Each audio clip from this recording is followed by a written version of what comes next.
Testing, testing. 1 2 1 2. Is this working? Are we live? Hello, hello, hello. Been 2 weeks. I need to make sure I haven't forgotten how to do this. Hello? Hey, hello. Hello, we can hear you? Excellent, excellent. Alright. Let me just check my audio levels in OBS to make sure I'm not peaking or anything. It's a morning. Yeah, no, sorry about the last minute time shift. But in my defense, I was actually, well, not actually, but I felt like I was dying. I've been I think you can probably hear it in my voice, but I've had a pretty bad case of the sniffles for the entire day. I may be coming down with something, but I'm not certain just yet. That meme is diabolical. I agree, but it was one of the highlights of my timeline when I was scrolling through it that day. Mercurius, thank you for the gifted membership. Violent Hazard, nice name. I hope you enjoy those emotes. Oh, hold on, I forgot to make a going live tweet. Chris Broer, thank you for being a Footstool for 13 months. Holy, 1 year and a month old. Live gang for once. Glad to see it. Zufiel, thank you for being a Footstool for 6 months. Insomnia is a real pain, Chairman. I feel for you. Thank you. Yeah, it's not as, you know, it's not as debilitating as a cold per se, but it is a good deal more annoying in terms of how frequent it can be. Puerto Rico, thank you for the 10. What are the chances that Gunrun gets Luigi'd? It will go to court. Well, I mean, IMAS is still in the middle of legal proceedings, so we have no idea how that's going to turn out until possibly months down the line. But in between now and then, best to wait and see. Don't know who is more respiratorily incapacitated, you or Henya. Well, I mean, it depends. Is it summer in Japan or not? Because that usually has a certain effect. Hold on. Master N, thank you for the 5. How could you be mean to Gunrun? He's only the first second generation Twitch employee, which he never talks about. Yeah. Look, there have been a lot of frauds in this industry, but Gunrun may just take the cake for being the biggest one of all. Also, I don't know if I managed to get the shade quite right, but what I was going for in the thumbnail for this stream was the Breaking Bad yellow tint. But I don't know if that came across exactly. Hold on. Let me just grab a random emote.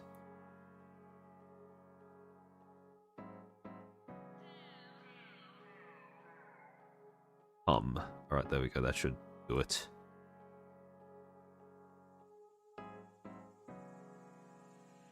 D Suffers, thank you for the 125 pesos. Before we start, can I interest you in a vote for Justin Ignacio for senator? Thank you. Oh, gladly. I would if I could. One liar to fraud them all. Hello, everyone. Hello, nerdy Texan accountant. A lot happened, huh? Rima's shower question made Remy crash out on the stream. Yeah, that was a. I was not expecting Remy to go that hard on the defensive there, but to be completely honest, I see where she's coming from. Hold on, sorry. I'm going to be doing this a lot throughout this stream where I just, pause so I can grab a tissue to blow my nose and evacuate the contents.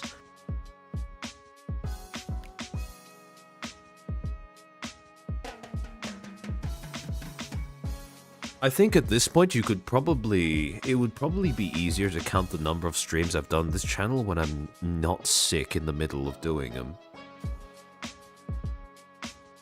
But oh well. What a week, Hassan Puppies. Yeah, there's a lot of stuff that's been going on, but something that has been quite, well, not shocking because I expected this, but also sobering to see is just how quick mainstream, I suppose, mainstream topical discussion has moved on from the VShojo stuff. Like, don't get me wrong, there are still updates that are sort of drip feeding in about how, well, now, last I heard, VShojo was, well, it seemed like they are still attempting to pull a fast one on their talents, because Giga, Henya, and a bunch of, well, I assume others as well, have been trying to chase them up on actually fulfilling their merch orders for their fans.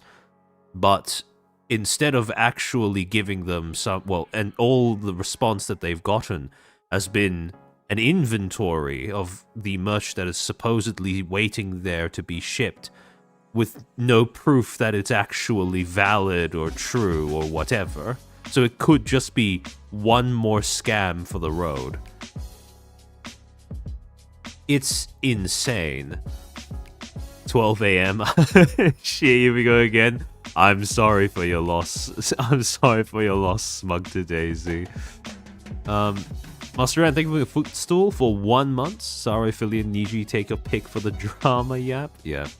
Also, we're going to do something that's a little bit, little different for this channel. Well, there are going to be two things about this stream that we haven't done before on this channel, but one of them is going to be the fact that I am going to be splitting it into a two-parter of sorts.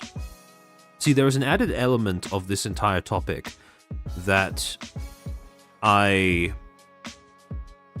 think would be worth discussing, but I don't want to add it on to the end of this stream for two reasons. One, this stream is already really long.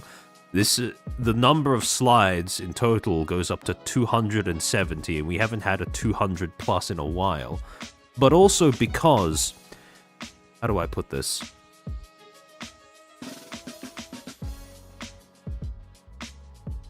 It is an addendum to this topic that is going to be, it's going to touch on and or cross the boundaries of a few of the taboos that this space has built up. And for that reason, I think putting it as its own separate thing would make more sense. So yeah, people were joking about how, oh, this is going to be the first like two-part stream about a topic. But yeah, no, it actually will be. I'm going to be saving the second, well, not half, more like addendum, but that last segment for its own stream at some point, probably as a gorilla. Holy, Chris Bro, thank you for the 20 gifted memberships. Welcome to the 20 new Footstools. I hope you enjoy those emotes. Thank you for your generosity. Make sure to thank Chris as well. Mercurius, thank you for being a Footstool for 13 months. Double sauna stream incoming. We will see. We will see. Tacky... Hold on, let me see if I can pronounce this correctly. Toxicity Toaster. Toxicity Toaster. I hope I said that right. I don't know if I did. Thank you for becoming a Footstool. Welcome to the club. I hope you enjoy those emotes. Full Steel Chef. Nice name. Thank you for being a Footstool for 3 months. Thank you, thank you, thank you. Kevid, thank you for the 10. Project Melody is coming back soon. She has a lot to... Yeah, that's part of it. That's part of what I was saving for a whole separate stream. Hold on, give me a second.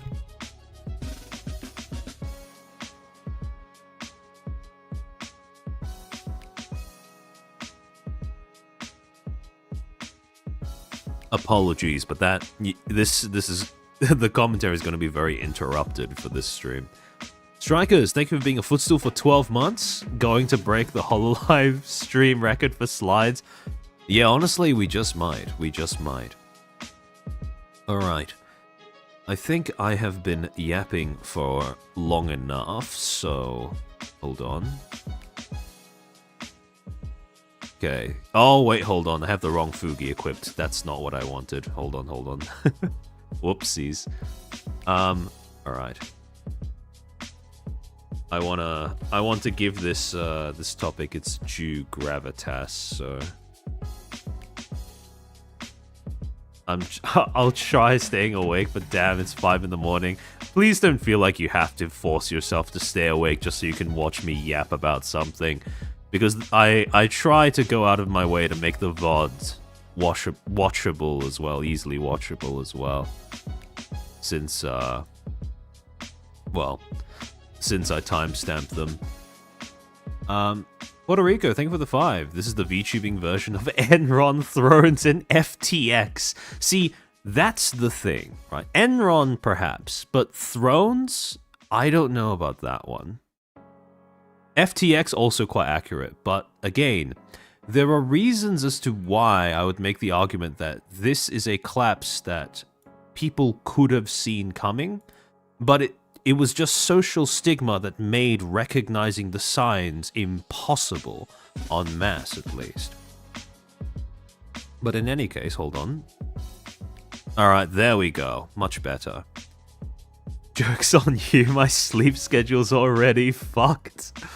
I know the feeling. I know the feeling. Well, mine isn't going to be doing too hot after this stream either, but we all have to make sacrifices, I suppose, in order to, in the name of content.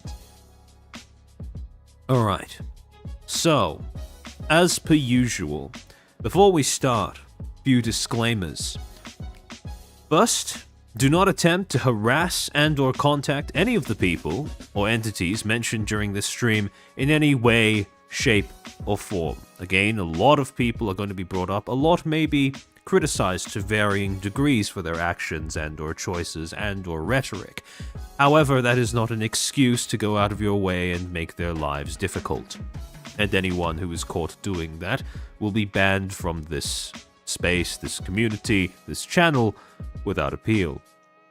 Second, all text, videos, and images shown during this stream are included for the purposes of critique and or commentary and are thus protected under fair use. Third, all information/material shown over the course of this stream was posted and or publicly addressed by the subjects of this stream on a public platform and or remains publicly available/traceable. Fourth, dates may be affected by time zones. And fifth, if something on screen is a little difficult to make out, don't worry, I'll be narrating everything on screen, or most things on screen, and even if I don't, all of the slides for this stream and all of my previous streams are uploaded onto my personal Patreon after every stream. You can find the link in the description. All you need to do is click, sign up as a member. Don't even need to pay anything, just sign up as a free member and you have access to the slides for this stream and every other stream that I've ever done and ever will do. Puerto Rico, thank you for the 5. Theranos is Elizabeth Holmes and VShojo was dying since 2020. Yeah, I mean, that sums it up pretty well. Another thing. To manage expectations.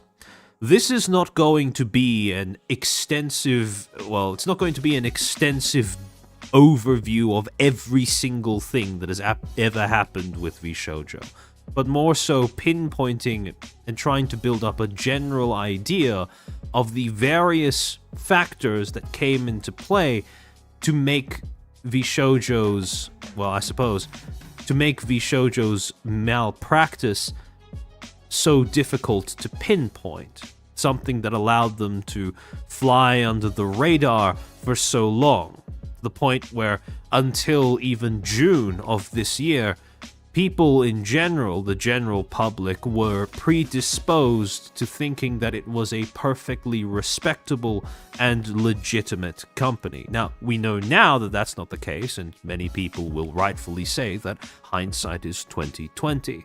However, my argument will be, and my argument has been for quite some time, that it's not all hindsight that would have allowed people to see that something was wrong with how VShojo handled business. One thing, though, before we actually get stuck into the stream proper. When the initial news that Ironmouse was leaving VShojo cropped up, one of the things that was, I think I've said this on one of my prior streams before, but one of the things that was quite funny to me was how I was just going about my day and I had this sudden influx of YouTube notifications from people commenting on my VShojo stream that I did about 10 days before the announcement went live.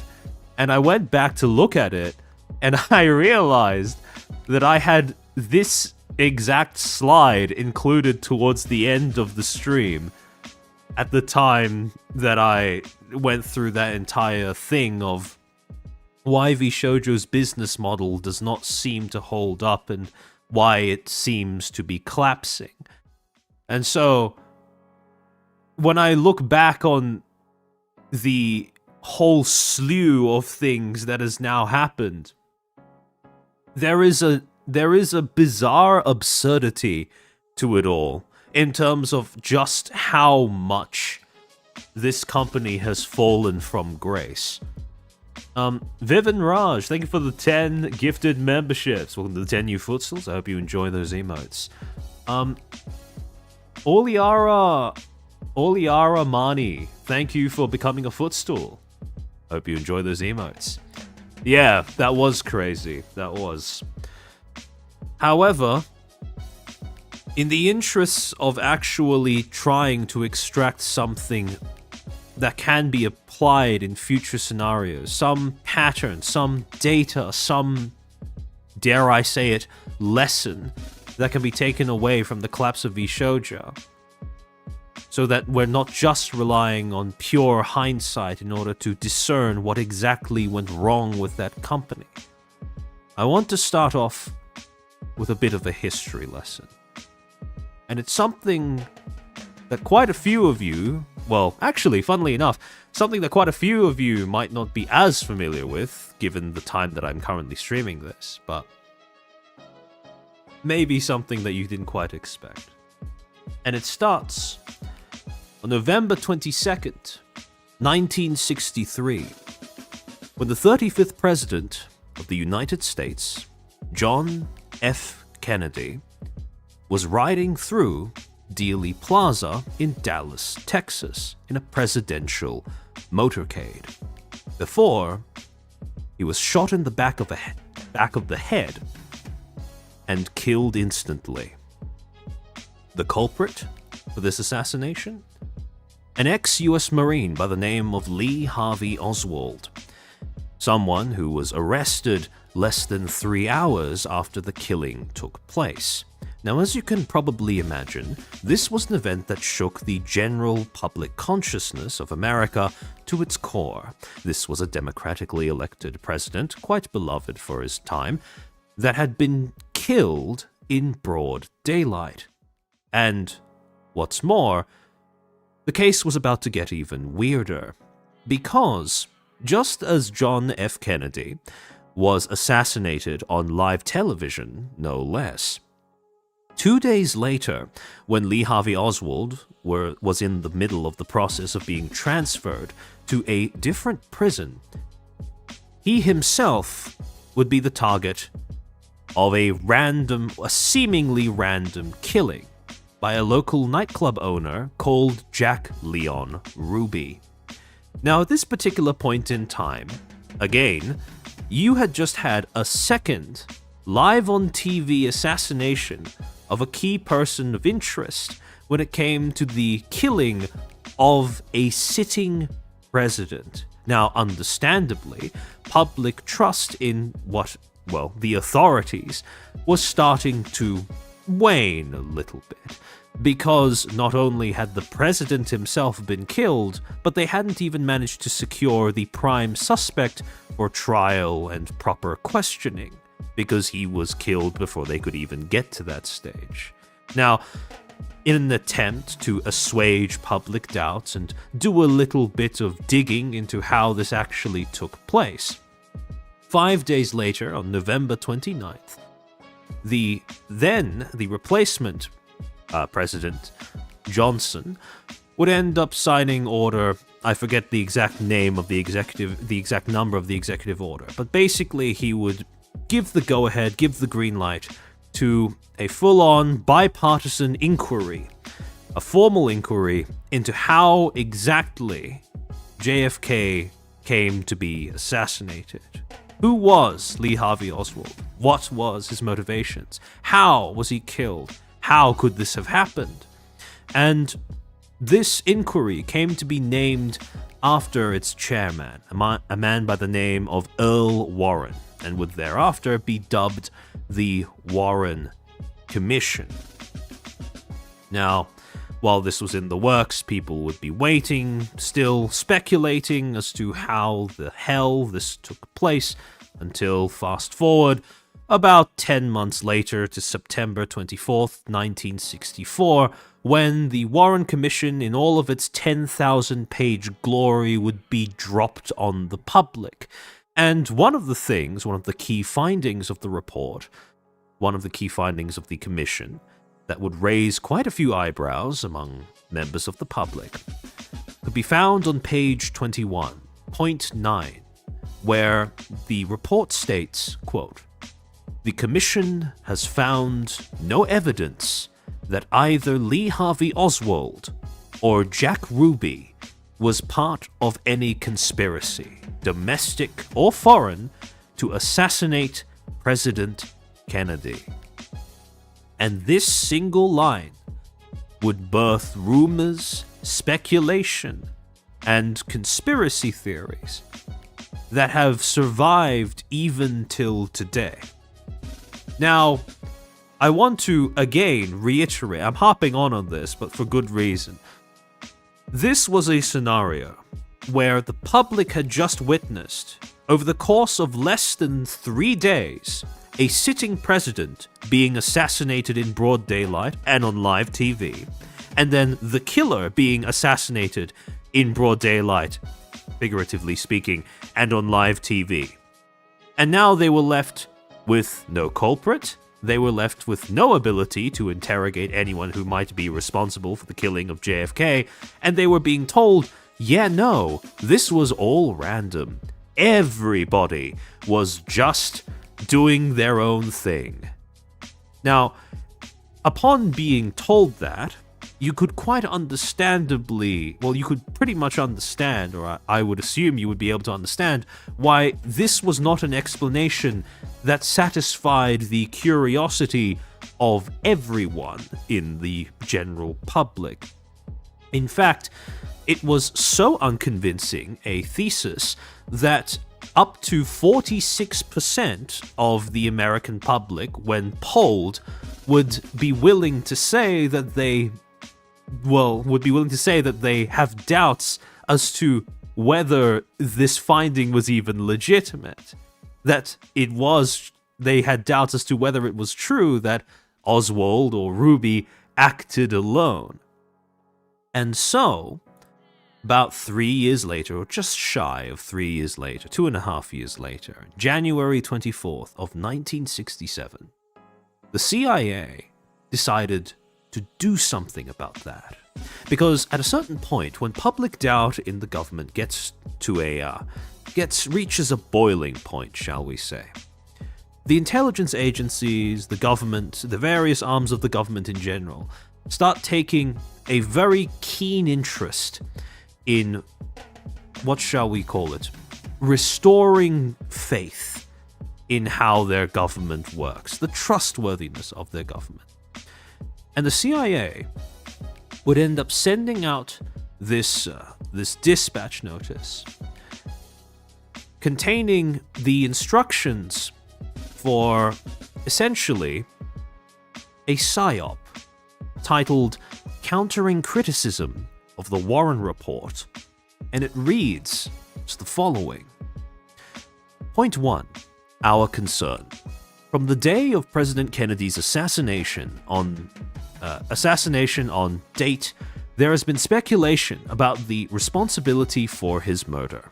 Although this stemmed from a time by the Warren Commission report which appeared at the end of September 1964, various writers have now had time to scan the commissions publish report and documents for new pretexts for questioning, and there has been a new wave of books and articles criticizing the Commission's findings. In most cases, the critics have speculated as to the existence of some kind of conspiracy, and often they have implied that the Commission itself was involved.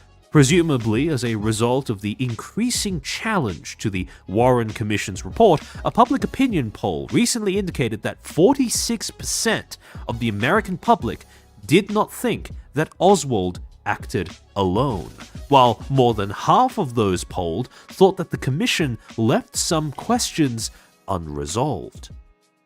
Doubtless, polls abroad would show similar or possibly more averse results. This trend of opinion is a matter of concern to the US government, including our organization. The members of the Warren Commission were naturally chosen for their integrity, experience, and prominence. They represent both major parties, and they and their staff were deliberately drawn from all sections of the country.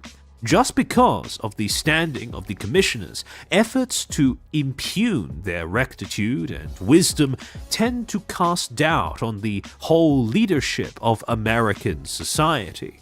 Moreover, there seems to be an increasing tendency to hint that President Johnson himself, as the one person who might be said to have benefited, was in some way responsible for the assassination.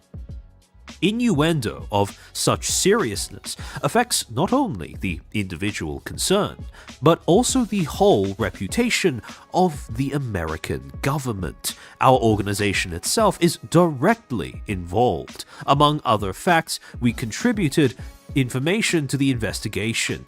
Conspiracy theories have frequently thrown suspicion on our organization. For example, by falsely alleging that Lee Harvey Oswald worked for us. The aim of this dispatch is to provide material for countering and discrediting the claims of the conspiracy theorists, so as to inhibit the circulation of such claims in other countries. Background information is supplied in a classified section and in a number of unclassified attachments. And then finally, point 3, action. We do not recommend the discussion of the assassination to be initiated where it is not already taking place. However, where discussion is active, addressees are requested. And then afterwards in the document, they lay out a plan of action for how their assets should go about trying to counter and discredit some of the claims and criticisms that people who have publicly critiqued the Warren Report have been bringing forward. Now, there is one thing that I want to briefly address. This document did not invent either the terms conspiracy theory or conspiracy theorist. Both were terms that were used in circulation quite frequently or semi-frequently before this dispatch was made. However, what this document did, though, was specify a very specific way of both labeling and then refuting the claims that were made by so-called conspiracy theorists, and those methods were the following. A. To discuss the publicity problem with liaison and friendly elite contacts, especially politicians and editors, pointing out that the Warren Commission made as thorough an investigation as humanly possible, that the charges of the critics are without serious foundation, and that further speculative discussion only plays into the hands of the opposition. Point out also that parts of the conspiracy talk appear to be deliberately generated by communist propagandists. Urge them to use their influence to discourage unfounded and irresponsible speculation. Hold on, give me a second.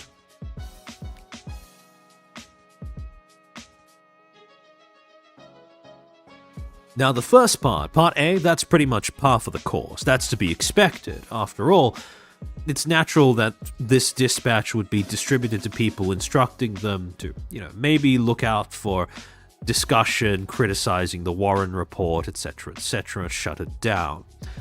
However, in part B, this is where things get more interesting, because the second part of their strategy to counter and discredit critics of the Warren report states, quote, to employ propaganda assets to answer and refute the attacks of the critics. Book reviews and feature articles are particularly appropriate for this purpose. The unclassified attachments of this guidance should provide useful background material for passage to assets. Our play should point out, as applicable, that the critics are 1.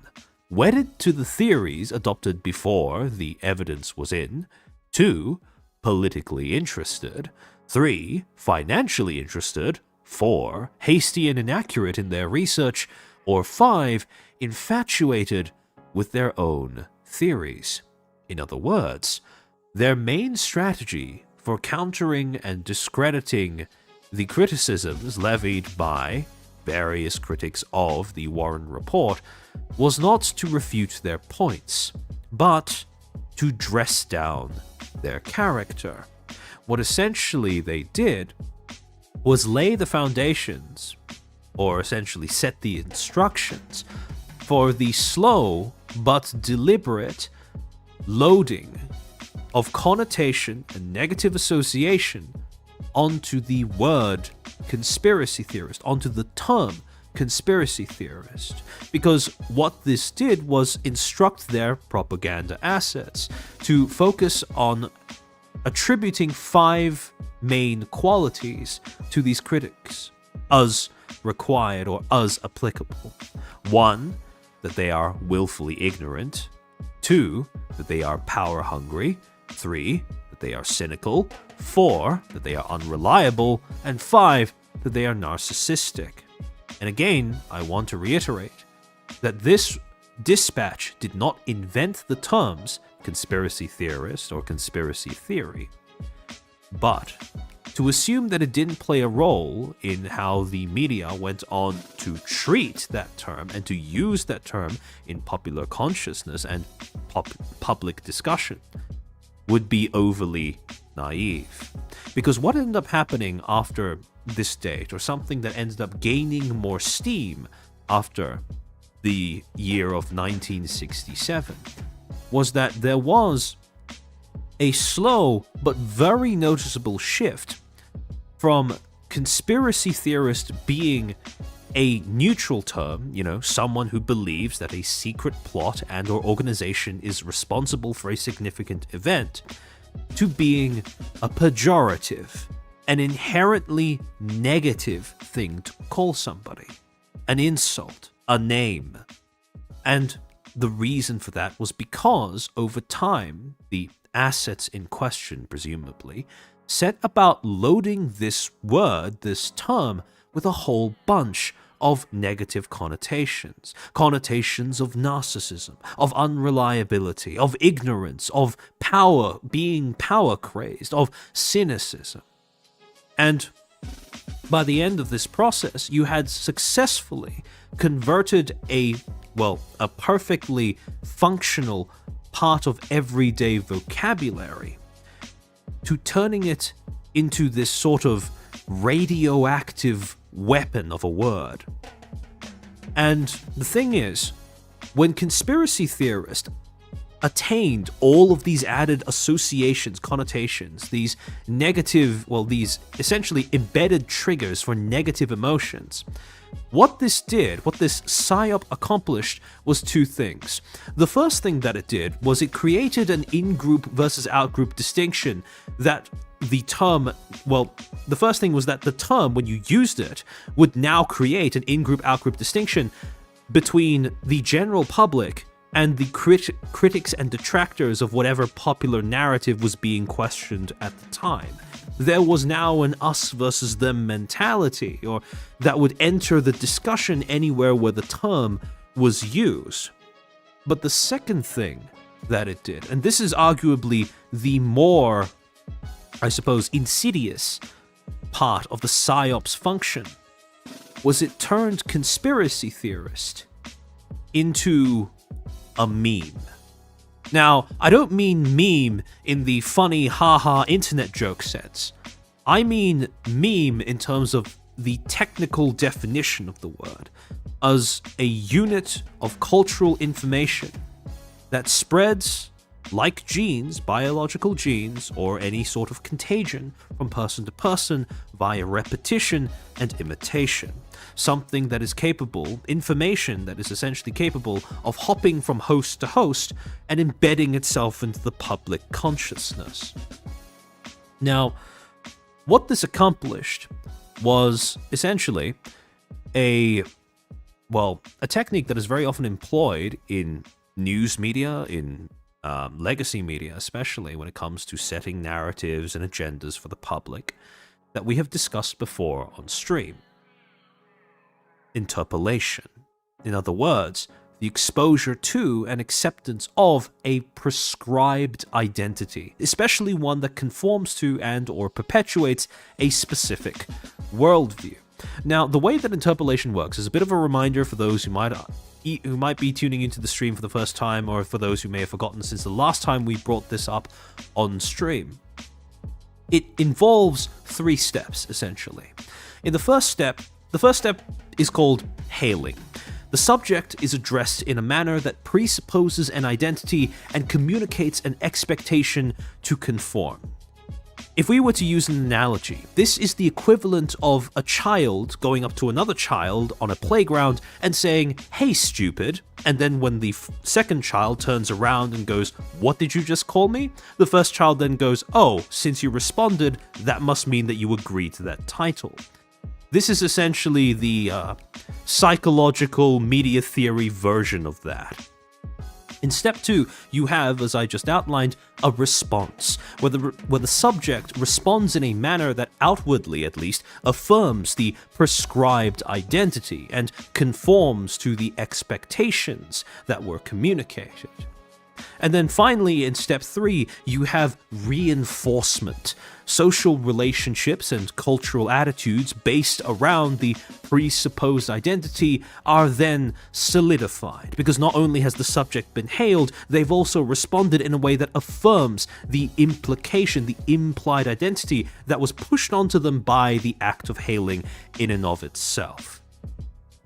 And to give you an example of how this might work, picture the following interaction between the government and a critic of the Warren Report.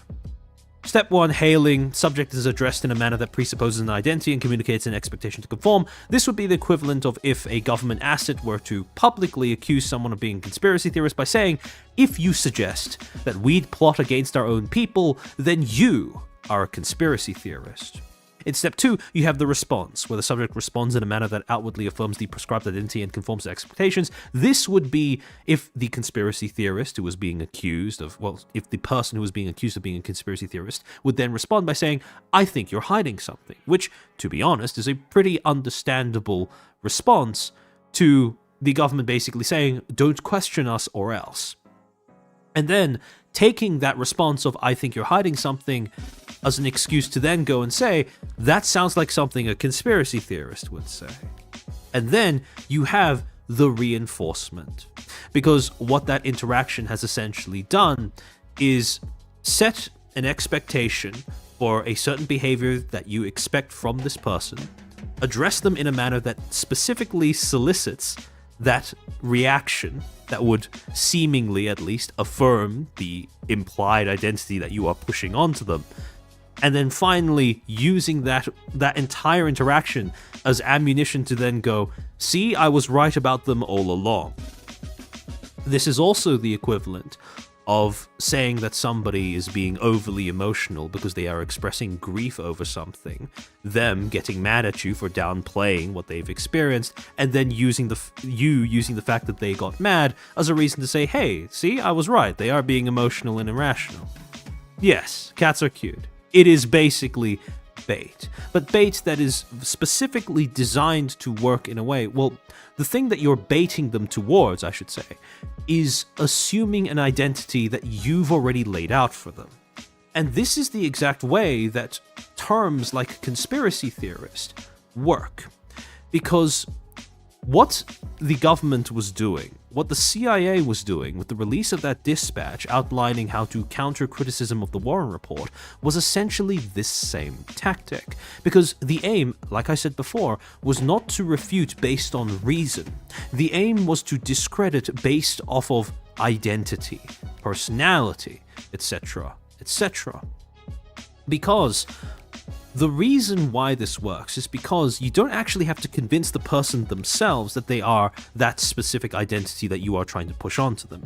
It's a bonus if you manage to accomplish that, but that's a largely secondary goal, because the real objective is to make it so that any spectators, any audience who might be watching this interaction take place, in other words, the public, would come to the conclusion that, oh, wait, that identity, that label that you are slapping onto them does actually have merit. Because that is the aim, that was the aim in this specific scenario. Because if a conspiracy theorist were to retort with the idea that the government is hiding something, well, that was basically the aim of this dispatch, was to shut down that implication that the government had something to hide. Because the aim was explicitly stated to be restoring trust in the American government. So now you had all of the ingredients you needed in order to win over the public's trust in you, to convince the public that they are of their own volition dismissing criticisms of official narrative, by not only preparing this now loaded term, conspiracy theorist, and instructing your propaganda assets to give it those loaded meanings, but you also have a process through which you can essentially bait your critics into discrediting themselves. And this is where the whole in-group, out-group distinction thing comes into play. Because now that you have a way of labeling conspiracy theorists in a manner, or baiting them into labeling themselves in a manner that paints them as a threat to society, now you can make a distinction. You can assign identities not just to the person you are hailing, but to the person who is watching as well, to the people who are watching as well. And again, this is how propaganda, not the kind of propaganda that you see in movies about World War I and II, but actual real-life propaganda that is, carried out by legacy media and the like. This is how it works. See, when you address someone as a conspiracy theorist, when you call someone a conspiracy theorist, what you are painting them as is all the things that we talked about before. Being narcissistic, being unreliable, being ignorant, being power-crazed, and being cynical. And as a result, what you end up doing is you paint them as an agent of irrationality and a threat to public order. But in painting them in that manner, what you are unconsciously doing, what you are subtextually doing, in other words, saying without actually saying it outright, is encouraging creating an opening for members of the public to assume the opposite stance, right? To take a position on the opposite side of what has now become a battlefield. They are now the gatekeepers of reason, the upholders of public order, and it is now their duty, their implied role, to shun the conspiracy theorists, to gatekeep them from society, because otherwise their threat would be left free to roam across the community, to wreak havoc on society in general. And this was how the label worked. And in creating this label, in using it in this manner, or not creating the label, I should say, but rather dictating to their assets that it should be used in this manner, the government, the CIA, managed to pull off a pretty impressive sleight of hand. See, previously, to remind all of you guys, the reason why people were questioning the official narrative around JFK was because a sitting president was assassinated in broad daylight. Now, regardless of whether the government or the CIA or the Secret Service or the authorities in general were involved in that or not, the fact of the matter is, if a sitting democratically elected president can just be killed by a random person in broad daylight, then your democratic process does not have integrity. Then the government in general should not be trusted. But the problem was, the government wants to be trusted, right? Any government wants to be trusted by their population.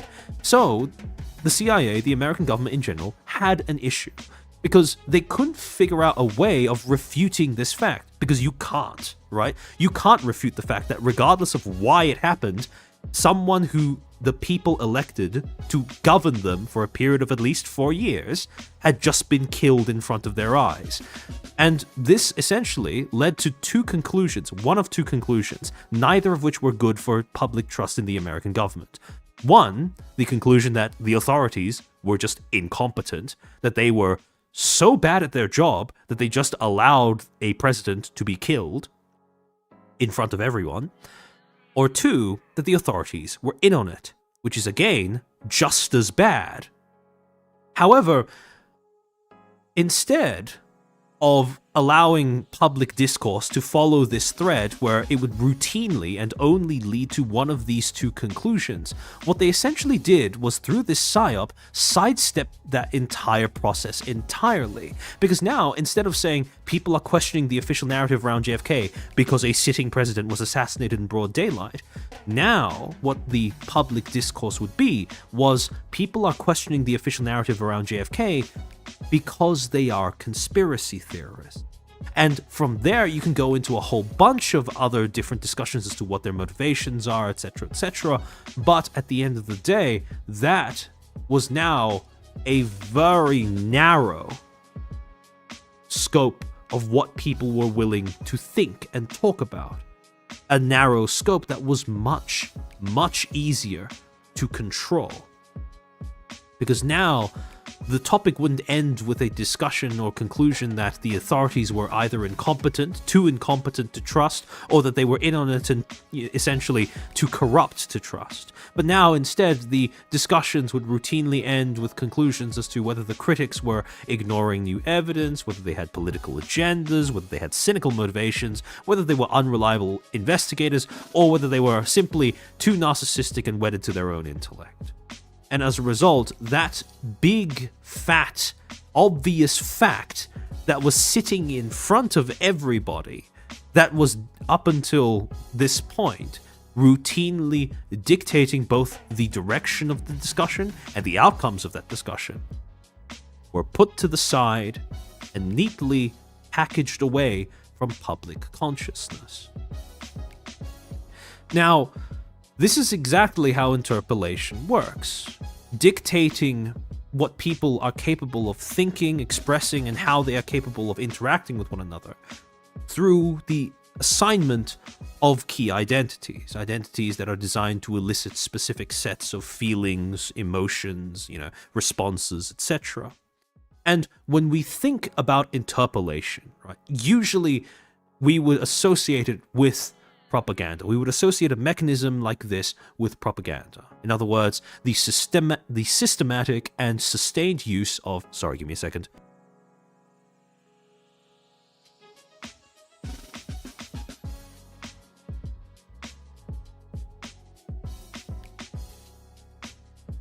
Ugh, alright.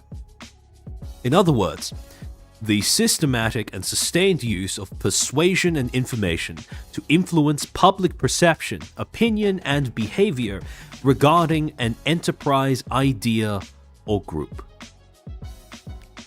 However, the entire mechanism of attributing identities to people, encouraging people to take on specific identities, and therefore shaping their thoughts, feelings, and interactions based off of that, is applicable to far more areas of life and, well, psychology and communication besides just propaganda. See, a lot of people might not associate interpolation with this, but it is equally just as applicable and just as commonly used an aspect of just everyday marketing and branding as much as it is of propaganda. Because branding is, as we have discussed before on stream, a primarily communicative process that involves the efforts of corporations to shape human identity and influence the cultural and social landscape to sell consumer products. In other words, when people think about psy-ops and propaganda, when people think about marketing and branding, they won't usually think about psy-ops and propaganda as essentially a relative of marketing and branding. Similarly, they wouldn't think about marketing and branding as adjacent to psy-ops and propaganda. But in reality, both of those functions of media, both of those functions of the communicative process, the communicative industries, they share the exact same mechanisms. They work the exact same way, using the exact same tools. And the main tool that both of these aspects of media and communications use are memes. Again, to define what I mean when I use the term meme, I'm talking about, as I said before, a unit of cultural information, such as a concept, belief, behavior, or practice that spreads from person to person via repetition and imitation. Now, there are two functions, essentially, that end up, well, two functions, two added effects that turning something, when you turn something into a meme, right? When you convert information into the form of a meme, what you do is you cause it to have two additional effects when it is transmitted to somebody else. The first thing that it does to whatever information is being converted, whatever message is being converted, is it allows the information to spread further while also accelerating the rate at which the information spreads. Because if it is something that easily embeds itself into the consciousness of a person through being easily recalled and just as easily transmitted, then obviously it is going to spread further and faster throughout the general populace. However, a side effect of the information being given a greater ability to spread out over a population is that as it spreads, the meanings involved become more subliminal and more reliant on sentiment to have any sort of relevance or any sort of meaning that you would associate with it. In other words, what I'm describing here is as a meme becomes more popular, the meaning, the thing that is actually being communicated, the message, so to speak, becomes less and less defined. And it becomes more and more so, it sort of degrades into just a general emotion, a general sentiment, a general vibe that you have towards whatever is being communicated. And again, like I said, generally speaking, that is just a side effect of the process. However, let's say that your goal is to infiltrate public subconscious. Let's say that your goal is not so much to consciously persuade people to react to a specific thing in a certain way, but to subtly program them so that they do have a semi-conscious, instant knee-jerk reaction to something as desired.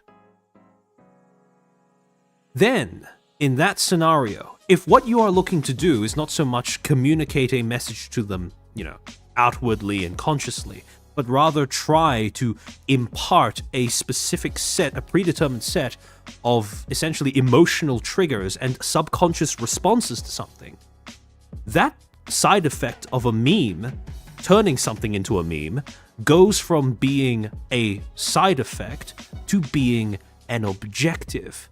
And it is this function of memes, the idea that they become more and more subconscious, more and more close to just a baseline emotional response rather than some sort of conscious thought. This is the function of memes that make them essentially the prime tool for any sort of psy-op or any sort of marketing campaign. Because the thing is, when you boil it down, and the fascinating thing with memes specifically, even just as a word and as a concept, right, is actually, xanthropy. That's what happened to based, exactly. See, based as a word was initially defined as to express your own beliefs, thoughts, and feelings in an open manner, regardless of social consequence. However, over time, as it became a meme, the meaning has gradually degraded to the point where now it just means thing that I like. It is now not so much a sentence, not so much a concept, but more so a general sentiment that emerges when the trigger registers in your mind. You say that something's based, and most people will now only semi-consciously go, oh, that must mean that it's good, or that it's something that is liked. And that's as far as the thought goes. And the fascinating thing with memes specifically, as a word even, is that you can see that exact process play out with its own definition. See, again, meme, its technical definition, is a unit of cultural information or a message, such as a concept, belief, behavior, or practice that spreads from person to person via repetition and imitation. And over time, as it has become more and more of a popular thing that people just in the general populace have come to be exposed to, the meaning of the word meme has now degraded to just being funny haha joke. It's not even registered as a concept, a tool, or a unit of measuring how communication is done. It is now just a feeling of amusement. And when you look at the evolution of memes, you can generally track them on a kind of upwards curve. If you were to map out, for example, how much a meme's meaning relies on subliminality and sentimentality versus how popular it becomes, I would make the argument that you could track the trajectory of how it evolves according to this line, where at the beginning, when a meme isn't as popular, the meaning is less dependent on subliminality or sentiment, right? It's less dependent on just baseline emotions, where this is the point where the meme is used to encapsulate or reference a specific event, a specific behavior, a specific attitude, or a specific sensation among a niche group of people. Take, for example, the I show speed trying not to laugh meme, which is basically just a clip of him playing Fortnite, and then in the middle of a match, a child runs up to him in game and then starts talking about how he really needs to win this because his mother is homeless, etc., and the entire time Speed is just trying not to laugh because of the sheer absurdity of the situation. Sorry, give me a second.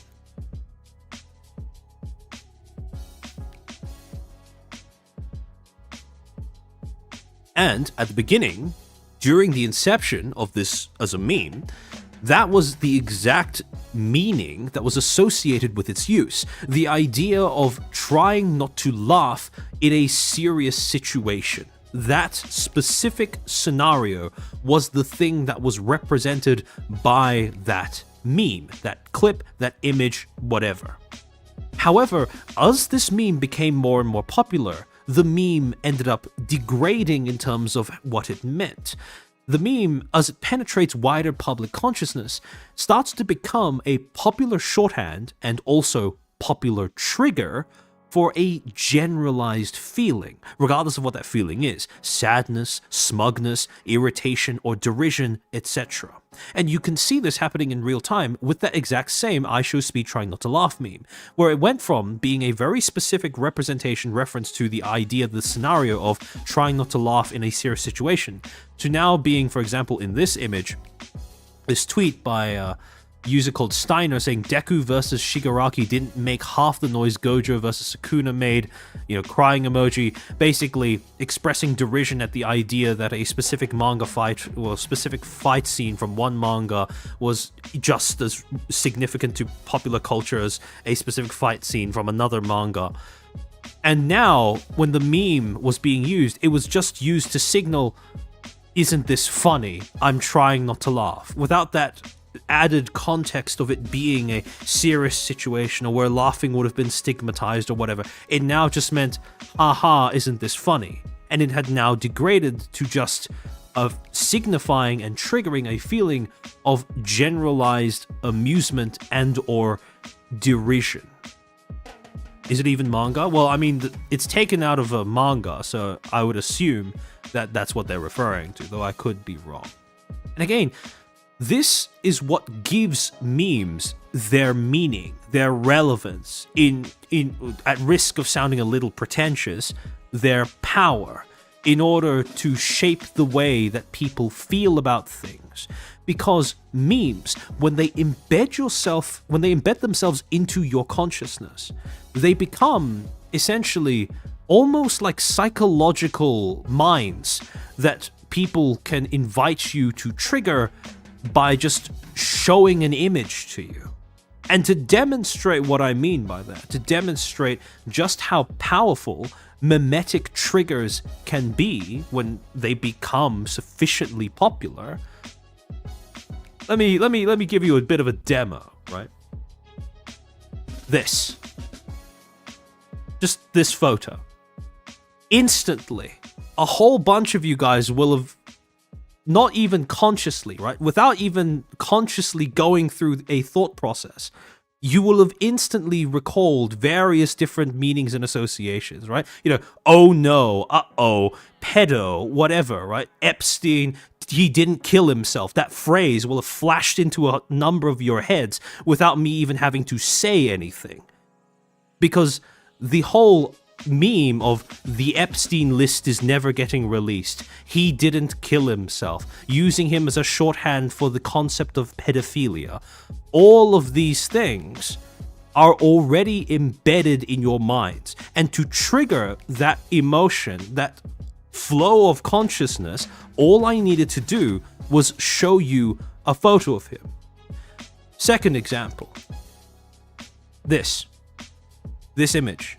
Again, a whole bunch of you will have just looked at this image and instantly recalled, if even in the form of words, metamorphosis, hentai, oh no, oh fuck, corruption, etc, etc, etc, right? Some of you may start rattling off numbers in your head, right? Like 177013. And those are the ones of you who actually thought words or numbers. A good deal of you will have only felt an emotion. Dread, amusement, surprise, shock, trauma, for some of you perhaps. And again, this is all accomplished by me just showing you an image. This is what happens when you load up a meme with a sufficient degree of popularity and a sufficiently strong baseline of, well, emotions and associations.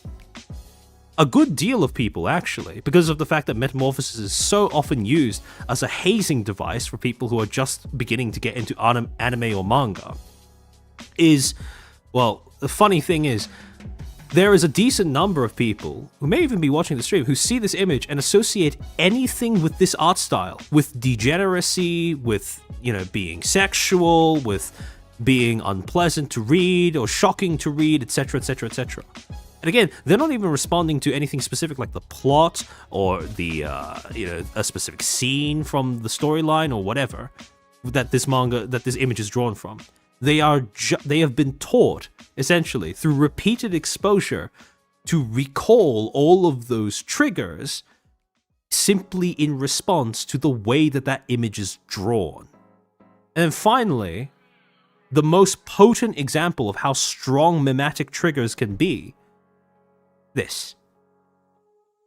An image of a chair and a table.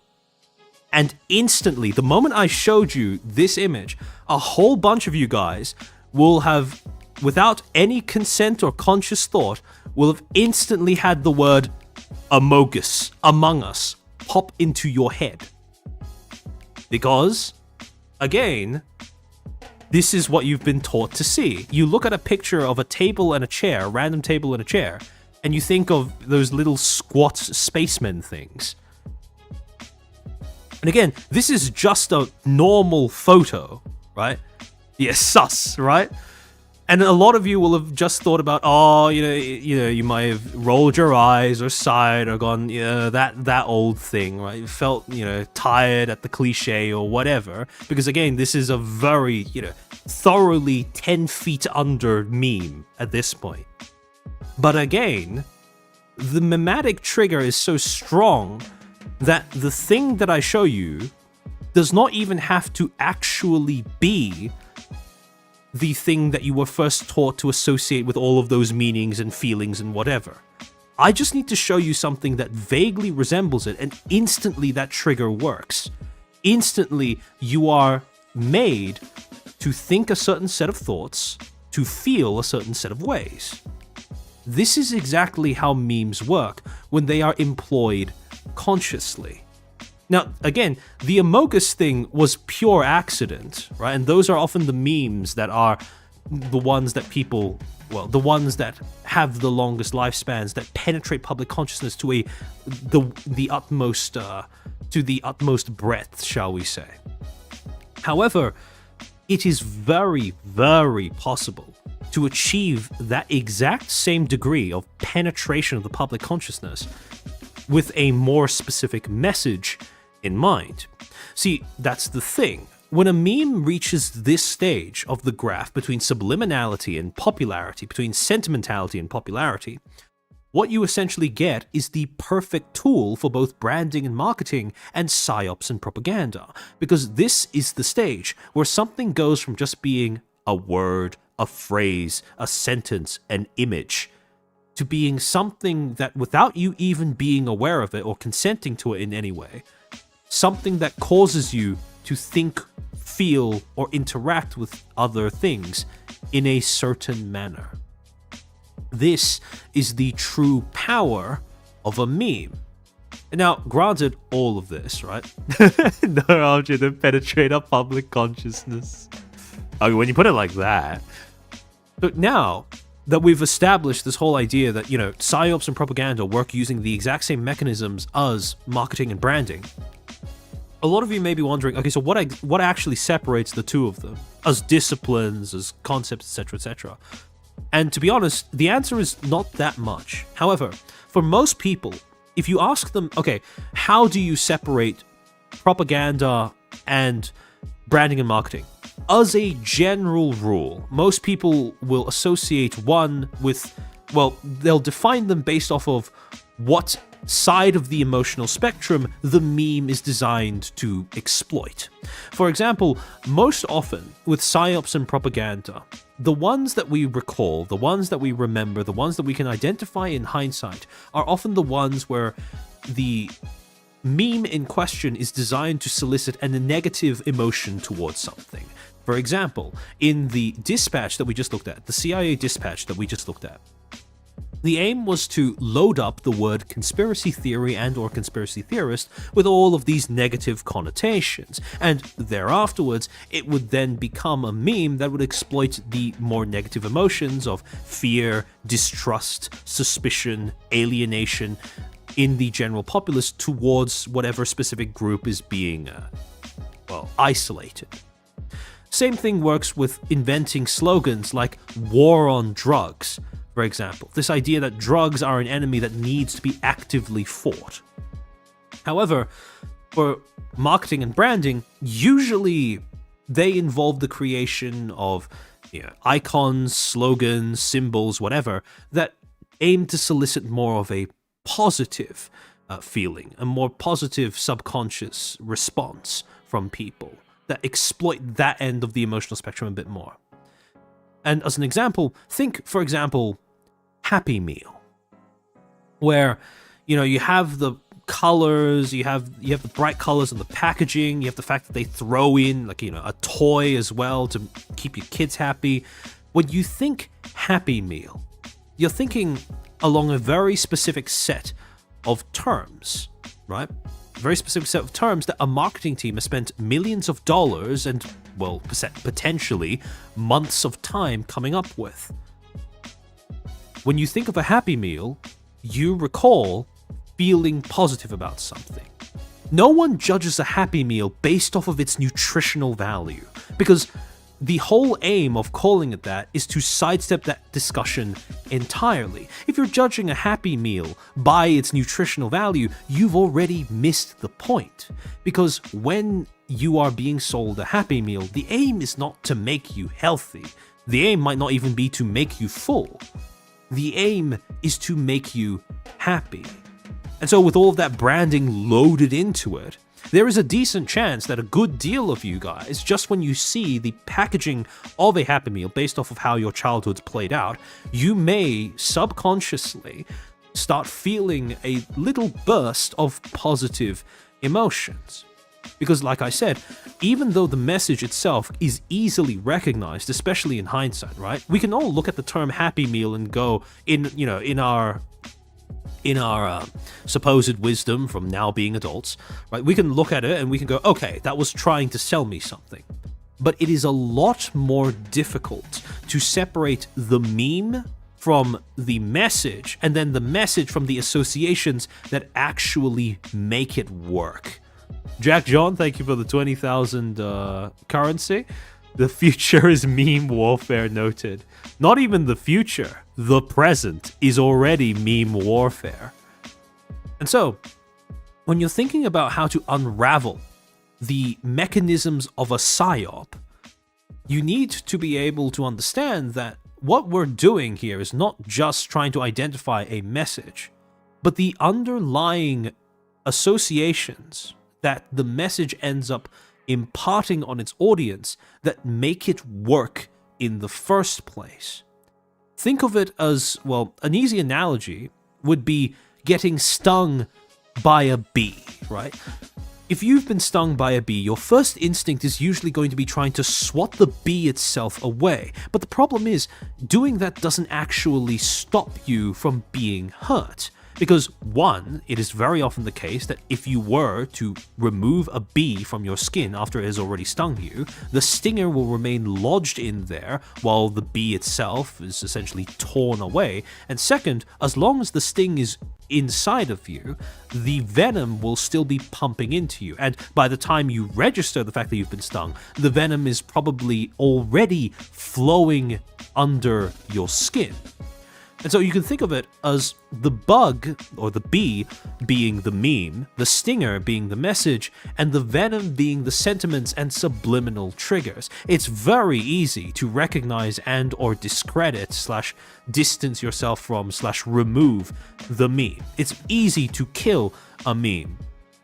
But the message might even be a separate thing that doesn't require the original meme to stick around in order to continue to be effective. And even a layer below that, you have all of the sentiments, the subliminal triggers, essentially the feelings, the emotional responses, subconscious emotional and psychological responses that you have been conditioned to associate with certain things by the message. And those are very, very difficult to even identify, let alone remove. This would be the equivalent of trying to extract bee venom from a sting after being stung, right? Very difficult, probably impossible. Sorry, give me a second.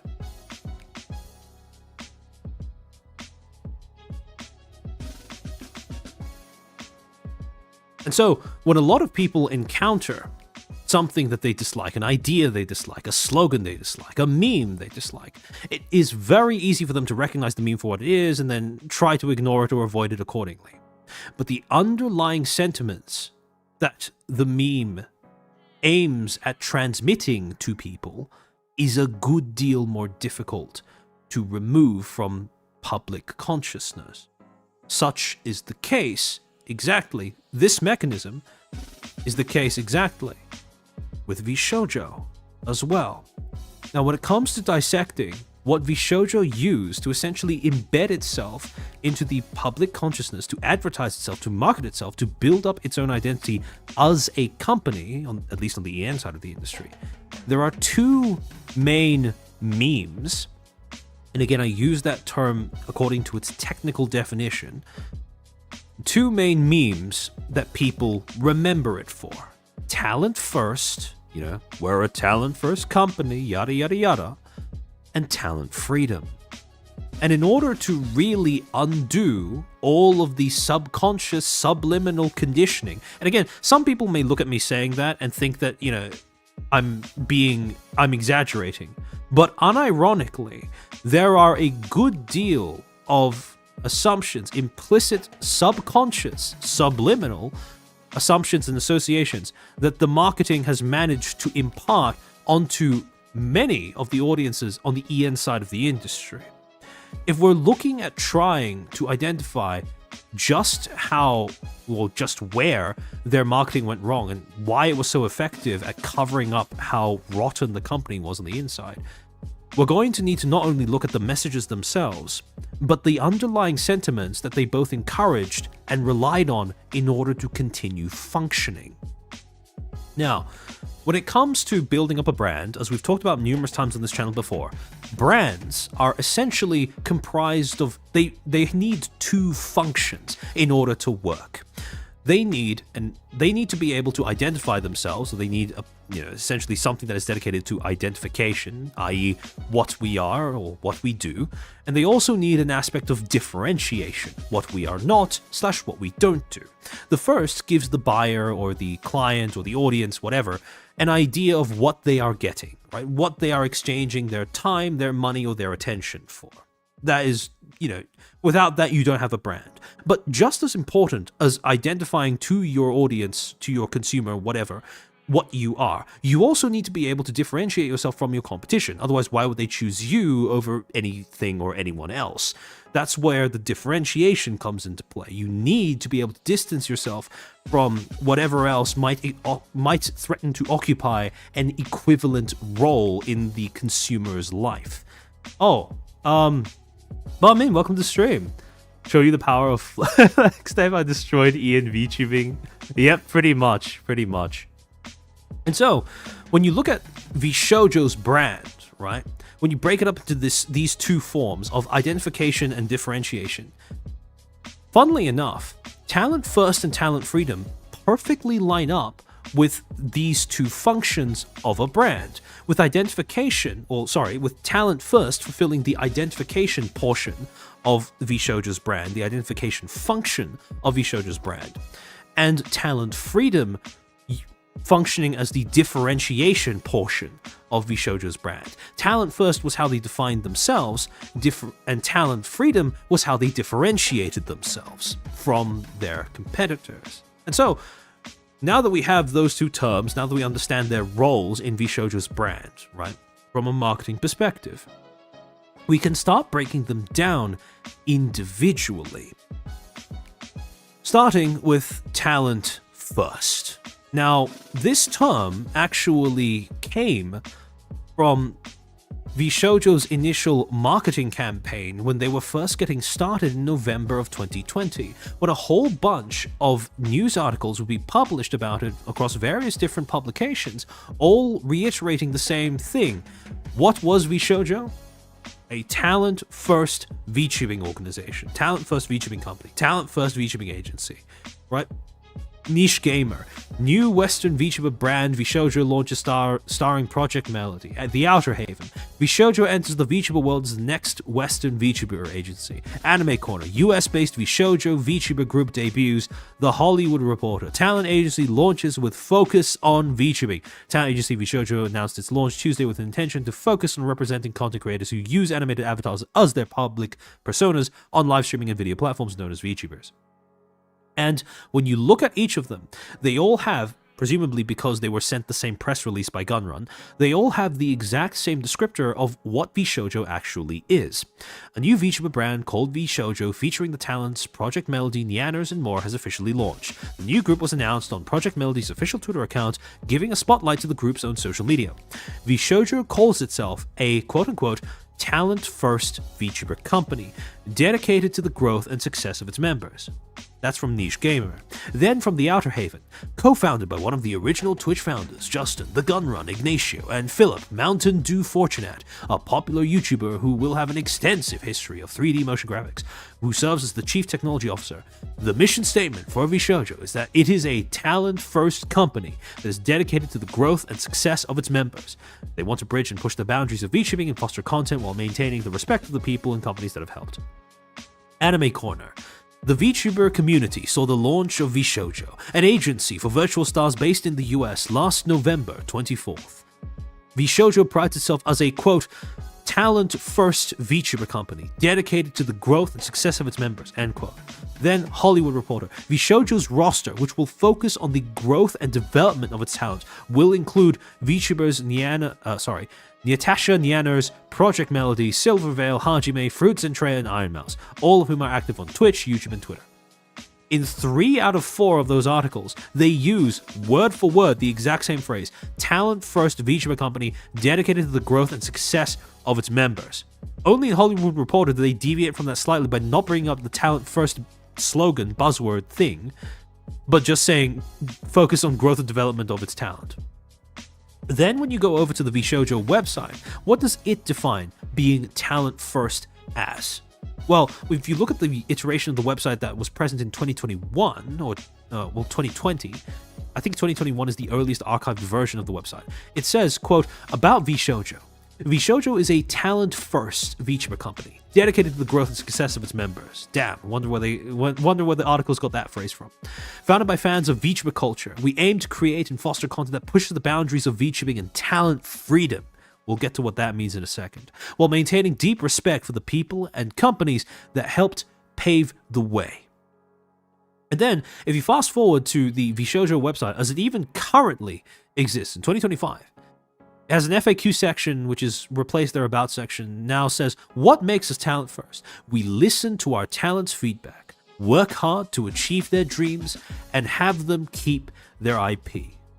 And so now that we've gotten a little bit of an idea of how VShojo themselves defines what talent first is, we can start to dissect the message behind the meme of talent first.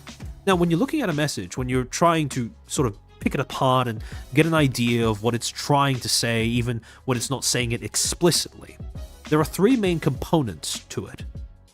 And you can think of them as the 3 different things that make an iceberg an iceberg. At the top, the portion that sits above the water, you have the text. This is what the message says explicitly, the thing that anyone can make out just by reading it and taking it at face value.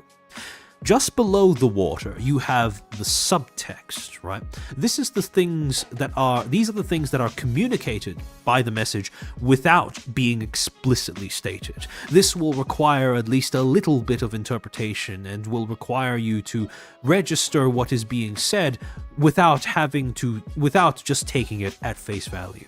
And then finally, beneath the waves that buoy the entire thing, you have underlying sentiment. This is the base function of a meme. The subconscious, subliminal emotions, associations, and psychological triggers that actually make a message work. The things that remain even if you recognize that the message itself is bogus and dismiss it accordingly. Just because a message is dismissed does not mean that the associations that it has already beaten into your consciousness don't still remain. And so, when we're looking at what is talent first, what is the message behind that phrase, talent first, we are told a few things. Based on the text, i.e. what VShojo says explicitly, being talent first means that you are dedicated to the growth and development / success of your talents, that you listen to talent feedback, that you work hard to achieve their dreams, and that you have the talents keep their IP. Now, here's the thing. Now that we've identified what the message is explicitly, the text of the message, we can start breaking it down into actually looking at which parts are worth analyzing as actual selling points. And here's the thing. If you're looking at what VShojo is trying to communicate, there are two meanings, essentially, 2 things that they are saying that you can instantly dismiss because of how cliche and self-evident they are, right? You can instantly write off dedicated to the growth and development and success of talents and working hard to achieve their dreams. Because this is, let's be honest, right?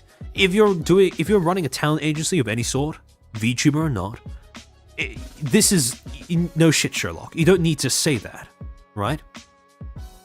Listening to talent feedback And so the only selling points, right, the only functional selling points that you're left with are listening to talent feedback and have them, the talent, keep their IP, right? These are the two things when you tune out the noise that is just, cliche stuff that literally anyone would say.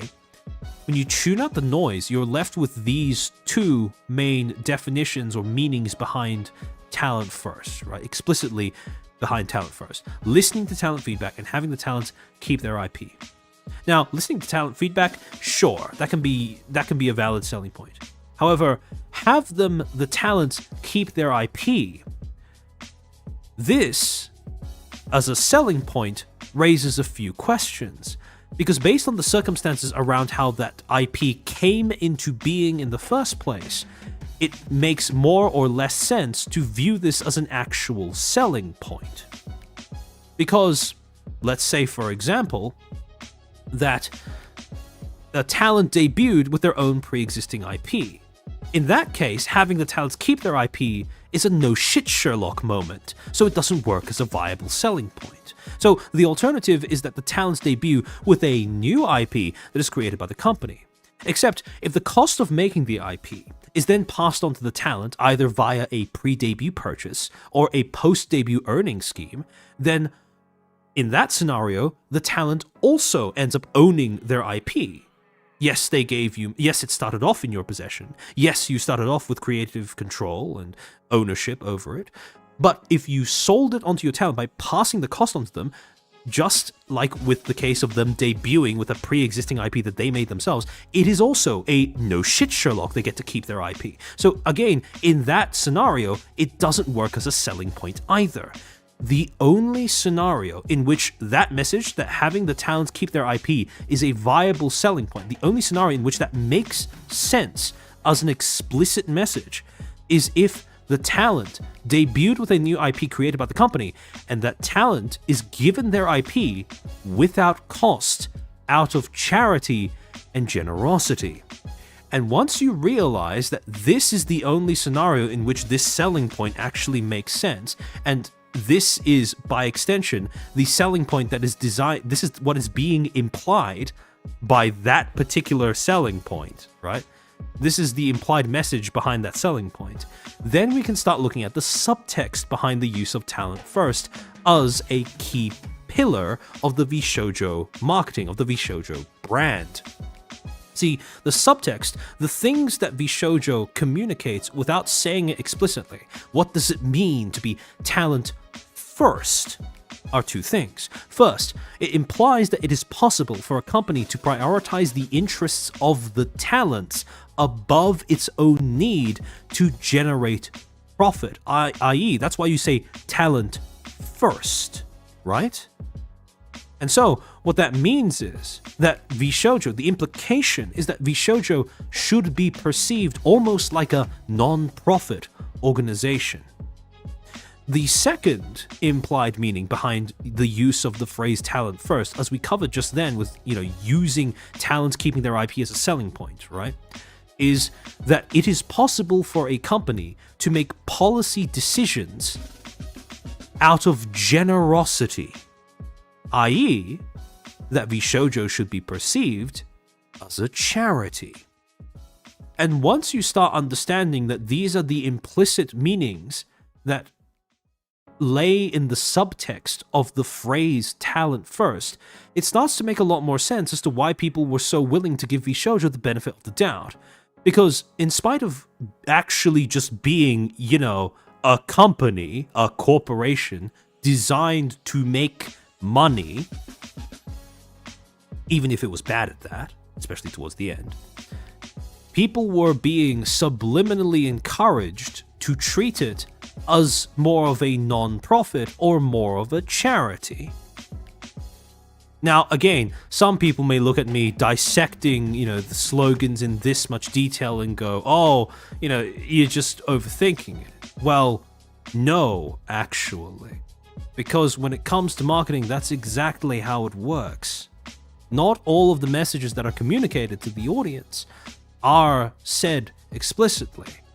And when it comes to this, well, Now that we've looked at the subtext, we can then get to the underlying sentiment. This is the feeling, the underlying implication, the most subliminal implication that talent first as a marketing gimmick is designed to embed in public consciousness. The underlying feeling, sentiment, almost subconscious thought that makes this entire implication work.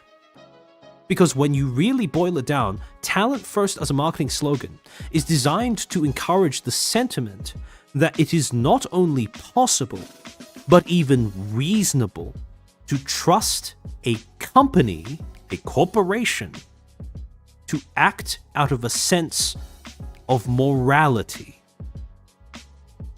Because if you trust a company to be making policy decisions out of generosity or charity, then this is basically what you're trusting them to do. To have and act out of, a sense of morality. This essentially disguises the fact that they are an inherently cynical entity. Companies literally lack the equipment to behave with morality. Because even though they are staffed by people, the corporate entity itself does not have an equivalent to a conscience or a sense of moral values. Lion, thank you for being a Footstool for a whole year. I couldn't make it this time, 12 months? Yeah, it's a long time to be a Footstool. Just 1 month below the 13-monthers. Akira's, thank you for the 2. No, actually.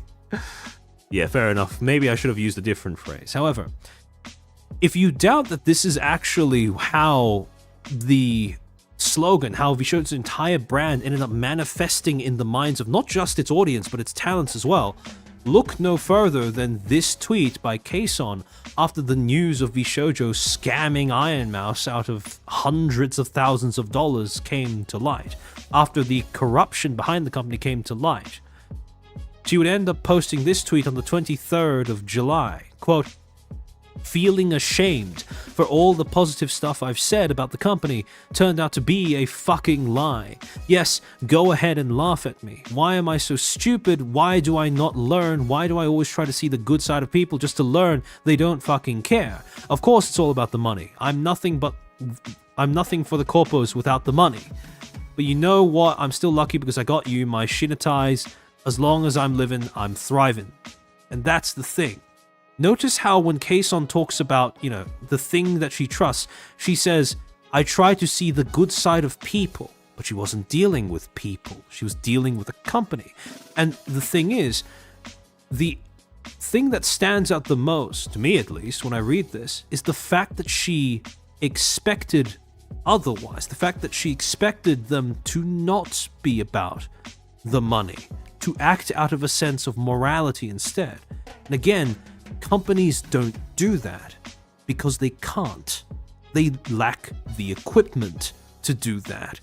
A company will never be able to act out of anything other than cynicism. Yes, the individuals in that company might be able to display moments of morality, personal ethics and values, etc., but the company itself should never be expected to act according to or out of a sense of morality. And yet, somehow you have a talent who is as experienced as Kason falling for this ploy.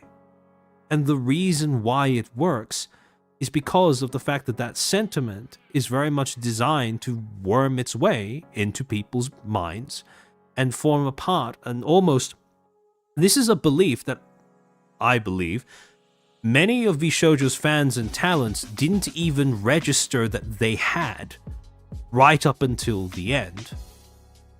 And so, when it comes to understanding just how insidious VShojo's, it sounds funny for me to say this out loud, right? But VShojo's memes were, this is a big part of why they are so, well, heinous, right? It is, yes, it is quite naive. It is quite naive. But again, it's the kind of naivete that ploys like this thrive off of. And so, that is how talent first is designed to work. That this is the underlying implication, right? The underlying sentiment that it is designed to leave behind in the minds of the people who come to register the message and believe in the message, to the point where even now that VShojo has been exposed as, a fraud in terms of being talent first, there are going to be a good deal of people, ex-VShojo fans, people who are still currently fans of the ex-VShojo talents, or perhaps even some of the talents themselves, who still don't recognize that this is a belief that they were acting out according to, I should say, even now. Because the messenger is dead, but the message and the underlying associations, the embedded triggers, they're still there beneath the surface. And the same thing happens with talent freedom as well. Now, this particular meme originates starting from June of 2022, when on June 18 and June 21st, respectively, VShojo would end up releasing teasers for the newest additions to their talent roster. Jack John, thank you for the super. Meme warfare was supposed to be a joke, Jesus. Yeah, no, this, again, a lot... How do I say this? One of the things about just the discipline of media and communications that makes it very difficult, I suppose, very difficult for the concepts to be transmitted over to other people, ironically enough, given the topic of our current discussion. One of the things that makes it very difficult to transmit to people is how absurd it all is. Right? Like, imagine trying to tell someone that, oh, this random 2-word slogan has all of these meanings loaded into it that are designed to penetrate your consciousness and inject it with a general feeling of positivity towards whatever is being advertised to you. Like, again, if you explain it that way, out of context, it sounds like something that could be true. It sounds like something that could make sense. But then you try to implement it, you try to show it, in the form of an example, and you get a sense of, oh shit, wow, that's actually, a way that's actually something that works. That's actually something, a tool that people will use in order to convince you to feel about things a certain way, to act a certain way, to pay up money to certain things, or in return for certain things, or whatever, right? A big part of getting people to understand the mechanisms of marketing and propaganda, a big obstacle in the way of getting people to understand those two things, is being able to get through the absurdity of it all, because it is absurd, right? Like, again, it is really stupid to think about, right? It sounds really stupid to think about, but again, this is part and parcel of how this discipline and this industry actually works. And this is something that, again, I believed for a long time should be taught to everybody, but it's not.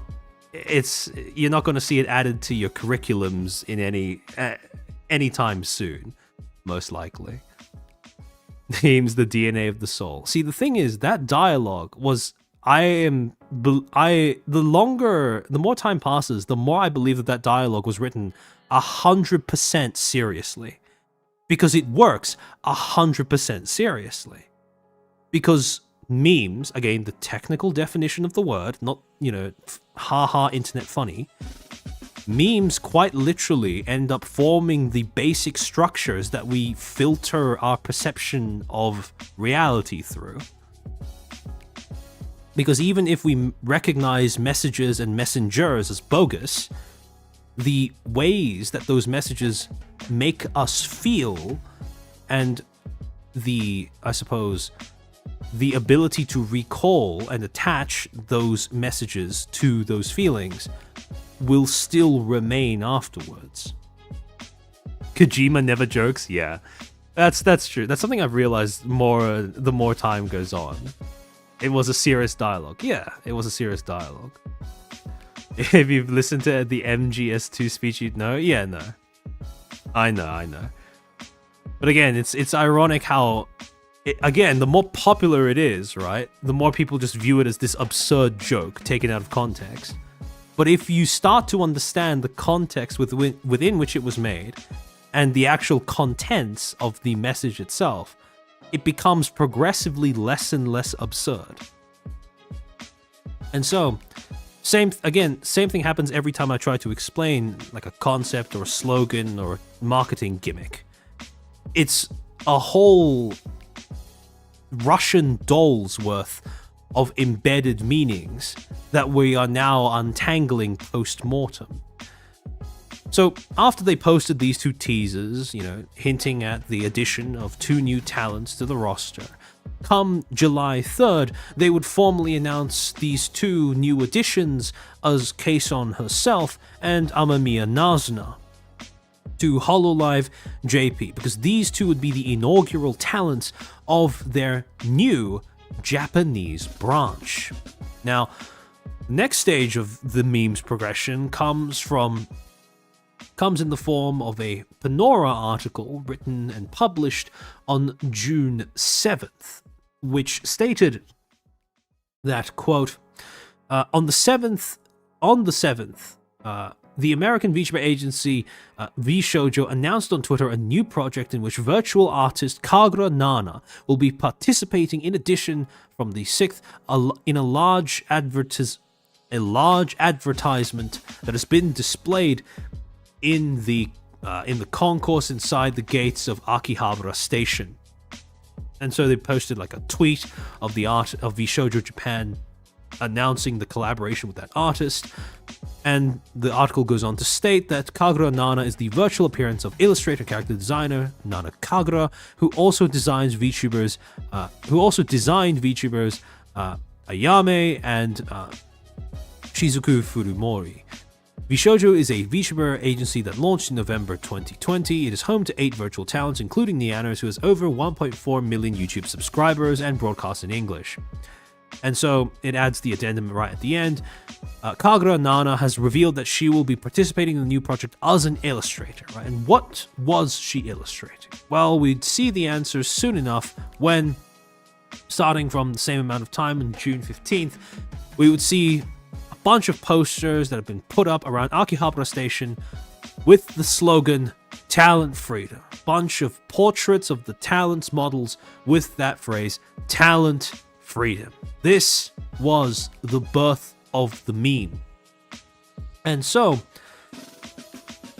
in July 22nd, few weeks after Kason and Nazuna made their debuts, Dexerto would publish an article based off of an interview with Gunrun titled the following, quote, VShojo's CEO claims Japan expansion will quote-unquote break down barriers, end quote, in VTubing.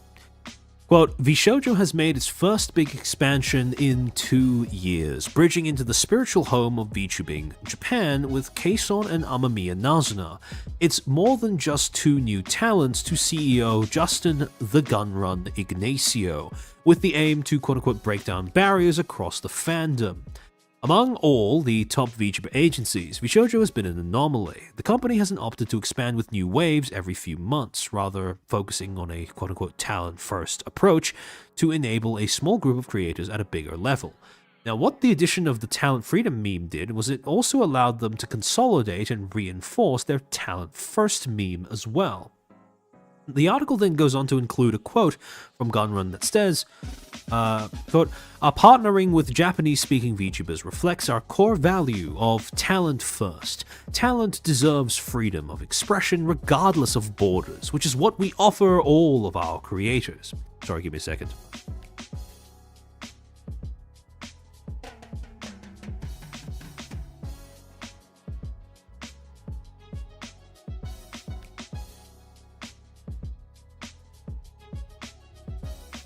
Vinmaster, you could argue that Gunrun was being a cultural imperialist. I wouldn't just say could, I would.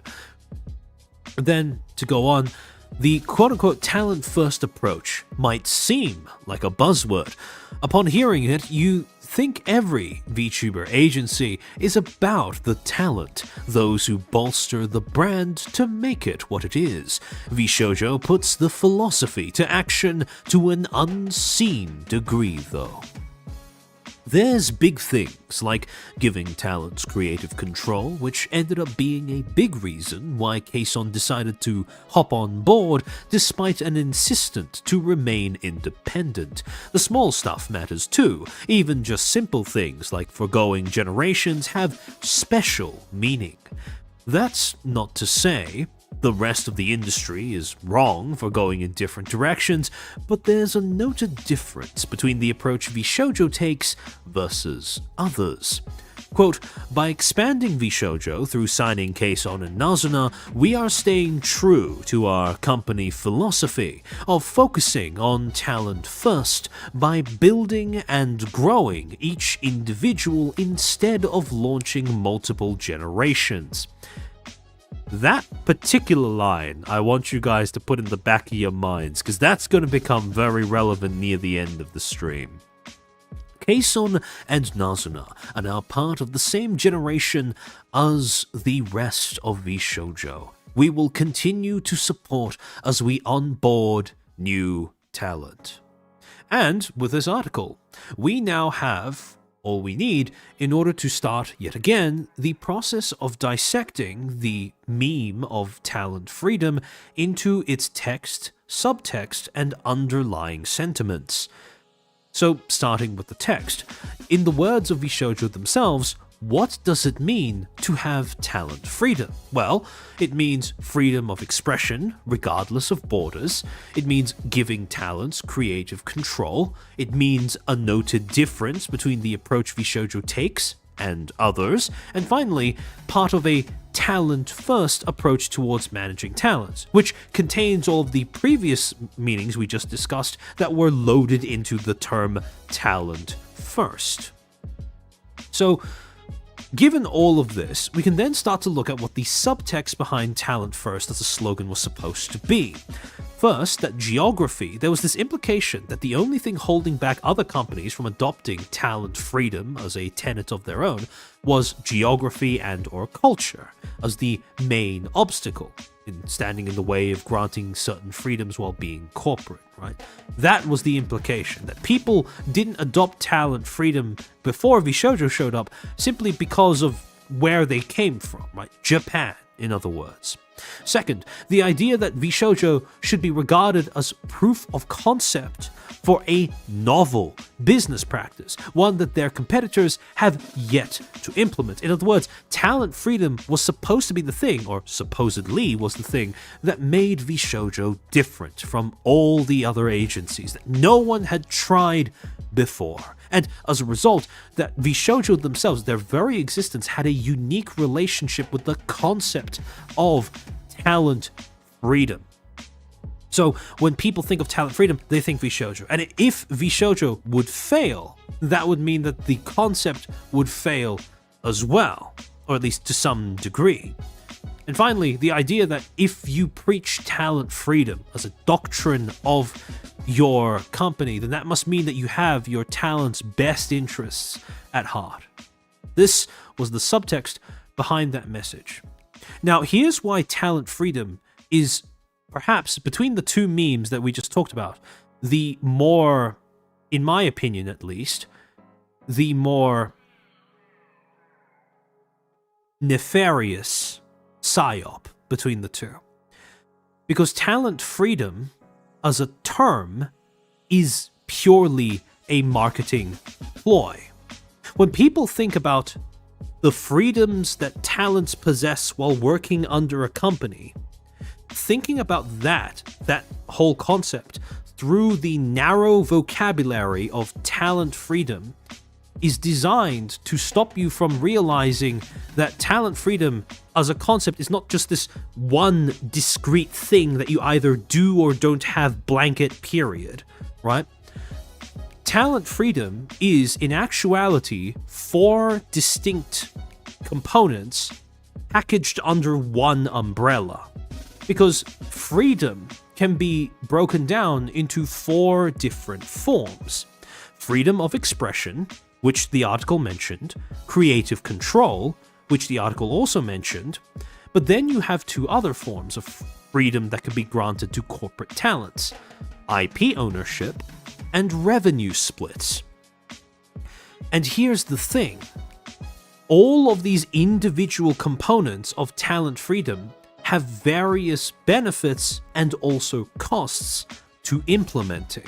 When you look at, for example, freedom of expression and creative control, both of those things moderate your ability to project unity and maintain brand cohesion when you're acting as a member of a cohesive group, and a larger group. If you're going to be part of something bigger than yourself, if you're going to be part of a collective in any way, you are going to have to moderate one of those two freedoms in order to make sure that you are able to project a unified front, or to maintain a solid identity that continues to function for all of you collectively, and also all of you as a collective in the first place.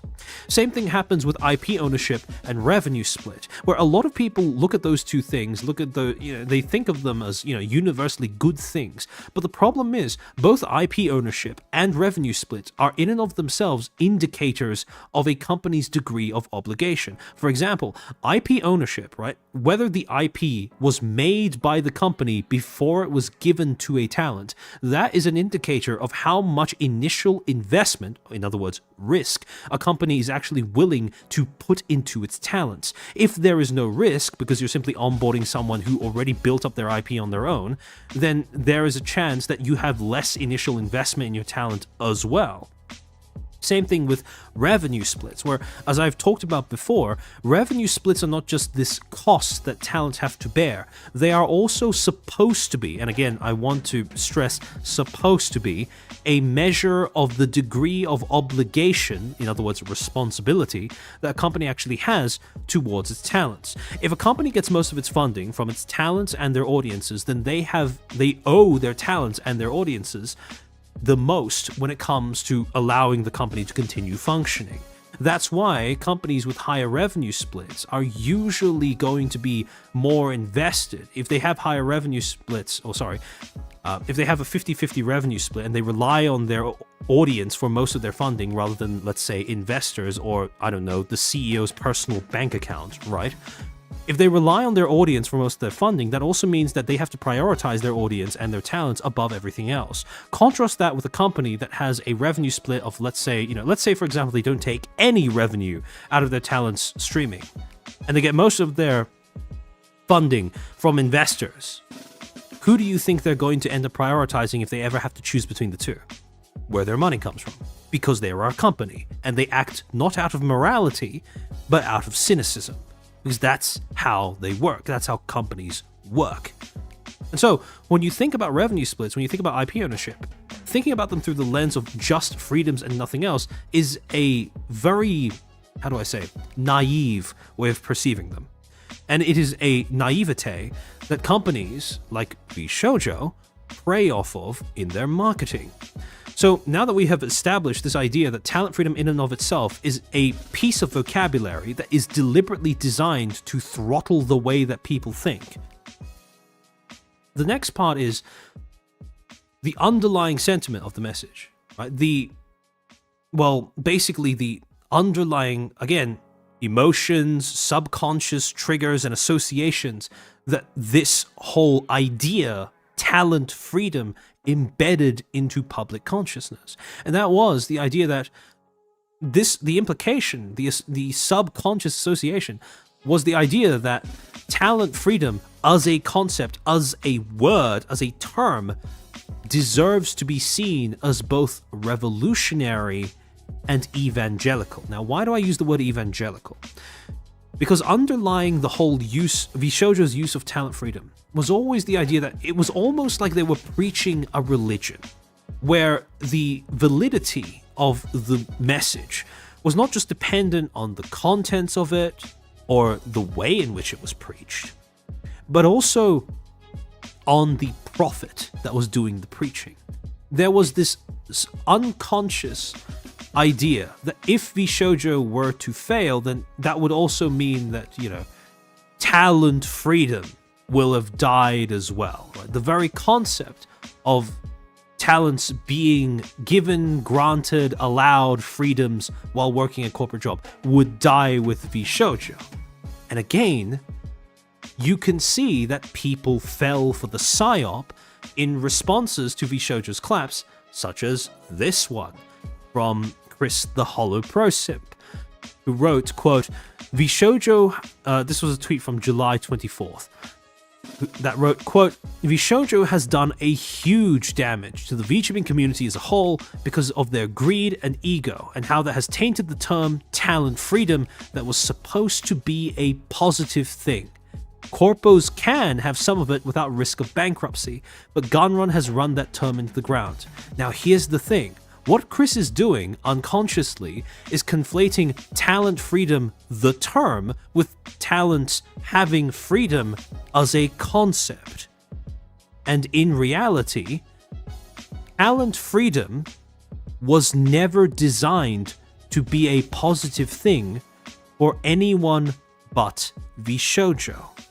Because like I said before, talent freedom as a concept was designed to take something that already existed in the corporate space, you know, talents being given a certain form of freedom, regardless of which one of the four it was, and imply that they were doing a new thing. In other words, what VShojo wanted its audience to think that they were doing was the equivalent of Mr. Beast building wells in Africa, when in actuality what they were doing was selling hydrogen-rich water bottles. In case you guys don't know, adding more hydrogen to water, that's not a thing. Like that's not a real product, right?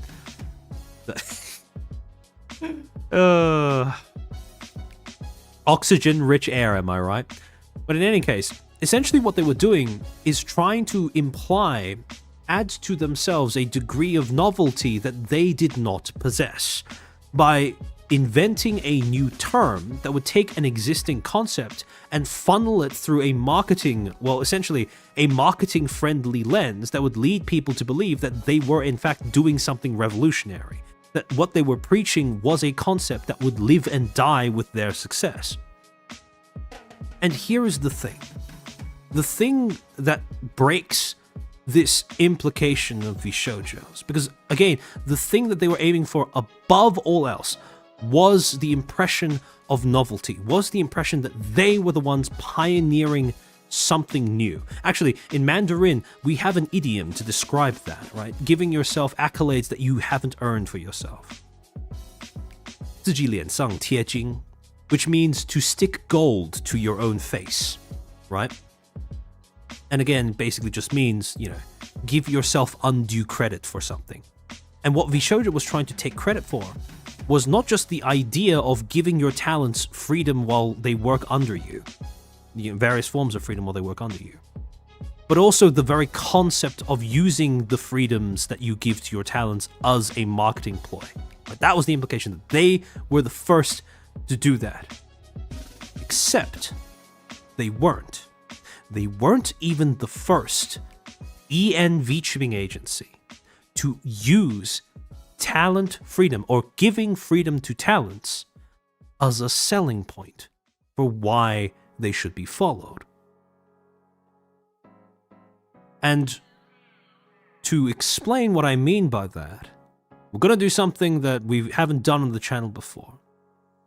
Second history lesson.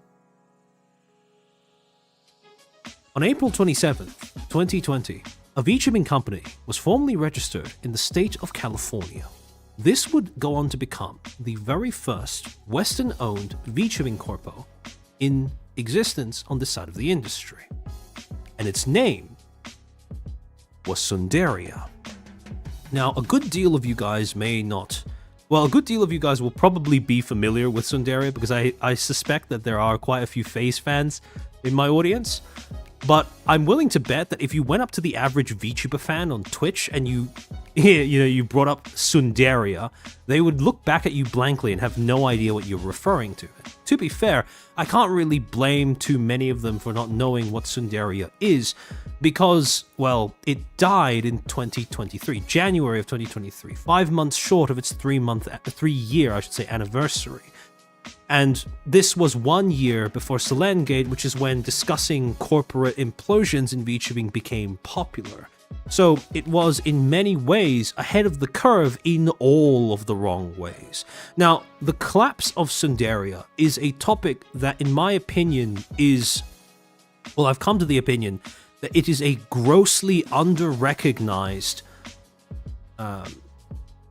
event of significance to this the EN side of this industry as a whole, especially the EN corporate scene, and so it deserves a stream dedicated to it in and of itself. However, for the purposes of this stream, there is one specific thing that Sundaria did that I want to bring your attention to, and that was a stream that they did in August of 2020 between S-Train, a member of staff, and Hoshino Charlotte, who was a member of their very first pseudo generation, right? Gen Zero, who was also a talent that happened to also be a member of staff, right? So in August of 2020, they would end up doing an AMA stream. Now, again, this was what? Let me do some quick maths in my head. 3 months before VShojo would announce their debut, before all of those articles would come out talking about being talent first, etc., etc. And as many small corpos in the EN VTubing scene did, this was an AMA that was doubly designed to, not only answer questions that their audience might have, but also as a sort of marketing ploy, right? Marketing gimmick, where people would get to see, get a supposedly a behind-the-scenes glimpse at how the company worked, how it functioned, the philosophies that underpinned its practices and policies, etc., etc., etc.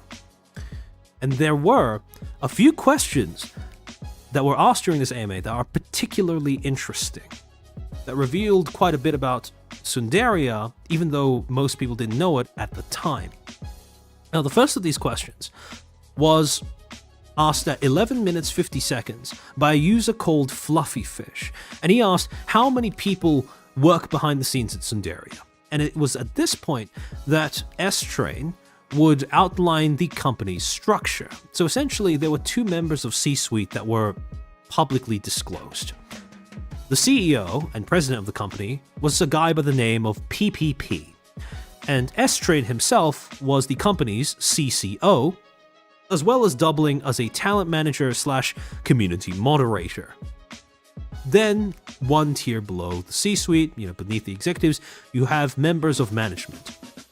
One of the things that Sundaria did that, at least in my opinion, little unusual, doesn't have a very, shall we say, smooth history in VTubing, was they had members of management that also did double duty as talents. Now, at the beginning, the only person who fell into that category was Hoshino Charlotte herself, who debuted on the 27th of June in that same year of 2020. But they also said that they had one other member of staff that was a mysterious marketing and operations person that they had recently hired. Now, we don't know who this person was, but later on, someone else would end up stepping into that same role, and again, I'm not sure personally whether it was the same person even from this point onwards, but on the 14th of February of the next year, 2021, a manager by the name of Umiyushi Urara would end up debuting as a talent as well. And during her debut stream, looking through her slides, she had one of the slides mention all of the roles that she undertook, all of the hats that she wore while working under the company. And those jobs included project management, digital marketing, tracking analytics, asset design, payroll, financial forecasting, talent management, video editing, and sales. Now again, I don't know personally whether Urara was the marketing and operations person that they were referring to way back in the AMA in August of 2020, but it certainly seems like she could have been. And so again, this was one of the first, I suppose, things that would go on to become a red flag in the industry as more and more companies cropped up and died, which is this whole thing of making talents and management cross over in their roles, to the point where management were taking on the same jobs as talents, and talents were doing the same jobs as management. Because generally speaking, for reasons that I'll get into later on in the stream, that has never been a very great way of doing things. It has certain costs to, well, implementing that tend to undermine a talent's ability to do their job, and also a manager's or member of management's ability to do their job. However, thing is, when Sundaria collapsed, universally across all the talents that left the company, one of the only people that they would speak positively of was Umeyushi Urara. Now, there were specific members of the executive team that they would end up speaking quite negatively of, but again, that's something that is better saved for a dedicated stream to Sundaria itself. The next question, though, that I want to draw attention to was one that was asked at 43 minutes 15 seconds by a user called Academic Slave, who asked, and this is where things get funny, what sets Sundaria apart from other VTubing companies? And to this, S-Train says, quote, "We put a lot of focus on the communities that we've built around each streamer, primarily the Discord servers, and you can ask anyone in those servers. They'll tell you that these communities are very different from similarly sized servers, even for other VTubers, as well as the ability to interact with the streamer off stream. I've heard that's a fairly rare thing." Now, that in and of itself is admittedly a pretty rare practice. For good reason, it tends to create more problems than it solves. However, the next half of this answer is where things get really, really interesting. There's another sort of discreet but important difference, is that the streamers do have a lot of freedom. Not just in the servers, but sort of with their brand, their identity. Sorry, give me a second.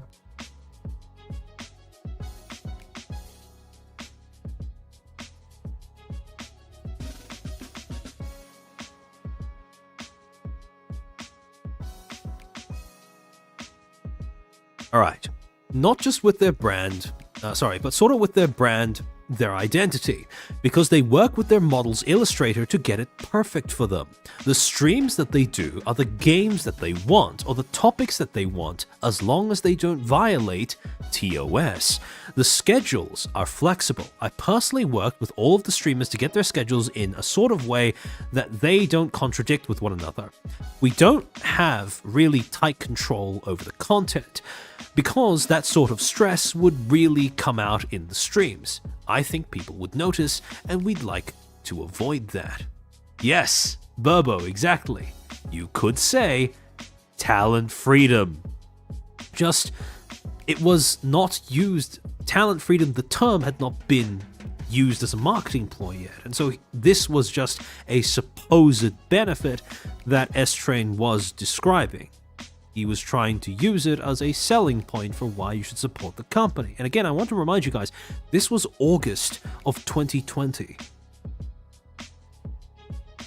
Then, at 55 minutes 11 seconds, a user by the name of Akatskin ends up asking, do any of you have experience starting a company, or is this your first venture? Did you seek outside assistance from others more experienced? And this is where a few of the red flags with Sundaria's management, or I shouldn't say management, but executive team, their company structure, started to sort of come to the fore. Because in answer to this question, S-Train then goes on to say, quote, "I've personally worked in a lot of different industries in various capacities, but this is pretty much my first time in a managerial role. I've done like coaching for baseball before, which I guess is kind of a managerial role, but I mean, they were kids, so probably not. But I never really wanted to be in a management position before.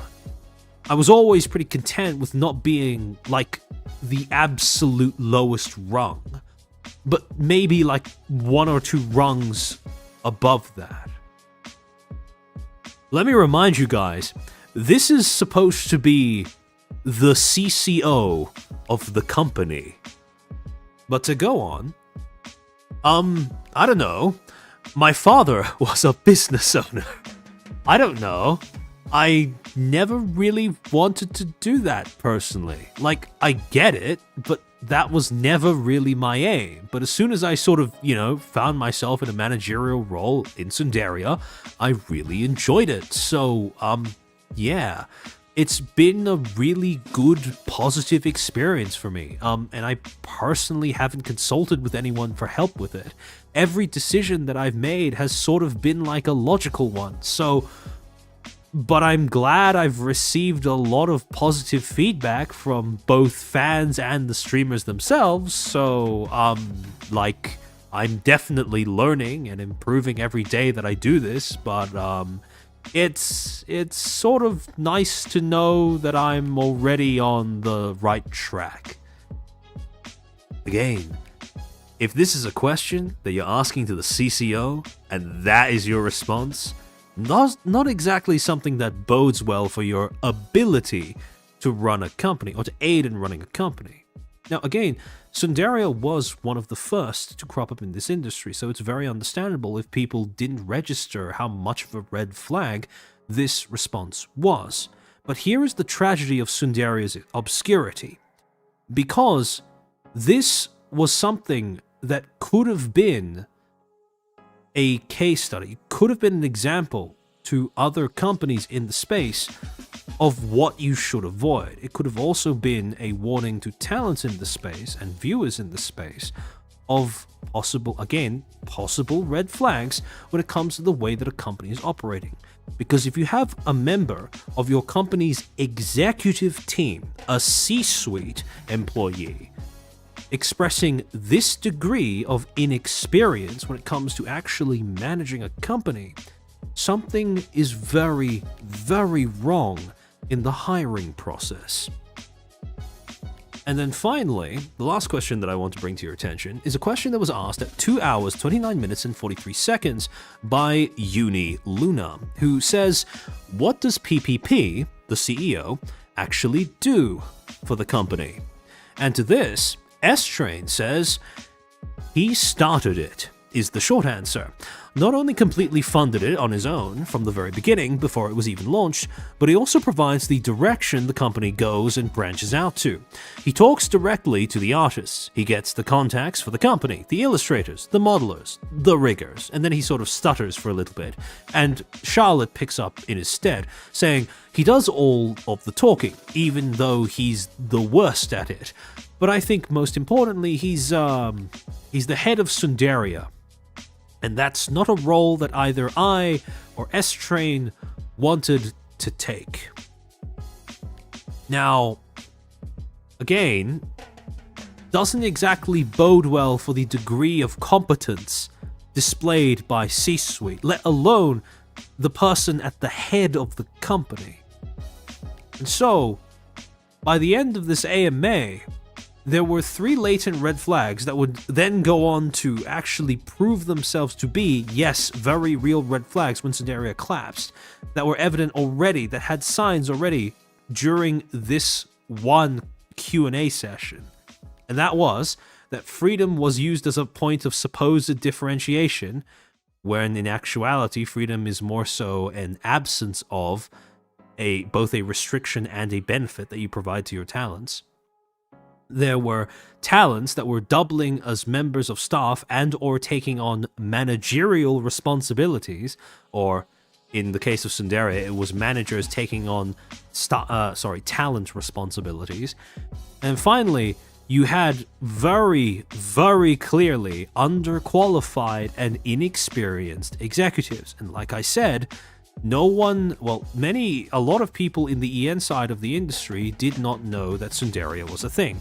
I, myself, did not know that Sundaria was a thing until about halfway through last year, I would say. Well, not halfway through last year, but probably first third of last year. And so, when it comes to assessing red flags in other companies, most people, because again, they don't have Sundaria as a registered data point in their mind, they don't have the data, the necessary data, to apply prejudice against red flags that are displayed in other companies as well, such as, for example, VShojo. Now, again, like I said, freedom itself as a concept, the idea of giving your talent certain freedoms, especially creative control, when it comes to doing their job as an employee of a company, that is not in and of itself a bad thing.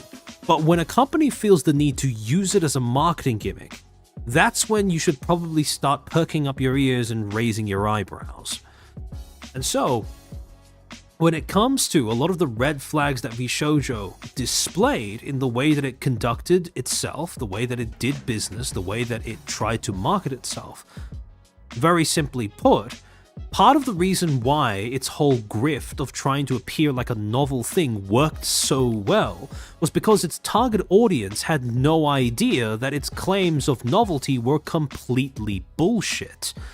And so, by the end of all of this, you have the hidden Psy-Op behind the entire thing. The whole point behind popularizing the memes of the dual memes, to phrase it a little pretentiously, of talent freedom and talent first, was, well, the biggest lie that VShojo was able to pull off in the minds of its audience and in the eyes of its audience. The idea that it was novel in what it said, in what it did, in what it tried to accomplish. Because when you really boil it down, they only ever played at novelty. But then the question becomes, why this?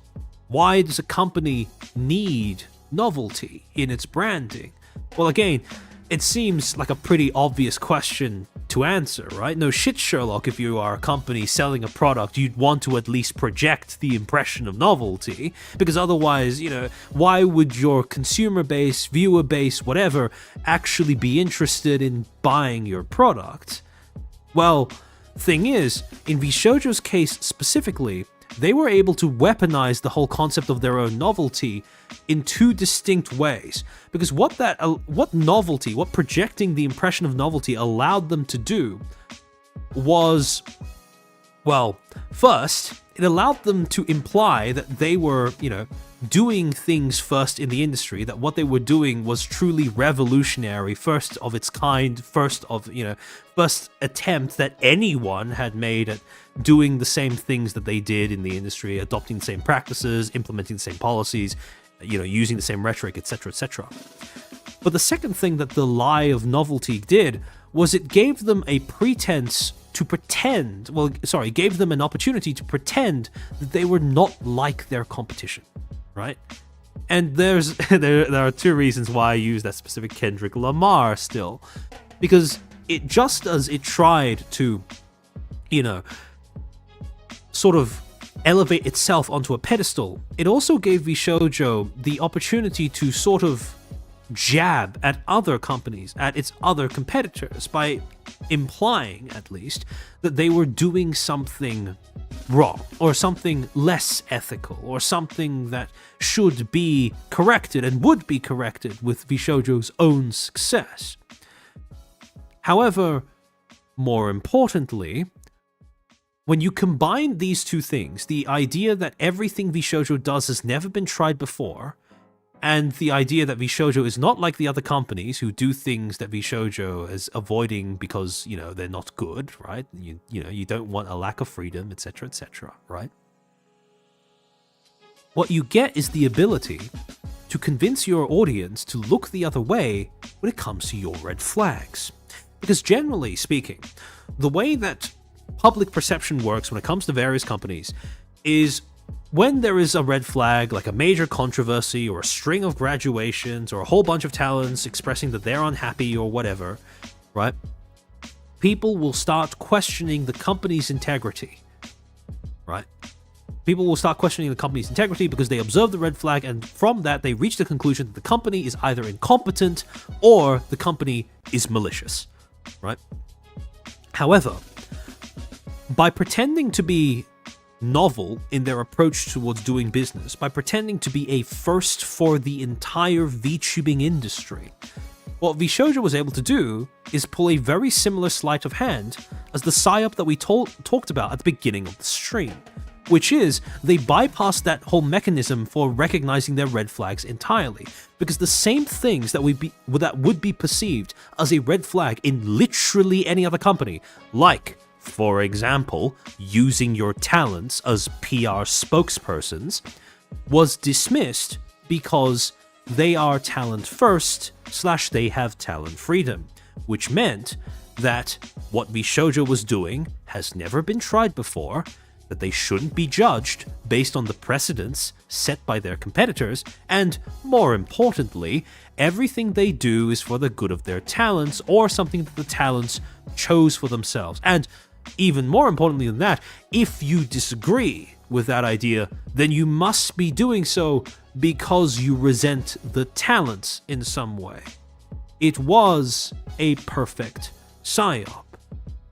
And the reason why I raised this in particular is because when it came to VShojo, there were red flags. There were a lot of red flags, but two of the biggest ones, and these are two of the ones that I've been harping on about for more than half a year now, were the fact that VShojo had no company identity and that they had talents who were doubling as, like I said, PR spokespersons.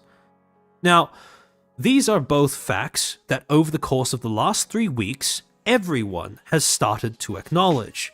But what I'm hope to demonstrate is that these are red flags that existed way before then and were just as observable a few months ago. But people just didn't want to acknowledge them because of the Psy-Op of talent first and talent freedom, and all of the subconscious associations, emotional and psychological triggers that they embedded in the minds of VTubing audiences. Now, that wasn't all, though. That wasn't the only thing that was protecting VShojo from scrutiny and criticism.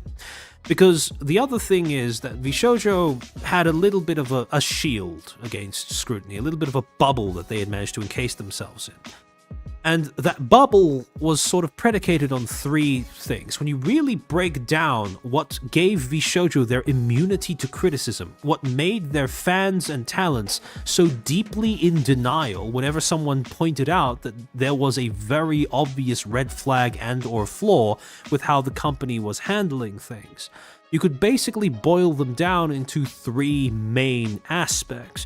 On one hand, you have reactionary claims to novelty. This is what creates the perpetual short-sightedness, the perpetual myopia that accompanies the impression that everything a company does is being attempted for the first time ever, and as a result should not be judged against anything that came before it. Second, you have just goodwill and a feeling of moral superiority, right? This idea that, again, VShojo was doing something that was virtuous and as a result should be supported, and those who supported it deserve to be able to feel smug about themselves. Blaze, I mean, I did think they were a problem, but there's no way to see them as foreshadowing for charity embezzlement and instant claps. Don't get me wrong, right? I'm not trying to make out as if I saw that I peered into the future and I knew 6 months ahead of time that Gunrun would commit charity fraud. That's not what I'm saying at all, right? No one anticipated that VShojo was going to be this corrupt. But my point is more so that it was such a trek to convince people to acknowledge that VShojo was corrupt. Because like I said, there were signs, but people didn't acknowledge them. And then in point 3, the third thing that they did, the third thing that was such twisted, I suppose, very twistedly effective as a deflector of criticism, was the fact that they based their entire brand as a company around each individual talent. Talent freedom, talent first also meant talent-centered branding. And when your company's entire brand is dictated by your talents, in no small part because your company itself never bothered to create a brand for itself, that also means that every criticism leveled at your company is shared by the talents, or at least is very easily portrayed as if it is directed at the talents. It is a way of establishing a sort of an almost voodoo doll-esque link between the public standing of the company and the personal brands and personal reputations of its talents. Is a prophet? I've said this before, I'll say it again. I don't do prophecy, I do prejudice, and what my content is supposed to do is give you the ability to do the same. So, when it comes to the first sort of defense mechanism, I suppose is a way that you could conceive of it. The first sort of deterrent against criticism that VShojo levied was its reactionary claims to novelty. The idea that it was different, and that was what made it better, that was what made it novel, that was what made it worth supporting over its competitors. That's what made it worth acknowledging. The whole talent freedom thing, right? The fact that they, very proudly advertised that they took no revenue. They took none of their talents' revenue from subs and donations. They only ever took money out of sponsorships and merchandise. Now, again, this sounded good on paper, but nobody ever thought, okay, what happens if a company, is that actually profitable? And if it's not profitable, what is a company going to do afterwards? Now, best case scenario when a company can't make money is that it collapses. Worst case scenario, and happens more often than not in this industry, is they start trying to make that money appear out of thin air, which often means out of somebody else's pocket. So you have the whole talent freedom thing, you have the whole revenue split thing, and for a while it was truly novel, right? For a while it was the case that VShojo was the first, the most significant, and at least for a little bit, the only company to attempt using this as their main marketing strategy. The only problem was, VShojo as a brand became so popular in the West that other companies started trying to ape them. And other companies did not have tens of millions in investor funding to burn through before the jig was up. And so, over the next couple of years, a whole bunch of companies would rise and fall while using the exact same marketing rhetoric. Vertux advertising the fact that they had a very generous revenue split with their talents when it came to donations and subs. Sundaria themselves using freedom as a marketing tool, right? Talking about how good they are, etc., and then collapsing after VShojo established itself. Pixel Link. And then, Pixel Link's whole thing with, announcing the fact that they have a 60-40 revenue split. Wow, how generous, and then collapsing a few years later. Idol, exact same shtick over there. Even matching VShojo in terms of failing to deliver merch. And then you have Nexus. I don't think I need to talk about Nexus because I've mentioned them so much on my streams already. But again, same sort of thing with saying that they're going to give their talents freedom and independence, and basically just using that as a whitewash for the fact that they wouldn't give their talents any form of direction or managerial support when it came to their content. Right? It was basically just go, be free, and succeed or fail entirely on your own. If you succeed, that's our doing. If you fail, skill issue. And that was pretty much the rhetoric for Nexus. And to be honest, a lot of other companies in the space as well that have come and gone since VShojo started. And so, ironically, through their own initial success, VShojo ended up spawning the very thing that would remove that defense from criticism. Because what happens is, when other people start aping your claim to novelty, you lose that element of novelty. And so as these companies rose and fell while using the exact same rhetoric of look how little we take from our talents, while, not really acknowledging how little they gave in return, VShojo then ended up suffering a loss of brand distinctiveness as their imitators rose, fell, and died. And then it was left with only two things, right? Goodwill and moral superiority combined with their talent-centered branding. And when it came to seeing how both of those things manifested, the thing is, both of those things come from the company's identity, right? They come from the company's identity as something that is worth supporting, a quote-unquote moral, I suppose, a moral alternative. I've seen some people use that phrase before. A moral alternative to their competitors, right? You know, not as exploitative as the evil idol corporation or corporations. And so to understand how these defense mechanisms, these deflections against criticism worked and later failed, we're going to have to look at VShojo's company identity. Or, I should say, company identities, and how they have shifted over the years.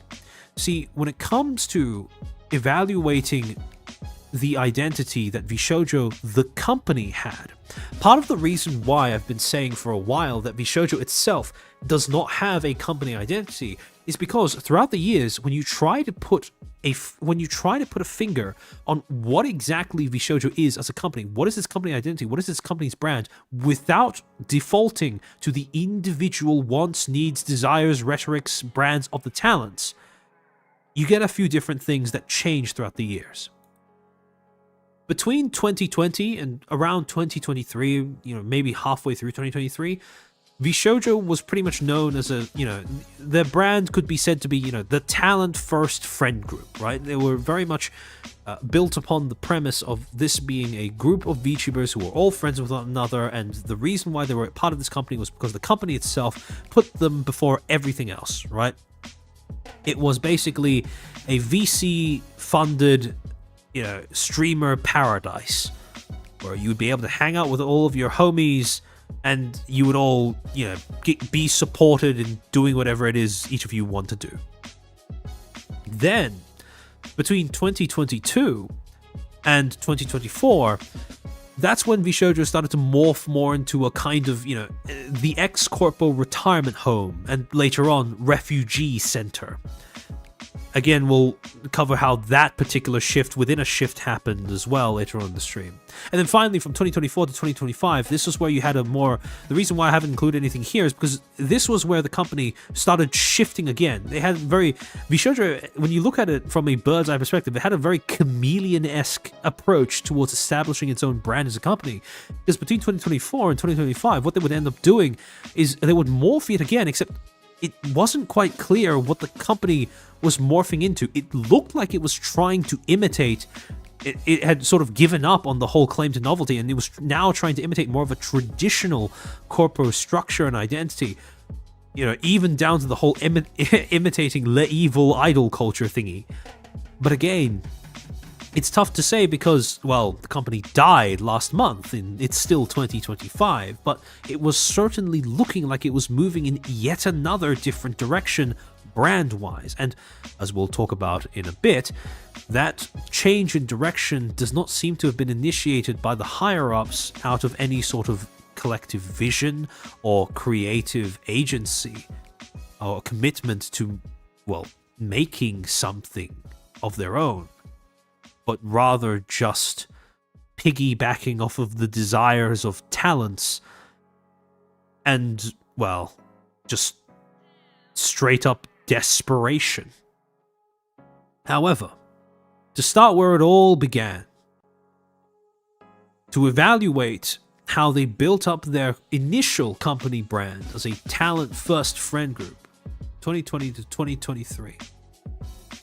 One of the things that you will realize about the shifts in company identity when it comes to tracking VShojo's various, tracking how the company identities, so to speak, what little of it they had, developed over time, is the shifts in company identity correspond almost perfectly to controversies that happened over the course of its existence as well.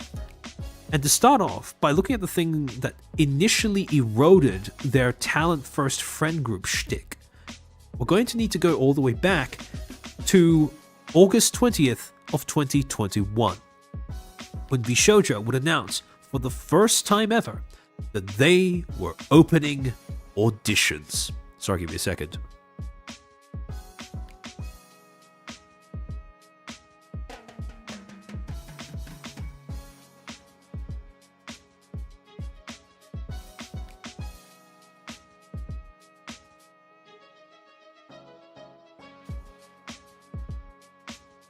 Alright, so, on August 20th, the VShojo subreddit would have a post made on it by Gunrun himself that was titled, Announcement, Auditions for VShojo Start, and it would read, quote, for the first time, we are opening up auditions. Oh, wait, sorry. I'm happy people share my sentiment about Kason. I thought it would have been publicly crucified for not really liking it. Yeah, no, I mean, again, a lot of people have. I think the opinion that you expressed in chat is something that I've seen in quite a lot of places. So I don't think you need to be too worried about being alone there with that either. We're looking for people with experience already in streaming regardless of size, and you're welcome to apply if you're already a debuted VTuber too. And then it gives an application overview of what they're expecting and what the conditions are. Submission deadline, September 30th, 2021. Submission requirements, a link to a custom 3-minute audition reel and a clip from a live stream. Applicants must be over 18, prepared to stream full-time as a VTuber. There are no geographic restrictions, and then finally, a link to the submission form. And then, Gunrun himself would also, on the same day, use his personal Twitter account to quote tweet / promote the official VShojo announcement on the corporate account as well, saying, you ever wanted to VShojo? Now, admittedly, didn't get that much traction, only 500 likes or so, but, you know, again, the effort was there, right? And so, this would be, you know, for a lot of people at least, this was, you know, biggest VTubing company in the West, right? Except for, you know, Hololive. And then, you know, a lot of people found this to be a very exciting opportunity, and a lot of people ended up applying. This was widely regarded as a very positive thing for the space in general.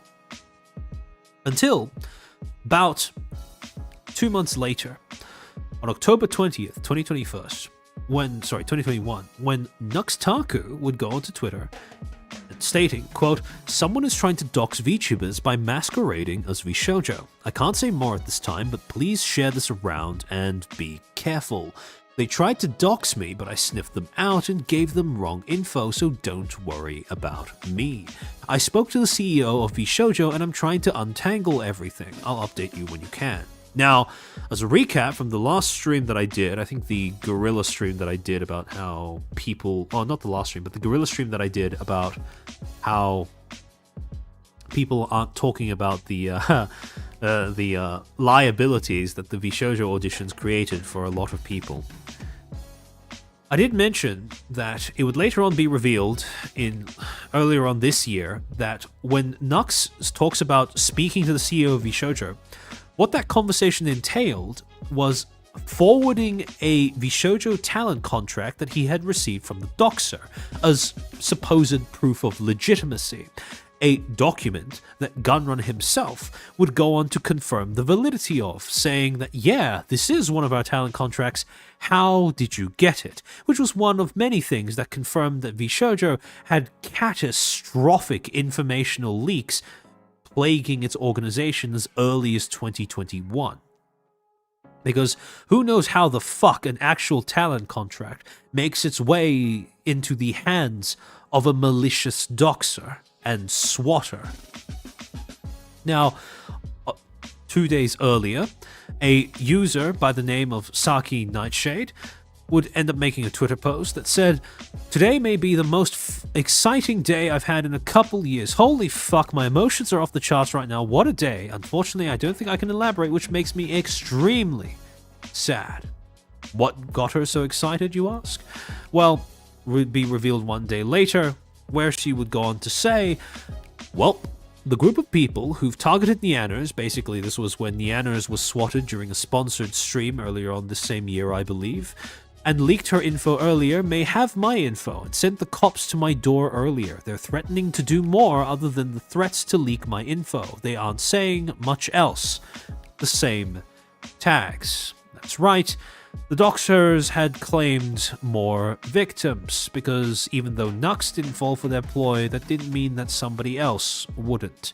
And to be honest, I don't think you can even blame them, because again, the contract that they were sending with these spam emails, well, I should say these phishing emails, were legitimate talent contracts. Now, this was an excerpt that Nux would later end up posting onto his socials of what the emails actually looked like, and at first glance, you can easily see why some people would be taken in. Invitation to VShojo, Michael at VShojo.com. Dear Nuxtaku, it is a pleasure to be writing to our talent, sorry, I'm having a stroke reading this. It is a pleasure to be writing to, presumably to you. Our talent agents would like to offer you an invitation to joining us as a full-time streamer for VShojo. Okay, to be fair, right?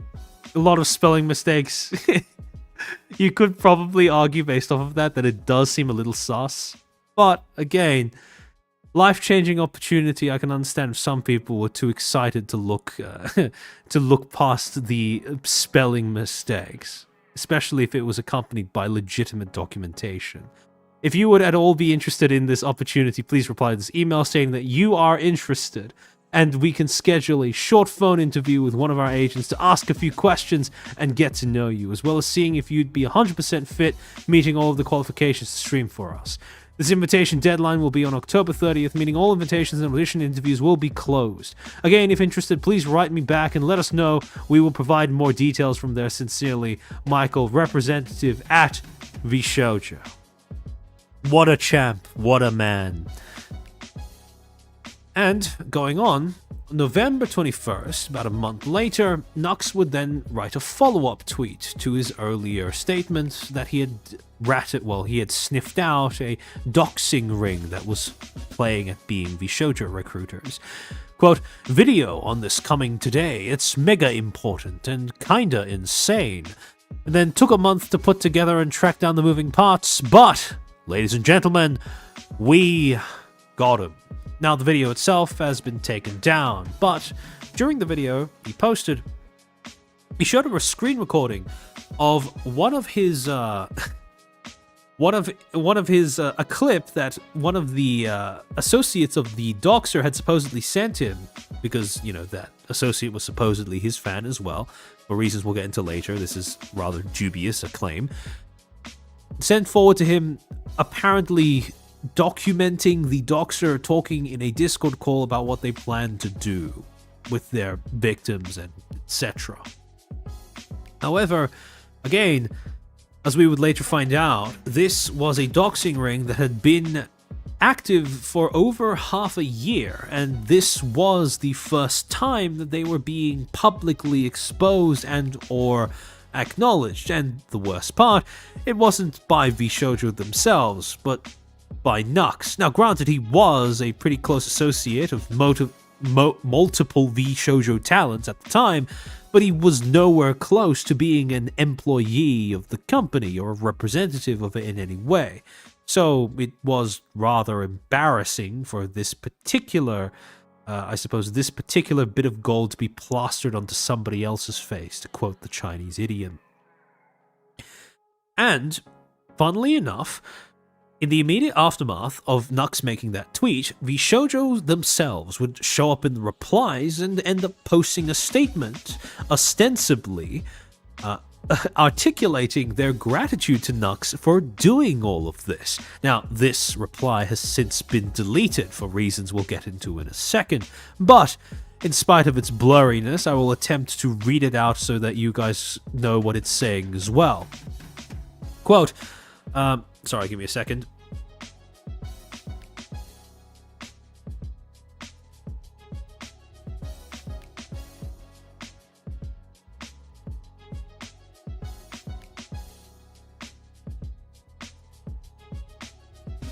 I'm glad I have my current prescription, because if I had to try and read this without my glasses, it in all of its 2-pixel glory, I would not be able to make out the words at all. Alright. So the post reads, "Thank you, Nux, for working with us. We've added our own response to the event, and the response reads as follows. Vishojo's stance on swatting/harassment campaigns, so pretty similar in tone to the ones that Hololive and Nishi Sanji had been coming out with in the same year as well. First of all, we at VShojo want to express sympathies to Nuxtaku, Saki, and others who were targeted by this criminal harassment gang. No one should have to experience this just for expressing themselves online. That said, sorry, give me a second. My allergy to bullshit is kicking in again. That said, this incident was part of an ongoing criminal harassment campaign that VShojo was fighting against for an extended period of time. Earlier this year, VShojo retained a third-party cybersecurity investigations firm that specializes in criminal investigations and working with law enforcement. The major difficulty in getting this campaign to stop in a timely fashion is that some of the perpetrators are underage, which significantly slows the enforcement due to the country's outdated legal framework. Our first priority is a successful, recon? I can't really make out what that is because it's just a smudge on my end. Our first priority is a successful arrest. Okay, there we go. It's supposed to be arrest. Is a successful arrest, and the worst case scenario is for the perpetrators to remain on the internet in any way. Thus, we have endured this campaign quietly. I love how VShojo is speaking as if they, the company, are the victims, not their talents who were swatted, or the auditionees who were also presumably swatted. Sorry, give me a second. Then, to go on, we were frequently working with talent to ensure every crime committed by this group was added to their eventual criminal charges, and we worked with talent and their mod teams to minimize the impact of ongoing attacks while we waited for law enforcement, including arranging anti-swatting notifications and monitoring and takedowns wherever possible, and tracking the gang's activity. Billy, thank you for the 5. Chat keeps harassing me to ask you for feet pics. Is it really chat though? But yeah, thank you for keeping the tradition alive. It has been very trying for all of us, but we want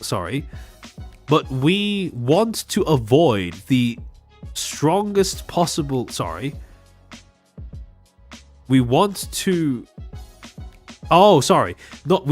send the strongest possible message to swatters, and the only thing that will work is real world consequences. Now again, that last bit of rationale, right? Wanting to send a message to the people doing a bad thing, that is something I very much understand and I can very much sympathize with.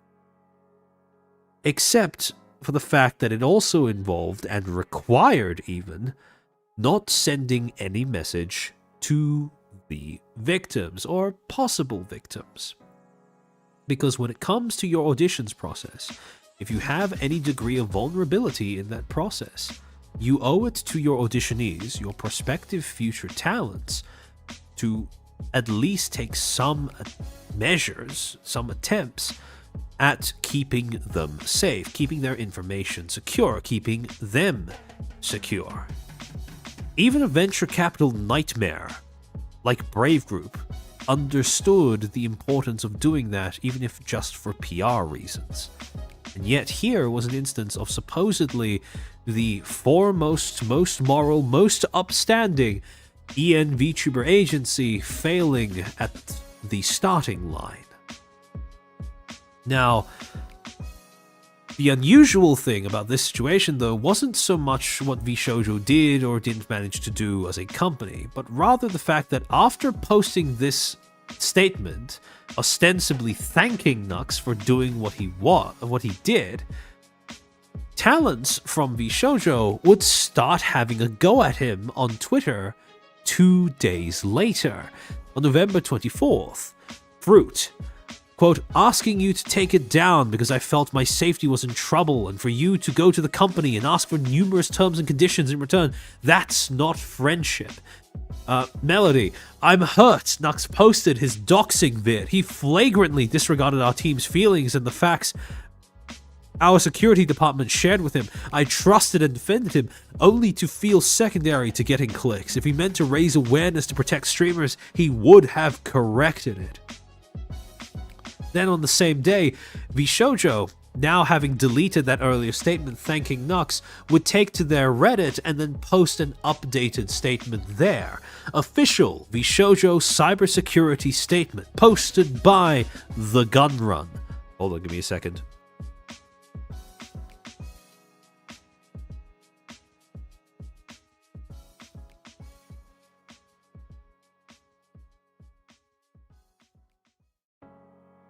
Ugh, I said there was going to be a lot of this, and I wasn't lying.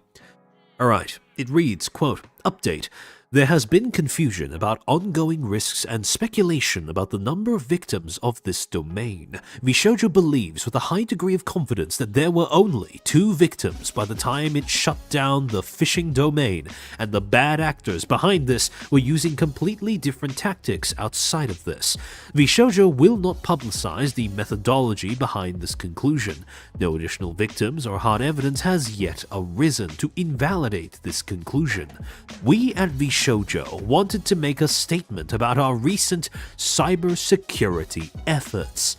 TLDR. Hashiria, thank you for the 10. I think all of the talent's reactions, out of all the talent's reactions, only Niano seemed to display genuine anger at the situation, given that the doxer was the same person that swatted her. I'm very much agreed, yeah. VShojo has invested greatly into the safety and protection of its talent. We want to clear up some recent misconceptions in the community, and below is an incident report that goes into the details of what has been happening with cybersecurity attacks against VTubers this year. VShojo's cybersecurity expert helped write this, so there's detailed technical information presented. Earlier this year, VShojo retained a third-party cybersecurity firm to help deal with the sort of swatting and doxing that many top live streamers have to deal with. Working with the experts, VShojo tackled these important issues in a way that is a first for the industry. Again, note how even when they're talking about a failing in terms of warning people that there was a doxing ring that was running around, they feel the need to reiterate that they are a first in the industry, truly revolutionary and novel in their approach. To continue, we connected with authorities willing to take online harassment seriously and treat it like the criminal matter that it truly is. We documented evidence and helped law enforcement put together cases that they will ultimately bring against the perpetrators of numerous swatting, doxing, and harassment incidents this year. Sorry, give me a second.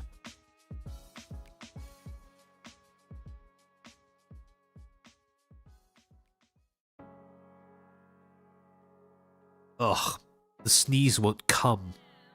That's annoying. Oh, that feels awful. Alright.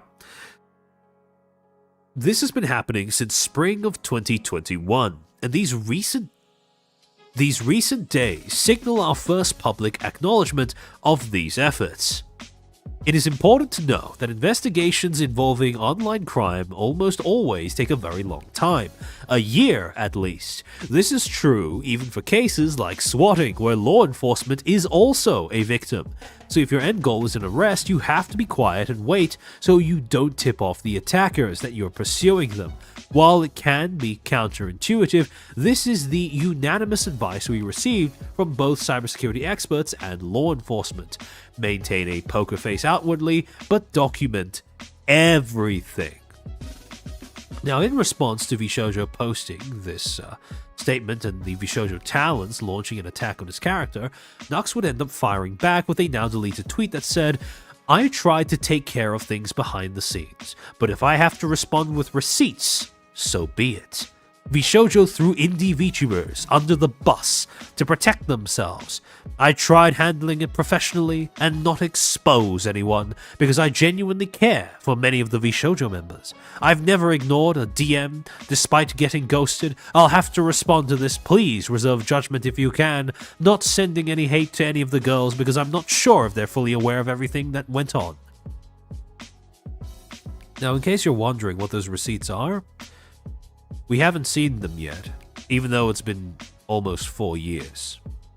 There was a period earlier on, I think even last week or this week, where Nux did a whole, well, I think, hold on, 2 weeks ago, I think it was, where Nux did a whole, I have information that I'm sitting on, and if something doesn't happen within 2 weeks, I might do something with that information.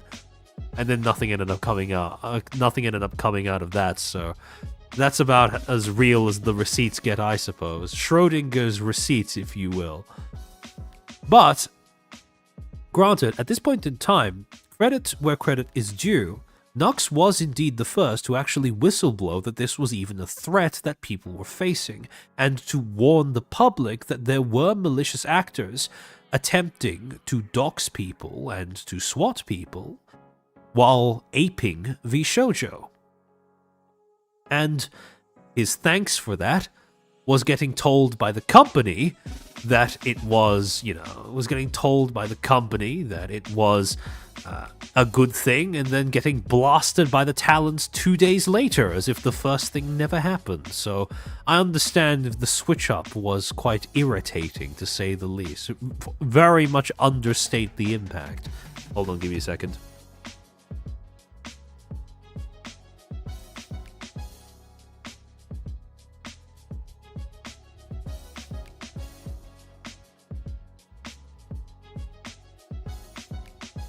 Alright, so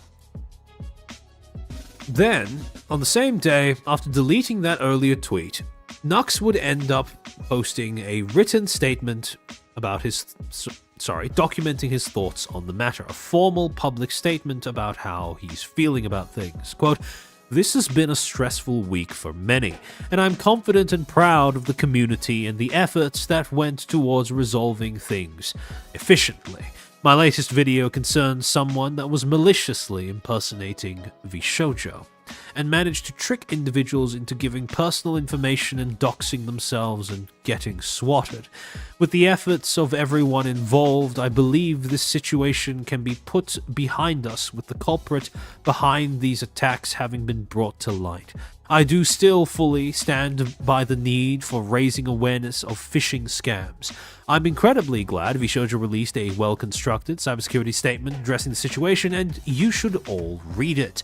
In regards to my video, I worked with VShojo on this for a while, as they mentioned in their statement in response to my video. I did show them my video before posting it. I was not requested to refrain from uploading. The rumors that I had posted it regardless of being asked not to are untrue.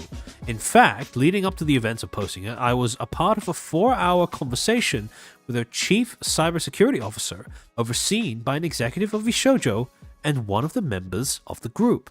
I sincerely apologize if my actions have caused any undue stress on anyone. It was not my intention. I was only hoping to contribute to keeping the community safe.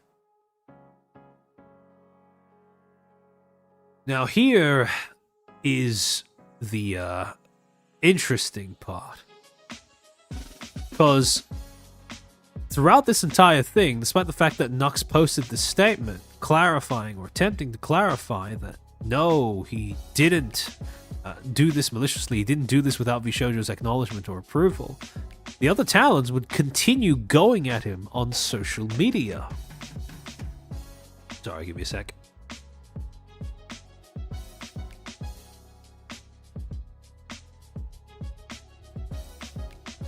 Evo, to be honest, until Nux and Tectone actually drop actual truth bombs about VShojo, they are just drama farming VShojo's downfall. Well, Yeah. I mean, if you guys remember, back when Gura graduated earlier on this year, Tectone said that VShojo was quote-unquote the least bad VTubing agency. Now, I don't know about him, but I think charity fraud is worse than the graduation of, a talent that, granted, was probably quite burnt out on streaming based off of, streaming under the company for whatever reason. But I mean, look, I think VShojo has quite proven itself to not deserve that moniker of least bad VTubing company. Even if you are supposed to be, how do I put this? Even if you are operating off of the perspective that VShojo, that all VTubing companies are inherently and irredeemably evil, right? I still don't see by what metric you judge VShojo as the least bad one out of all of them. Like, okay, you can say that HoloLive is evil because the talents don't own their IP and people have graduated after spending years at the company. Sure, that's fine, right? But I mean, out of the litany of things that VShojo has done, I don't see how those equate to it being the least bad. And especially that the thing that makes that statement so much funnier in recent memory, especially but when framed across recent events, is when the whole thing about VShojo committing charity fraud came out. Tectone then posted another video saying, "I have always said that VShojo is the worst VTubing company," or something along those lines. And I mean, he is someone who very much understands the principle of engagement first, right? Like he definitely knows how to get that engagement. But there are times when the things that he says just come across as comically out of touch. Hold on, give me a second.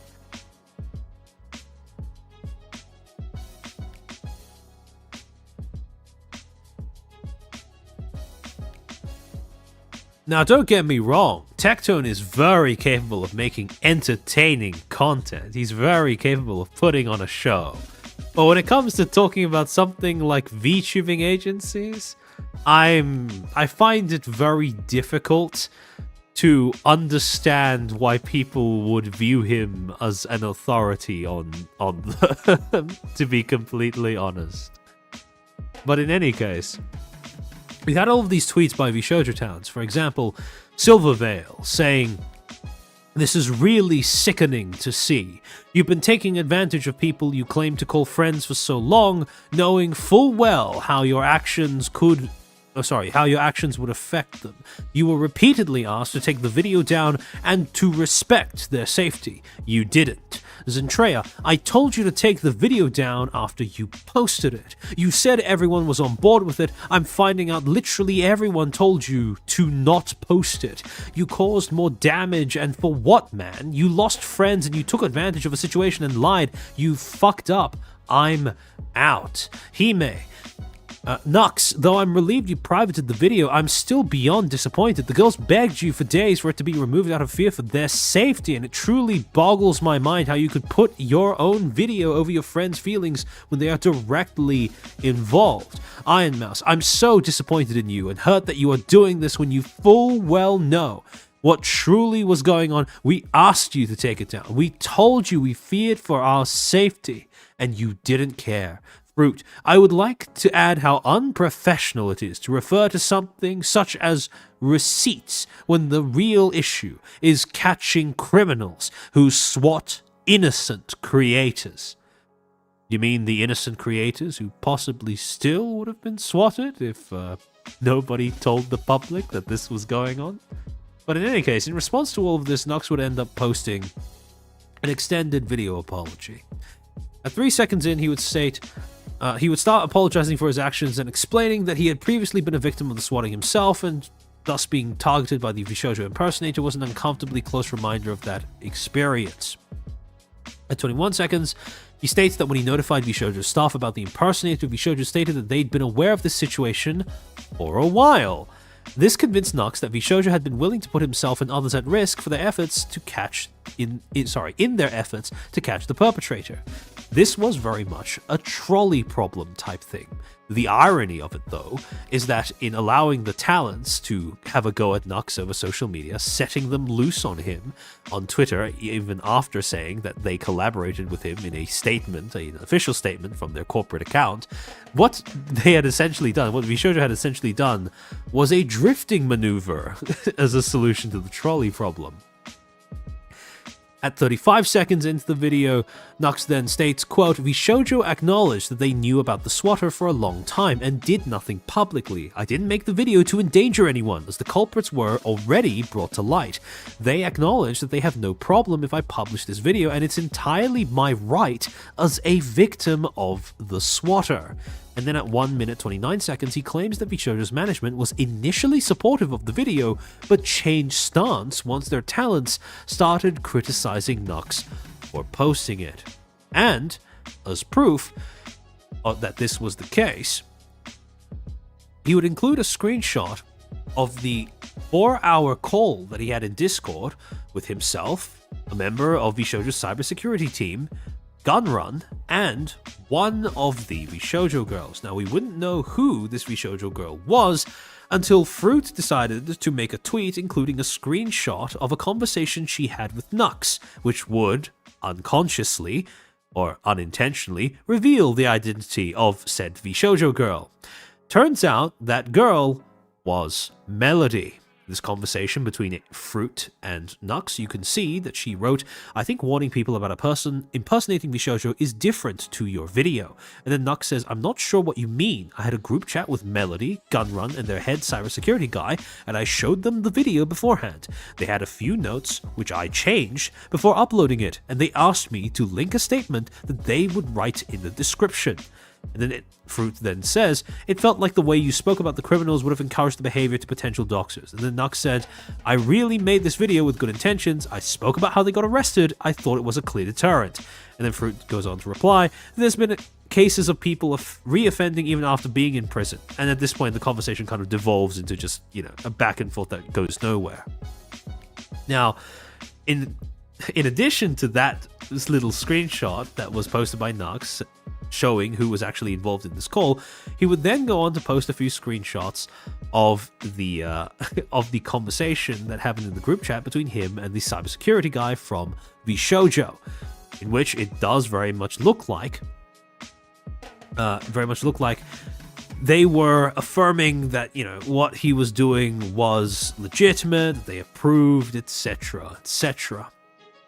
And especially you have this particular screenshot, right, where this corresponds with what Nux said, proving that they have known that this was going on for a while. This screenshot of a message from Phoenix, the cybersecurity guy from VShojo, saying, "I understand what you mean. Sorry, I understand, so this is in reply to Nux saying, I understand your hesitance in posting the video, but I think the good outweighs the bad in publicizing this." And then Phoenix says, "I understand what you mean. I'm specifically referring to that point in the past where you were working on the incident but not talking. Well, we were working on the incident but not talking about it publicly because for us to say anything, it would have been bad and would have generated more harassment. I'm not saying this as a criticism of whether or not you should do a video. That is entirely your right to do so as a victim, and we don't have a problem with that." So again, based off of this screenshot, it does very much look like they were giving him the go-ahead. Then we fast forward 2 days later, from November 24th to November 26th, when VShojo would release yet another official company statement addressing their side of the entire doxing, swatting, phishing controversy. Quote, "Addressing security accusations." Sorry, give me a second.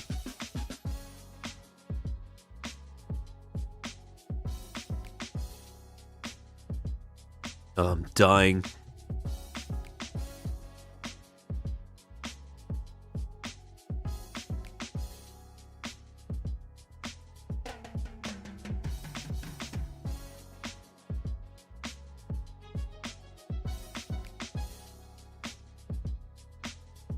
Sorry, I'm reloading my cup.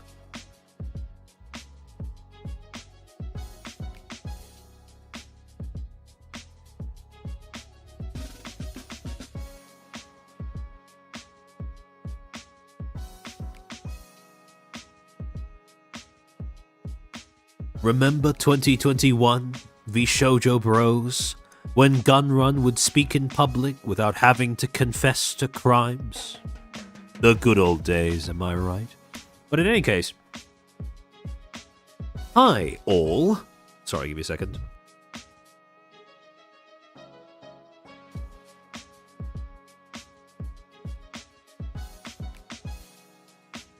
No, Evo, don't say that. So what does phishing entail here? Does previous action by the doxer not enough for conviction? So yeah, that's the funny thing, right? It's really difficult to understand what exactly VShojo is trying to angle at with that particular talking point. Hi all, we want to clear the air on our recent safety issues by detailing our security efforts. This is not wholesale permission to send hate or harassment to any party involved. My objective is not to cast blame on individuals, but to be transparent in how we approach the issue. To be honest, when the Vishojo people were saying you've lost friendships from this and prompted Nux to go full scorched earth because a lot of the language was gaslighting, incredibly manipulative. Yeah. They turned what was very much an understandable reason for Nux to go public with this into some sort of interpersonal drama and dispute by saying that he put their lives at risk by posting a video where he was basically just talking about, hey guys, you might want to be careful, there's a doxer running around pretending to be VShojo. Again, it was very much within VShojo's capacity and remit to post a similar announcement. It would have shown that they were willing to look out for the safety and security of their auditionees, not just their existing talents, but they chose not to. And so if they're not going to do it, it falls upon somebody else to do that instead. And that somebody else happened to be Nux. Now, was the way he did it perfect? Probably not. Hard to judge because of the fact that the video's gone now. But it is, even talking about it in a clickbaity way, is probably better than it not being talked about at all. And again, if you want to play identity politics with who gets to talk about what, then since he is a victim of the same doxer, then yeah, he probably does get the right to make content out of it.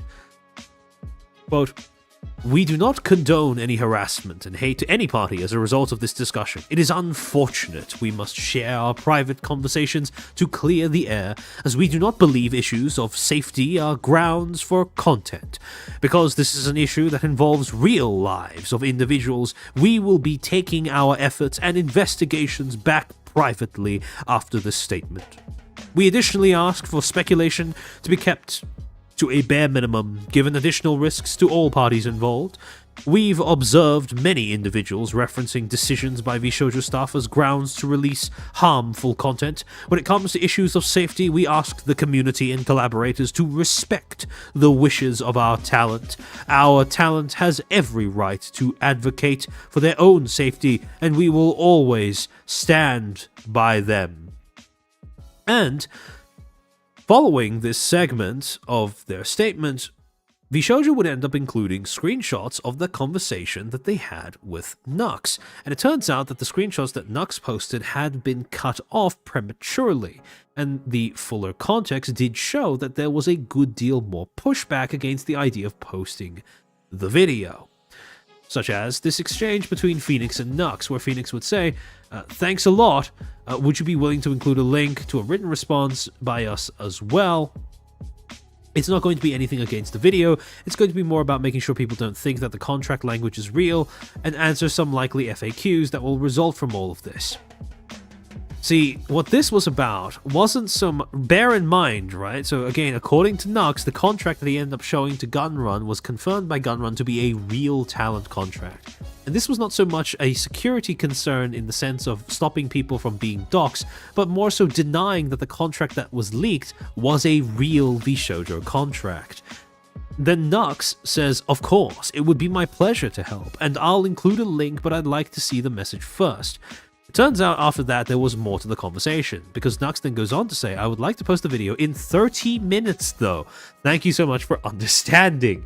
So when Nux says he gave them advanced warning, yes, I can understand why some people would be pissed at him because the advanced warning was only 30 minutes. And then Phoenix says, but I'd like to see the message first. That's reasonable. We'll get you a copy as soon as we finish it. And then Nux says, amazing. Phoenix replies, we will work quickly. Nux says, thank you. I'm working on blurring this one section. Phoenix says, appreciate it a lot. Our heads down on writing now.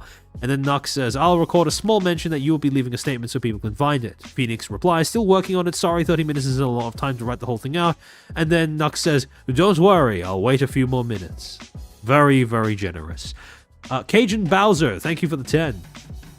This whole security thing was when I first saw VShojo was unserious but still salvageable. They could have sent out a generic message of beware scammers using our IP, report it to us, and like other orgs. Yeah, and again, this is what I mean when I say that VShojo was part of their branding. One of the functions of their branding was how it allowed them to not be judged against their predecessors. And they're based on the actions of their predecessors, because other companies have been through similar problems where people have been imitating them in order to get at the personal information, the confidential, the sensitive information of auditionees, and they had responded by sending out generic announcements saying, "Beware, we are being impersonated." There was no reason why VShojo couldn't do that, but they didn't. And instead of being interpreted as a failing, as it was, a way in which they failed to live up to the precedents established by their competitors in the industry. Instead, people looked at this as if it was the first time that a scenario like this had arisen in the VTubing corpo space. Sorry, give me a second.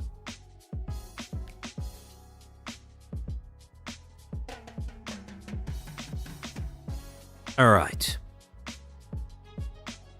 Then you have this little exchange. Between Phoenix saying to Nux, I don't mind harassment my way. I think it's important for people to know what they can't, to think, sorry, it's important for people to think they can't publicly say shit. And then Phoenix says, I appreciate that you are doing this public service announcement. That isn't a problem at all. My comment narrowly, specifically about praising that one fan that reached out, I'm 99% certain that is a fellow member of the harassment gang and not a fan. Giving them praise will make them focus more on harassing the VTuber community because they will think that they can manipulate people like this. Even though you aren't naming this person publicly, the person who did this will know who they are. At this current stage, we are focusing on building a deterrent effect against this sort of criminal harassment, and that's the reason why the comment concerned me. And then Nux says, if anything, mentioning we caught the culprit is the best possible deterrent, and this fan was legit. They even gave me the swatting video you mentioned you had, and even if not, they won't know if I was referring to them. And then the bit of the conversation that Nux did not include earlier was Phoenix saying the only people who had that unlisted YouTube video and knew where to look were harassment collaborators. And then Nux says, okay, I understand, but I see no issue with mentioning a random fan that reached out to me. Again, I can very much see this being more of an ego thing for Nux, where he feels the need to go, oh, the reason why I was able to find this information, you know, this information that I am now privy to that other people didn't come across first, was because this person was a fan of me, and, you know, my fans are awesome, and this is how I was able to achieve this. So again, it's, how do I put this? It's stuff like this that makes me very sympathetic to a very common criticism that people level against drama tubers, where sometimes it is very easy in this content niche to build an ego off of the amount of information that you are privy to and or have access to. The only issue is, if you do content in this niche, it's very important that you don't end up falling for the access journalist fallacy, right? Of, oh, if I value maintaining a closeness to my informational sources more so than actually passing on that information to my audience, then that will make me better at doing what I do. It does seem like there was a little bit of that coming across in this interaction between Nux and Phoenix. And then Phoenix reiterates, "It's not a random fan, is my point." And then Nux replies with, "It's irrelevant to the point of the video and it doesn't cause any harm, so even if I'm mistaken, there's no harm in it. I just want to talk about my experience as a victim and what I did to help." And then Phoenix says, "Okay, their MO is to do this good cop, bad cop thing, and this random fan does something to establish credibility and then uses that credibility to feed disinfo to the target. Sorry if I'm not being clear on this. The concerns are also that they fed you fake info after showing you the genuine video and confession/brag. But I agree, your experiences as a victim are absolutely valid. These people are really awful, and I'm very sorry you got a taste of what we've been dealing with for a while." Again, who's we? The only person who's been affected has been Nyanners, sorry. So, who is the we here? Phoenix makes it sound like the staff at VShojo have been victimized as well. And then Nux goes on to say, "I'm sorry if I don't understand, but it's not relevant if I was misinformed or not. The message of the video remains the same." Again, if you make your trade on peddling drama content, maybe don't go on record and say, "It's not a problem if I was misinformed." But in any case, the statement from Gunrun then goes on to state, quote, "Acknowledgements. Any confusion that previously arose from this issue was the responsibility of VShojo staff. For this, we'd like to set the record straight. We did warn Nux about releasing the videos by outlining concerns from our cybersecurity team, but these are not the same as asking him to pull down the video. From our perspective, we believe these were strong warnings that we could have been much clearer, on the risks."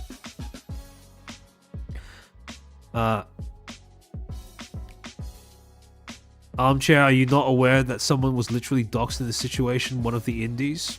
What do you mean, Cicada?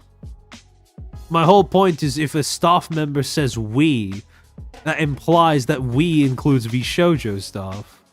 That has nothing to do with the other doxing victims, such as the indies. When I said that we is funny, the reason why it was funny, to explain the joke, was because the only valid member of we, as it refers to VShojo as a whole, would have been Nyanners. But in any case, we absolutely stand by our talent's statement to defend themselves. We also stand by the need to take action when content puts our talent and the community at risk. Within the short time frame, we had little opportunity for foresight to bring in the talent earlier to contextualize their feelings on the matter. We can and will do better moving forward. Learnings going into the future. We were given limited time to react, but a stronger effort from management to sync with our talent at the start could have been helpful in preventing this situation's escalation. We still stand behind our stance on allowing our talent the freedom to express themselves, there it is, as they see fit and don't wish to impair how they communicate with their communities. To this end, we will be increasing our efforts to ensure our talent is better informed with the company's activities. So yeah, this was the first instance in which VShojo had a public controversy, and also where they managed to use le talent freedom as an excuse as to why things went so wrong. Now, afterwards, to cap the entire thing off, the statement would end with a conclusion that stated, quote, "We hope clearing the air here with our context helps put this drama behind all of us. I am understanding of Nux's stance and hope our detailing from our side helps put everything into context. We do not wish to see this matter escalate further. Do not send hate or harassment to anyone. We're looking forward to continuing work as usual and hope all fandoms can see the many perspectives of this complicated interaction between VShojo and Nux. Thanks everyone for reading Gunrun." Now after this, everyone would get busy kissing and making up as well. Because after Gunrun posted his statement, the other talents would start making public statements going back on their attacks on Nux as well. Melody, I support my group through and through, even if strong topics make me anxious. Vey, to clarify, everyone has apologized to each other privately a few days ago. We've all learned a lot from this and will do better going forward. If you're still spreading hate, just know that we've all put this behind us, and there's no hard feelings between anyone involved. Nyanners, this all started because of a safety concern and the focus should have stayed on that. I'm really sorry, I let emotions get the better of me and reacted poorly because of an unfortunate miscommunication. Everyone understands each other better now, and there are no hard feelings. I'm sorry for the stress and confusion I caused. We've all learned from this and I regret how everything happened. We have all reached out in private to apologize and clear the air with each other, and I'd also like to extend my apologies to all of our communities. Thank you. And then Fruit. Nux apologized to me privately yesterday as I apologized to him for subtweeting. As a creator, it is very easy to forget about the consequences of spreading negativity when you have a substantial amount of fans. Ah yes, the all-present boogeyman. Negativity. I don't condone bullying of any sort, and I think we can take this as an opportunity to reflect on our own actions when real people are involved. Iron Mouse posted a statement moving forward, and this was mostly a statement that, to summarize, was apologizing to Nux and recognizing that she was hasty in her initial attack of him, and this was a sentiment that was very much echoed by Zentreya as well, who would end up posting, I would personally, since I fucked up publicly, feel the need to apologize publicly to you for my part in this and inciting people as well during the situation. As you stated, I do not condone hate mobs at all and wish to move forward on peaceful terms. I am sorry. And that was that. For at least the audition-related drama, or the doxing-related portion of the audition drama. Because even though everyone moved past this particular debacle, that wasn't quite the case for the audition, the outcomes of this particular round of auditions, because on December 3rd, 2022, VShojo would announce that they would be debuting a grand total of 1 talent from that round of auditions. That talent was Haruka Karibu. Now again, absolutely no slight to Haruka, and many others who would later express criticism of VShojo's audition were very careful not to implicate her in their criticisms either.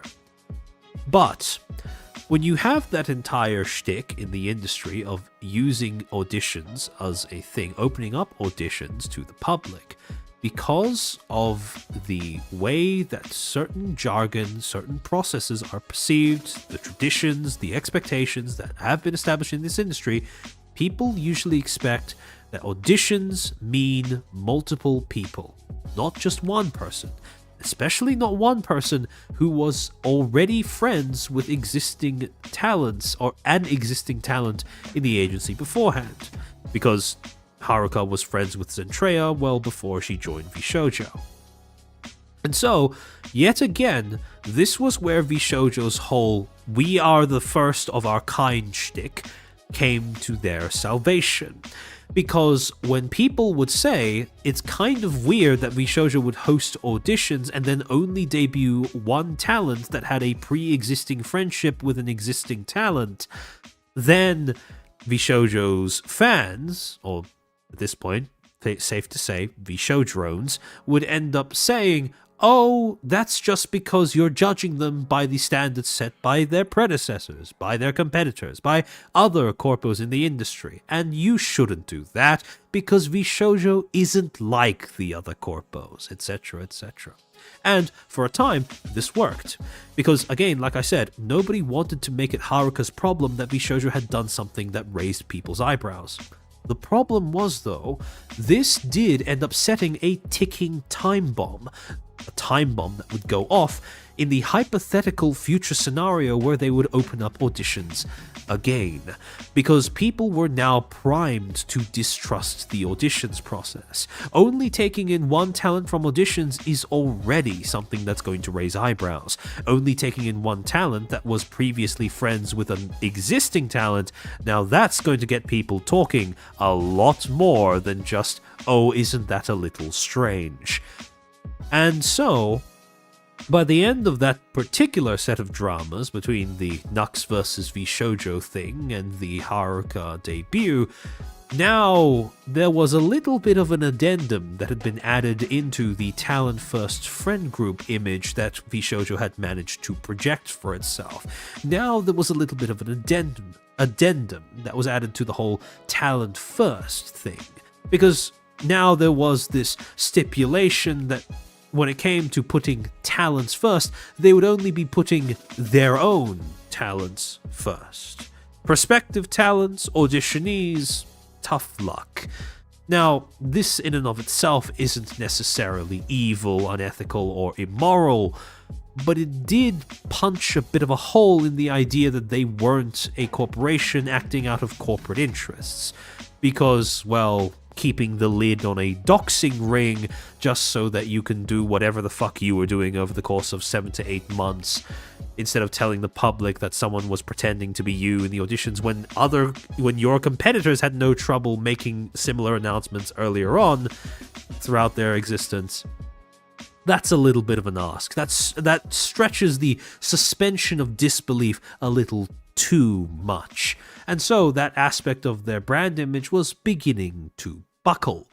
But they still had the friend group portion of their brand. If anything, the tribalistic, shall we say, seagulling of the VShojo talents as they, together as one, initiated an outcry against Nux's video will have solidified the idea that they were all friends who had a mutual concern for each other's well-being and safety, etc., etc. But the next controversy would pose just a little bit of a problem for that as well. No VShojo, it's actually because they said they were hosting auditions with an S. You know what? That's a pretty good point, actually, Kendra. Yeah, if you say auditions, yeah, people are usually going to assume that it's plural. And it starts, first domino, with... Oh, Nene Love, welcome to the stream. It's early, how's it going? Very sleep deprived. We're not even halfway through the slides, but yeah. We're taking a trip down memory lane when it comes to VShojo's controversies of years past. First domino starts on February 8th, when Silver Veil, one of VShojo's founding talents and an avid Harry Potter fan, who'd been a reader of the novels since she was a child, would take the opportunity to stream herself playing the newly released Hogwarts Legacy. Now, again, innocuous to us, normal people. However, unfortunately, throughout 2023, there were a lot of abnormal people who were kicking up a big fuss about the game. And when I say abnormal, I don't mean their persuasion or their identity or whatever.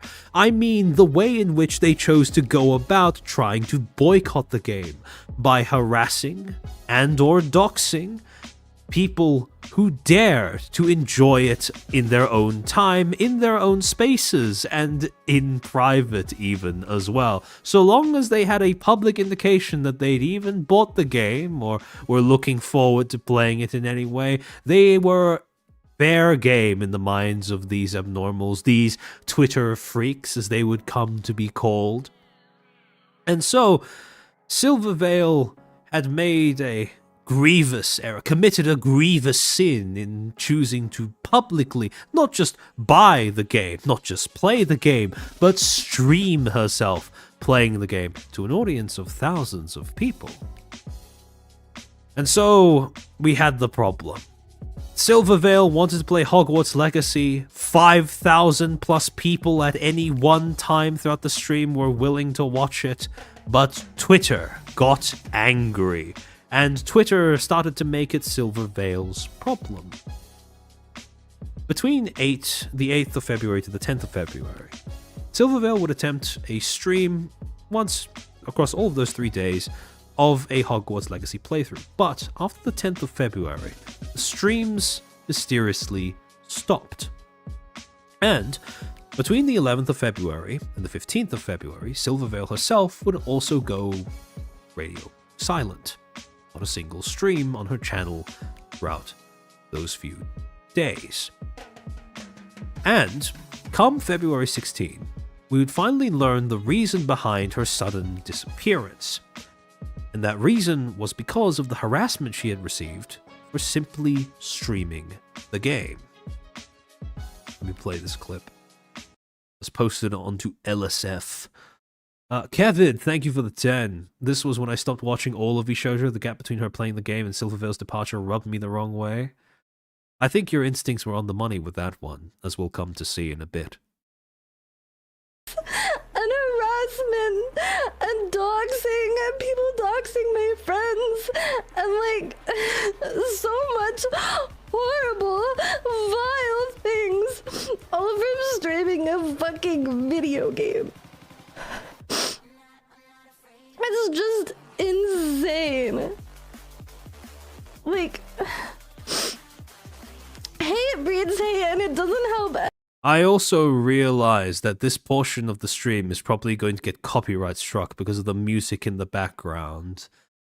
So if the chat replay goes down after this stream, that's probably going to be why. Anyone.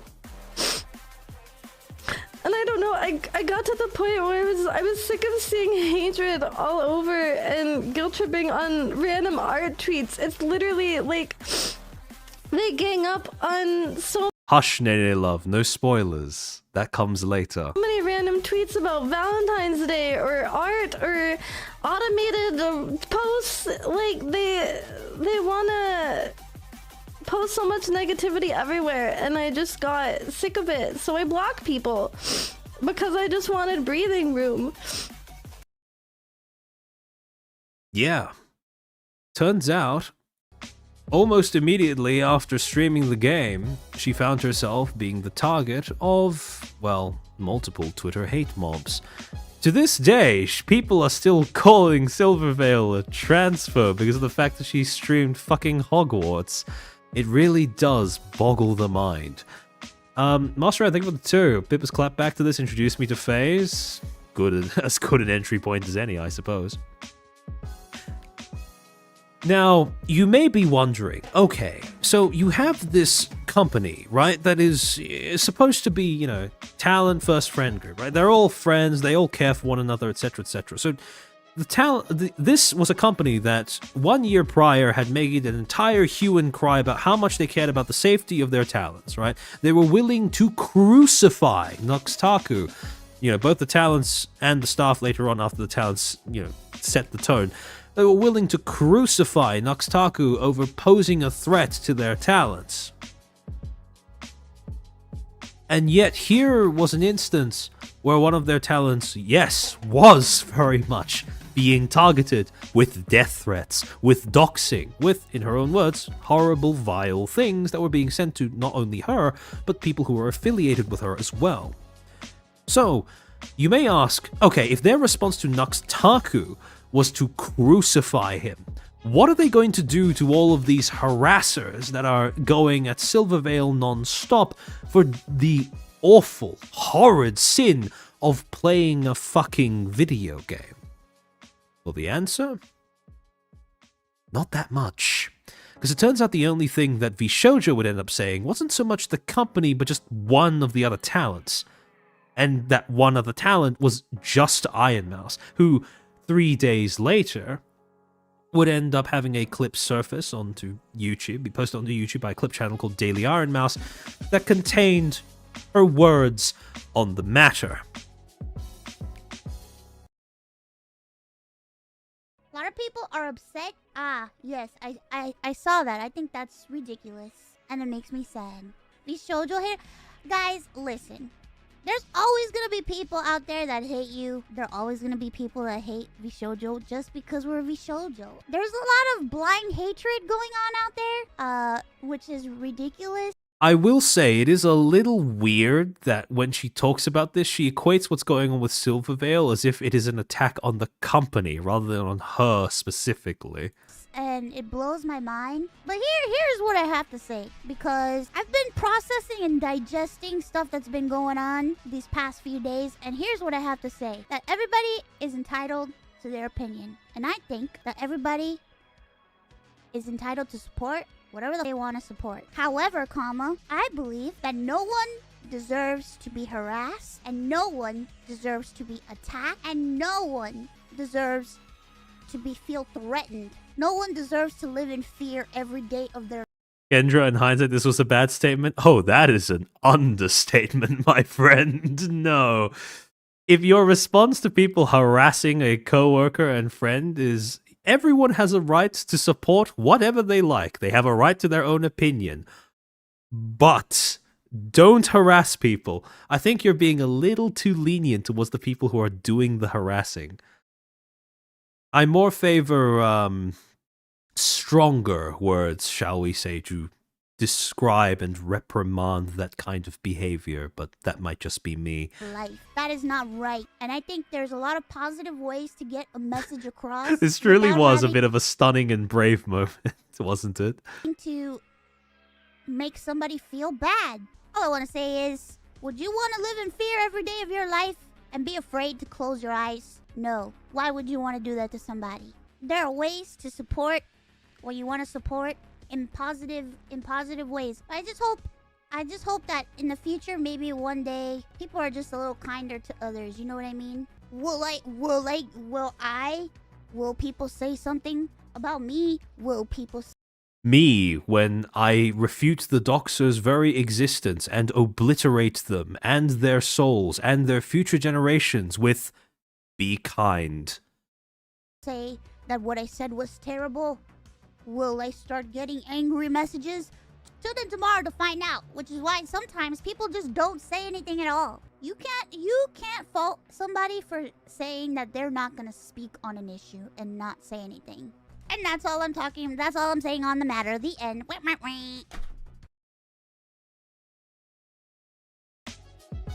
Now, I will say, granted, it is a pretty limp-wristed defense of Silvervale in terms of what ended up happening to her. But it was, admittedly, a good deal more than what VShojo as a company ended up doing. Because their response basically boiled down to complete and utter silence. To give you an idea of just how unsupported, just how alone, PR-wise, Silvervale was in that scenario, how much she had been left out to dry, that statement by Iron Mouse was pretty much the extent to which VShojo as a company acknowledged that she was even going through something. And so, what is, again, another instance of VShojo's, we're not like the other companies coming into play to save their sorry ass for failing their talent. People didn't seem to register that other corpos had also released, even in the same year, and this is, stuff like Hololive, Niji Sanji, Enikara even, they had released statements publicly denouncing harassment of their talents, warning that they will be taking legal action against against people for harassing their talents. And yet, from VShojo, nothing. Nada. Zilch. Not a single word. You'd think that after drumming up so much of a fuss, about the whole Nux daring to make a video talking about how a fisher was impersonating Vishojo staff, you'd think that maybe they'd whip out all of their big bucks, flop their dick on the table, and then say that they're going to be fucking over anyone who dares to have a go at their talents in such a blatantly malicious manner as the people who were targeting Silvervale. But nope. Not enough money for a lawsuit, apparently. Or at least, not enough money to threaten a lawsuit when it comes to someone harassing their own talents. Now, we would end up finding out later that VShojo was very capable of threatening lawsuits, but it turns out that their aim was a little off. However, to continue, to nobody's surprise, well, actually, not really to nobody's surprise, but what was surprising was the amount of time that elapsed between this and what would come next, which is on April 26th, when Vishojo would post the following announcement. Quote, "To our community, Silvervale and Vey have chosen not to renew their contracts with VShojo. We respect their decision and want to thank them for helping make VShojo what it is today. They will also retain their IP, so they can continue as the creators you love. We wish them the best on the next leg of their journey." Now, Arthur Scotchfur, I still remember what happened when haters tried to attack Muna and Kobo. It didn't go well for them. Exactly, because again, if someone is threatening the safety of your talents, that is when you as a corpo are supposed to really, pull out all of the big guns, make a show of strength. That's when you flex your muscles and thumb your nose. That's when you grow a spine and show that you have it. Not whatever the fuck VShojo did. But, in any case, rather brief announcement, but quite unusual in that you had multiple talents graduating at once. Although this statement, in the way that it was worded, did imply that this was a joint decision, that they had chosen to leave with one another.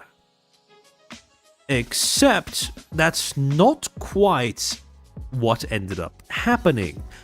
Because not so long after this, Vey would end up making a post of her own, quote tweeting it with this picture of her and Silvervale, giving a middle finger to the camera, posing in a sassy manner, saying "indie bitches," and also in the reply saying, "Also, no, I am not joining OTK.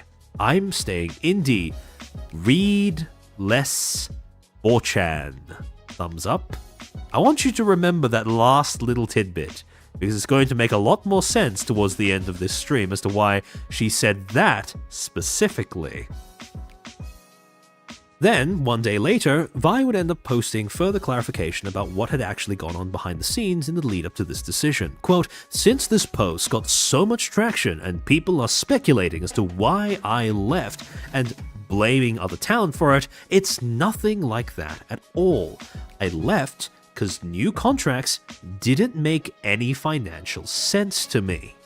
Sorry, give me a second.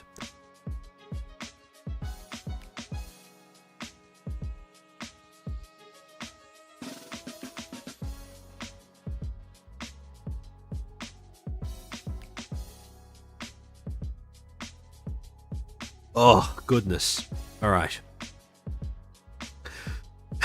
Someone was indeed leaving coal in the mine, so to speak.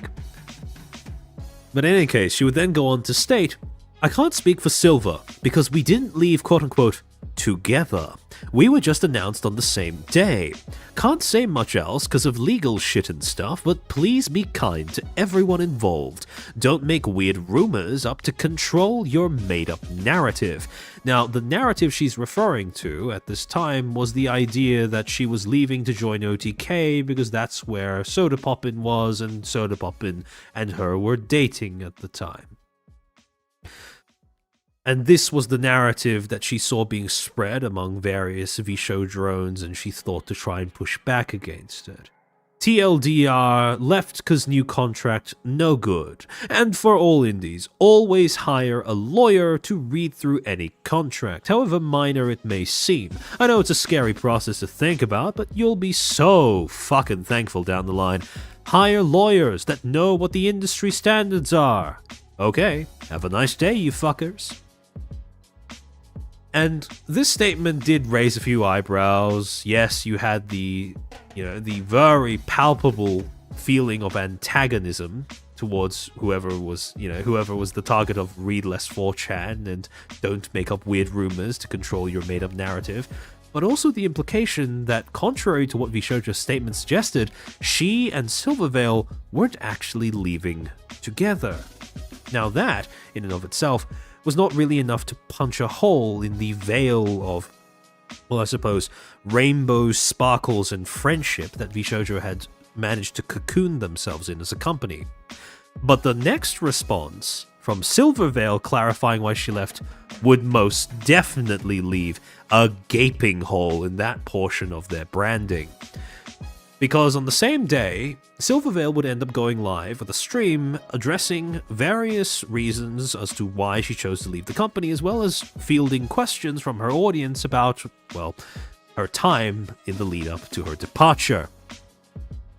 The most complete version of, the various clips from this stream where she talks about things that I could find on YouTube were taken from a false video titled VShojo Announces Talents Are Leaving, Silvervale explains decision and Iron Mouse reaction, if you want to take a look at these clips yourself. However, to summarize the main points of what was said during the stream. Sorry, give me a second.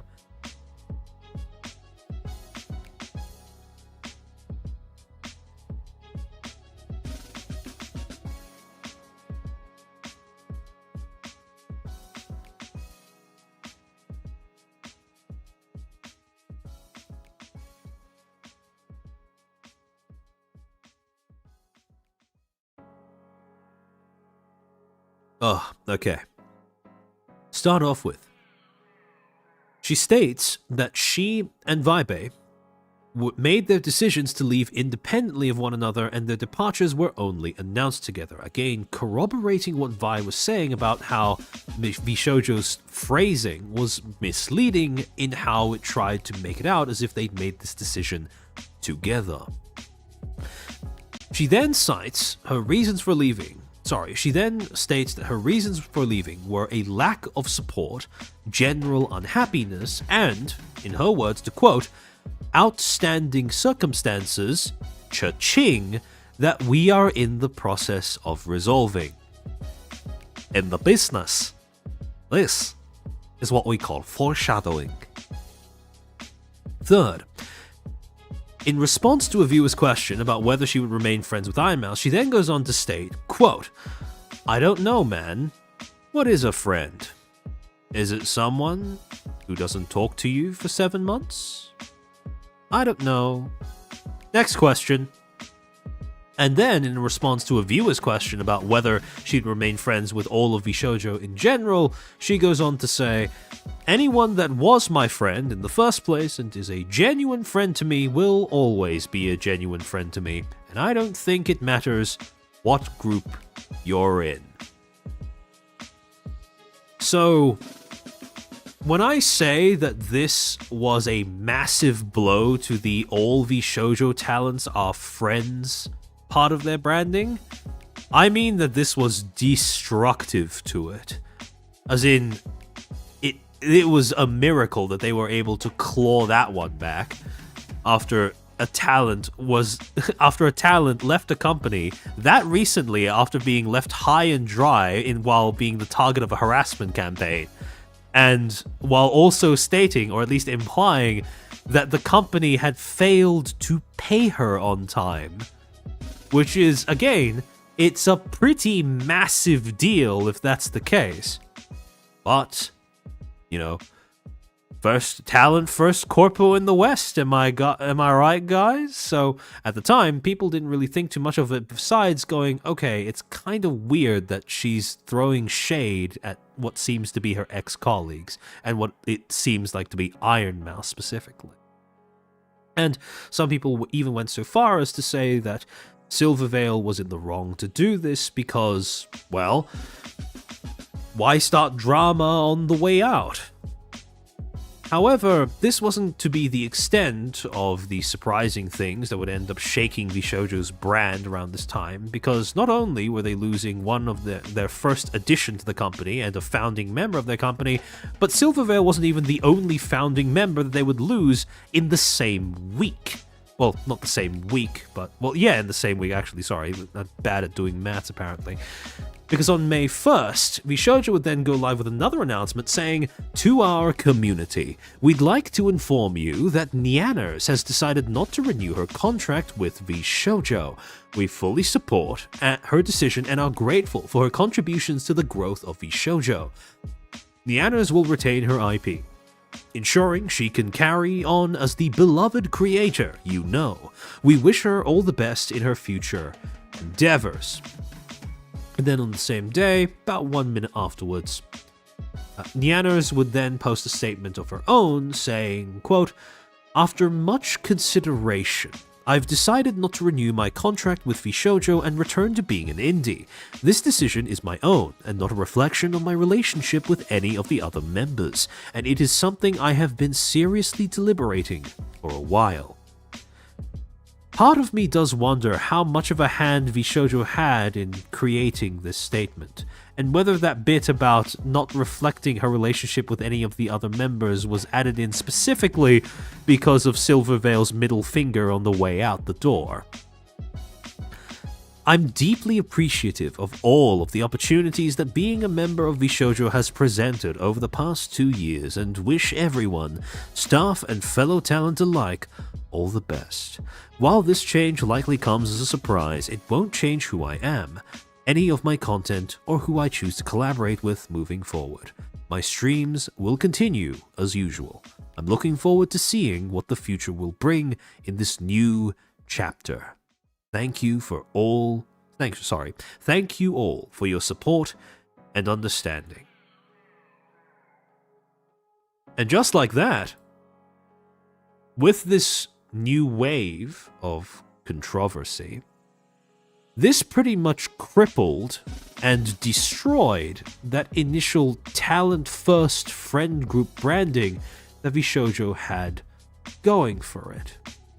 Because, at the very least, the initial friend group didn't seem to be as sturdy as people were initially led to believe. And the idea of being talent first was even more icy, because instead of just being, current talents, it was now just some current talents. If you're Silvervale, tough luck, I suppose. And presumably the other two talents that decided to leave as well. So, at this point, that initial company brand, that initial brand image that they had built up for themselves was now in decline. Vishojo was grasping for something else that would restore them to their former glory, because thus far it had just been drama after drama, L after L, and controversy after controversy. But Vishojo needn't have worried for too long, because 2023 would be the year that they successfully managed to pivot into a completely new and improved version of themselves. Because as they had failed one of their pre-existing talents, they were about to, at least apparently, save another. 2023 was the year that saw the debuts of not only Henya the Genius, but also 2 of 3 of their later Vishojo Niji refugees, shall we say. Henya debuted on the 13th of May, Giga debuted on the 2nd of September. Now, we'll get into why her debut was significant later on. Kuro, first ever male VTuber to join VShojo. Pretty big member of Luxium as well. In his past life, ended up joining VShojo, and as a result, that was a whole thing. You know, people started going, oh wow, they really are saving all of the ex-corpos, etc., etc. And then Matar would end up joining around halfway through October on the 15th as well. With Matara's addition, you now had a coincidence. And then later on in 2024, on the 20th of April, when Michi Mochivi, yet another Niji Sanji refugee, would end up joining the ranks of VShojo's roster. What had been an anomaly, then a coincidence, now became a pattern. And the whole idea of VShojo being a retirement home where people who are coming from their old corpos could go to seek refuge and growth and, you know, a supportive environment and friends, whatever. All of that became a part of their brand image. VShojo now became the ex-corpo retirement home / refugee center. And to be fair,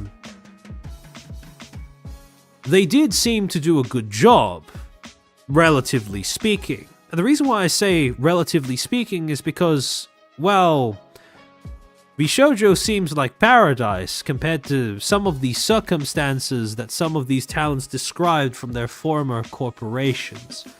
Now, granted, we would end up seeing that there wasn't really too much difference between the two later on, but for the moment it did seem like a very much positive thing. And this act of acquiring, especially Niji Sanji refugees, would go a long, long way towards turning around VShojo's brand image and quelling questions of exploitation behind the scenes of specific talents. However, there was a cost to this. See, the problem is if you only try to claw back your company's reputation by taking in talents that have already built up a reputation for themselves somewhere else, especially under the umbrella of a competitor, people are going to start seeing patterns. People are going to start noticing things. People are going to start noticing that you are only bringing on people who have already built up a career of their own outside of your influence, outside of your sphere of influence, and especially outside of the social circles, shall we say, of your existing talents. And once people start noticing that pattern, it makes it very, very difficult to convince those same people to take the risk, both to their egos and to the integrity of their information, as we would soon learn later on, to apply to join your company.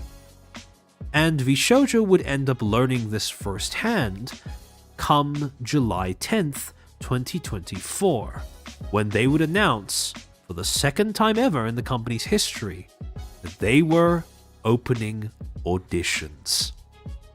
Sorry, give me a second.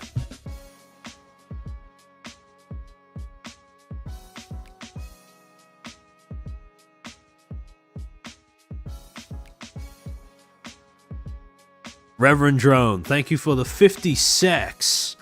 I have waited for this. This is going to be enlightening and educational. Got to go back to the start, but keep going. Thank you. Appreciate the kind words. Gabriel Barbario, thank you for the 10. Well, it was fun, but I've now grown up stuff to do. Thank you for showing me how Gunrun was an active participant in JFK's assassination, the CIA cover-up. Have a good one. I hope you have a good one too. I really do hope that if someone ends up joining the stream at like that specific moment, the AI chat summary is going to say exactly what your super chat just said. But in any case. So, July 10th, VShojo announces their second ever round of auditions. 2 years after, 3 years. Just shy of 3 years after their first round of auditions. Quote, big announcement. Party popper emojis. Applications to join VShojo are now open. Apply starting today, July 9th. We will begin contacting applicants 1 month after we close applications on August 6th. Fire emoji, fire emoji. Info and form below. Cool ZR, thank you for being a Footstool for 2 months. Howdy, howdy, howdy, lurking while at work. Glad to hear that. Hope I give you something to ease the cubicle duties.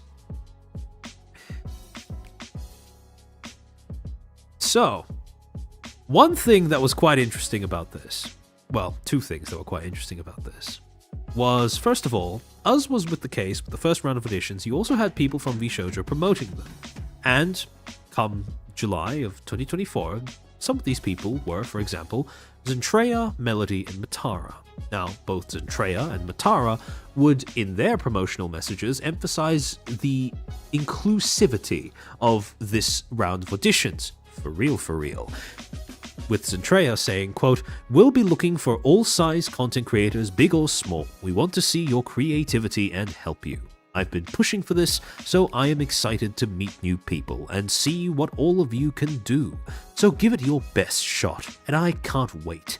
Get in there." Yellow heart emoji. Matara, "Hey you, wanna join us in VShojo? No matter how small or large you are, please apply if you have interest." And then you have Melody. "Apply. Don't be shy. We don't bite. Sure, I mean, we do have claws, horns, laser guns, undead, role-playing, occasionally lewd, big-brain criminal hobbies, but we don't smell." Wait, what was the question? And of course, obviously, if you have an announcement like this, at least some talents are going to come out of the woodwork in order to promote the event, promote the auditions in this case. They love lies? I wouldn't say lies, not in this case, but certainly a deception, albeit in a different manner than what happened in 2021. They didn't get paid this time, did they? However, as a bit of a downer on the mood, you would have people taking to Twitter to comment on the obvious, by saying that the first round of auditions had led to only a nepotism hire, and as a result, expecting people to apply for this round would be asking them to be naive, and would also be immensely unreasonable from the company's perspective. For example, this tweet by Tanuki Draws, "Indies, I applied. I sure hope I get accepted. VShojo. Nepotism." And then Cubano Man, "Join now so that your application can get robbed by a nepo hire again." Cody Bayer, "Are we still pretending VShojo has open auditions? That's adorable." And I said this at the time, way back when I had my first VShojo stream in November, but you can't really blame people for coming to these conclusions, because if you have a look at VShojo's list of hires dating from the end of 2022, or dating all the way back in 2021, where they had their first round of auditions to begin with, their talents that they've onboarded are the following: Haruka, who was friends with Zentreya prior to joining; Enya, who was friends with Kason prior to joining; Giga, who was friends with Zentreya and Haruka prior to joining; Kuro, who had Iron Mouse help him with his tax problem prior to joining; Mata, who was friends with Kuro prior to joining; and Michi, who was friends with Kuro and Matara prior to joining. Like I said, pattern recognition is a bitch to marketers, and the problem is, VShojo had unintentionally marketed the wrong pattern marketed the wrong pattern that would turn the public against the idea of applying to the company, because very much so, this was not a history that painted open auditions as a tenet of their recruitment process. This very much seemed like VShojo had a history of only allowing people who were friends with pre-existing talent to join, or at least that they've had a policy of doing that for the last 3 years. So people were understandably a little apprehensive about believing that that particular policy, whether it be actually written on paper or just social, whether that policy had actually been rolled back. And things get even more interesting when you start comparing these recruitments beyond just whether they were friends with pre-existing talents. Because when you assess the features, the aspects that accompanied the debuts of each of these individuals, and you separate it by whether they were an audition hire, whether they debuted with new IP, whether they debuted as part of a general wave, and whether they had a content shift after their debut, and you assess them via these four criteria, which define basically how the onboarding process manifests in the form of a content creator's actual, what they do on stream, right? If you compare Haruka, which was the only alleged audition hire, against all of the other talents that followed since, and we ignore the audition hire criterion because no one knows outside of VShojo if those were legitimate or not, it turns out that if you assess based off of debuted with new IP, debuted in the new gen/wave, had a content shift post-debut, the talent that Haruka shares the most in common with is Giga.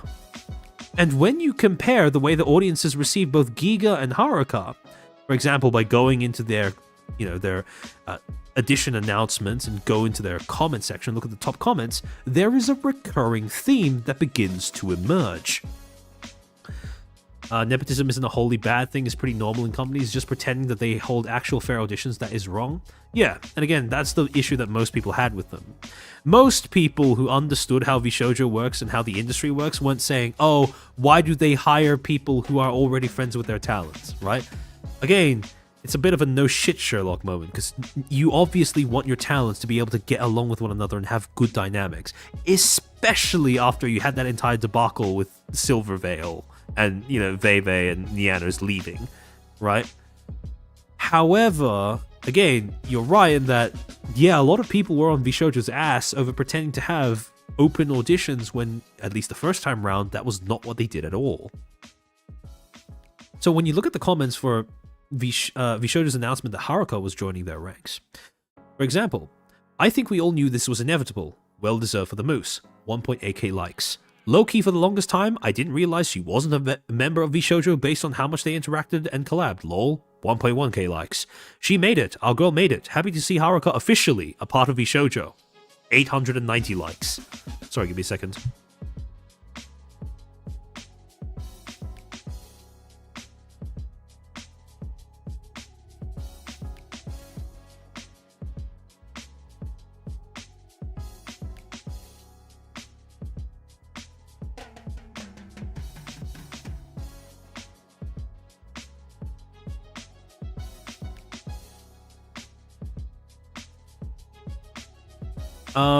Naraya, is that why Holo makes their new gen spend 6 months together prior to debuting? Yes, and in my original VShojo stream way back in November, I also went through why generations is such an important thing in this industry, and why VShojo's decision, at least initially, to toss them away was idiotic and betrayed how they didn't understand what they were working with.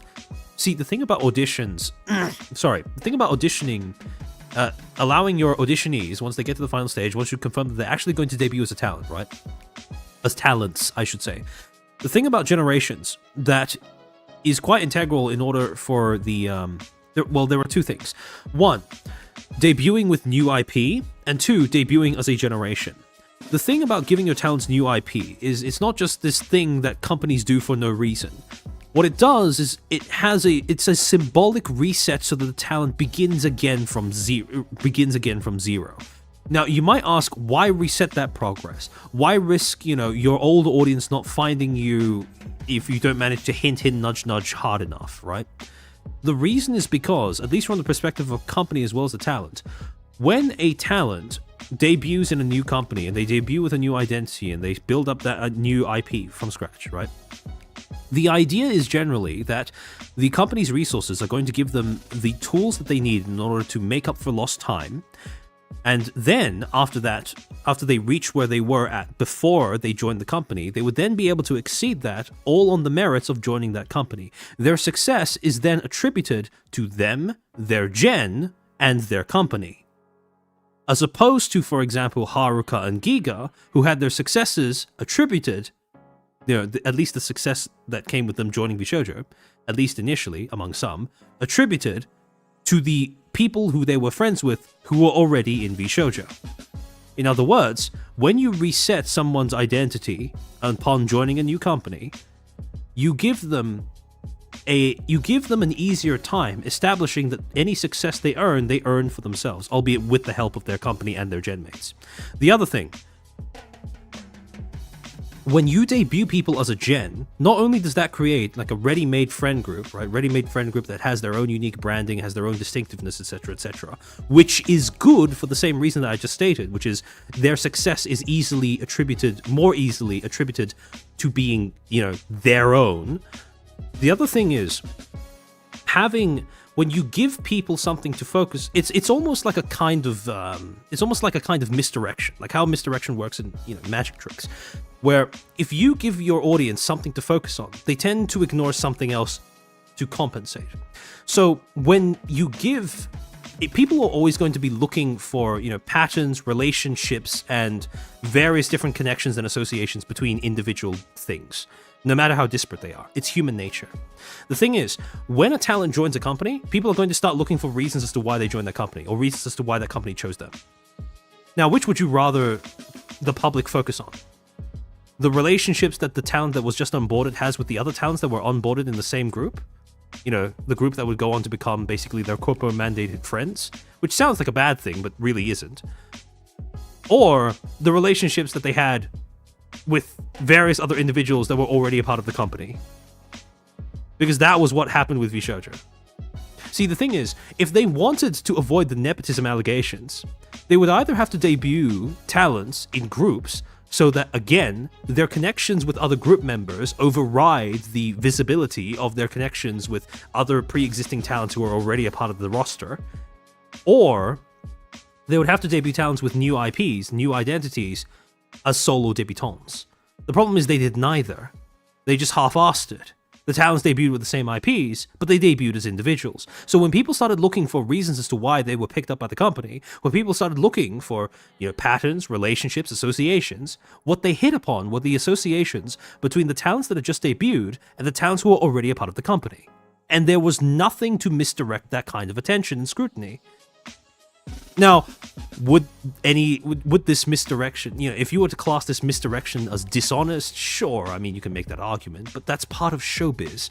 Nobody wants the truth 100% of the time, and part of showbiz is creating that sense of immersion for people. And so, to answer your question, the original question, that is a big part of the reason why companies like HoloLive presumably use generations. And it is it's such a core tenet of corpo VTubing that it is very easy for a tourist or a newcomer, both of which I think Gunrun falls into the category of, to look at that, not understand why it is there, and then toss it away in the name of, toss it away while referring to that act as innovation. When in actuality, that is the equivalent of excising your gallbladder and then saying that, you didn't need it anyway, right? Magdalena's Rex, thank you for the 2. How does Phase Invaders Different succeed? See, that's a different thing. So, okay, what we're dealing with there is, essentially, how do I put this? When it comes to, and this is something else that I explained when I had the original VShojo stream in the same segment. The fundamental problem that VShojo was dealing with when it came to their first round of auditions was stigma. Now, there are 2 ways that you can deal with stigma. You can either choose to use misdirection and obfuscation in order to dodge it.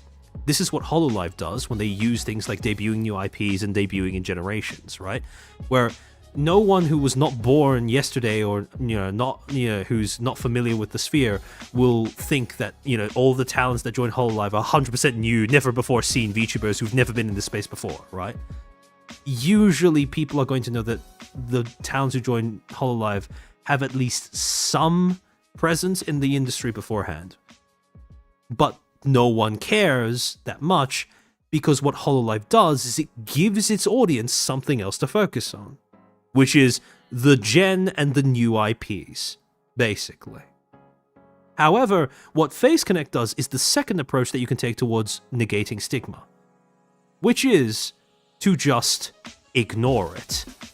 You don't bother dancing around it, you don't bother trying to misdirect from it, you just embrace it.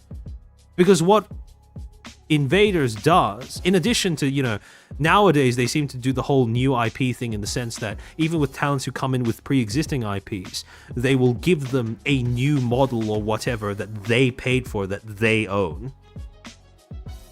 But, Sawa, welcome to the stream. So, what Invaders does, and what the Invaders has done for a while, is they are very, very open with the idea that that is a quote-unquote gen that is basically just a bunch of people that managed to get into the company because, one, they were compatible, two, they had the skills, but also because they had connections with people who were already in Face Connect. No one has bothered to hide that, and so nobody cares either. I remember when Lumi did a collab with Filion where they brought on Sakana to talk on stream, and she said outright, I didn't send an audition tape to join FaZe, I just messaged Sakana. And Sakana initially tried to protest, and then she just overrode him and said, yeah, no, that's what happened. That's what I mean when I say essentially negating stigma by just ignoring it. No one is going to begrudge Face Connect Invaders for quote-unquote Nepo hiring because, one, all of their hires, despite being potential Nepo hires, or I would say outright Nepo hires, have all been good at their job, which is what distinguishes nepotism from cronyism. Cronyism is when you hire people based off of their connections and they don't possess the skills needed to back that position up. But not only are all of their hires competent, so no one has an issue with it that way, but they're not pretending otherwise either.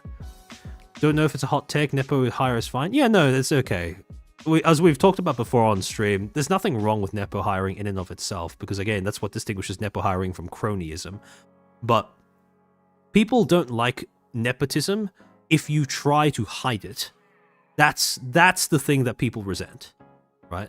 And when you do something like, for example, this, and then you try to tell everyone, we want you regardless of your size and whether you are already friends with one of our talents, people take that as an insult to their intelligence, which primes your audience to already be antagonistic towards you.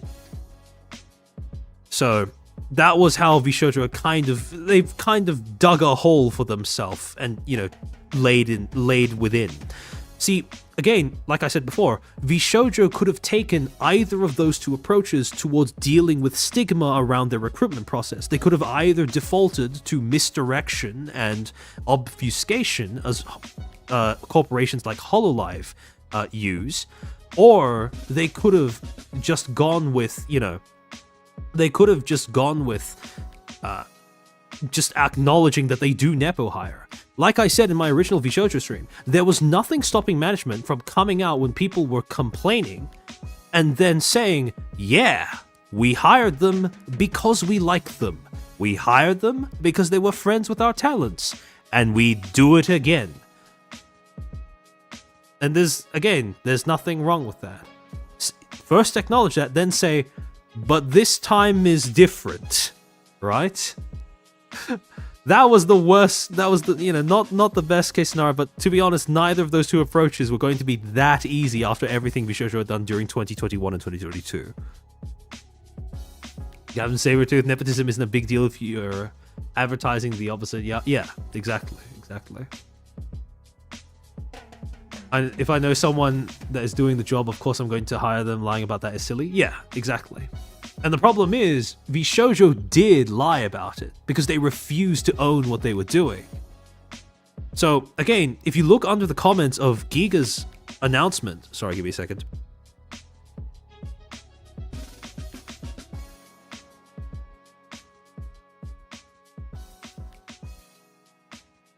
you can very much see the same sentiment of, oh, I thought she was with them already, or oh, this was always going to happen, or oh, this was inevitable because they were friends.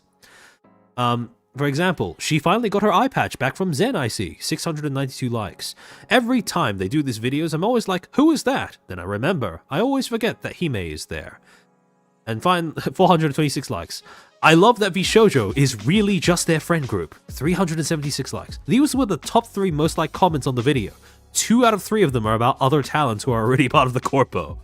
So, when I say, people are going to be focusing on one thing or other, and you can either choose to let them focus on the talent who is debuting or the talents who are already there. One of the side effects of VShojo's way of debuting solo debutants without giving them new IPs is this.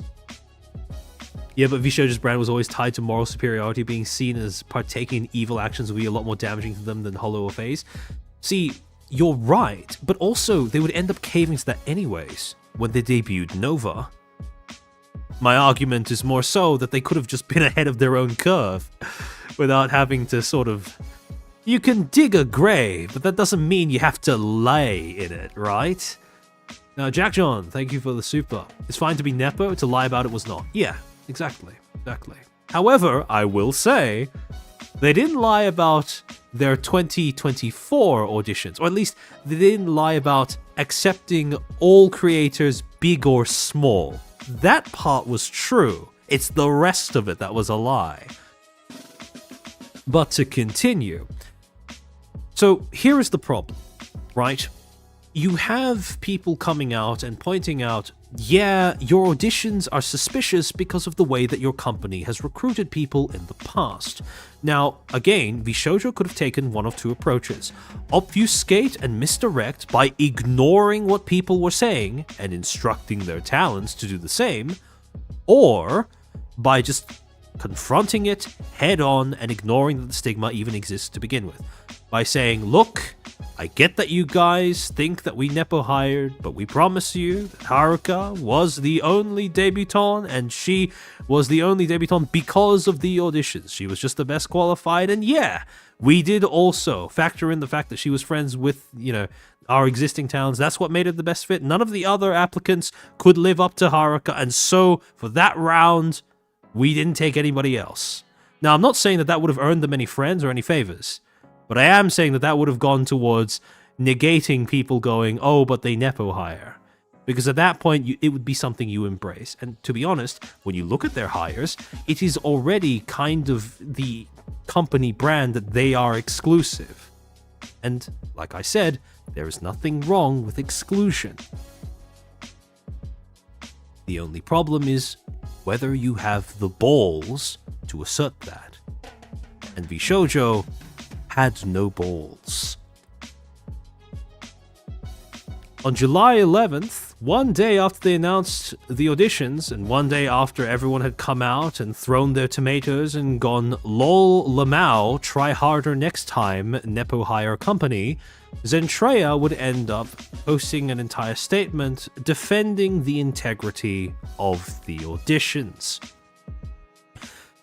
Quote, I've read this tweet so many times on stream that it's almost I can almost read it out without actually looking at the text on screen. Heartbreaking and disheartening to see so many people pushing the idea of Zen friends only, when each person I found had to work their way to the top regardless.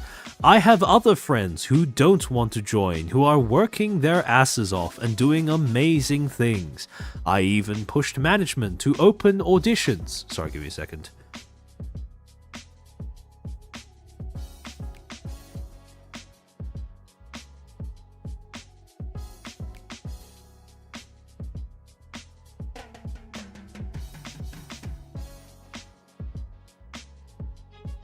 To open auditions again, finally, after so long, and to scout for new and upcoming people to mesh with. I wanted to meet new people, and let the others get a sense for them as well, and see who would fit into the puzzle.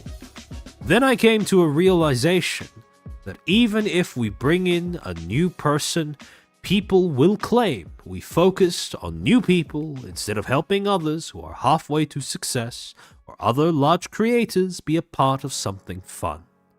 Either way is a loss. I just wanted to do the right thing and help smaller, up-and-coming, as well as the potential to bring someone on the rise. Management and Gunrun are working their butts off to do all of this, and now I feel as though I made a mistake in doing this. Who knows? But I hope you all still try, because I started from the bottom, too, and I put in the work. Now, a company with competent PR would not allow this tweet to exist in the first place. A company with barely competent PR would have allowed this realization to be made off stage, so to speak, in private, ideally, which would probably have led to the, not posting the tweet, but we're assuming an especially unruly talent. However, can any of you identify the part of what Zen is saying here that betrays, yet again, the conditioning that we talked about near the beginning of this stream? Yeah, Evo. Talent freedom is all well and good until you have enough freedom to hang yourself with.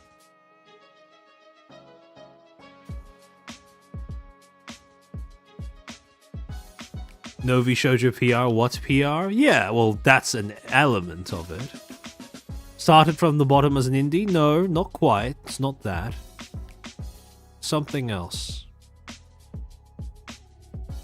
Helping? There we go, we're getting warmer. Which part of Zen's statement? Everything. There is one particular segment of Zen's statement that is especially reflective of what I mean when I say VShojo conditioning. Helping? Yes.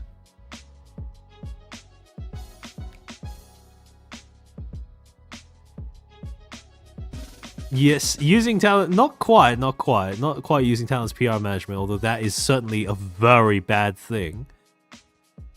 Then friends only is very accurate. People I found, how I feel, I push management. Not quite, no, although like I said in the previous streams as well, I push management does not bode well.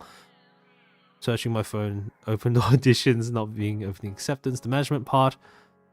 No, not quite. Ask management to open auditions. Does it fall into the framing aspect? Not quite, no. People were more on the money when they said helping. Because the thing is, pay attention to the reasoning that Zentreya gives behind what the company is supposedly looking for. Bring in new person to, help others halfway to success. Help larger creators be a part of something fun? In what ways are those motivations that match up with a company? That's not a motivation that lines up with corporate practice at all, because those are not making money. When a company brings in new talent, they don't do so out of the goodness of their heart.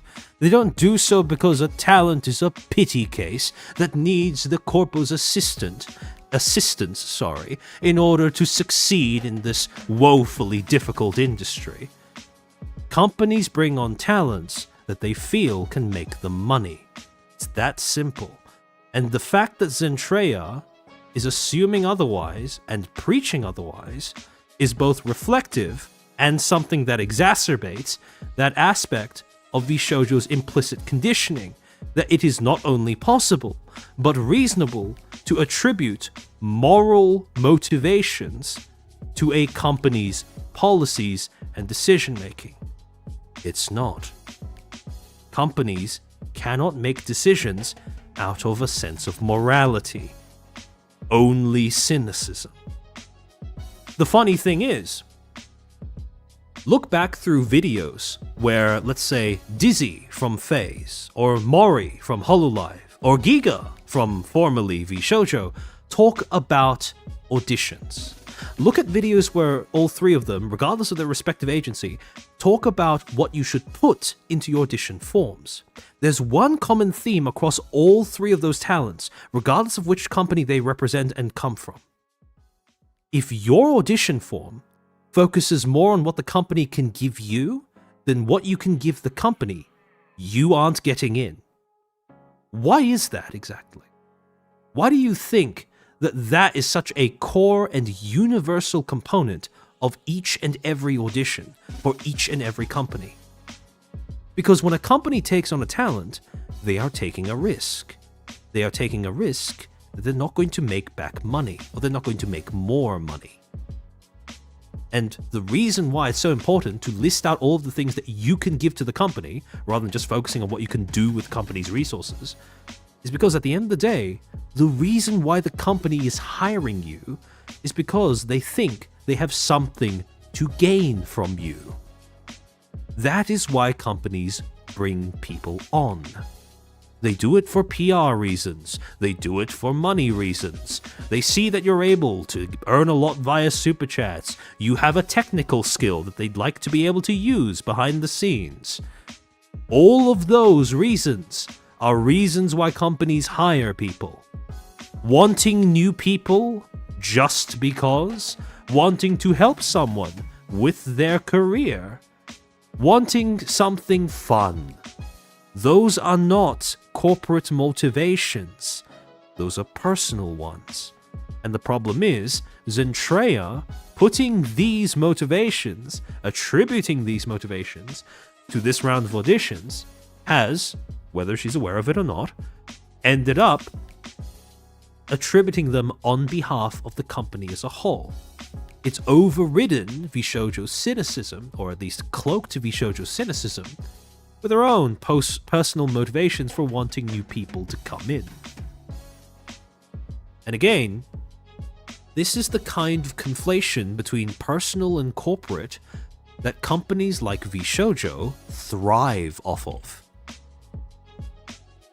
But yeah, aside from that whole thing that really shows how deep the conditioning goes, and really shows why that conditioning was so successful among people who were willing to buy VShojo's shtick.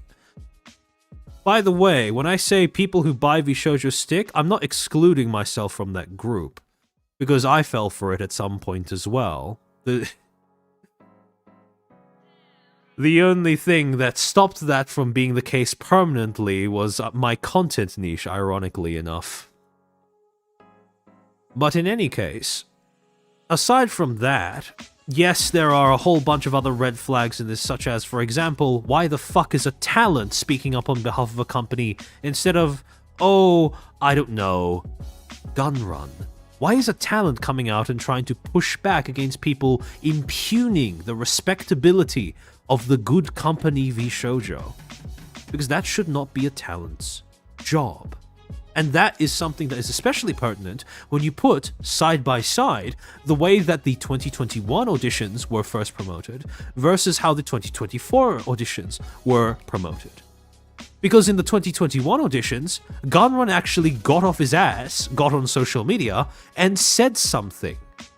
He was the one posting the announcement onto Reddit.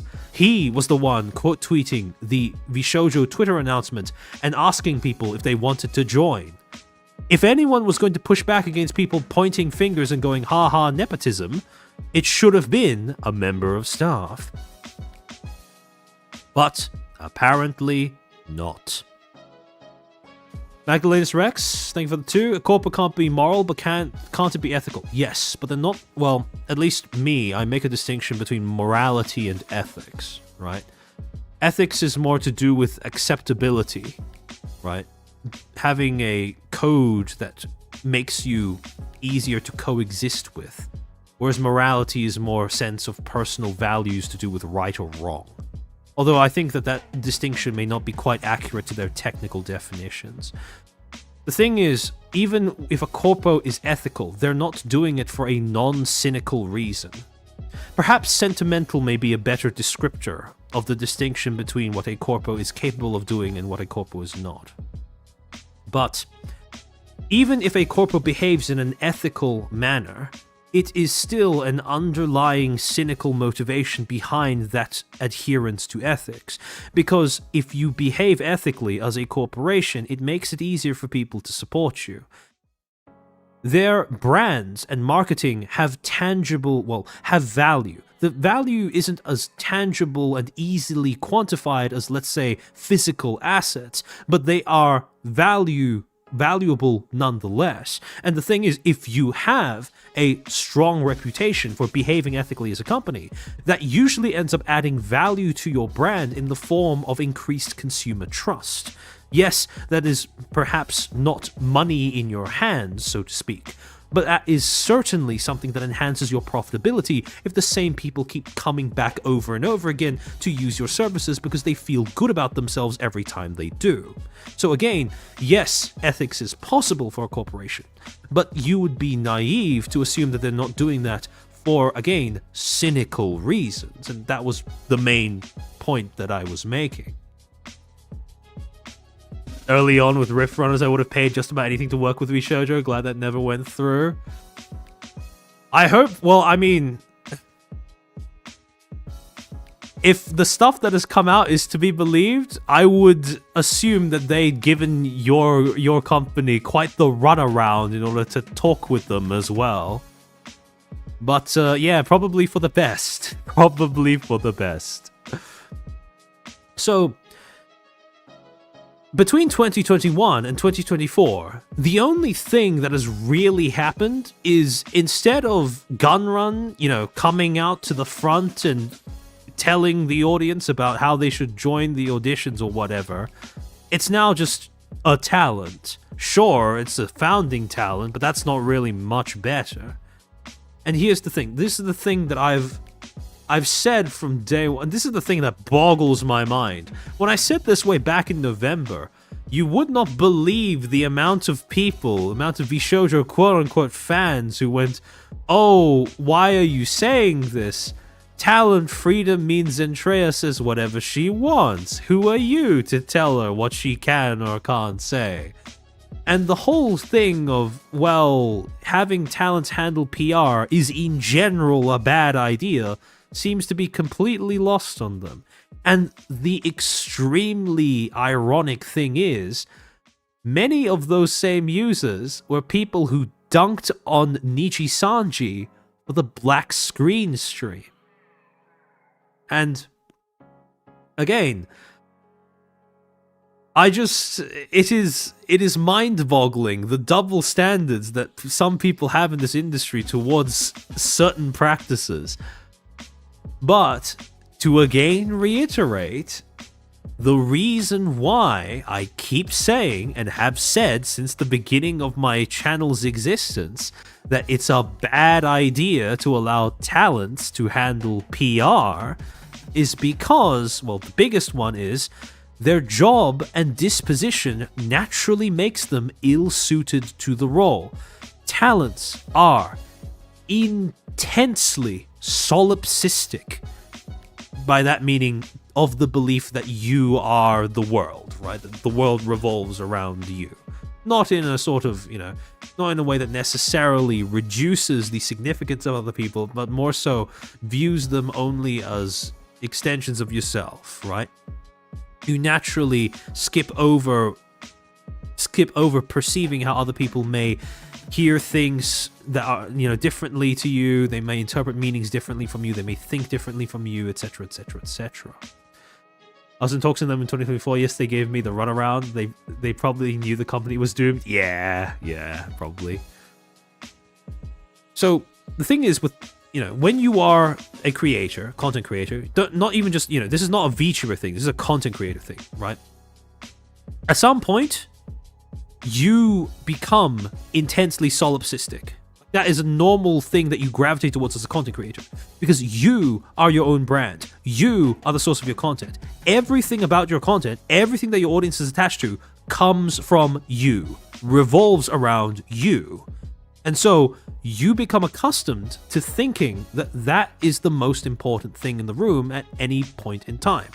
And I don't mean important in the sense that, nothing else matters, but I mean in the sense that everything starts from you. But you have to do something to initiate something, and then everything comes from that point.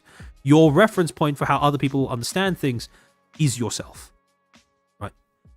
Talents are designed to be solipsistic because their business, their ability to feed themselves, their appeal, everything about them comes from within. The problem is that is poison to your ability to handle PR. Because PR is about the total opposite.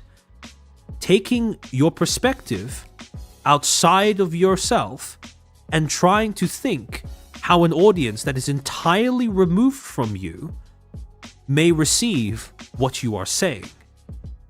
PR is the art, the act, the discipline, practice of crafting a message for somebody who is not you. And that requires you to essentially prioritize your own thoughts and feelings last. And that's something that doesn't come naturally to most VTubers. Something that doesn't come naturally to most content creators. Most VTubers will just say shit that they mean, and they'll be surprised later on when people interpret it in a completely different way to the way that they meant it. No one can read your mind. And usually, if you just, rip shit off, if you just say shit off rip, that's fine, because it's content. But when you're handling a crisis situation, you're speaking on behalf of a company, you cannot afford that same degree of solipsism. You cannot afford that same degree of, well, I suppose, self-centered. I don't like using the word self-centered because it has an inherently negative connotation to it. But quite literally, that is what it is. And that is something that content creators are rewarded for. It is a behavior, a way of thinking that is routinely paid. Because like I said, when you are a content creator, everything comes from you. You are your only source of content. You are your main source of content. And so you get used to thinking that you are at the center of everything, and everything exists in reference to you. In relation to you, I should say. But you can't have that same perspective when you're making a PR statement. You have to put your audience's concerns and priorities above your own. That's not something that comes naturally to streamers, because that's usually the death of the streamer's personal brand. If you allow your audience to dictate absolutely everything you do and say, then, well, I mean, it's not so much chat reflects the streamer at that point. It's more the streamer becomes their chat. And let's be honest, nobody likes seeing that. Sorry, give me a second.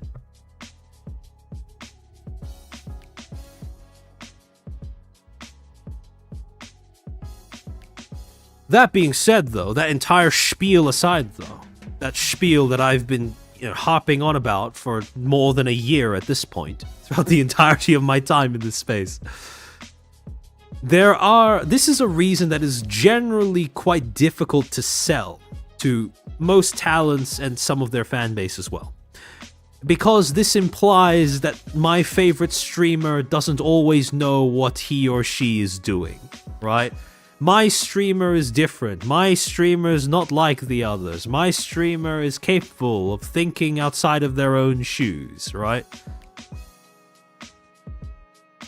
And yeah, sure, that might be the case.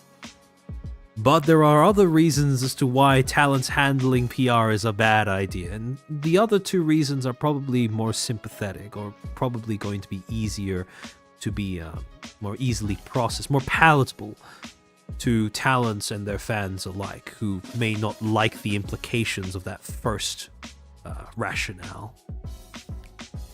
The other two reasons as to why using talents as PR spokespersons is inherently a bad idea, usually very poor choice that will end in very poor outcomes for both the talent and the company that they are supposedly representing, is one, it ties their personal brand to the failings of management / the company. In other words, as I predicted, when Zentreya went out in front of an angry mob in July of 2024 and said, look, I pushed for this to happen. I wanted management to do this. I was the one that wanted all of this to go ahead. And then later at the beginning of 2025, when everyone saw Amelie debut and they thought that she was, the hire from the... They thought that she was the hire from the last round of auditions in July of 2024. Immediately, people started making fun of Zen because they were like, oh, Lamau, Nepo hire again, etc., etc., etc. And even though that wasn't the case, that doesn't matter because the knee-jerk reaction was not just to attack VShojo, it was now to attack Zentreya as well. They put their own brand on the line as essentially, and I've used this phrase a lot over the past few weeks, as a meat shield for the companies. And that's not something that, as a fan, I like seeing. Because I know that that's not going to end well. But on top of that, the third reason, this is perhaps one of the more pertinent reasons, at least from the perspective of the talent themselves. When fans end up taking over a company's PR, it has the dual effect of making real, genuine, authentic fans pull their punches when it comes to criticizing the actions of the company, and making antis hit harder. And those two things happen simultaneously. Fans will pull their punches because they don't want to hurt the talent that's speaking up on behalf of the company, when in actuality they are the ones that have the most legitimate grievance, and they are the ones who are most likely to express genuine grievances that they would be patient enough to want to see solved, since they are genuine fans of the company's talents. On the flip side, antis are going to have no problem not just hitting harder, but now they have a very fleshy target to hit. They know that their insults are now going to be directed at a person and not a corporate entity. And whenever you get your talents to handle PR, that's what you end up doing. You declare open season on your own people while throwing up a shield against the only people, the only members of your audience that actually have a genuine investment in your company correcting any malpractice that may be handicapping your operations. And so, generally speaking, for all three of these reasons, getting your talents to handle PR is always a bad thing, regardless of which company, regardless of which talent. Because it doesn't matter. These three things happen in every single instance when something goes wrong. And so, one of the things that will always boggle the mind, and this is something that boggled my mind when I first started talking about VShojo and how they would use talents as PR props, was especially how dissonant the reaction to me pointing that out was compared to me pointing that same thing out in, for example, Niji Sanji.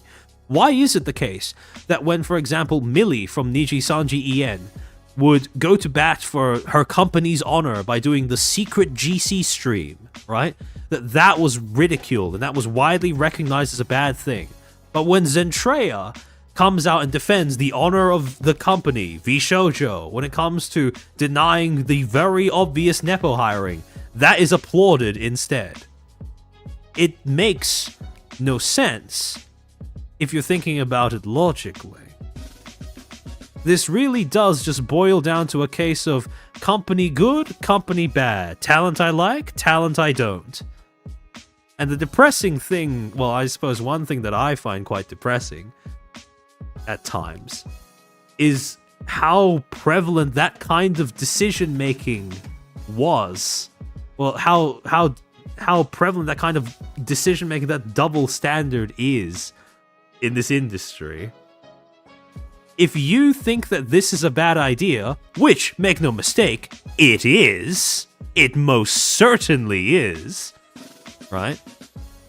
You should also be able to recognize that this is just as bad of an idea. This is just as harmful towards the talent. This is just as much an undeserved deflection of criticism from the company's actions. These two things are the same. Well, not exactly the same. The medium is slightly different. The methods are slightly different. But the underlying practice is indistinguishable. The same thing is happening across both of these examples. And yet, when it came to VShojo, people gave them a pass. Because talent freedom, am I right, guys? They're not like the other companies. Their talents can say whatever they want, even if it hurts them.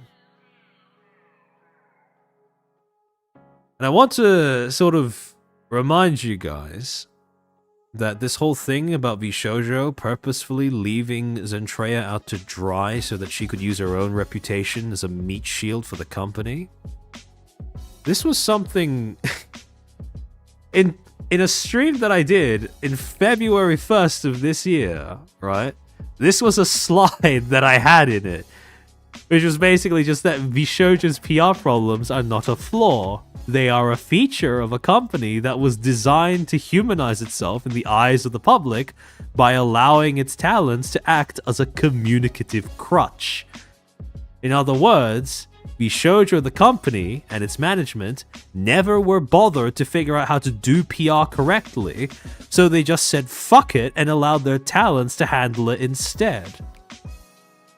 And guess what we ended up learning come July of 2025? Well, that's a little bit of spoilers, but as we will get to later on in the stream, this is perhaps a more accurate assessment than even I knew at the time that I was making it. Lomi, thank you for being Footstool for 7 months. Looking at time, it's noon. A high armchair. Hello to you too. It's getting close to 3 a.m. where I'm at. We're at truly cursed out. We're at the witching hour in Australia. I would argue that bigger creators would also push that narrative and their fans would agree, causing those fans to defend VShojo along said drones, which is why a lot of them regretted their videos. Yeah. And so, excuse me while I take a moment to actually absorb the vindication. It's a little bit of a poor compensation, to be completely honest. The bad part about being a cynic and being a pessimist is every time you're right, that's never a victory. Markades, thank you for the 5. Question, what's your opinion on Fubuki's old statement in regards to HoloLive? She said similar things. I would consider her the origin on talent PR. I don't like that statement. Personally, it makes me uncomfortable. I feel like it puts way too much pressure on her to stay, and it encourages fans to fixate way too much on whether she's there or not. Because just as it might be the case that, you know, people when they doom post about HoloLive, right? And specifically when they doom post about HoloLive and Fubuki, it's very interesting. They will doom post about, oh, but what if Holo is bad while Fubuki is still there? But they won't consider the flip side either. What if Holo is still good even after Fubuki leaves? And the problem is when you have a statement like that and people hold it up as some sort of, almost like this religious mantra, right? The problem is it makes it awkward to do either, right? Because even if Fubuki does choose to leave, quite understandably, right? People are going to take that as a sign to, doom post really hard about HoloLive and go, oh, it must be bad. And they won't look at, objective metrics, like, for example, whether there are new talents coming in, whether the talents are, the remaining talents at least seem to be content with their working conditions. Is HoloLive still having events, doing projects, etc.? Is the merch still good quality? Are they still making money? Are they still expanding their audience, etc., etc.? But instead they'll just look at, something that was said by a talent years ago, which is, if I'm staying, then HoloLive's still good. Which also implies if I'm leaving, then, yeah, things are bad. And that's the issue that I have with that statement. Again, I understand why she said it, and I think that at the time, it is quite admirable that she did. But I think that building her up into being like an entire symbol in and of herself of HoloLive's legitimacy as a company is... It's too much pressure to put on one talent. Sorry, give me a second.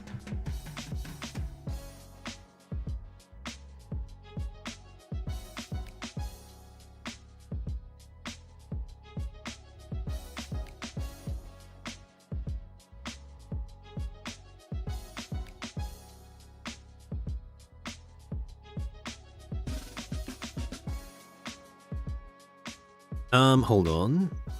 Jackie Channel, thank you for becoming a Footstool. Hope you enjoy those emotes. Evo, thank you for the super. How much for armchair cover of Insomnia? Not familiar with the song. I'd have to look it up after the stream. How much for armchair karaoke? You'll get it someday. You'll get it someday. You know, I do have a doc sitting somewhere in my Google Docs collection of a list of possible songs for karaoke. Because it is a stream that I intend to have someday. Magdalena, thank you for the 2. I trust Kyla on Hollow because she was a Corpo VP. Oh, wow, okay. I didn't know that about her. But yeah, no. See, the thing is, everyone has their own individual totems as, you know, indicators as to whether a company is still in good shape or whether a company can still be trusted. That is fine, right? That is completely fine. It's perfectly normal for you as a fan to have certain talents where you go, if they're still at the company, I'm willing to believe the company's fine. If they leave, I'm going to start asking questions, or I'm just going to disengage from the company entirely. That is normal. That is perfectly normal and healthy. The issue that I have, though, is with talents becoming those pillars. Either being being appointed into those positions through the actions of their company, especially the incompetence of their company, or because they've chosen to put themselves there. Not because they can't handle it, but because that is a lot of pressure, and at some point in the future, they are conceivably going to want to stop. And when they do stop, now things are awkward. Which is why, generally speaking, yes, everyone can have their own personal totems for indicators of company health, but I don't like when talents are raised into that position, I suppose, outside of just fans making those decisions of their own volition. I should say. I phrased that a little awkwardly, but I think you guys understand what I mean. Sorry, give me a second.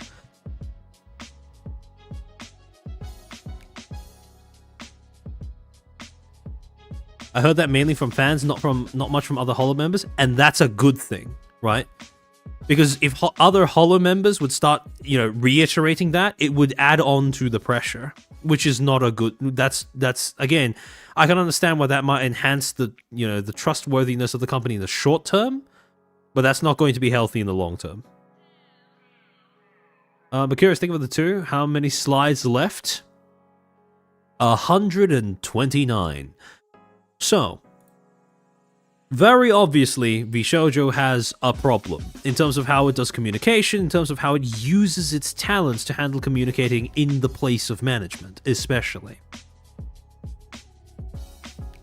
However, funny thing about VShojo, they put up this entire hue and cry defending their auditions, but the thing is, this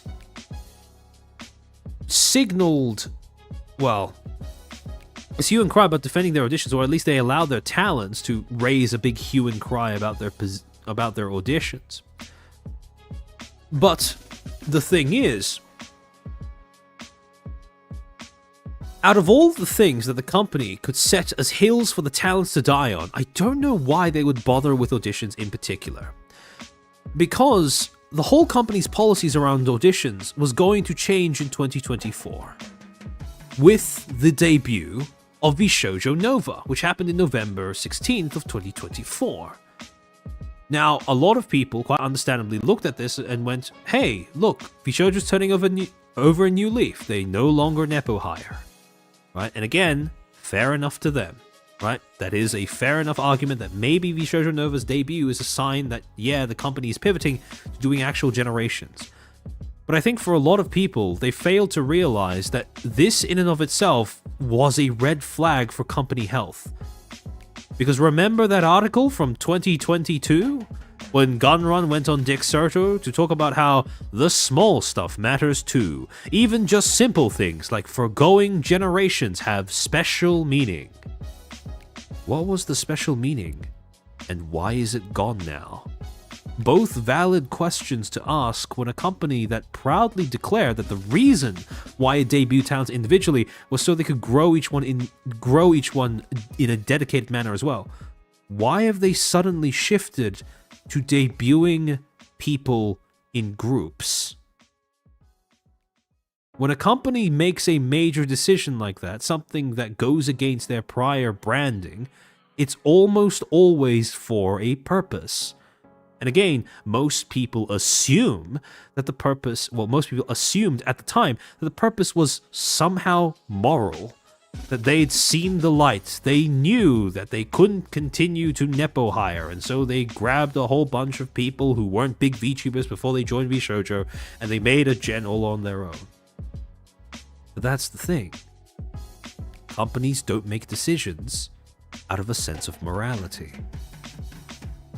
And when you realize that the debut of VShojo Nova was not because the company wanted to give smaller creators a chance, the implications are a little more awkward as to why they had this sudden pivot in policy and company identity.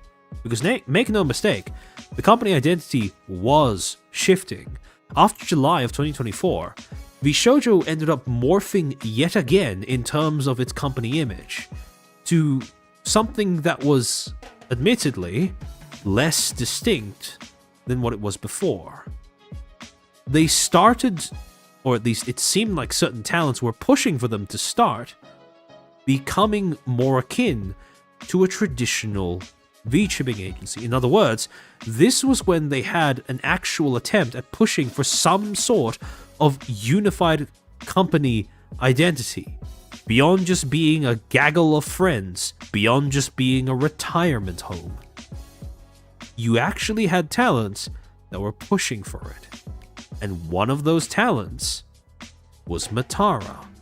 And one of the events that she would use in order to try to push this newfound identity, company identity, would be announced on November 15th, 2024, when Matara would release a post on Twitter saying, "Post-subathon schedule. VShojo art contest announcement. I will also be starting to co-stream on YouTube, plus other small updates about subathon goals and their timelines. Smiley face. Excited to see you, my little momos." And she would end up posting not too long afterwards this graphic made by VShojo, titled VShojo Art Contest, powered by Matara Khan. Top prizes, 1.5k for first place, 1k for second place, $750, not $7.50, for third place, $750 for fan favorite, and $100 for 10 participants. That's a $5,000 prize pool. Quite generous. The rules? Pretty loose. Any theme, safe for work art only. Multiple entries are allowed, include at least 6 VShojo talents of your choice, and include mascots or motifs of remaining VShojo talent. And finally, you must submit your entry using hashtag #ArtsForVShojo, with the duration for this competition being from, I would assume with the duration being 1 month, starting from, I keep forgetting that this is US date notation, where you guys seem to do the thing where you don't make a separation between how something is said versus how something is written, and it really shows. Because whereas we would say something like November 15, when we're writing it down in Australia at least, we go day, month, year. But with you guys, you actually write it out the way that you say it aloud as well. So you go November 11, 15, 24. Day, you go month, day, year, which is quite interesting to me. But yeah, so Matara would end up saying that the time frame for people to create submissions and then submit them would be from the 15th of November to the 15th of December. A whole month in order to do this. And again, any style is fine. You just had to submit. trouble started brewing when the day afterwards she would decide to have a stream clarifying some of the rules and some of the queries that people would have surrounding how the competition would actually work. Sorry, give me a second.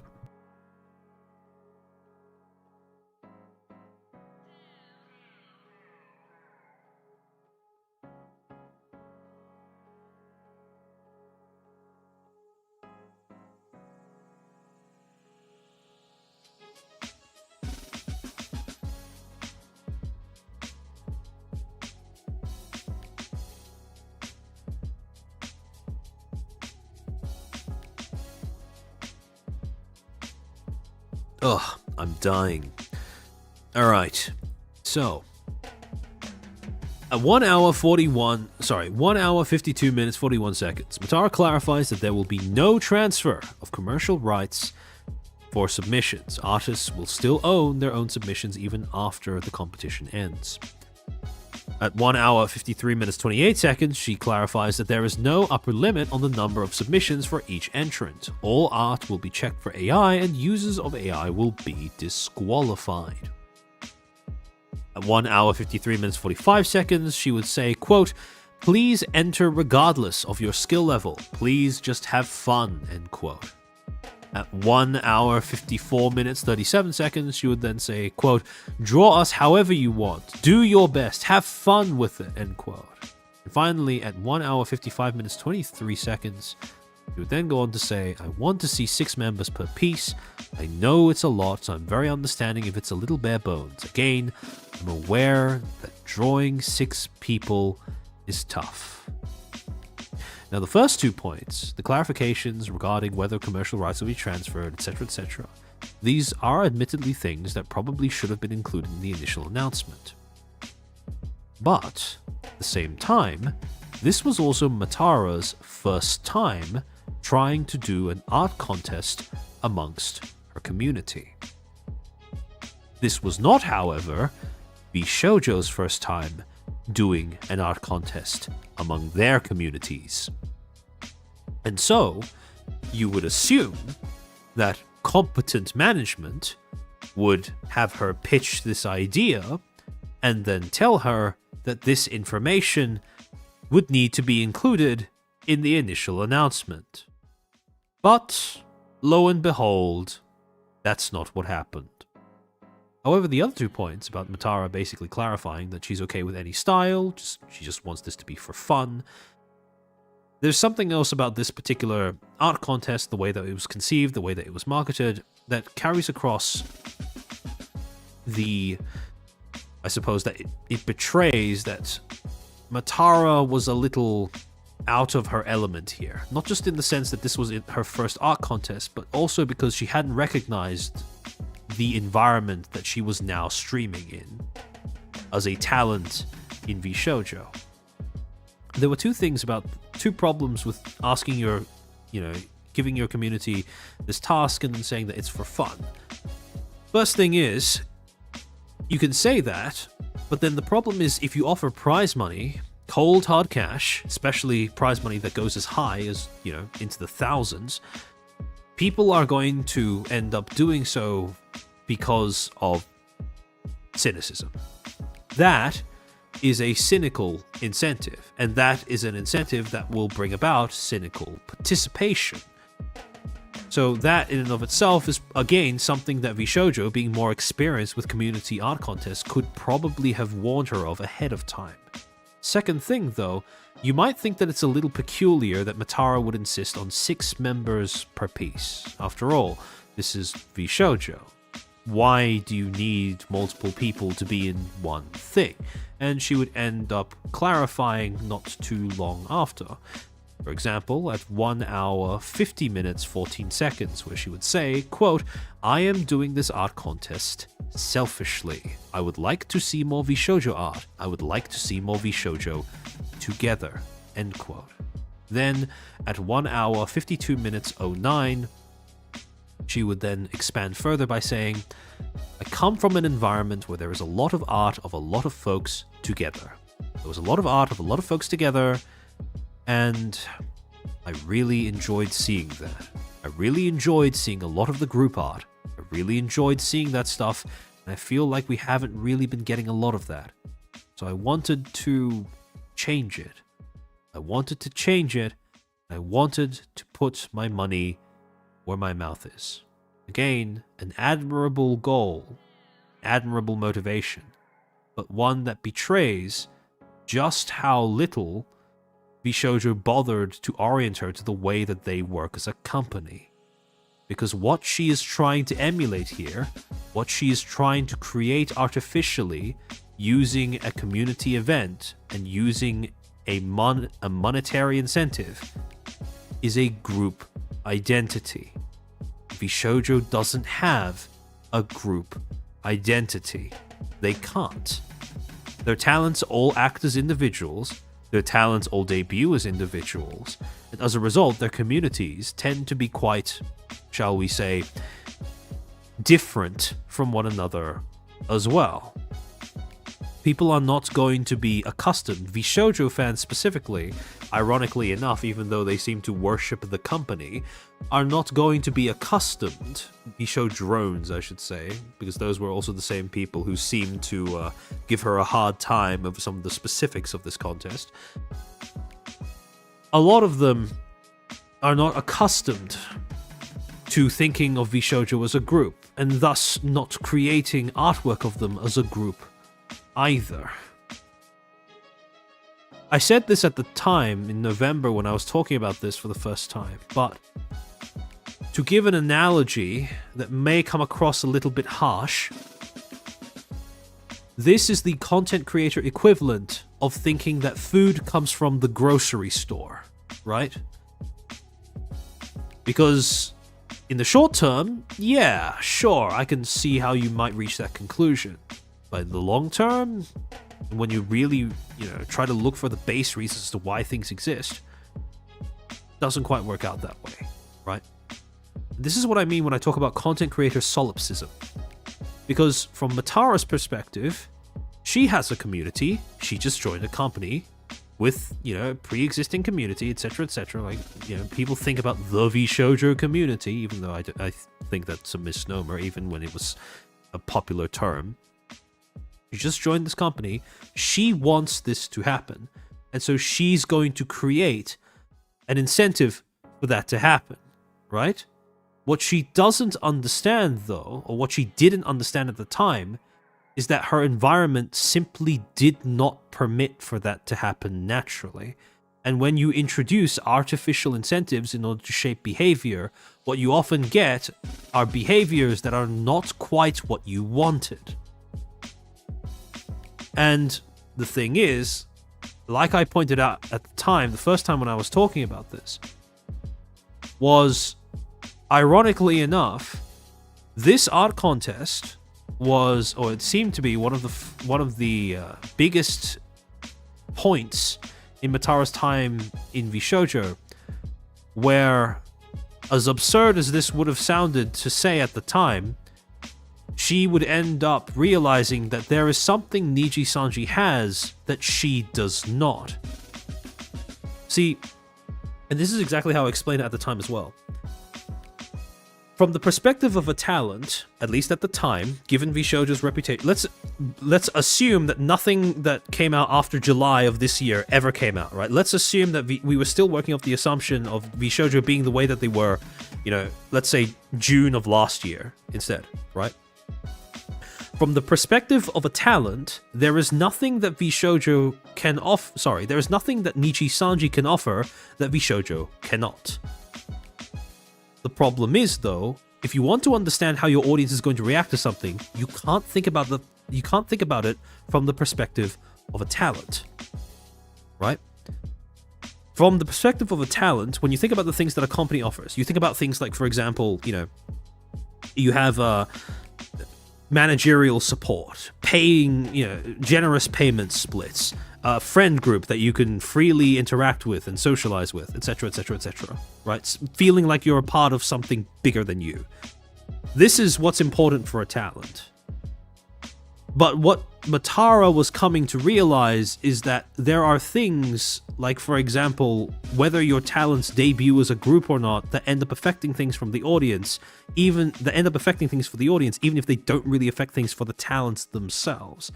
Because from the perspective of a talent, what is the difference between me joining a company and then becoming friends with other people who are already in the company, even though we all debuted individually, versus me debuting with those friends in the same company and being part of a generation with them, right?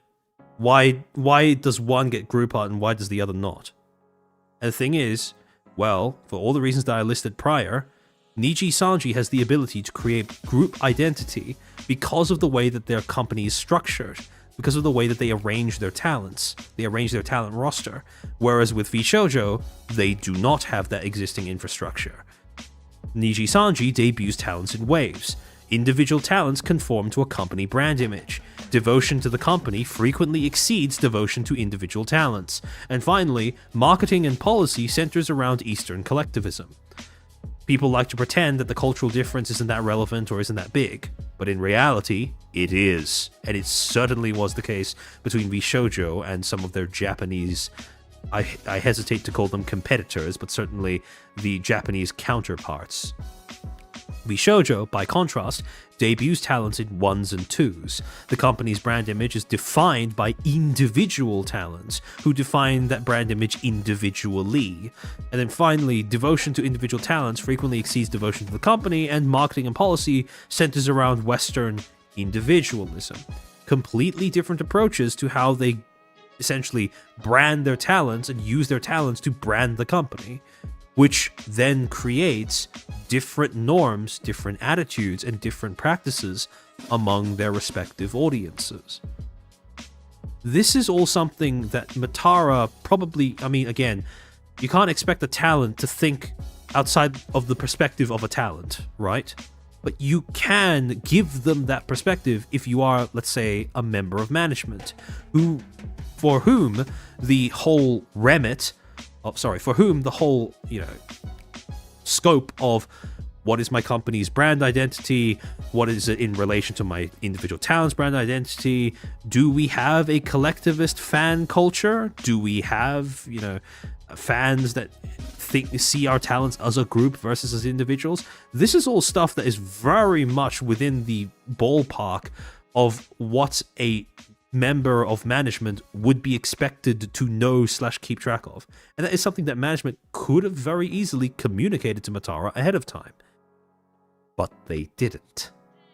And so Matara had to find out, face first, that VShojo's fanbase, or the people that would call themselves members of VShojo's fanbase, do not have the existing cultural infrastructure to behave in a manner that aligns with what she was trying to achieve. Because come November 16th, same day, 2024, instead of actually seizing upon this as some sort of opportunity to just make a shit post, right, low effort artwork that you can then submit in the hopes of getting prize and or exposure, right? You had random people on Twitter go, oh, why is the prize money so low? As if it wasn't possible for them to moderate the amount of effort they put into their submission. Or, just not participate in the first place.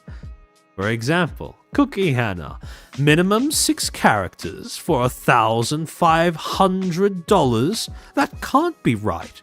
That's so much work for that amount. Crying emoji, crying emoji, crying emoji.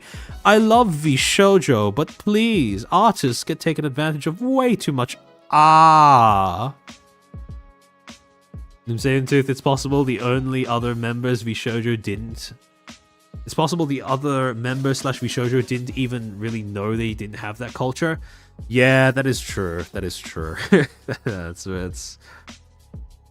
possible. That's possible. Although, again, I stand by my statement that management, at least, should be expected to know that, right? Because if you are in charge of a company, it is your job to know what kind of audience you are cultivating. It is your job to know what you have encouraged them to do over the years and the various forms of behavior that you have well, the various forms of behavior that you have cultivated over the years. Sorry. Give me a second.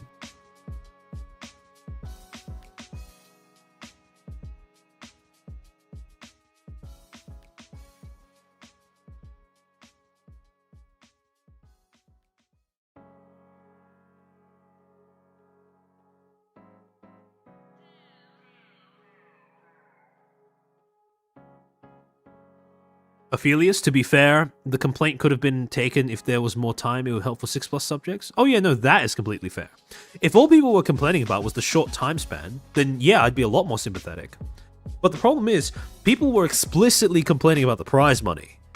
And the worst thing is, as we're going to see in a few seconds, Matara did end up, at least initially, listening to those people. If you're complaining about the prize money, you don't give a shit about the spirit of the competition.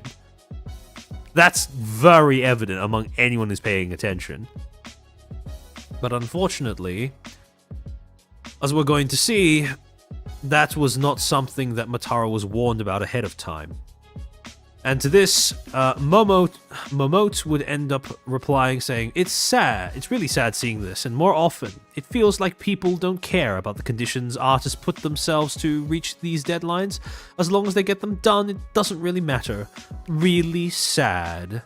Again, it's not a commission, it's a competition. And if you don't think it's worth your time, do not compete. To Win Tail says 6 characters is insane. And then this is a pretty fair criticism because, like I said before, VShojo does not have that culture of creating group art, so it's understandable if people view 6 characters as being a bit much. But also at the same time, you can use whatever art style. You can make stick figures, you can make spaghetti art, it doesn't really matter. But to go on. How are artists supposed to finish a piece with 6 characters in a month in normal conditions? Crazy! And then Ivy. The famous words, debut TVA. Hi, Matara. Well, I'm sure many of us are excited for the opportunity. It does seem a little unfair that one of the requirements is to illustrate at least 6 members plus mascots. There's so much work that goes into composing / illustrating 2 characters, much more than 6+. I just feel like the work and time will be dedicated to creating these pieces will not coincide with the prize pool. This is especially more so with designs that are complex in nature. I know that you hold a deep regard for artists, which is why I believe that expressing my concern, I know that you hold a deep regard for artists. It's such a slimy... I know you care about us, so obviously you're going to listen to me, right? Like, Michael Laura, thank you for being a footstool for an entire year. Holy. Hear ye, begin annual celebration now. Congratulations on celebrating 1 entire year of footstooldom. I appreciate you sticking around for so long, all of you. But then going on to say, being an artist myself will give some valuable insight that some of us might not be able to express. Please consider either increasing the prize pool or revisiting rule number 4 to ensure that there is both rewarding yet fair contests for artists of all skill levels and schedules. Brother, you are approaching this as a commission where someone sets a price and expects work of that degree. No, it is a contest. And it is a contest that has rather loose restrictions on what you can submit. But, to go on, you would also get other users like, for example, Ori, saying 6 characters is a minimum to enter and only a month to plan, draft and complete a submission. That's really bad. Again, I can understand that criticism, right? Because if you are an artist and you are very self-conscious, you want to submit something that actually looks good and is representative of your skill, then I understand if those stipulations are a bit much. But the moment somebody starts talking about the prize pool, that's when it starts getting that's when the side-eye becomes a bit more deserved. While I'm here, there are more significant concerns than the very tight deadline for many artists. There is no transparency about what entries, winners or otherwise, will be used for, and if the artists are surrendering rights to them by submitting. There are no guidelines about the use of generative AI. This is being hosted on X, which is no longer a safe place for artists concerned about their work being harvested for generative AI training to share. Cool to host a competition that allows the community to showcase talent, but I think there needs to be more structure and transparency here so everyone's properly informed. Now, this is not someone who was a regular viewer of Matara. And this is something I pointed out when I first talked about this whole thing as well. How do I know? Simple. On the same day that this post would be made, Matara would also end up posting a clarification about the details of the, Matara would end up doing the stream that we just talked about, where she clarified some of the details, some of the restrictions, some of the stipulations that were going into this art contest. This tweet was made... Sorry, give me a second. There we go. So, there were questions that this tweet raises that Matara goes out to outright answer in that stream. And, of course, because Matara is a corpo talent, usually the streams are going to have a tweet being posted at the same time, or at least at the beginning, to signify that they're about to start. You want to know what's funny? This tweet from Ori was made at 8:02 a.m. my time on November 16th. Matara's tweet about going live to add clarifications about the art contest, same day, 8:04 a.m. my time. The two were 2 minutes apart. If this person just waited a little bit, watched the stream, their questions would have been answered. So, yeah. Pardon me if I feel like some of the people who are complaining might not be people who would have participated in it anyways. Makalori, thank you for the 10 gifted memberships. Welcome to 10 new Footstools. I hope you enjoy those emotes. So, now that we've established that some of the feedback seems to be worth less than some of the others, perhaps, how did this actually happen?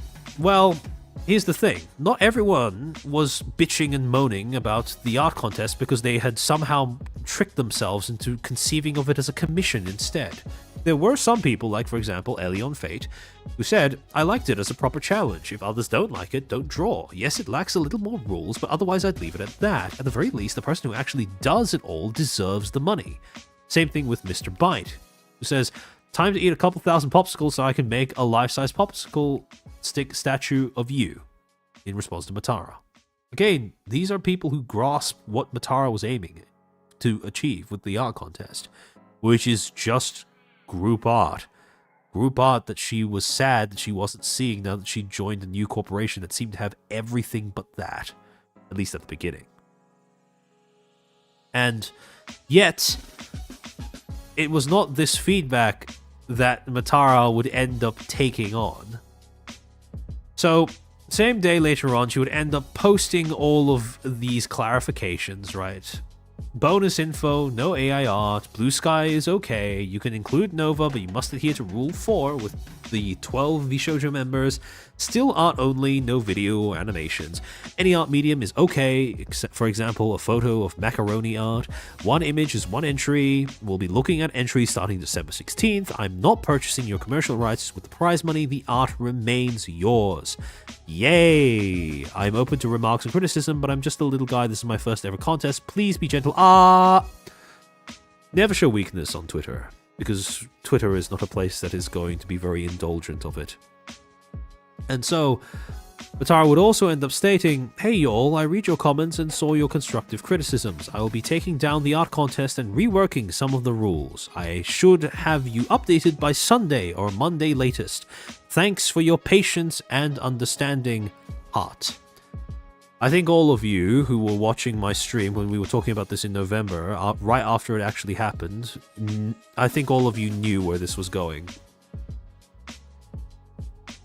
So, when it came to that same stream that she did, where she was addressing various questions, she started, at around 2 hours in, she started talking about, she started addressing questions about submitting animations, stating that she wouldn't rule them out due to concerns that might complicate things. And then, starting from around 2 hours, 3 minutes, and 40 seconds, she starts to crack a little bit under the pressure of so many people, scrutinizing the art contest, coming forward with complaints, etc., etc. Quote, "I'm sorry, I'm a little overwhelmed. Give me a minute, give me a moment to think about it. I'm so sorry. I'm getting a little overwhelmed because I don't want to upset anybody." And at 2 hours, 6 minutes, 14 seconds, "These are questions that I'm very glad you're asking. Please keeping asking them. I got a little overwhelmed because I wasn't expecting so many questions, and I don't wanna upset anybody. I also want to be very clear with the boundaries and everything." Again, competent company would be able to warn their talents to start filtering through certain forms of feedback. Because again, her first community art contest, I understand if that's going to be a little overwhelming. But VShojo has done art contests before. They have an idea of the kind of people on Twitter who would make comments about it. And they could have, and I would argue should have, given Matara a bit of a heads up. Going on to November 17th, the next day. This statement gives me an aneurysm. Yeah, me too. Matara would then quote tweet her original follow-up by saying, "Quick update, this will be done closer to Monday. I want to run a few changes by my momos first to see if I'm thinking in the right direction and give VShojo staff the weekend off, hee. Don't worry, you will have more time for art." Now this would have ideally been the first thing. If you want to make an art contest, community art contest, probably filter feedback through your community first. But also, again, the momos were going to be the safest people to get the feedback from. Because at the end of the day, what Matara didn't quite realize was, well, and this may sound harsh, but just as there is no VTubing community, there didn't seem to be a VShojo community either. Just a bunch of people on Twitter and the individual communities of each individual talent. And while the momos would probably get the spirit of her competition exactly, you can't really say the same for the rest of the possible demographics. Good afternoon, Lord Umbra. Welcome to the stream. Next day, she would then go live again. The member stream titled Reviewing Your Halloween Costumes. At 3 hours, 20 minutes and 32 seconds in, she starts clarifying which rules are being adjusted. She's lowering the number of required members for individual, pieces of art to being from 6 members to 4 members plus motifs. She's also increasing the amount of time that is allotted for submissions from 4 weeks to 6 weeks. And finally, a prize pool increase from 5k to 7.5k. Now again, seeing that, grim. Because again, the people who are complaining about the prize pool were not people who were willing to play along with the spirit of the competition anyways. But, to go on, 3 hours, 23 minutes and 16 seconds, she then states, quote,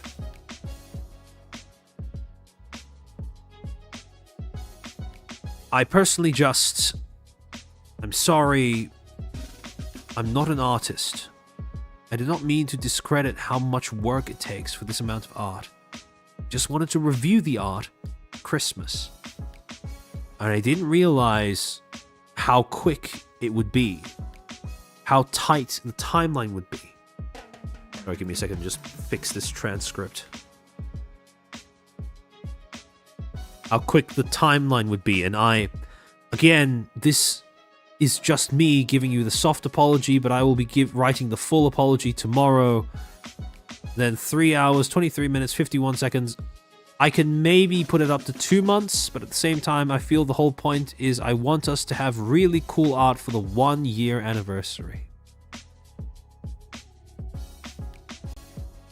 More than an entire year and VShojo's management has still not managed to impart any increased degree of immunity to Twitter retardation in their talents. It's sad, but I mean, what did we expect from VShojo? 3 hours, 24 minutes, 22 seconds, Matara then states, quote, so currently it's looking like, there's 5,000 assigned. 1,500, 1,750, 750, and 100 for 10 participants. Personally, I would have initially thought to maybe raise the bottom prices up a bit. Again, if people actually cared about, oh, poor little artists need to get their, you need to get suitable compensation, they would be complaining about, again, the bottom brackets of the lower end of the prize pool. But no, these were people who were complaining about the top end of the prize pool. And because they were doing that, it should have been easy to discern that those were people who were treating this not as a competition, but as a commission. But a lot of people were saying 1,500 for first place is not enough. Again, those were people who were not treating this as a community art contest. They wanted a commission because they thought they were going to win. It's just not good enough. It's just not a good enough prize, and I am not very nice for having that low of a prize. So if we were to add 3,000 more into every, where would be a good place to inject that money? Then at 3 hours, 34 minutes, 48 seconds, thankfully, one of the momos called Econisance in Twitch ends up saying there should be a reward that's not monetary, because if people are just going in for monetary gain, doesn't it defeat the purpose of helping the artists? Is it always about the money? This is the horrid irony of VShojo's situation between the company and the talents in hindsight. Just as the... How do I put this? Just as the company was able to cloak its own cynicism, it also blinded its talents to being able to discern cynicism in others, or in other words, to be able to interpret their own value outside of the purely cynical. Because in response to that question from Econisance, Matara would end up saying, quote, kind of? I think so, especially for the holidays. It's always... you want to reward people, and the best way to do so is with money. I mean, what do you think I can offer artists that isn't money, that would make everybody happy? I don't think there's anything I could really offer outside of money. I said this at the time, I'll say it again. Even though being paid in exposure is a bad thing, when a company's doing it, when you're suggesting it as part of a transaction, you're doing it as part of a community event, something that's supposed to follow the spirit of being part of a community. Exposure and recognition from a specific person should be a key motivation. If that isn't, they are not a fan. And the fact that Matara was not able to recognize that at this time is tragic. Because the talents weren't able to recognize how cynical the corporation was. But at the same time, they reduced their own value. Their perception of their own value was stripped down to the most cynical aspects of it possible, which is just rough. Jack John, thank you for the super. As someone learning art, I hate these people. All they do is poison the well that others will have to drink out of, and that really grinds my gears. Yeah, that's why most artists hate, the Twitter endemic artists, right? Artists in quotation marks. But yeah, again, this is a sign that, this is yet another consequence of Matara not really understanding why people were not reacting the way that she wanted. Because, again, if I create this event, if I offer prize money, why are people not getting the spirit of what I am trying to pitch? The answer was, these people didn't want to get it. They just wanted the money. And the sad part is, she thought that she was going to be able to appease them. At 3 hours, 38 minutes, 17 seconds, she then goes on to say, I'm not gonna lie, I'm getting a little bit of cold feet about this contest. I just worry that people will be upset no matter what I do. Because, you know, if somebody submits a nice art, but somebody submits a phenomenal art, of course, there's a chance that the artist who has spent more time on and maybe has more experience under their belt rises to the top, and I just... Again, notice how she's now beginning to consider hypothetical assessments of entries according to things that make it valuable rather than, you know, just coasting off of fun and vibes, which is what I assume the original intention and spirit behind the contest was. Again, all of the people who are complaining about the top half of the prize pool have essentially, well, exactly like you said, Jack John, poisoned the well by turning the entire thing into a cynical endeavor. Then at 3 hours, 39 minutes, 38 seconds, Matara cites the main reasons for backlash as 6 members, low amount of time, and prize pool not being big enough for people to find worth entering. Again, it was big enough. It's not big enough for the people who are complaining on Twitter. 3 hours, 55 minutes, 40 seconds, she then says, quote, I will not be pulling back on it. The art contest, I started something, I'm going to see it through. Then she starts laughing, but I might cry if I get more backlash. I'm not gonna lie, I might cry.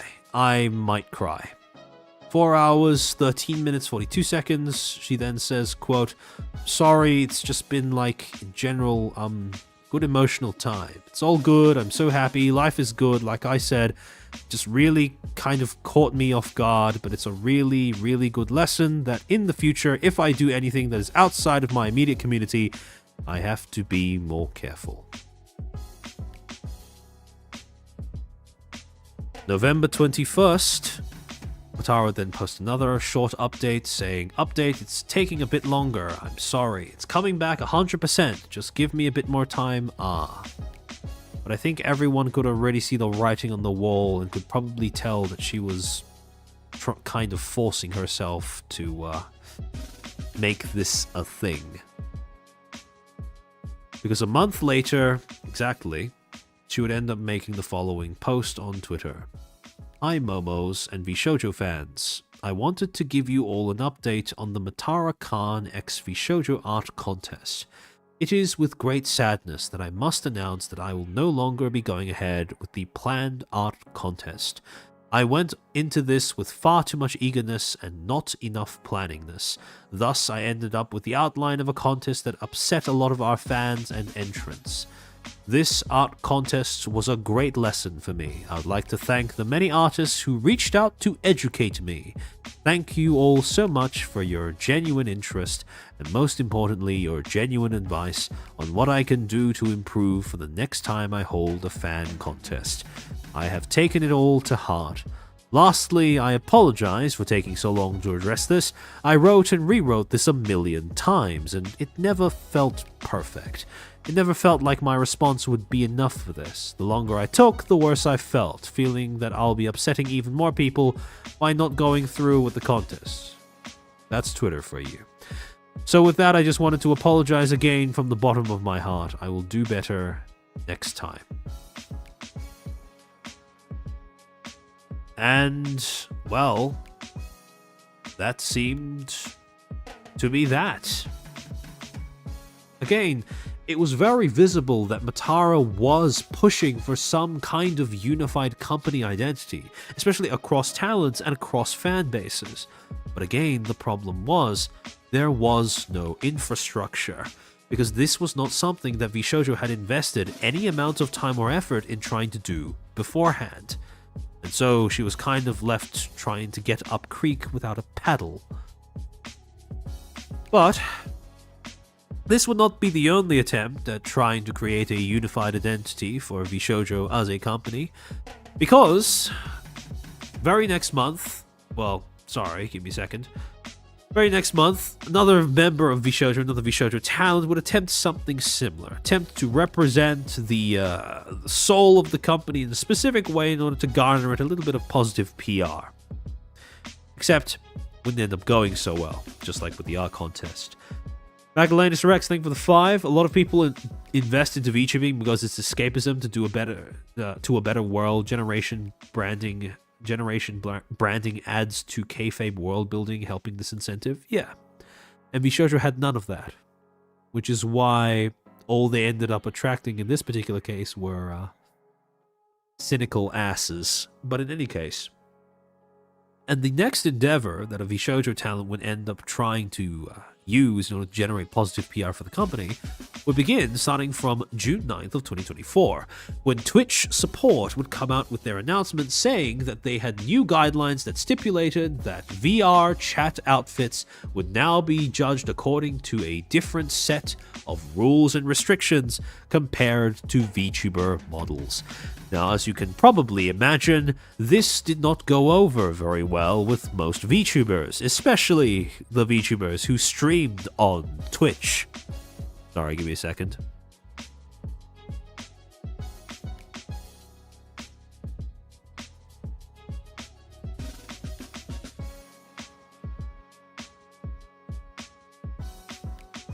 And a very nice, neat tweet to very easily capture the overall sentiment that most VTubers had towards this particular announcement was this tweet that was made by Camila one day later. Dog shit. 3D models on VR chat that are practically naked can get waved around on camera for hours so people can jerk off. But VTubers can't even show a little bit of underboob. It is so incredibly unfair. Either allow both parties, or don't let either at all. And this was a sentiment that a lot of other people shared. Come September 24th, when Shy Lily would come out with a surprise announcement saying, I will be having an interview with the CEO of Twitch, Dan Clancy, on my channel.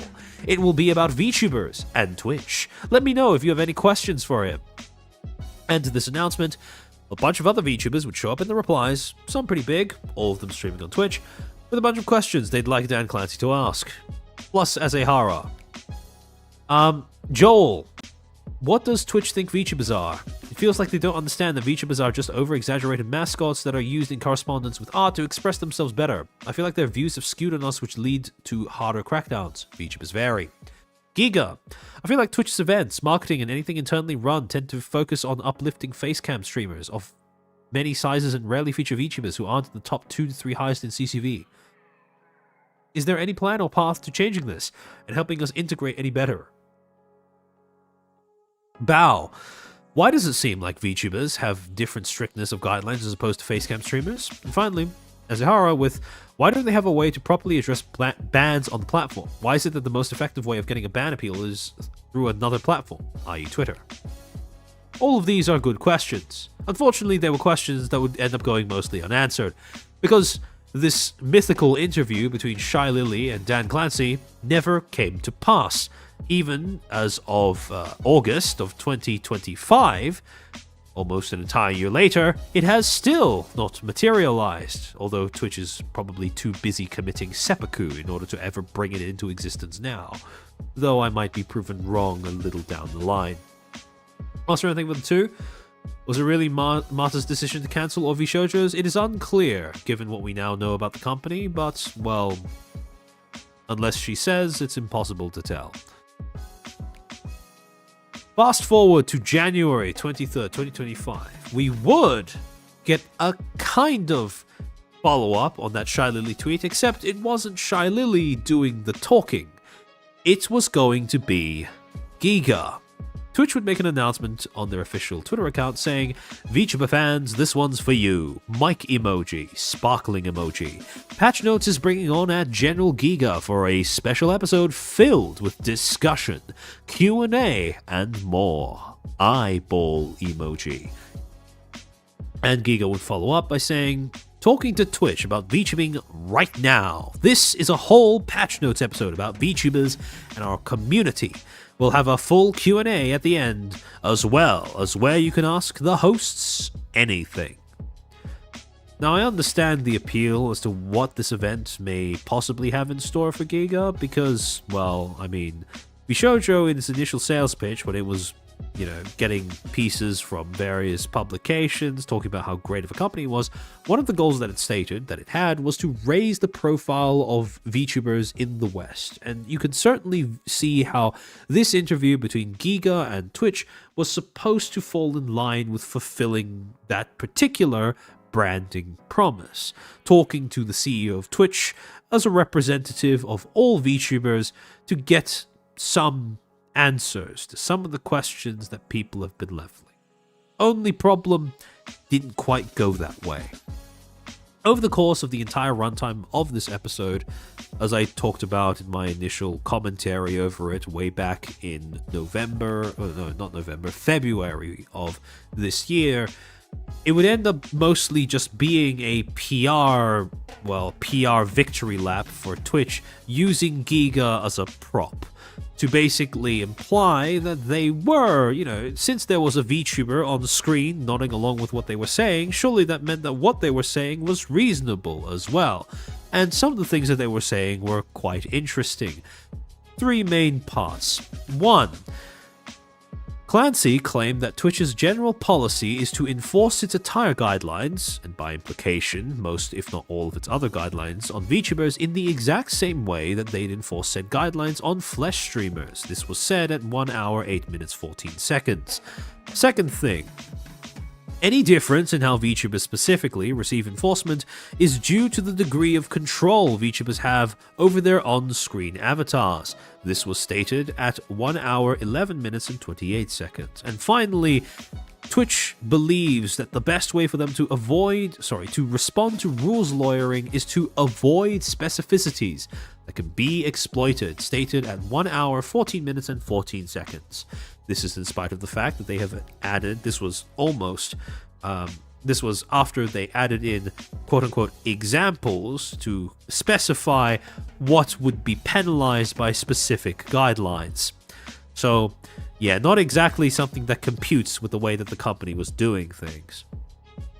The entirety of this interview was a little bit of a mess if what you were expecting is to get actual answers, or at least some indication or pressure on Twitch to admit that, yeah, they don't really give a shit about VTubers. Something that, if you look at some of my earlier streams from, I think, a few weeks ago, you'll see in my Twitch performance review stream 6 months after this interview took place.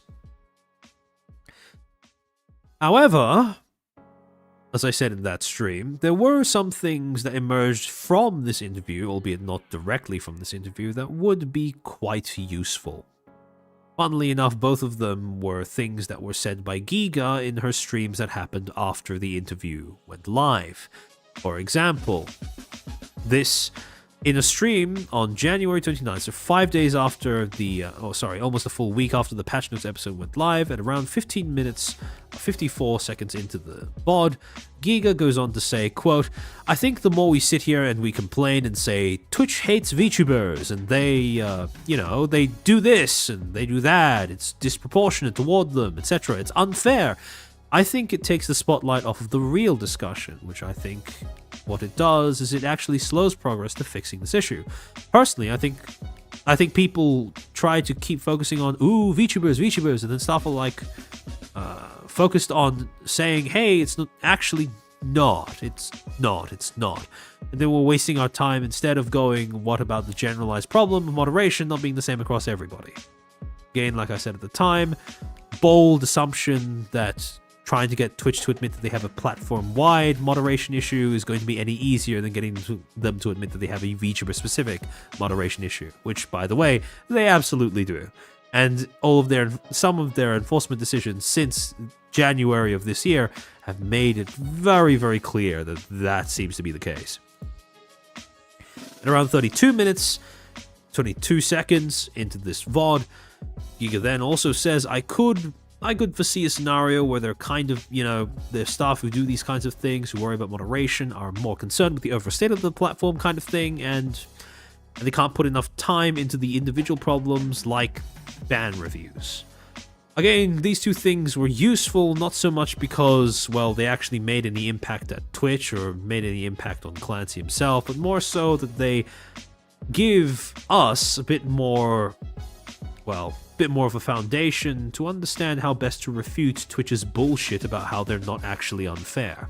First, Giga raises a pretty good point that trying to argue that moderation is disproportionately harsh towards just VTubers gives Twitch a convenient straw man to distract from the issue of inconsistent moderation platform-wide, although again, not really a point that has much utility, more so arguing for the sake of it.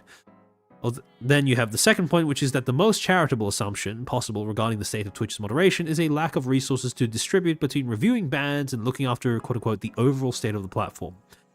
Both of these things I debunked in the stream that I did a few weeks back, reviewing some of Twitch's moderation decisions and the overall trend of the platform since January. It's very clear they don't give a shit about the overall state of the platform, and it's also very clear that yes, it is, yes, it is unfair, especially to VTubers, and no, it's not going to be easier to say, oh, it's a platform-wide problem, not just, a VTuber-specific problem. However, in spite of all of my gripes with how the interview actually went down, and in spite of all of my gripes with the way that Giga handled that specific interview with that specific, I should say, podcast episode with Twitch on patch notes, I still have to acknowledge that it was a move that was done for good intentions. Yes, the good intentions were to drum up positive PR for the company, maybe fulfill an old company branding promise of actually trying to be some sort of advocate for VTubers in general, but it was an attempt. And so, when you put all three of these together, and this is something that I talked about in the last stream that I did about VShojo, when you put all three of these together, what you have are three, well, I suppose, controversies that showcase the failures of VShojo's management in supporting their talents. Talents doubling as PR spokespersons, as was the case with the 2024 auditions, lack of audience filtration and grasp of incentives, which was the case with Batara's art contest, and exploitation by bad faith actors, such as when Clancy used Giga as a VTuber PR prop. However, at the same time as all of these things are, at the same time as all these events are indeed examples, case studies of VShojo's failure to support their talents, they are also examples of three talents in VShojo pushing very hard in their own unique ways to build up some sort of distinct, cohesive company identity. Zentreya was pushing up for the company to accept new blood. Matara was trying to, even by hook or crook, trying to forge a group identity that is unique to the company, even if the infrastructure wasn't there already. And Giga was attempting to represent and advocate on behalf of all VTubers, well, VTubers on Twitch and their issues in that patch notes episode. You can say that she didn't do a great job of it, but again, that does seem to be the intention. And so, when you really look at it, these were three talents that ended up embodying the push amidst VShojo for an actual company identity. Should this have been their job? Probably not. But it fell upon their shoulders anyway. And they were the ones who, so long as they were actually at VShojo, would give the company a chance at actually building up that identity. Their personal brands became pillars of VShojo's. Zentreya signifying inclusivity and the ability to accept new blood, Batara essentially symbolizing group identity and cohesion, and Giga being an embodiment of VShojo's, at least attempts, at representation and advocacy of more VTubers than just their own talents. So long as they stayed at the company, like I said, VShojo would have a chance at integrating these elements, these personal initiatives of the talents into its broader company identity, but only if they stayed. And that was the crucial weakness of the company. Because when you build your entire brand off of piggybacking off of the personal reputations of your talents, if your talents leave, you don't have a brand. On April 29th of 2025, Vishojo would post a little bit of an odd announcement onto their official Twitter page. Quote, "Dear community members, we want to share that after careful thought and consideration, we made the difficult decision to formally part ways with Matara on May 5th, 2025.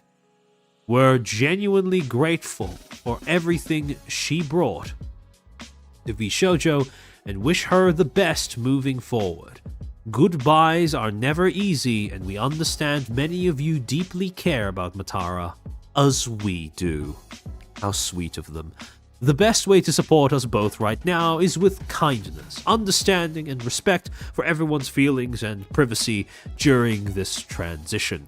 We're committed to our incredible talent, community, and values we share. Thank you all for your empathy and continued support.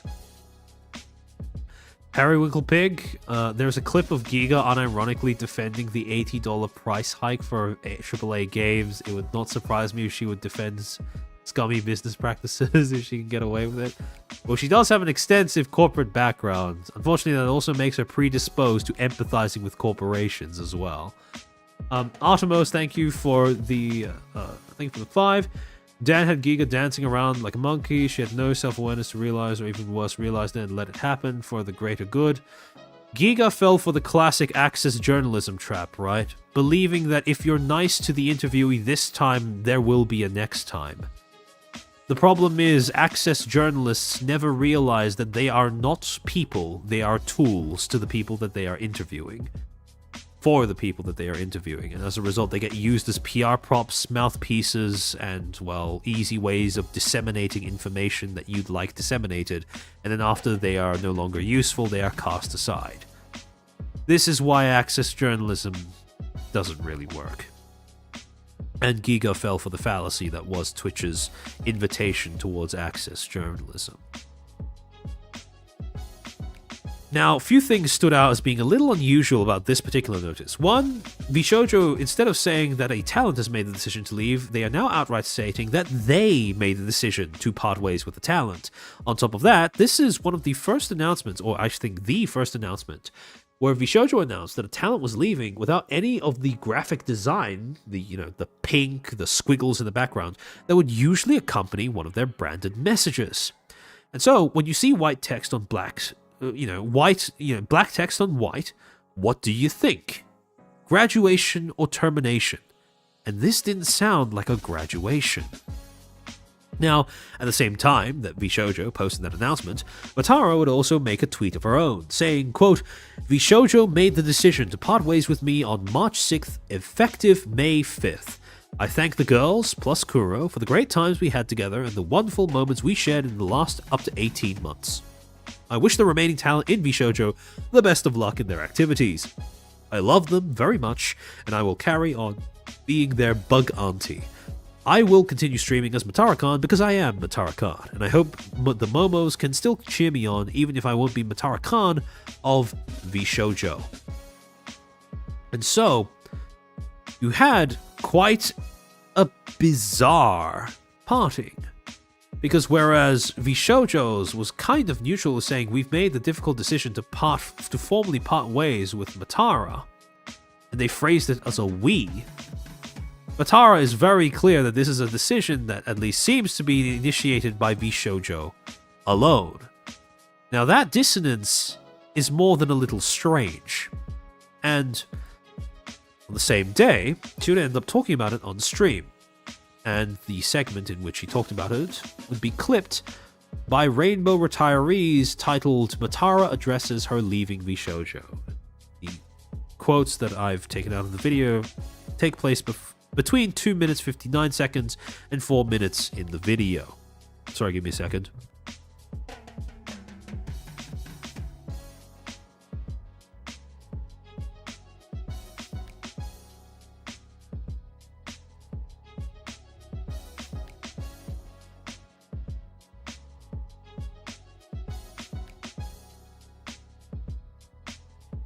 I'm going to need to get a refill. Hold on.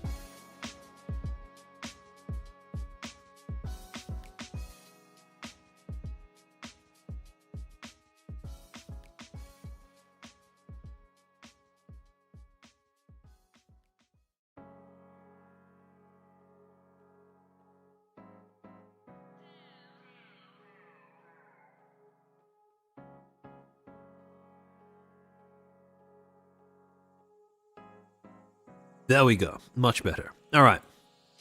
So, at 2 minutes 59 seconds, Matara states that she was very insistent on the wording of the announcement, making it clear that she was, quote, let go, and also explains that she warned Vishojo that attempting to do otherwise would only arouse suspicion and fuel speculation. Now, this was rather unusual because it makes it very much sound like she had to actively go out of her way to stop Vishojo from hiding the fact that they were the ones to make the decision to get her to leave.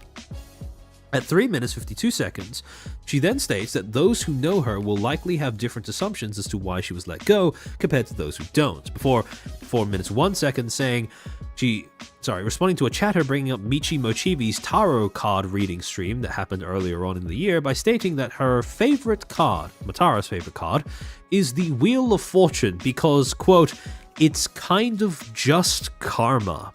Very cryptic. However, at the same time, one thing should have been very clear. This was not a graduation, especially not in the traditional sense. This was a termination. Except, a lot of people, especially VShojo fans, were not reading it that way.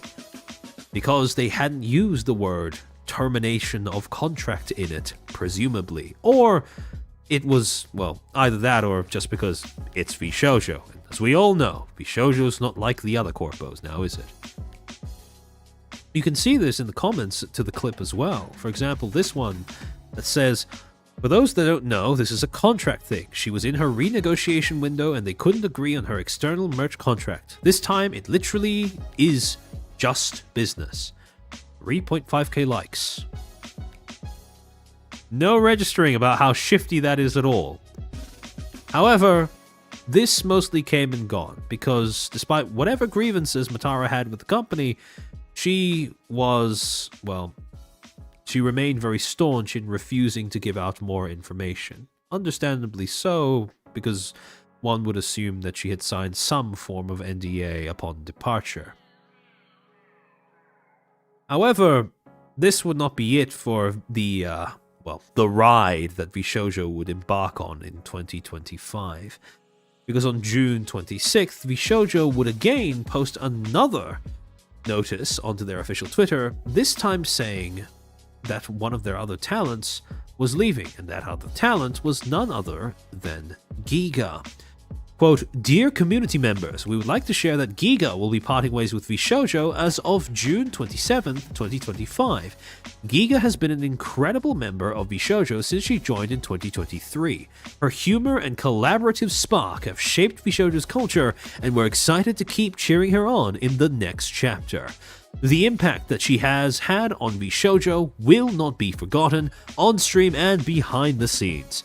Giga will keep her IP, and we wish her the best on this journey moving forward. Any merch on the website will still be available for purchase until June 27th, 2025. Thank you for your understanding and continued support. Oh, Eva, thank you for being a Footstool for 1 month. Armchair expert breaking it down. Great stream. Thank you. Thank you for the kind words. Can anyone tell why this notice should be particularly concerning? Or one of the reasons as to why this notice should be particularly concerning.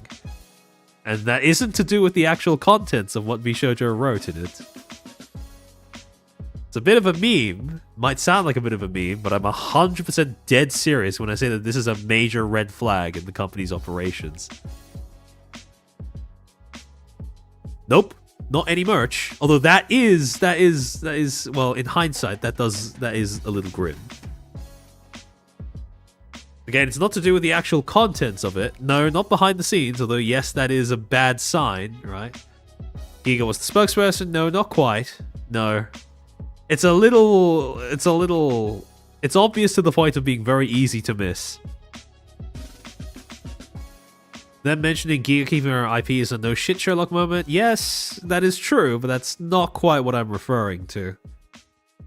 He has been an incredible member of VShojo. No, not quite. Not quite. Not behind the scenes. Not dear community. Not will keep her IP. Again, it's not to do with the actual contents that they wrote onto the notice. It's something else about the notice. It's not said to be a termination. No, that's not a point of contention in and of itself. Like, yes, the word termination is in there, right? Well, actually, no, it's not in here. But, you know, they do make it very clear that this is Giga's decision, right? She initiated this. Are still available. Giga's PR duties? No, not quite. No. Again, the notice itself, not the words, the notice. It's not merch. It's not the next day. Posed that question before. There we go, Artemis. White background, right? White background, black text. This was not a termination. This was a graduation. A decision initiated by the talent to leave the company. Except, they had done notifications, they had done notices about this before, in the past, in 2023, when Nianer, Silvervale, and Vibe left. Only thing, where the fuck did the graphic design go? Why is this notice black text on white, with none of VShojo's previously established, branded graphic design? That means one of two things. Either this notice was incredibly rushed, which, honestly, not a great sign, or they have quite literally lost the person behind the scenes who was in charge of graphic design. And if you're losing that, when it comes to making announcements like this, usually a sign that there is something going on behind the scenes that's not quite right with the company. And so, to follow up, yet again, Giga would also end up making a tweet of her own to clarify what was going on in her own words. As of June 27th, I'm terminating my contract with VShojo. I am an independent creator once again. This decision took a long time to come to terms with, but is definitely the best choice for my future. Correct? Did they fire the graphic designer? It's not just that, but the fact that the notice is presented this way implies that not only might they have fired the graphic designer, or, you know, either had them leave in some way, but they just didn't have the budget to bring on another one. Or even to get some other random person in the office to put on the same template. In which case, again, it just means they don't give a shit.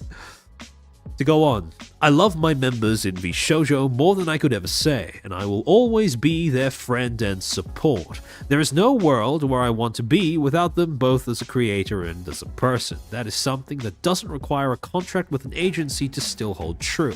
I'm wishing all the remaining girls and our dog success. Always. I'd especially like to thank my manager at VShojo, Kenzo, for always doing his absolute best for me and making the most of our time working together. Love you lots. As far as my streaming goes, nothing will change from this. As an indie, I handled pretty much everything myself and can easily do so again.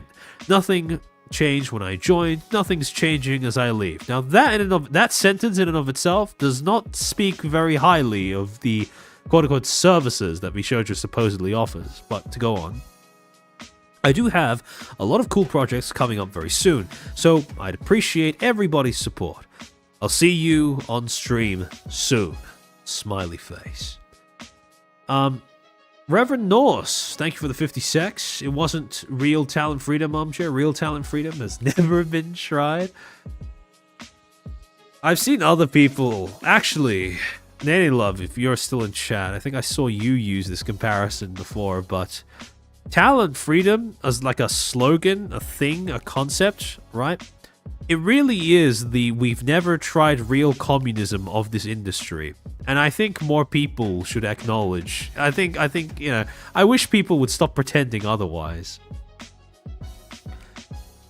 But in any case, on the same day, Giga would also release a video on her channel titled I left VShojo, explaining some of the background behind the way that she made that decision, her reasons for leaving, and what she's expecting moving forward. Now, what she's expecting moving forward was quite simple. Nothing would change. Not for her audience, probably not for her. However, at 2 minutes 55 seconds, something quite interesting gets said. Quote, as they said in their tweet, VShojo mentioned that I did work a lot internally and externally to promote, improve, move forward the brand and the company. I absolutely did. And a lot of the stuff that I did is not stuff that you guys would ever see. You would never see the hours put in. The results of these things you wouldn't even see, This is stuff that a lot of it was purely back end. And then, at 3 minutes 54 seconds... Oh, you're working on charts using me as BGM? I actually left the stream and just returned. Are you really not a psychic? I wish you luck on bearing... If I remember correctly, you're currently working on 17 live, aren't you? That's how... I wish you luck, my dude. That is... I look forward to seeing the fruits of your misery, but holy fuck does it look like absolute misery. At 3 minutes 54 seconds, Giga then states, quote, I was so focused on the group pushing forward, like good PR, I joined during a year when the group had just lost a bunch of talents, 2023, and then one joined, which was Henya, and then it was me. There was still a lot of uncertainty. There were a lot of people just kind of sitting there, like, what's going to happen, And so my goal was to do positive, good PR, realistically, right? And just talk about my experience and talk about a lot of things. And I ended up doing so much of that on my own channel that I felt like, looking back, I went, I really didn't go over a lot of the topical stuff that I wanted to initially. Before I started, doing a lot of these videos. My suffering is never ending. Infinite energy. However, again, from this, there are two very concerning things that should have been picked up on, in my opinion. One, the fact that not only were they getting their talents to act as de facto PR reps in front of public view, but they were also apparently getting talents to handle what should have been managerial responsibilities, company PR, company, identity, direction, etc., behind the scenes. Well, also the fact that they were getting Giga to do PR, which based off of some of her, shall we say, our inputs during VShojo's various controversies, I personally am not quite sure about that one. But there's something else as well. This is something I talked about during the last stream that I did about VShojo, which is, if you go back to last year, July 16th of last year, to a clip that was published by Daily Giga called Why Gunrun Hired Giga as a Talent, you get another little snippet of information that makes the whole idea of VShojo getting Giga to help out with PR behind the scenes all the more concerning. Because in this clip, starting from 4 seconds, Giga then recounts a conversation that she had with Gunrun, where he discussed hiring her directly as a member of staff during recruitment talks. She states that he was interested in her corporate background and the qualifications that accompanied that, but she had warned him that he might not want to pay her hourly rate for fulfilling that role. Now, in this clip, it sounded like she was just passing it off as this funny haha anecdote, right? Just kind of a joke.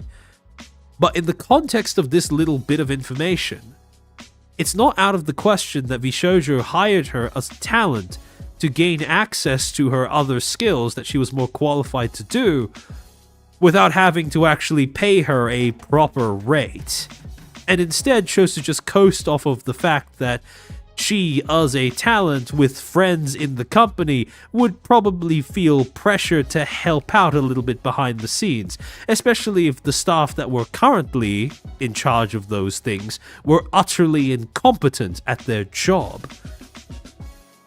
And, well, it does seem like that might have been the case. However,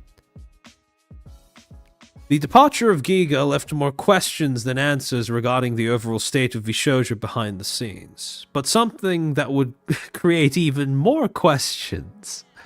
Because again, Giga and Matara were later additions to Vishojo's roster, right?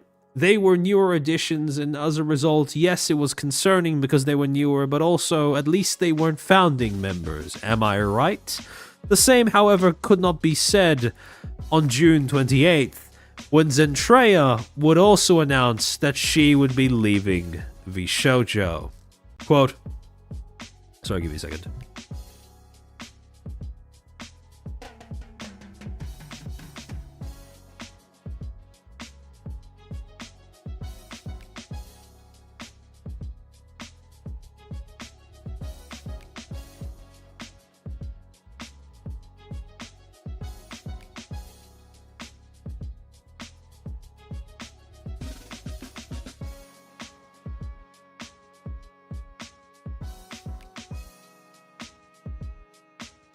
Quote, on July 11th, I will be leaving VShojo for new opportunities and a new adventure. My time here was long, and I had many fun moments. It will feel like the end of the world, but I know that I will always be here for all of you. Nothing will change other than where I am currently at. Thank you to VShojo for many years and memories. Sadly, times change, paths change, and I decided I want to follow my own path and do new things in life. I hope you all will continue to follow me on this adventure. I know change is scary. It's a scary thing to see something you saw grow change, but that is how life goes. We all take this walk eventually. So let's go on this adventure together. Thank you all for your continued support, and even if this is where your stop is, then thank you regardless. Best wishes to VShojo. And of course, VShojo would post yet again another graduation announcement, also without any sort of graphic design behind it. Dear community members, we would like to share that Zentreya will be parting ways with VShojo as of July 11, 2025. Zen has truly shaped VShojo, being one of our original members since 2020. From communicating with a notepad on stream to Zen's current TTS setup, it's amazing to see how far things have come. Among her many talents has been bringing together VShojo and non-VShojo members alike for collaborations, helping to drive inclusivity among creators. Given how Zen's contributions to VShojo and the community as a whole have made a lasting impact, we're sincerely thankful for our time working together. Zen will keep her IP, and we wish her the best on the next leg of her journey. Any merch on the website will still be available for purchase until July 11, 2025, 5 p.m. PT. Thank you for your understanding and continued support. Now, as was customary, Zen would end up having a stream of her own, a stream that would be clipped by Daily Dose of VShojo. I think that channel has now changed its name since then, titled Zen Explains Her Reasons for Leaving VShojo and What It Means for the Future. And again, much like Giga, what it changes is, well, not very much. At 5 seconds into the clip, Zen says that the decision to leave VShojo was a personal one, arising from a desire to pursue new opportunities, new things, and new options, beyond what the agency could offer. And then at 1 minute 55, she reiterates that almost nothing is going to change for the audience, though the departure may have struck some as surprising. He then spends the rest of the clip basically talking about how scary the move may be and how much she felt attached to VShojo as a brand, especially as one of the founding members. But again, at that point in time, there was nothing left for her at the company, or she wanted to try something new outside of it, hence her departure. Now again, when it came to VShojo, with the departure of Zentreya, they had just lost their most fervent defender of their brand. Because Zentreya was the one that was stepping up in public in order to tank all of the damage from people pointing out, in hindsight quite rightfully, VShojo's more shady practices. Such as when Amelie debuted, and then Zentreya felt the need to clarify on behalf of the company that Amelie was not part of the auditions from July of 2024 and that those are still happening. Also stating that, I am so excited for what's to come this year, there's a lot happening, so stay tuned. Zentreya had no idea how right she was about that. Then, of course, you have the jarring contrast between July of 2024 when she was plugging VShojo's auditions and then July of 2025 when she was leaving the talent roster. Change is scary, that's how life goes. Things change, surroundings change, so do our lives and those around us. This is one of those moments where we go into a new direction, and I hope you'll stick around. If not, thank you for everything. If you are, buckle up. And finally, when you look at April to June of 2025, what you are witnessing is not just the departure of 3 talents from VShojo, not just 3 random talents from VShojo. These were the 3 talents that were the only ones that were, or at the forefront of pushing for any sort of cohesive, unified, distinct company identity. An identity that would be more than just piggybacking off of whatever each individual talent was doing at the time or achieving at the time. When you look at what VShojo lost with the departure of Matara, Giga, and Zentreya, what you were looking at was the death of the company's ability to continue to pursue all of the aspects of the company brand they would have been able to represent. Inclusivity and new blood, group identity and cohesion, representation and advocacy. All of those things died with their departure. And not only that, but the creative talents were not the only ones leaving, because managerial talent would be following closely as well. On May 15th, 2025, Mountain Dew, the YouTube shitposter that found himself as a member of C-Suite, would end up posting a notice onto his Twitter saying that he was leaving VShojo. After 5 years, I'm leaving VShojo. For the past 5 years, VShojo has been an integral part of my life and journey. Since its inception, I have had the honor and the privilege of working with some of the most hardworking and intelligent team members, and have had many friends throughout VTubing and streaming community. I will always cherish the time we spent together. I take great pride in my contributions to the growth of the VShojo brand. What VShojo brand? Helping shape what is today through my involvement in most of the forward-facing, large-scale media and the behind-the-scenes growth operations within the company.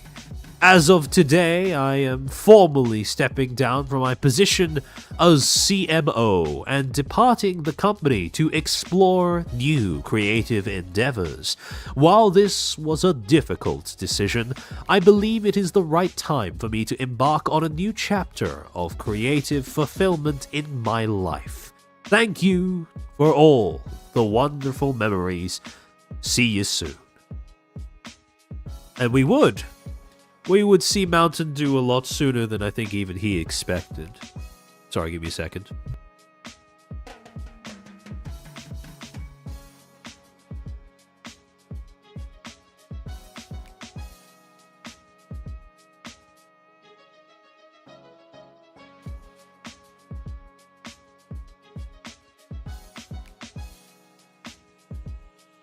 Ugh. Alright. Throughout the rest of May, a steady flood of talent managers would also end up leaving as well. For example, TurboDog announcing his departure on May 19th, and Poshi announcing her departure from VShojo after 3.5 years on May 22nd, stating that she would like to begin her own content creation journey. And finally, on July 11th, 2025, the death blow, yet another death blow, although I've said a lot, there have been a lot at this point. Yet another fundamentally devastating blow would hit Vishojo's talent management roster, because Panini, head of talent management, head manager of the talents, would announce that she too would be leaving Vishojo after 3 years at the company. And with that, what had essentially happened is throughout the months of April to July, that last little bit of defense that Vishojo had against scrutiny, that Vishojo had in order to deflect attention away from what they were doing due to the strength of their brand, was gone. The goodwill and moral superiority that they had held previously was now lost due to the alienation of key demographics as controversy after controversy began to mount. And also, their talent-centered branding had now turned against them, because the departure of key members that shaped the company's identity also meant that the company was left with no identity. This was the most vulnerable that VShojo had ever been. If there was ever a time to deal a killing blow to VShojo's reputation, this would be when you would do it. And that blow came, I think, a lot sooner than a lot of us were expecting, and in a form that none of us were expecting. Because on July 22nd, Iron Mouse herself would end up posting a YouTube video titled "Why I Left VShojo." The way that it starts off, no nonsense, immediately gets into the main problem. Within the first minute, Iron Mouse does two things. First, she alleges that VShojo owes her a significant amount of money and also misled her about a donation to the Immune Deficiency Foundation, a charity, and a missing payment to that charity that totaled over $500,000. She also states that she's currently in the middle of legal proceedings and as such would be unable to share more information at this time.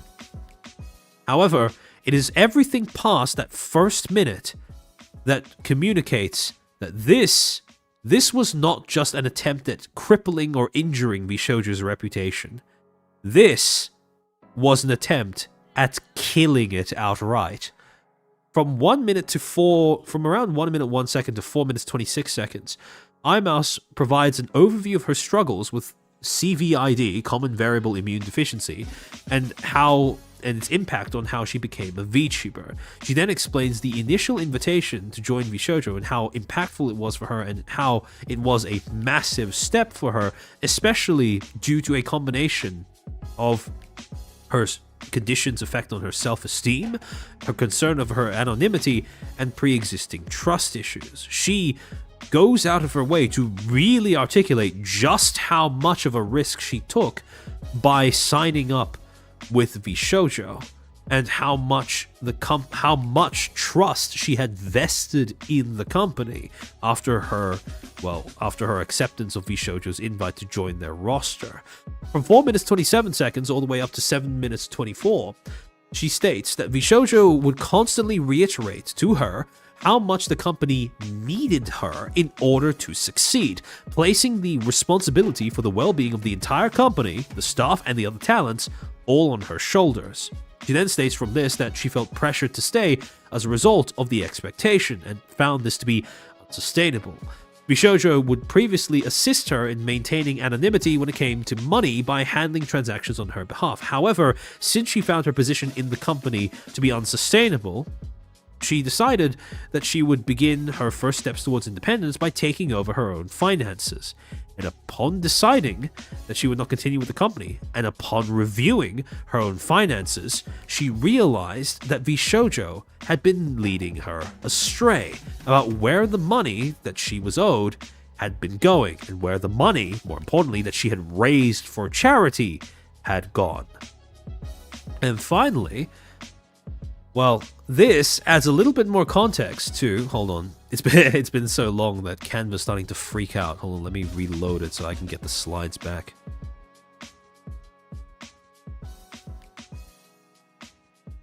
Hold on, give me a second.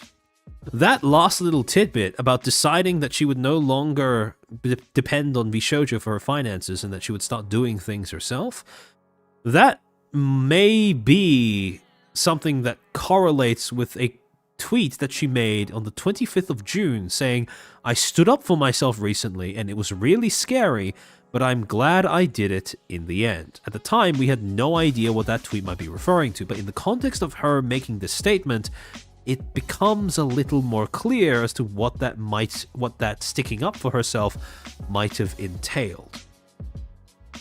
Now, she didn't provide any, well, proof on paper that VShojo had committed charity fraud, so this was still very much going off of her word. But this was an accusation that you do not come back from as a company. If the face of your company turns against you and alleges something that serious, you are fucked. Especially if you have no company identity of your own, like I said before. So give me a second.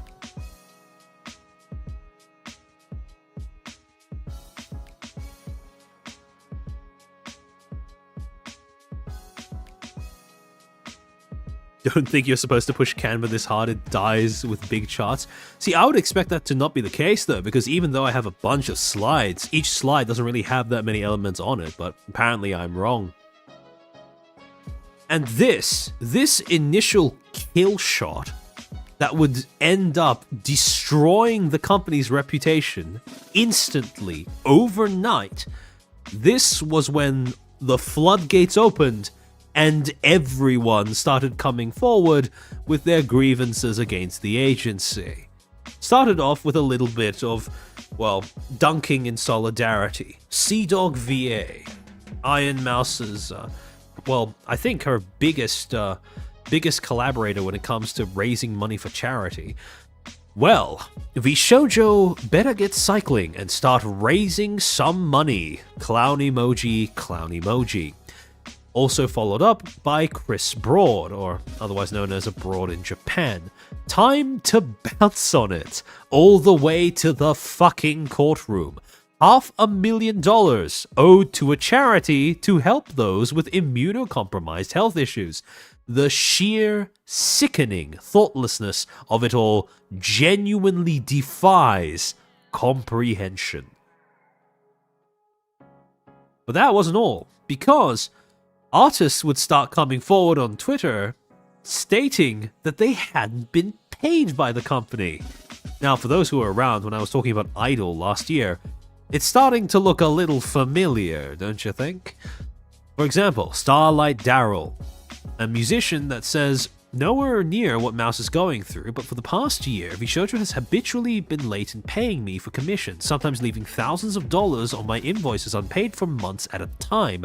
I tried to be patient, but knowing that they were stealing charity money from Mousy while this was all happening makes me sick to my stomach. Vortoxy. This is by no means the same thing, but I'll just throw it out there that I was commissioned by the Big Pink for a project earlier this year, and it took them like 2 months to pay me $500. Lamau. Shiro Beats. I have thousands of dollars of unpaid work from them too. Had to chase people down just to make sure my friends got paid. They even hired someone to quote-unquote help with music stuff, but I ended up managing everything while they got paid for my work. Then he follows up by saying, I still remember when the guy at VShojo who was in charge of us was too busy playing Fortnite and sending game invites instead of paying us or helping with project management. You can't make this up. Bro was getting a full salary and still asked me for help with everything he did. Meanwhile, I wasn't even getting paid and was basically making this guy money for free. If you think that makes this company seem like a shitpost, wait until you see some of the other stuff that ends up getting leaked after July 22nd. Now, this wasn't the only thing that people would start coming forward about. user by the name of MTO Trage would end up making a post stating, "Sorry, VShojo fam, although we can't say much, there was an instant after our successful collaboration which involved copying and tracing our work. While it pales in comparison to what others are experiencing, it hurt very much at the time. We wish the talents and fans well." And in response to this, Iron Mouse herself would take to Twitter, again, very reminiscent of what happened with Idol, saying, "Any artists and musicians that worked with me throughout VShojo and never got paid, please contact me ASAP so I can get you paid. I'm so sorry." And that was that for the artists. But then, on the same day, after Imus posted her announcement, Shibuya Kaho would end up making an extended post detailing an experience that she had with someone who, allegedly, was a member of VShojo's staff. Quote, "This person moved from a noted VTuber company to another as a staff last year, bragging about his new income. He thrusted me a few of his new business cards to, quote, give to my good contacts, end quote. I found the action obnoxiously rude, but maybe he was too young and friendly to know better. Then the motherfucker wanted to meet up for tax advice." Sorry, give me a second.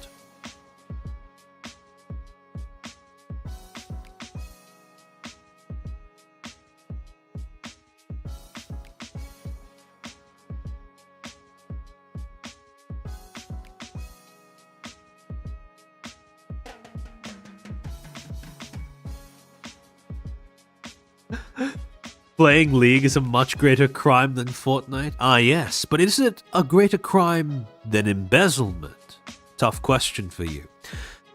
But Jacob Foxfires, thank you for the 5. When it rains, it pours. When a company shits itself, it flows. OMG. Oh yeah, no, absolutely.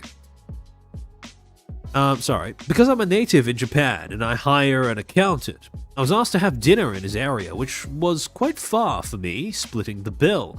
That day, I got convinced I didn't like the guy, yet because I loved the talent he worked with, I was only secretly hoping he would lose his job one day. Right. Recently, I heard from another creator that he was showing photos of VTubers and VTubers' real selves while revealing their personal information, like marital status. I now wanted to find a way to warn other employees. Today I've learned the most despicable shit the company has done to their talent. Don't know if he's involved with it, yet all my personal grudge is nothing compared to such betrayal. Sometimes, unfortunately, managers or agencies can be the talent's worst enemy. Please always support the talent. Talent first. Remember what I said about memes not going away even after you shoot the messenger? This is what I mean. Now, there are 2 replies to this particular comment that she would end up adding more information at the behest of. First, Red Coffee Bean. If you knew about this guy, why didn't you speak up earlier? Revealing VTubers information is dangerous to them. It just looks like you joined the bandwagon when it became relevant. To which Kaho would say, actually, I came back from the US, where I gathered the information that he was still with the company, and I was actually meeting up with someone who's been working with him in Japan this week. Given that it's a story that I heard from someone else, I thought it was best to do in person. And then, in response to somebody else commenting under her post in Japanese, asking which company this was, she states, "That's right, sorry for going on and on. Since it was an agency primarily in an English-speaking region, I posted in English. It seems that due to suspicions of unpaid wages and embezzlement of donations, affiliated talents have left." And this pretty much confirms that the company in question, the staff in question, was VShojo. However, this information would predictably not be received well by some of the other talents. For example, by Zentrea, who went on to say, "Someone who worked with VShojo was giving out info. What the fuck? Are we so fucking serious? At the gun run. Dude, what the absolute fuck? I wasn't aware of this and I am assuming the others weren't either. Did you know?" Edit. Reading that it was the JP side, it was so fucked, dude. It still stands, and I personally don't even know what all was happening behind the scenes on EN. I just followed along so blindly, leading VShojo, thinking it's all cool, man. Fuck me for being stupid. There are 2 things I want you to remember about what Zentrea is saying here. First, this idea of any staff member leaking information is news to her. Second, she thinks that it's just the JP side. I want you to remember this. It's going to become important later. Now, as you can probably predict, on the same day, a whole bunch of other talents also expressed their various thoughts and feelings about what was going down. Hime, Jesus. Haruka, I'm tired. Michi, I'm sorry, I legally can't say anything yet, right now, but I'm honestly just so tired. Please support Mousy, she's such an amazing person. Please take care of yourselves, you guys matter so much, at least to me, and please do tell the people you love that you love them. Zentreya, my heart hurts for the VShojo community, as I know some of you are very confused and hurt. These have been super confusing months for many of you, and I know you've all been trying to weather it out. Support those you can, and please stay strong. Kuro, I didn't want to say anything until it's finalized, but since people keep making assumptions, no, I'm not staying here. I've already submitted a leave contract and had that meeting 11 days ago. The only reason I still have the VShojo brand logo here is because they have to remove it themselves. As an associate, you cannot remove it yourself, same with every other member. In any case, I'm just waiting for the contract to be all fulfilled and done, but I guess I'm an indie now, lol.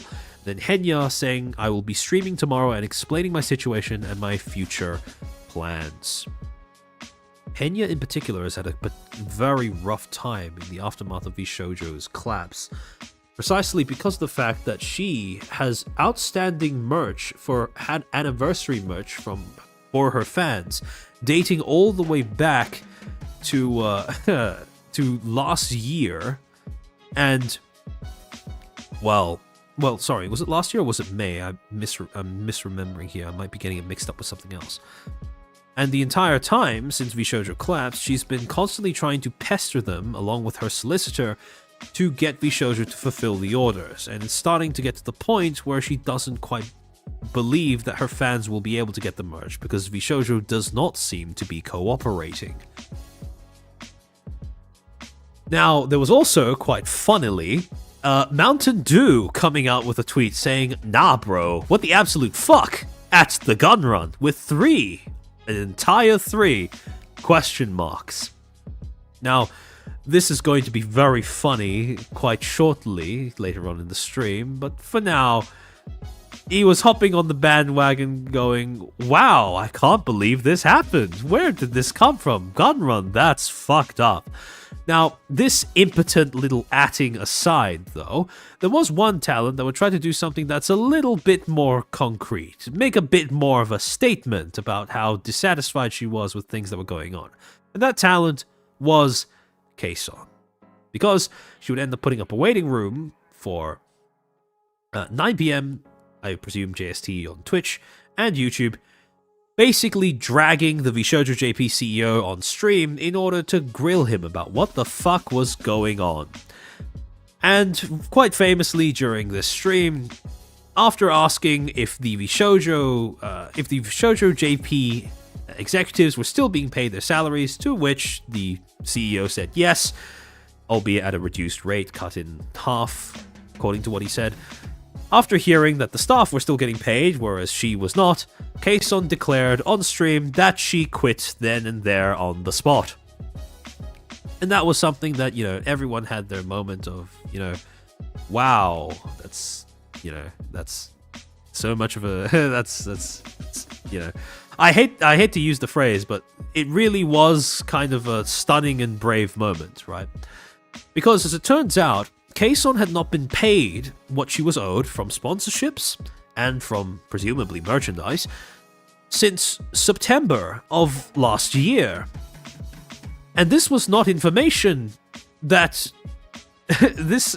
her payments were essentially delayed by the Japanese staff constantly going to her and saying, yeah, no, sorry, just give us a little bit longer. And that went on for almost an entire year. But it wasn't just that. Over the course of this stream, towards the end of it, she would start grilling the VShojo JP CEO about why they were bringing on new talents, and whether the new talents were being brought on solely because VShojo needed money. Now again, like I said, the issue is not so much that she's asking now. The issue is that she ever thought otherwise. Because, well, if a company is bringing on talent, yeah, it's usually because they can make money off of them. And that is usually the sole motivation behind doing so. Because like I said, companies don't have non-cynical motivations. They cannot behave out of a sense of morality. And so, the VShojo JP CEO basically stumbled over his words for several minutes upon being asked that question. It basically ended with, that was not the intention of the people who were in charge of bringing them on. Because we were simply told that we had the budget. And so the people who were told that they had the budget to bring on new talent told the talent that it was fine to debut. And at the time that they told the talent, by the time that they told the talent, nobody knew any better and it was already too late and all of it was just one big mess, etc, etc, etc, where no one knew what was going on, but they kept listening to whatever lies were being fed to them about the profitability and viability of the company. Now, there is a specific thing to do with Kaeson's, some of the things that she has said after this stream that feed into why I am as, I suppose, apathetic to some of the things that she did during the stream that others have been very enthusiastic about. And that's something that I'll save for the post-planned yapping portion of the stream.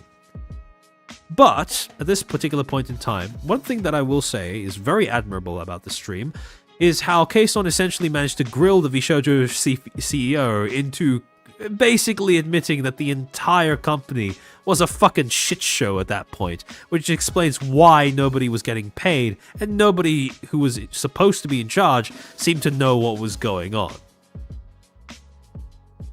Now, understandably, she also asked what would happen to VShojo Nova, because they were girls that debuted in VShojo JP under what they could only assume was potentially different contracts and or different circumstances to the other debutantes at VShojo beforehand in the years prior. And thankfully, it does seem like VShojo was able to grant the VShojo JP girls, the Nova girls, their IPs with their departure as well. Because come the very next day, July 23rd, everyone who hadn't already made an announcement about reacting to the collapse of VShojo would end up saying that they were leaving VShojo. This included all of the Nova girls and also Amalie, who stated, quote, "As of today, I will be terminating my contract with VShojo effective immediately, and I'll be returning to being an independent VTuber and content creator. Nothing about my content will change, as I was indie for 18 years before signing with VShojo, and I will retain my IP." Sorry, give me a second.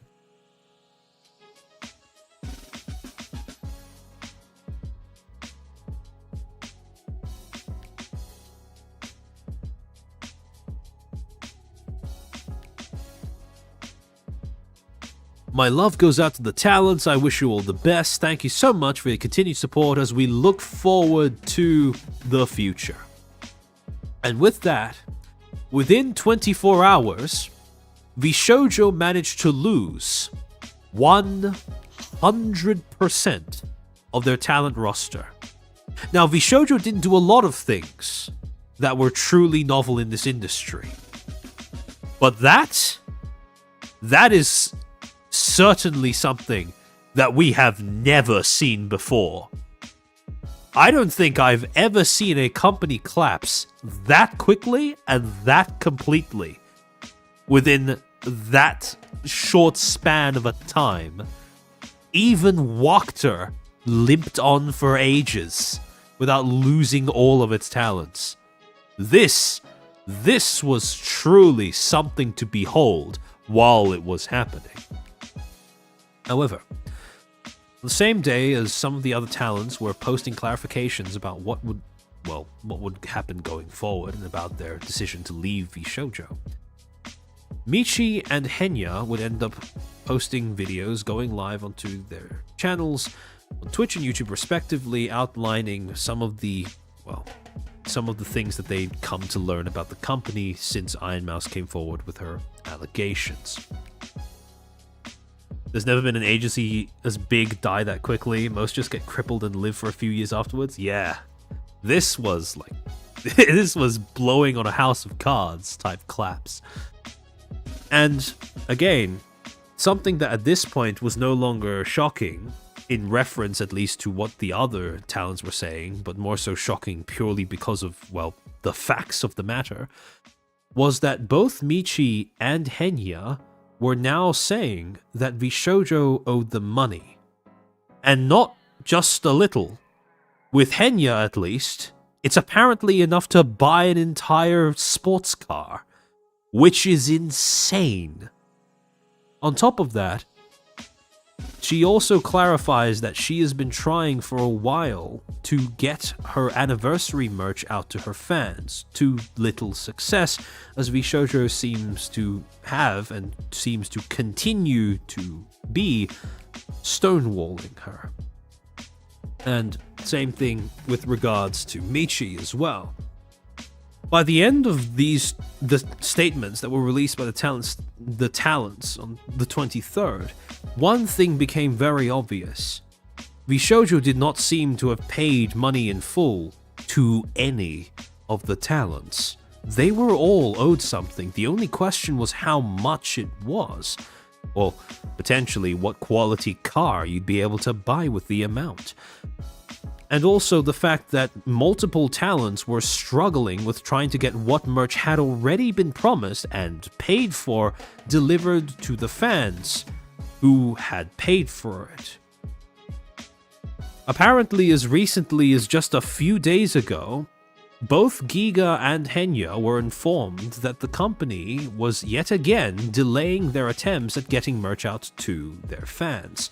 Henya because they were still stonewalling her and her lawyer, and Giga because they had handed her an inventory with no proof that, well, these items were ready to be shipped and were even accounted for. It was just, this is how much money you would need to give to us in order for us to deliver the merch.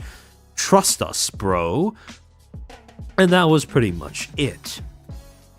However, the revelations about just how much they'd screwed over their existing talent were not done yet, not even close.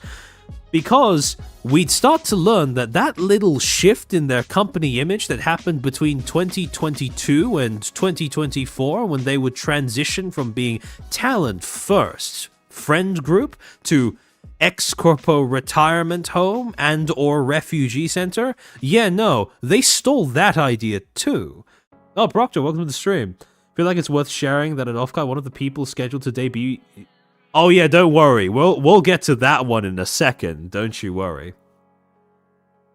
So, it turns out, on July 23rd, Sayu would end up making a tweet outlining how she had been consulted in order to, well, basically build the idea of forming an ex-Niji sort of gen.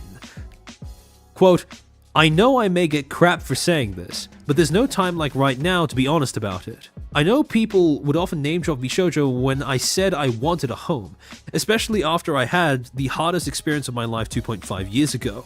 And I never shared the real reason I was more aggressive towards them / shutting down that idea. 2 years ago, on the 7th of February 2023, a kind friend helped me through the insane turmoil and panic I was feeling from being locked out of the accounts I had at the time. They knew Gunrun personally and offered to connect us, because he also thought that he could help me. As desperate and determined as I was to find a solution that would help me, not just me but others who were still in Niji too, I jumped at this chance. The three of us talked in person, and I told Gunrun about everything that one girl had experienced and seen while in Niji. Everything from the unfairness of staff, the small percentage from merch, how trapped and hopeless it felt for her to fight back or just exist there, though she tried so hard. And then I pitched my idea. What if that girl and several others left, and they made a gen of ex-Nijis in VShojo? Would he be willing to help them create a better future together? To my surprise, he liked the idea, and asked me Who else did she think would be interested in leaving with her to do this? She honestly didn't know too many of the people there that well in her short time, but she named a few who had been friends to her and she knew in private. She really wanted to help those who were there, and we spent the night brainstorming and talking about this. After showing some considerable interest, to my surprise, Gunrun then introduced me to one of the managers at the time so that I could tell them the same story. Gunrun told me that he wanted to help and that this sounded like a plan, and simply had to wait for Niji and I to part ways. I remember having so many feelings of relief and confidence. I felt like I'd found my hope. Of course, that one girl was terminated, doxed, and no help was offered. Even months later, I'd reach out to him again, and like we had never spoken, he gave me a surface-level response. I want to apologize to anyone who asked in the past about this, for being angrier than I would have been if this hadn't been the case. This is also where my comment of saying that what I did about VShojo as a whole came from in the past. It wasn't the other people's fault. Unfortunately, I really just felt trapped and abandoned all those years ago, and even now, I remember how it felt. I hope this explains why for so long I felt like I wasn't worth quote-unquote saving. I felt like I had no value. I felt like quote-unquote, why just me left out, sorry. I know I dodged a bullet, but that part of me still wished I could have suffered together with the others that I wanted to be with as allies instead of being a reject. Protect the privacy of those involved, I will not share names of anyone, but after that we only corresponded through an app called Signal that erases the logs of chats after a certain period of time, so I do not have any logs of this, nor the context due to this being several phones ago. Then she would share a few screenshots of her conversations, presumably with these members of VShojo staff. For example, this conversation dated the 7th of February 2023, where Sayu says, "They logged me out of everything, so it's time for things to get really bad," to which this person from VShojo says, "Are you free today after 10 p.m. to talk in person?" And then Sayu says, "What, how?" And the person replies, "If you are down, I think you should chat in person. I'll fly up if you're down to do that." And then Sayu says, "I'd be interested in that very much. Yeah, I'm free, but are you sure? I know you and him are both super busy." By him, I assume she's referring to Gunrun. Then the person replies saying, "Bless," and then some talent from the, I assume this is some talent from the company. "Bless their heart, by the way." And then Sayu saying, "Thank you, Sai, I wish I could join VShojo." And then the talent says, "I mean, I'd vote for you to join, lol." And then saying, "I'm willing to share everything if he's okay with that burden. I greatly appreciate just the thought. Staffs even blocked me off of every channel on Slack." Oh, wait, no, sorry. This was Sayu. This is Sayu saying that. My bad. "I'm willing to share everything if he's okay with having that burden. I greatly appreciate just the thought. Staffs blocked me off of every other channel or Slack. Even the senpais think this is nuts. Blank," which I assume to mean another talent at VShojo, "even thinks that some other company or something is pressuring Niji behind the scenes or something." And then the staff member from VShojo says, "I'll pick you up at your place at 10:30 to 11 p.m. if you're free." And then Sayu says, "Sure, we driving up to," and then I assume whatever the location is. And then the person responds by saying, "We'll meet somewhere close by that's private, can figure out better places afterwards if needed. Keep all this low key, of course." And then Sayu says, "Yeah, of course." And then the staff member replies, "We'll be at your place at 11 p.m. Sayu says, "Okay, thank you." And then she says, "I'm gonna be a bit late. Sorry, I have to put my cat down literally in 20 minutes. So I'll be like an hour or so. Is that okay? I'm so sorry. You can hang out at my place until I get back. I'll leave the front door open for you." And then the staff member says, "I'll hang out with him in the meantime. Let me know when you're back."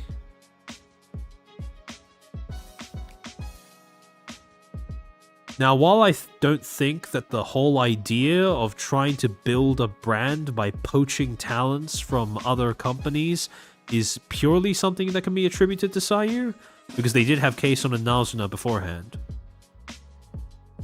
the idea of poaching ex-Nijis specifically, which they took from Sayu, and the way that they implemented that, what they did to her, is magnitudes fucked up. Imagine going through the worst point in your career, having to put down your cat, then having to put on a brave face, meeting up with these people who are, acting as if they're going to be your ticket out of hell, basically. And then after everything happens, because of a whole bunch of people on social media being pricks, that ticket gets withdrawn and you just get left to side. That is... And the worst part of the entire thing is that throughout this entire conversation, while Sayu may have assumed that she was speaking with people who were genuinely interested in helping out people like her and others in the company that she was leaving, I guarantee that Gunrun, the executives who were speaking with her, all they saw was easy pickings. There is a disturbing trend that emerges in VShojo's recruitment process when you look really closely at the people that they've taken on from other agencies. They seem to have a predisposition to taking on really battered talents right when they're at their lowest.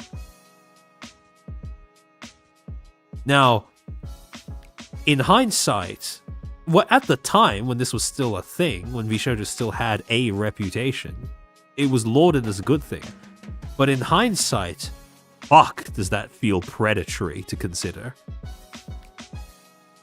Because I guarantee that whatever glint was in Gunrun's eye when he saw this suggestion from Sayu, it was not the glint of someone looking to, not the glint of somebody who was looking to help somebody, help a stranger who was in a rough place.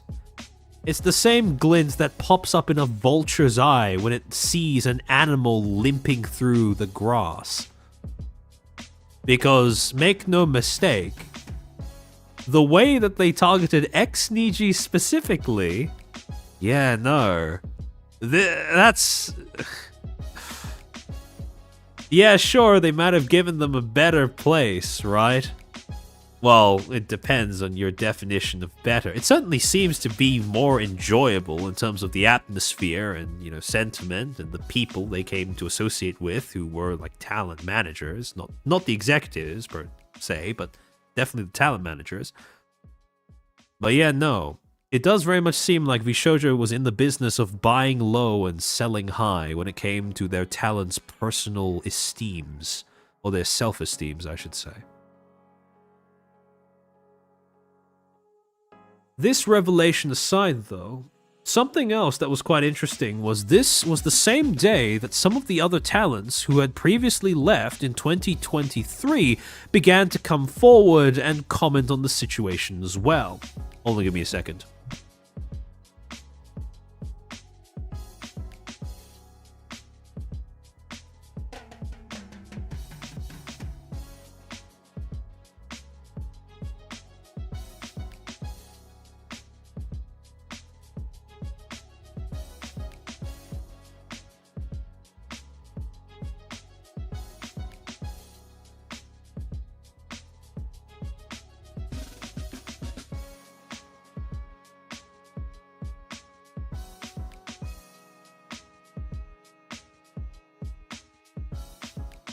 Oh shit, I just realized I didn't mute. Sorry, I gave you guys drinking ASMR. In any case, on the same day as all of those revelations started to come forward about the company... Sorry, give me a second. Ugh. I think my throat is beginning to die a little bit. Silvervale and Vibe would end up making tweets briefly referencing how the current events seemed scarily reminiscent of the things that they had gone through 2 years ago. Silvervale saying, quote, "My heart goes out to all the communities affected by this recent news. I know it's surprising and heart-wrenching for a lot of people. There's a lot I wish I could say, but I signed a pretty aggressive NDA. They made my mom sign one too. All I can say is that it's been bad for a long time, and I warned everyone as much as I could. It was so much worse than you could imagine. The VTubers make the agency, not the other way round. To take advantage of those who trusted you is vile. Never derive your value from an agency. Believe in yourself and your content because you're worth so much more than you can imagine. You've been streaming, you've been live for 7 hours? Yep. Although, as many people, as many of the Footstools will point out, I have done 14 hours straight before, though I'm not too keen on replicating the experience.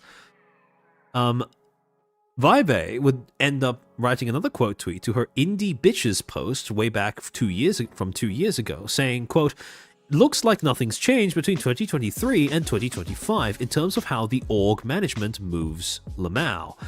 Couldn't and still can't say shit because of their god-awful NDA that I had to sign. Legally, I can't badmouth the company, but at least everyone now knows the reason why we left. Thumbs up emoji." However, the real kicker came when Nyanners decided to go live, and then she started discussing her experiences with VShojo and how they fit into what was currently going on with the company. And she would end up making a sort of edited summary of that stream, posted onto her channel, titled "Talking About the VShojo Situation." Some of the points of interest that were shared during the stream include the fact that she ended up meeting with Matara.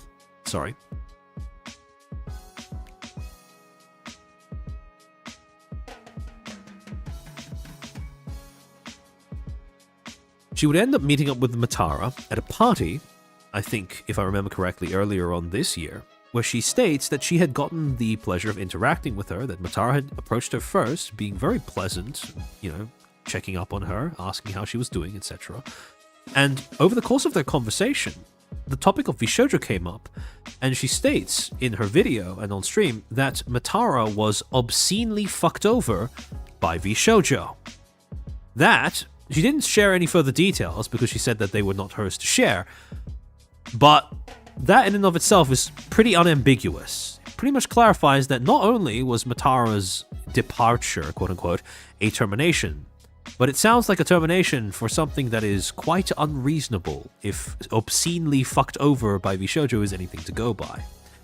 Second thing that she shared was that VShojo very aggressively pushed NDAs onto departing talents in order to bar them from discussing their departure, and more importantly the reasons for said departure, with their colleagues. Talents were threatened with the prospect of legal action multiple times in order to get them to sign NDAs. Turns out in 2023, when the whole Hogwarts Legacy thing was going down, VShojo ran out of threats to deliver to the harassers on Twitter because they were too busy saving them up for their talents instead. Bravo! Stunning and brave. The next thing is, VShojo would attempt to peer pressure the talents into refusing to seek legal assistance, especially from sources outside of the company itself. Nyanners would then go on to state that she was still owed a large sum of money from outstanding sponsorships, and this included a payment from the sponsored stream in 2023 in which she was swatted. Well, actually, hold on, I don't think this was 2023. I might have gotten that wrong. I think it was 2022, if I'm remembering correctly, where she was swatted. Imagine going through an entire stream, buckling down, locking in, trying to ignore the fact that police are breaking down your door, staying calm, finishing the sponsored segment, and then not being paid for it even 2 years afterwards. Charlie, thank you for the 5. I think the talents in VShojo should bear... Yeah? I think the talents did, just in the corpse of the company.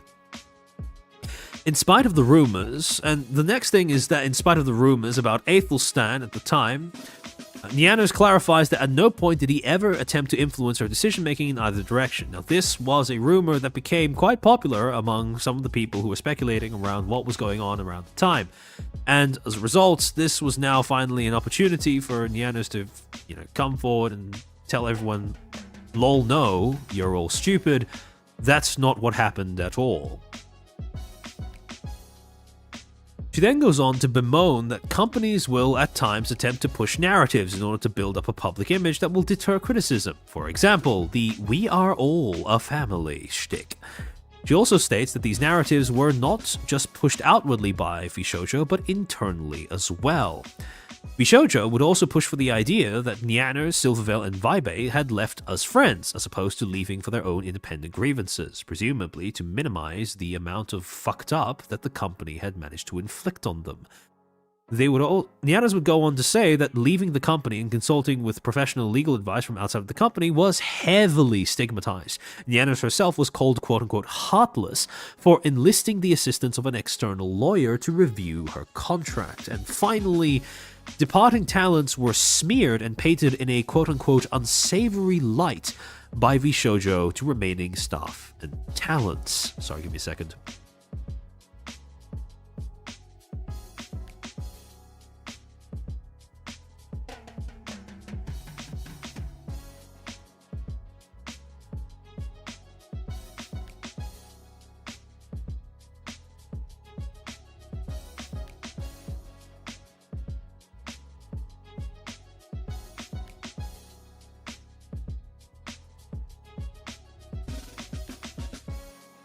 Oh, goodness.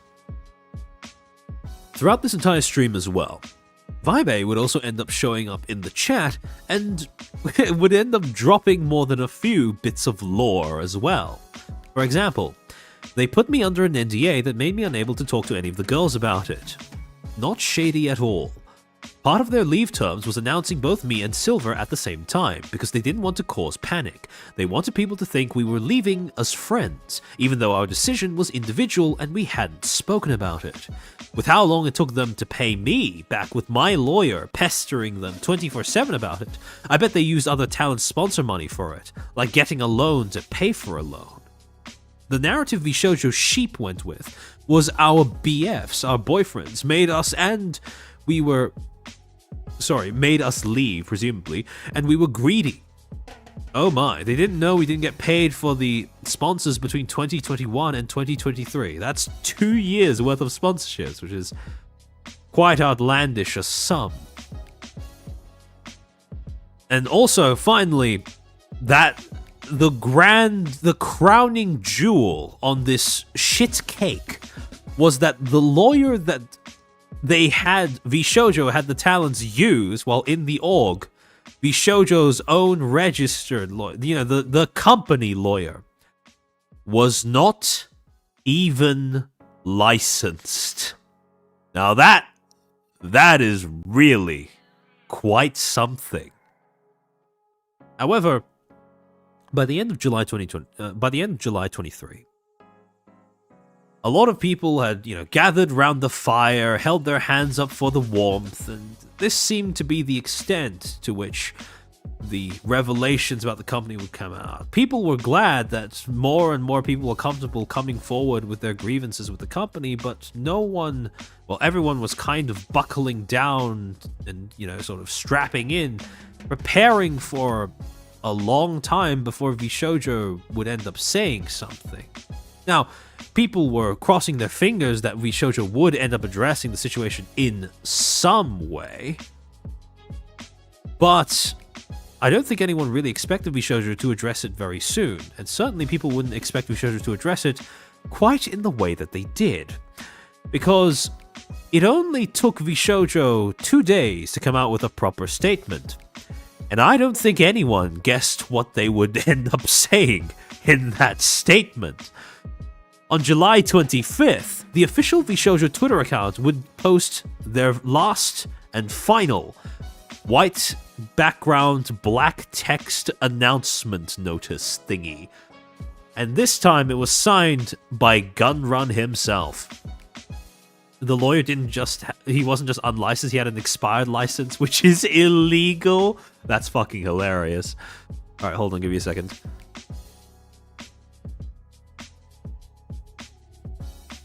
And, well, this statement was a trip and a half to read, for multiple reasons, but it read, quote, VShojo has failed, and I've mismanaged the company into the situation you're all witnessing.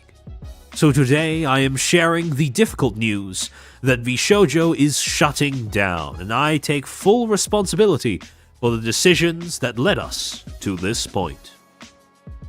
I've been doing everything I can to fundraise and right the ship these past few months, but despite my efforts, we are in a worse position, and those I care about are now paying the price. Over the past few years, we raised around 11 million to pursue a bold, talent-first approach in VTubing, prioritizing creators and community over short-term profits to achieve long-term sustainability. Our funding went directly to our creators through generous splits, debut investments, infrastructure, concerts, events, and staffing, all designed to support them. We also wanted talent to own their IP, which we knew was a unique creator-first approach for an agency. Really now. It's also a unique approach to only accept talents and have them bring in their pre-existing IP, but we don't talk about how that cancels out the whole quote-unquote benefit of keeping it, will we? However, despite our efforts, the business failed to generate the revenue we needed to sustain that model, and eventually we ran out of money. I would make the argument that any business would fail to generate the revenue needed to sustain that business model. But to go on, additionally, I acknowledge that some of the money spent by the company was raised in connection with talent activity, which I later learned was intended for a charitable initiative. This is the sentence that had everyone pog-facing, because this is a confession to charity fraud and embezzlement. Everyone expected a sob story about how, oh, we're so sorry that we fucked up VShojo. No one expected Gunrun to admit to a federal crime. At the time, we were working hard to raise additional investment capital to cover our costs, and I firmly believed, based on the information available to us, that we would be able to do so to cover all expenses. We were unsuccessful in our fundraising efforts. I made the decision to pursue funding, and I own its consequences. I am deeply sorry to all of the talents, staff, friends, and community members who believed in our brand. You did not deserve this. Justin, Gunrun. Oh, sorry, we just stole $500,000 from the charity. Sorry guys, we won't do it again. Like, what the fuck was he aiming for with that last line? But in any case, the funniest thing about this is, remember how he tried to claim that he was in complete ignorance of the fact that that money was not just lying around for free use, but rather was intended for, in his words, a charitable initiative. That claim was debunked pretty much instantly, because both a user by the name of Oira and Junie Mooney would end up essentially pointing out that no, actually, Gunrun had not only boasted about VShojo generating charity money in news articles, for example, in the PR Times in Japan, but also he would himself, using his personal Twitter, repost Ludwig praising Iron Mouse for raising that money for the IDF during her subathon. So that lie didn't last for very long. However, this was child's play compared to Vibe reading through that and then deciding to drop the Bible too on VShojo's head, going on to say, quote, "And so our NDAs are now void." Now, technically, they are not just yet, because VShojo has yet to, actually close down the company and declare bankruptcy. However, let's not get in the way of somebody deciding to actually spill the beans. Charlie, thank you for the 2. It's okay, Gerard got away with it, so Gunrun can too. Jacob Foxfire, thank you for the 5. That was a damn nice Wallace impression from Wallace and Gromit, thank you. And so, our NDAs are now void. Why I left VShojo. Back in 2023, VShojo tried to bully me into one of the most predatory contracts that I have ever seen. When I tried to ask more about it, their COO got extremely hostile with me and refused to answer any of my questions. And so I had to hire a lawyer in order to get some clarification. Oh, by the way, VShojo's COO was the guy running around with an expired law license. So, that's fun. During talks, it became clear that VShojo would rather let me go than take less away from me. They were ultimately wanting me to give up more than half of all of my sponsor revenue, and over 60% of all merch sales. All I asked from them in return is to not take a cut of the sponsors that I was getting through Mythic, as that cut was already being taken. They said no, they want it all.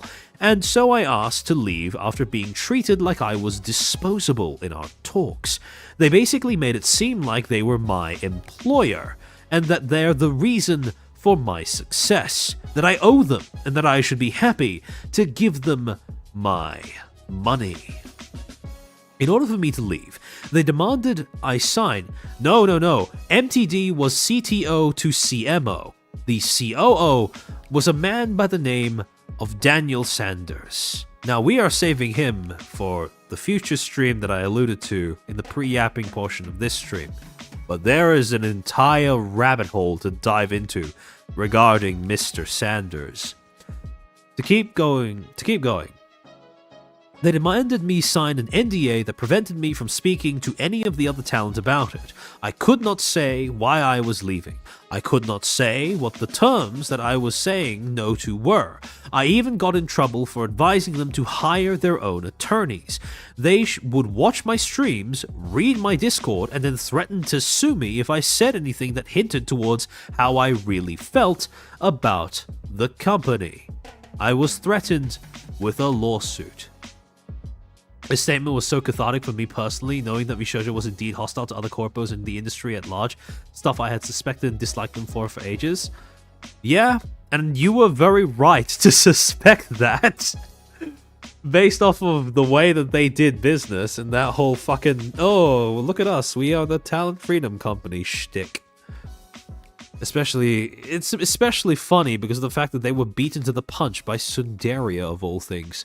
But to keep going, another one of their leave terms was that they will announce both me and Silver on the same day in order to minimize the damage to their company.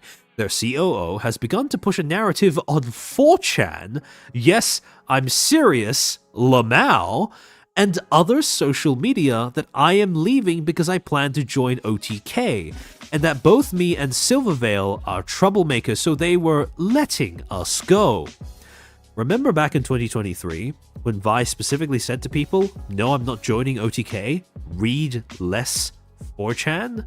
Turns out the reason why she referenced 4chan specifically was because VShojo, this fucking meme of a company, ended up having their C-suite employees post on their schizo posting on company dime and company time. That's just fucking wild. Later, I found that Nianners wanted to leave around the same time due to also being unhappy with the contract, but was told that she couldn't because it did not fit their narrative that they were pushing internally and externally. The amount of hate we've gotten over leaving, from fans calling us greedy bitches, to people saying we're abandoning our friends and tossing aside the company because we're successful enough, shit was fucking painful. Not being able to say anything sucked. I only found out I didn't get paid for any of my sponsors after I had already signed the NDA. After 2 years, I still have not been paid back fully, to add insult to injury. They also demanded I had to pay them back 10k for some of the anniversary assets, which, when they sent me back months later, were half finished. Despite all of that, I've had immense faith that the company had gotten better over the past 2 years. I assume they rewrote their contracts after losing 3 people due to them and seeing all the new talent join. Clearly, this was not the case. Now, for some fun facts. And if you thought that what was said before in Vi's statement wasn't wild enough, this is truly eye-opening. Their company lawyer has an expired law license. He literally does not practice law anymore, yet he was our point of contact, no pun intended, for any legal help we needed. They actively pitted us against one another during my time there and compared our success to others. They tried enforcing streaming schedules so that our view count would look better due to less overlap. If you are in any doubt as to talent freedom being a gimmick term that was invented so that VShojo could sell themselves to you and nothing more, look no further than this. Jacob Voxfire, thank you for the 5. I can only imagine how 4chan feels about how the platform themselves were used by big corporates. I couldn't even trust themselves. I mean, that, no one should ever trust 4chan. Precisely because of that. It's the easiest astroturfing medium to use in this industry. It blows my mind that some people unironically go there for feedback. Or even just reliable information. Because, what the fuck? But in any case, they would always shit-talk other VTuber agencies. They literally would spend company money to get a tiny dig at them, especially HoloLive. It literally lived rent-free in Gunrun's head. They were convinced HoloLive was over when they signed Kason and Nazuna. And all of a sudden, their whole poaching other talent shtick becomes a whole lot more malicious than it would have been otherwise. Our previous talent manager got ghosted for 6 months by Gunrun, told not to do any work for us, then got fired for quote-unquote not doing anything. During this fiasco, we weren't able to get any assistance. Mountain Dew, the YouTube shitposter turned CTO turned CMO, the one who was going, "This is fucked up, what the fuck? Gunrun?" etc, etc, etc, got reprimanded for being creepy to us, lol. Got told not to message us privately. Go figure. I have proof from other streamers attending their IRL parties that Mountain Dew would actively shit-talk me after I left the company to paint me in the worst light imaginable. Don't know why you're acting innocent on Twitter pretending you weren't aware of anything. Can't wait to see all the other shit that comes out about you because there's loads, but those aren't my stories to tell. Thanks for reading, and thanks to those who stuck around between then and now. Thank you for giving me, Silver and Nyan, the benefit of the doubt when we needed it most. Heart emoji. Now, this was, multiple revelations and a half. But that's not all. Because it's one thing to get the sneaking suspicions that you've had that VShojo always hated their competitors confirmed.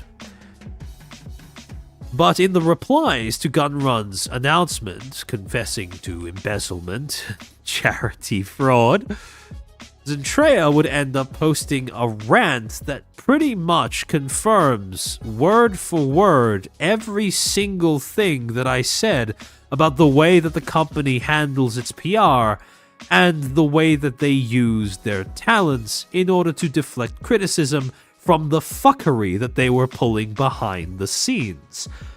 Charlie, thank you for the 2. The parrot would never lie to me. I trust Parrot. When he speaks to me in those crooning tones, how can you not listen to him? Chris, thank you for the €10. If they still owed her money, her NDA was probably void when Gunrun stated that they were out of money. The payment of the amount outstanding was probably her consideration in the NDA. I would hope so, but again, who knows what they signed. Quote, I've been trying to figure out what to say. Why did you keep dodging my messages and concerns? When I wanted to do one-on-ones, you kept dodging or you gave me a short corporate answer. Even when I was under immense pressure from the community for answers about the auditions and I pleaded for a statement by your PR team, again, it's funny how this is the very first time that we get any sort of confirmation that VShojo's PR team is even real, even exists. It's depressing, really.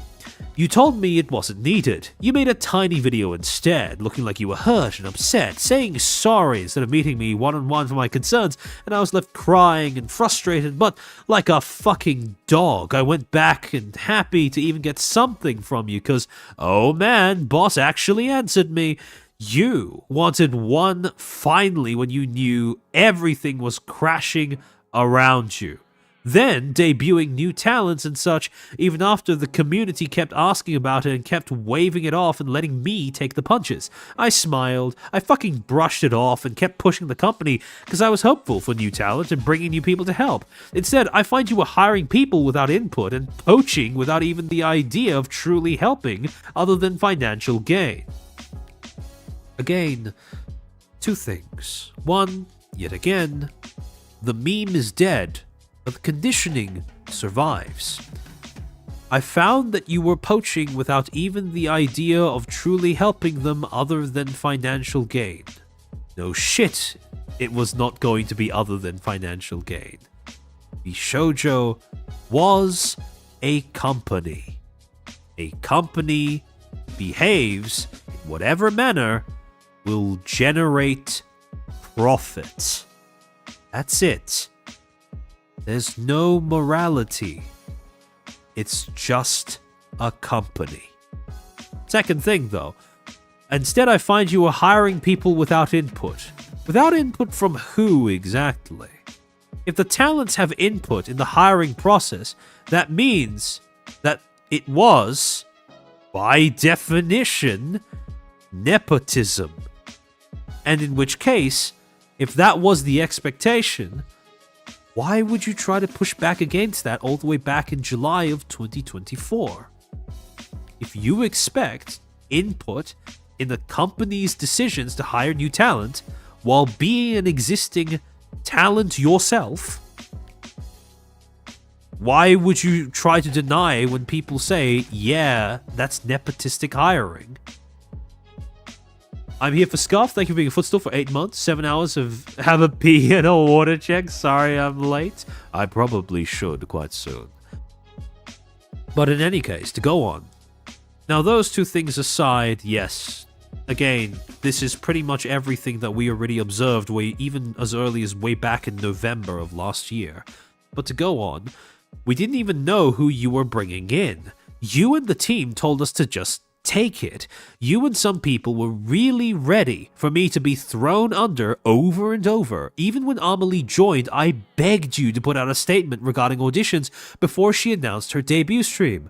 Wow! I guess who else suggested that idea? Surely not some of the people who were criticizing the fact that they remained radio silent until everyone found out that Amelie was debuting with VShojo and then promptly assumed that she was the auditionee that came in through July 2024. Crazy how that works. You gave us the middle finger. Me and Amelie had to put out a statement because your PR team was unfit for their job. I took it all. Why did we have to say anything at all? That's what I was saying. Why did I have to keep taking the fucking damage over and over? Wow, this is real vindicating to read. You were hurting me well before this. You know you have. I've been pushing a company so blindly who didn't even care for me. But I'm an idiot, and I kept believing. I was so excited for this. I spent sleepless nights dealing with constant harassment, and you spent money which you didn't even have without even warning us on God knows what. And you knew, don't even lie, you knew that money was for charity, and was supposed to be placed on the side to be untouched. Where did the $11 million go in less than 3 years even? What happened to all that money? I'm just really tired of all these years of trying to push for something that kept pushing me to the wolves. I was so stupid, but I was so excited. I really trusted in you. We all did. Despite everything, I don't wish you any ill will. I just hope you find some way to make this right. Again, the conditioning is strong with this one. Chances of Vishojo going out of their way, and more importantly, sacrificing whatever money is currently in their corrupt pockets in order to quote-unquote make things right, has about as much likelihood as the moon being made out of literal cheese. Charlie, thank you for the 2. Careful, chair, you're still you're still mortal. True, true.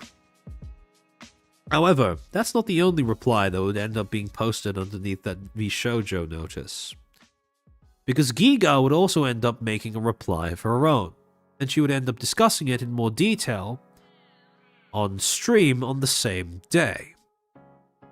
Segment of her stream that was clipped by a channel called Tatsubaki-san, titled Giga Responds to VShojo Gunrun's Apology. And this is quite an interesting watch. So, allow me to switch scenes and let us What I'll say is, begin the React content. Hold on, give me a second. Okay, there we go. I do not believe. I will also say this is the person who I would hear from friends every convention they went to. I will also say this, I guess. Vast amount of this I just do not believe. I do not believe. I will also say this is the person who I would hear from friends every convention they went to. Oh yeah, he covered our dinner. It was so cool. We all had dinner and he covered the whole bill. Yeah, he sent me home in an Uber. He paid for Uber Black, etc., etc. You know, I'm used to hearing these things. I'm used to hearing these things for a long time. This is someone who has other monetization sources and stuff outside of all this stuff. So I'm not saying that's where it went. I'm not even saying that. I'm saying this person has this money, whether it's that exact money or other money from other business ventures. This is a person who has been doing fine financially from what we've seen.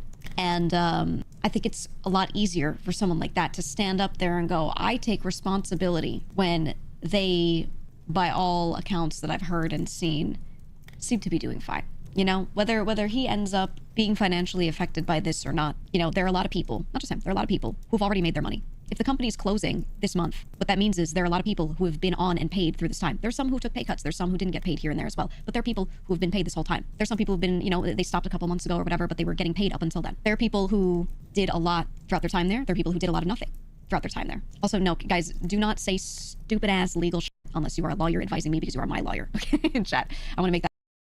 By that, she's referring to the whole claim that the NDAs are now defunct simply because Gunrun said that VShojo will be shutting down. Again, company's still active, and for that reason, hypothetically, they could still try to enforce the NDAs. Now, with what money is an entirely different question, but again, the point does bear saying. That clear. A lot of people spreading a lot of misinformation about NDAs and how they work. The majority of comments I see about it are completely incorrect. I just want to make mention of that, okay? But I googled it. At Grok, is this real? At Grok, how does this NDA work? Tweet from Gunrun. It's on the VShojo account, but it's signed off as from Gunrun, so anything I say relating to it really is to him, not addressing the whole company. He wrote, here, I'll put it on the screen for you. I assume he wrote, probably PR or lawyer, whatever, assisting. He wrote, VShojo's failed. No, no, no. A lawyer did not touch that announcement. No, fuck it. Well, maybe the one that has an expired license. But there is no way a lawyer signed off on an announcement where Gunrun basically says, yeah, whoops, I embezzled. Like, what the fuck? I've mismanaged the company into the situation you're all witnessing, so today I'm sharing the difficult news that VShojo is shutting down, and I take full responsibility for the decisions that led us to this point. I want to say, saying you take responsibility verbally is cool and all. It changes nothing about the situation. It changes absolutely nothing. Do I think it's nice to say this? Yes. Do I think the person who is ultimately responsible should say this? Yes. However, their words. That's it. He said, continuing, I've been doing everything I can to fundraise and right the ship these past few months, but despite my efforts, we are in a worse position, and those I care about are now paying the price. Yeah, I mean, the only stuff that's been visible to me this whole time to right the ship has been attempts at fundraising, and, you know, some staff leaving because they were like not really able to get paid anymore, or whatever the reasoning is. Those are the best efforts. That's it. Those are the best efforts. And that's pretty much, from what I know, from what I'm aware of, what his job has been the whole time is to just keep trying to find fundraising. I have not really seen many other efforts to make things profitable. There was like one other effort that was a good idea, but was executed very poorly and went not well. So even if the idea here and there was good, the execution made that impossible to work out. Which, so therefore the only thing that was really being done in a positive direction was fundraising from the perspective that I had. He continues, over the past few years, we raised around 11 million to pursue Bold. I want to say that was one time, that was an initial seed round investment. I asked questions about that, and that was just the seed round, and that was it. To pursue a bold, talent-first approach in VTubing, prioritizing creators and community over short-term profits to achieve long-term sustainability. I don't know why he's writing this. It just sounds like another advertisement for a company that's not going to exist. Mentioning the 11 million investment is fine. Talent-first approach, this has been disproven. You gotta love it when even the ex-talents join in on kicking the corpse that is VShojo's marketing bullshit. In many ways, I do think a lot of the staff attempted this genuinely. I think things in our contracts, some of it reflected that, you know, in relation to like us owning our IPs. I guess. Our funding went directly to our creators through generous splits, debut investments, infrastructure, concerts, events, and staffing, all designed to support them. Okay, generous splits, I cannot comment right now on exact splits or anything. I think that's a bad idea. I will say, is it better than what I've heard about from some other VTuber companies? Yes. However, I don't think we should ever in this industry compare how anything goes to other VTuber companies as if there's some magical different thing from regular talent agencies. A standard talent agency and talent management company in the Western sphere. Something that strikes me in particularly as, again, something a little irritating in terms of how close Giga gets to understanding why the whole thing is so bullshit in this industry in particular, especially with the main competitors that VShojo has been trying to throw jabs at over the years, is not only is there no point in comparing talent splits across different companies because, different standards for agencies and, agencies in the West versus, VTuber agencies from the East. No, not that. But also, what is the company giving to the talents in return for the amount that they take? Because I'm willing to bet my arm, leg, and kidneys that whatever HoloLive is giving to their talents is a good deal different to what VShojo gave to theirs. And that was a difference that was probably reflected in the difference in the revenue splits too. Everyone likes to talk about the revenue splits and how generous they are. Note how they use the word generous. That inherently connotes that more to the talents equals, better company. Whereas in actuality, it's not nearly as simplistic as that. Usually this... Again, most people forget that revenue splits are supposed to pay for something. And if the service does not, if you don't end up giving a lot of money, how do you expect the company to be able to pull support out of its ass? And again, that's not to say that it's completely justified for a company to do like a 20-80 split in favor of the company itself. Fuck no. But at the same time, this whole idea that just because the revenue split is, just because the talent gets to take home all of the money that they make from streaming, at that point, why do you have a company and where do you expect the company's money to come from? Something that I've noticed in the EN side of the industry especially is there are a number of, what do I call them? Quote-unquote VTuber corpos that seem and act more like paid friend groups. What I mean by that is they are corpos that are completely reliant on the CEO's own funds in order to be viable. In my opinion, a VTuber company is not really a proper company until it is in the black, until it is capable of making enough money off of its own operations to pay for its own costs. If a VTuber company is thoroughly reliant on the CEO or the staff's or the talent's personal funds in order to keep running, I'm sorry, that's not a VTuber company. That is a paid friend group. That is the world's most expensive super chat, pretty much. But again, I should say most expensive membership, maybe. But the thing is, right, there's nothing inherently wrong with paid friend groups. If everyone involved is a consenting adult, if all of the people involved are happy with the arrangement, there is nothing wrong with them, inherently. But at the same time, their successes and their failures should not be used to judge actual companies that are present in this industry. And let's just say there's quite a number of companies in the West that I think fall under the category of paid friend group. Well, to be fair, every small VTuber corporate starts off that way. The key is, do they ever grow out of it? Because if they don't, best hope your CEO never catches a bad cold, because if they need that money for anything else, you're fucked. Pixel Link learned that the hard way. White Rabbit, thank you for the 20. I keep seeing that great idea of talent freedom being flung around, but all I can think is if it's too good to be true, it probably is. People huffed copium so hard until it all burnt down to break the illusion. Yeah. Like I said, talent freedom was the meme. But the underlying associations, the subliminal, triggers, emotions, etc., they're still there.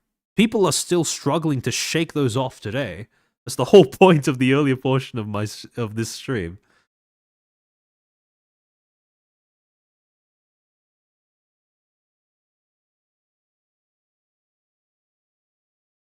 Sorry, I'm having an internet moment, apparently.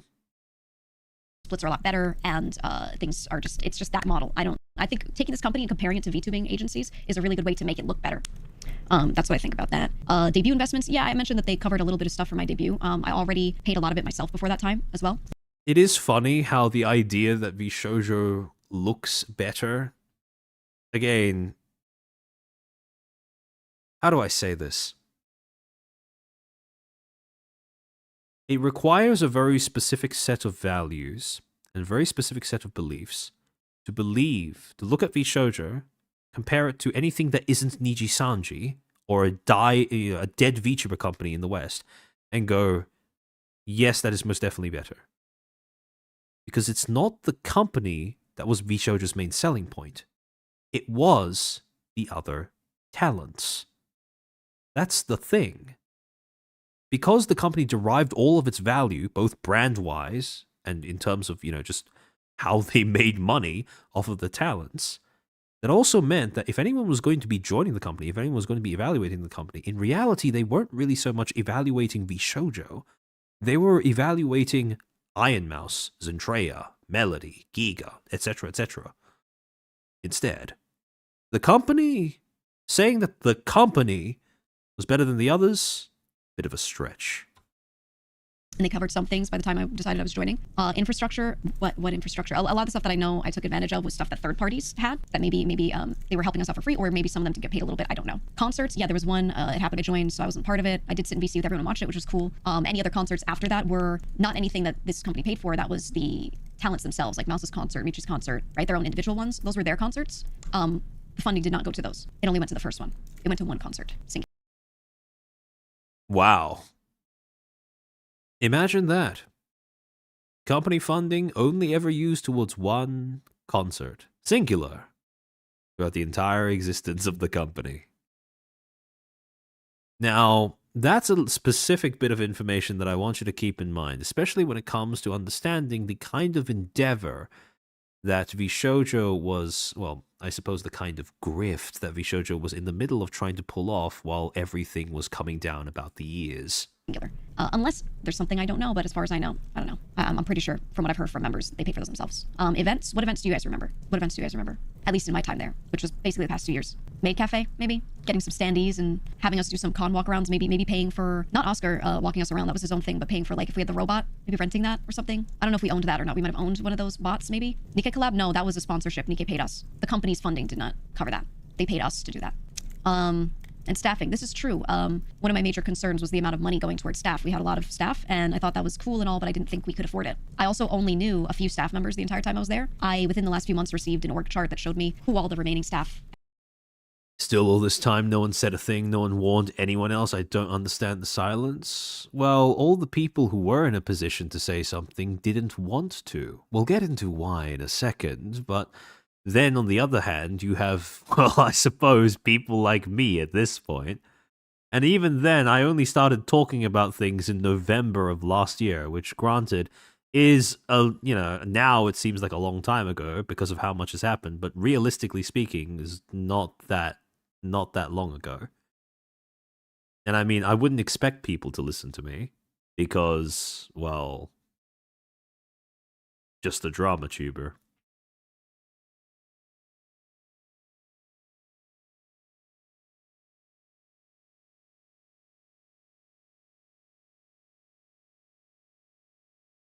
I do wonder if it is the speed that I'm playing this video at that causes it to buffer for so long after I pause.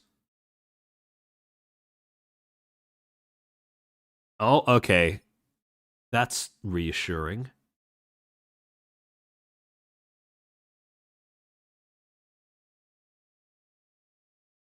Your talk, yes, true, at that time true. were, and a list there of what we they go. did, and there were so many names on there that I didn't know. There were a lot of staff that were in and out before that too, so I just, most of the time there had no real visibility on staff. I'll read out some parts of my written statement in a moment to go over some of that stuff. It said all designed to support them. I'm sorry, I just don't feel like 11 million's worth of support was really given to the members that were there from the beginning. I feel like a lot of that went into things that didn't really provide for them in the end. They also wanted talent to own their IP. I mean, why are we even saying this? This is something that is standard for any talent agency in the Western sphere.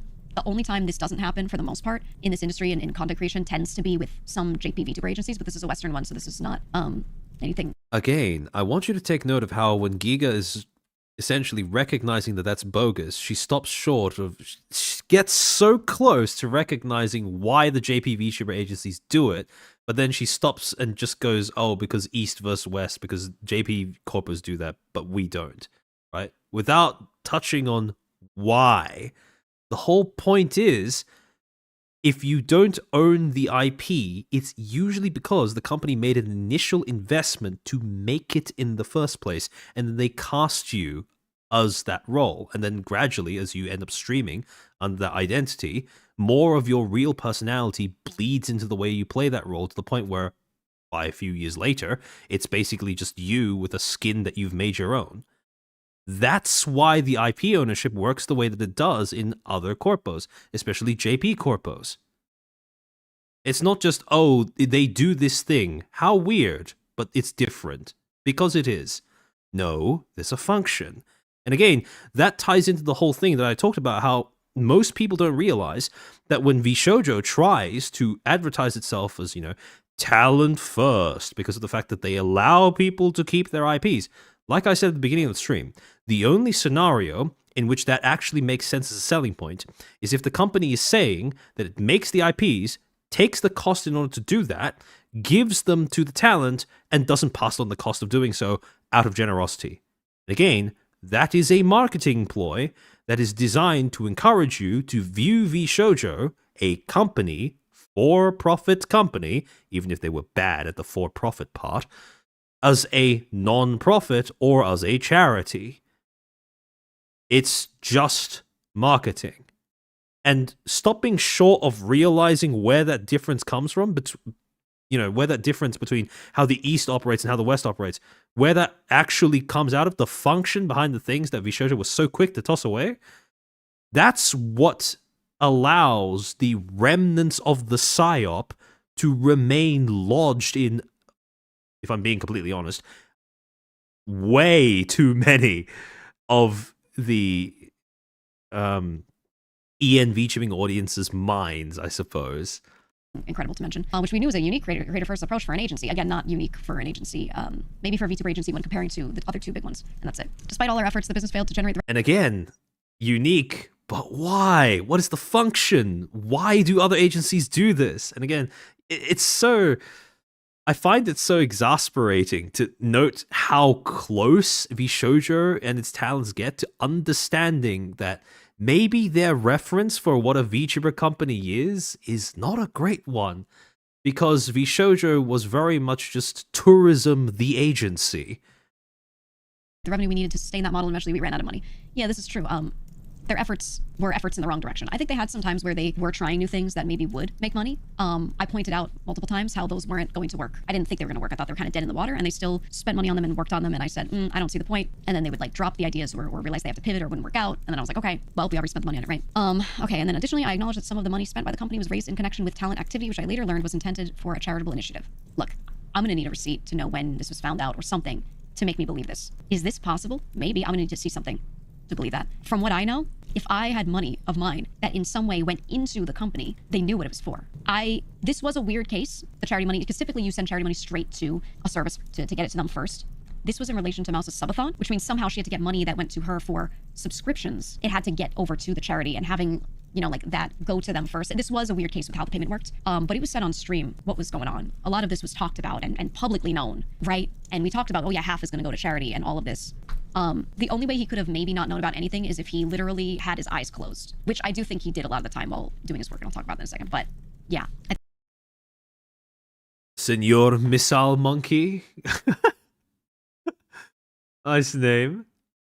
Wait, hold on. I recognize your profile pic. Did you change your name from something? Or was that YouTube's switch from usernames to channel names to usernames or something? I could have sworn that you had a different name before. It gets on my nerves something heavy that people these days don't ever discuss why something is, or if they do, it's superficial. Like, it's too complicated. Just people just speak this. Yeah, kind of a little bit. Yeah. I think he would have had to have his eyes closed and not be looking at the screen, genuinely. So at the time, we were working hard to raise YouTube change? Ah, yeah.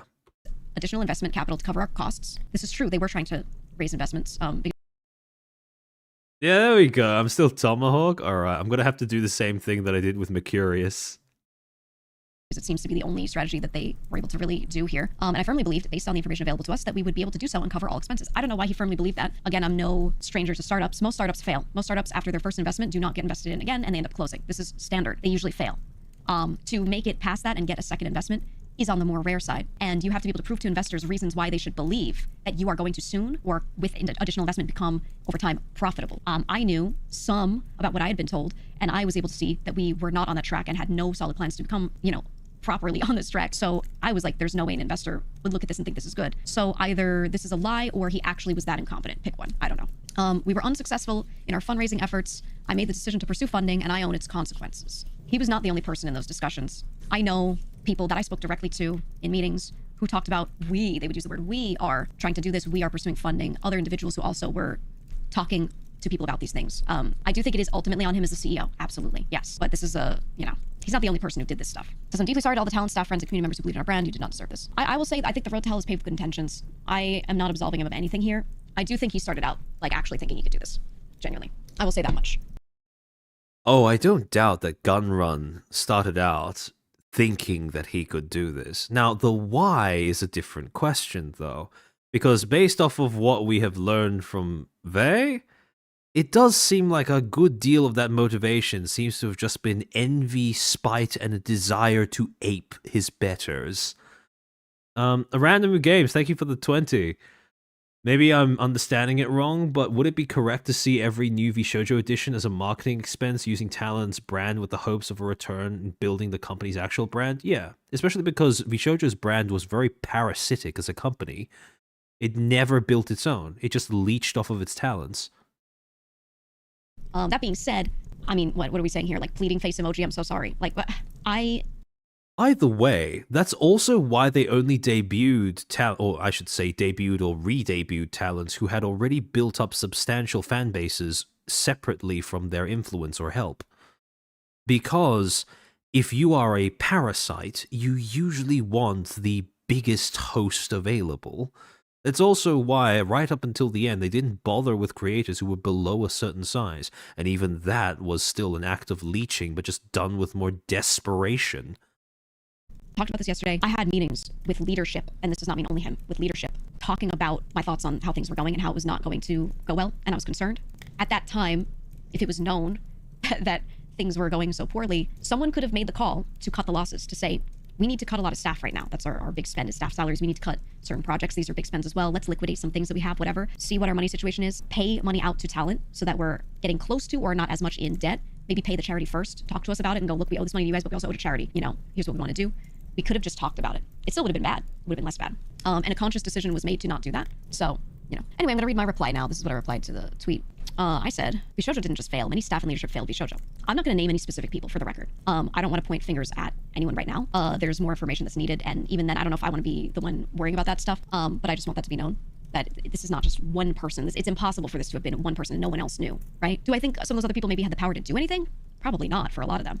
That's really case by case for each person. But, I think we shouldn't pretend that he's the only person in this situation, right? I said, instead of using talent money on operating costs, the company should have shut down or at least informed us, but you instead use us as cash cows to keep things afloat while keeping us in the dark. Again, this is a conscious decision. You chose to keep the expensive sinking ship going and felt it was fine to keep paying out to staff you were friends with instead of putting talent first. You made it abundantly clear that you're okay with... See, the thing is, right, Azahara, I I understand what you mean, right? What's the point in vague posting about it publicly if you're not going to actually say anything that is of note, right? It's not as much as I would like for people to start naming names and going off and whatever, because let's be honest, sunlight's the best disinfectant. I am not surprised that she hasn't, and I understand why she hasn't. The same cannot be said for why these names have not been shared privately, though. Because I'm assuming that they have. I'm assuming that people know. But then you also have talents like Zen coming out and going, "What the fuck? You have talents, you have you have staff doing this? I had no idea." And I have to start asking myself, okay, did the talents talk to one another, like, at all? Like, I get they didn't talk to one another about money, but did they talk to each other about anything at all? Not prioritizing the debts owed to the talent who made this company what it is. Again, this was a conscious decision. While saying you will take full responsibility is the correct thing to do, I also think there are many others in the company without the same positive intent as conveyed in this message. Again, these were all conscious decisions. In every leadership or staff call I had, you sat back and didn't say much while you had other staff members that were clearly the ones doing the actual work be the ones to speak. Correct. I get why Giga does it. I hate when Tectone or Charles Penguin Zero dangles bait about privy knowledge. I've learned to tune that out. I just find vague posting of all descriptions to be annoying and unnecessary. There is no reason why you have to hint at the fact that you have knowledge. Just drop what you have and leave. If you're not comfortable sharing it publicly, that's fine. But just say that and just stop. Speak. Again, I sat in meetings with people, or some of them weren't just me, were other members as well. Here. The thing that really gets me is when people decide to vague post and then they go, "Oh, where did all the speculation come from? Stop speculating, guys. That's bad and naughty." Like, hello? Talk about a lot of these things. Maybe not to the extent that we know now, obviously. A lot of this is newer information, some of the recent stuff, but knowing that there were issues, bring up concerns, there were other people answering our questions. There were other people who were sitting there talking to us about our concerns, so they knew what our concerns were. Whether or not they actually could help is a different story. Some of them just did not have the ability to do anything about that. But, you know, we did not only talk to him. There was one meeting where we did just talk straight to him. And I spoke to my manager and some other people in the company very clearly about all the things that were told to him in that meeting. So more information from my end was shared. And then I said, we know which leadership worked on our contracts. He did not sit there and write them, for the record. We know which leadership constantly sat in VC playing games with staff instead of working on time-sensitive tasks for events and debuts. This is something that I brought up multiple times. There were staff members that I couldn't get a hold of at times, or were supposed to be working on a thing, and I knew it was taking time. And I mentioned something to someone else who was also NDA'd, and they said, "Oh, a couple of names have been in VCs playing nothing but certain games all day." And I said, "Can you show me proof?" And they would check in throughout the day and send regular screenshots going, "Yep, still in VC. Yep, still screen sharing this game." There were so many people who needed to be fired from VShojo. Holy shit. You know? Do I think people should be allowed to play games? Sometimes, absolutely. But when people are waiting on some shit, come on. When you're getting paid as a full-time employee, when funding... Not at the office. What? No. What? We're owed money. Funds are getting paid for you to sit there and do that. I brought this up. And said, this is happening. You have full-time employees doing this. And this is without me knowing that the company was so in debt. I was just bringing it up because I was like, yo, you got workers doing this? And one of my complaints at the time was just, I don't feel like I get this many full-time employees worth of support for all of us. And I'm noticing this as well. This is a problem. It was me pointing that out. This wasn't even about the money at the time, you know? And I was aware of this, and I made people aware of this many, many, many months ago. Continuing, some more lines. I said, we know which staff consistently leaked information about talent. Yeah, several of us had our trust breached so many times. A lot of my projects were getting talked about at events because I would have a friend message me and go, "Oh my God, I was at this event and I heard about this thing. That's so cool." And I would go, "What do you mean you heard about that thing?" This is only something that I discussed in my Discord and with my own staff. And they'd be like, "Yeah, I saw a picture of like this merch item you got coming up." And I'm like, "What the f are you talking about?" And then they would tell me certain staff members' names, or sometimes they'd just say a staff member showed me this thing, told me about that thing, which is terrible. There were times that some people did things physically and didn't want it to be known, that they were like going to this one dinner or something like that. That was talked about to random people that shouldn't have known. Stuff like that. Just completely breaching privacy to a horrific degree. Again, we're VTubers, right? We don't talk about this stuff. We trust our company to protect this stuff. There was one person who I know doesn't show themselves anywhere, but went to a dinner, and I heard a staff member say to a bunch of people who are not NDA'd, who are not part of this, who shouldn't have known, "Oh yeah, I saw so-and-so here." Why? I brought this up again. I want this to be known. I brought these things up when they happened, typically. I don't know who even heard about it. I don't know how far up the chain this was known. I'm pretty sure they knew, though. I brought... See, now I'm starting to wonder if this was a thing where Giga was essentially locked into a room where she could only share this information with the executives and nobody else. Because remember that on the 23rd, Zen basically acted totally surprised at the idea that there was a VShojo staff member leaking information about talents, and later edited it to say, oh, good thing it's, well, not good thing, but at least it's just the JP side that's doing this. Whereas what we're hearing from Giga here, is no, it's not an exclusive thing to the JP side of VShojo. It was a problem on the EN side too, and there were multiple staff members who were guilty of that behavior. So, what happened? Did they just never talk? And that's the part that I find depressing, because that seems like a very real possibility at this point.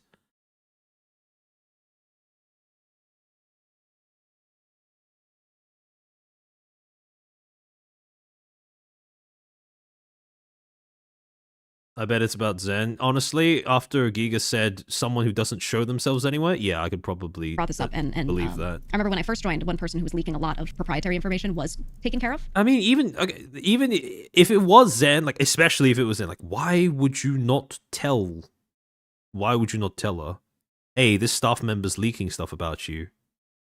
What? And I was glad about that, but others were not. And I wasn't even, the thing is, some of these people I liked, like on a personal level, I liked. I didn't even want them to like have anything crazy done. I was just like, can you talk to them and make sure this doesn't. See, that's your first mistake. Somebody leaks information about you, especially in an industry like in an industry like VTubing, if you have a staff member that leaks information about a talent, they should be executed on the spot. Well, in-game, right? But they should be instantly kicked from their position. There is no if, there is no but, there is no leniency when it comes to that. Anonymity, protecting your information, your identity, is the whole point of the medium. Sometimes I see people say, oh, VTubing in the West was a mistake, right? And sometimes, just sometimes, I start to see where they're coming from.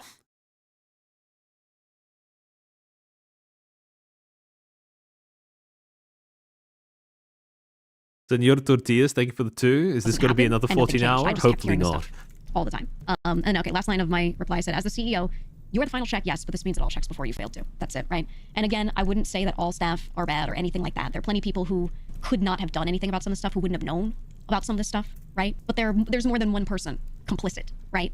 I just didn't like that the statement made it look like it was one, right? And the thing is, there will be some situations where I won't be able to point fingers because I at this time do not know exactly who did what thing, exactly who said what thing, but I do know what happened and a lot of results of this. And I mean, at the end of the day, I feel like there were times where I learned more about VShojo from un-NDA'd acquaintances of mine than I did from staff themselves, because they would just like blab to everyone at times, straight up. Well, that's a fun revelation. Sorry.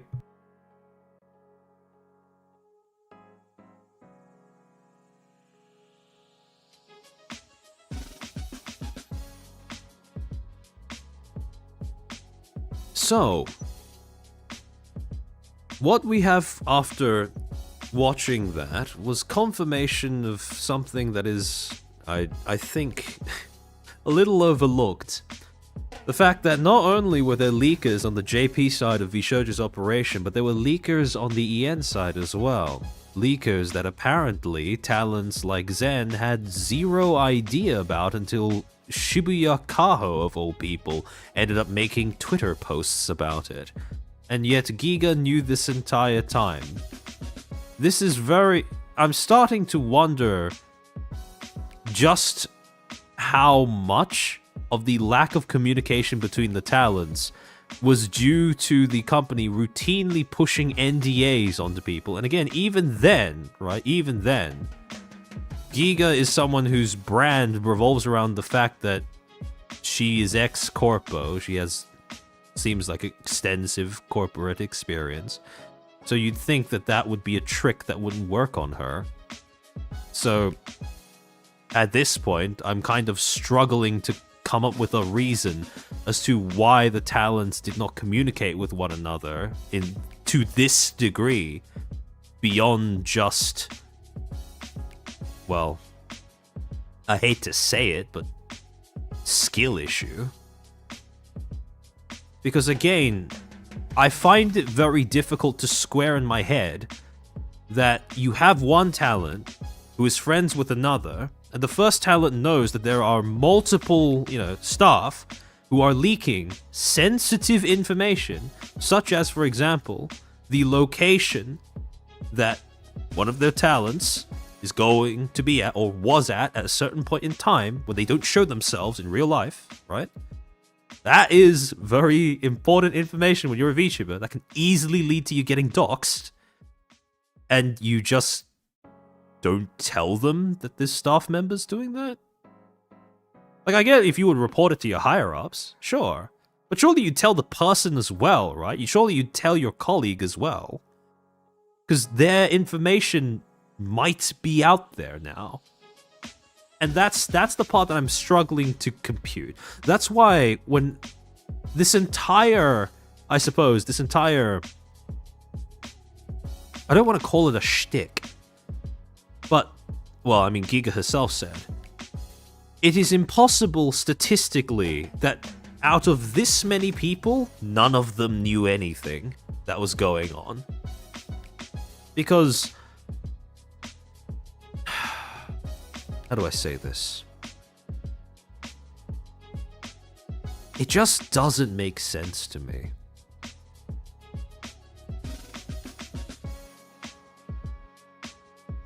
Just doesn't make sense.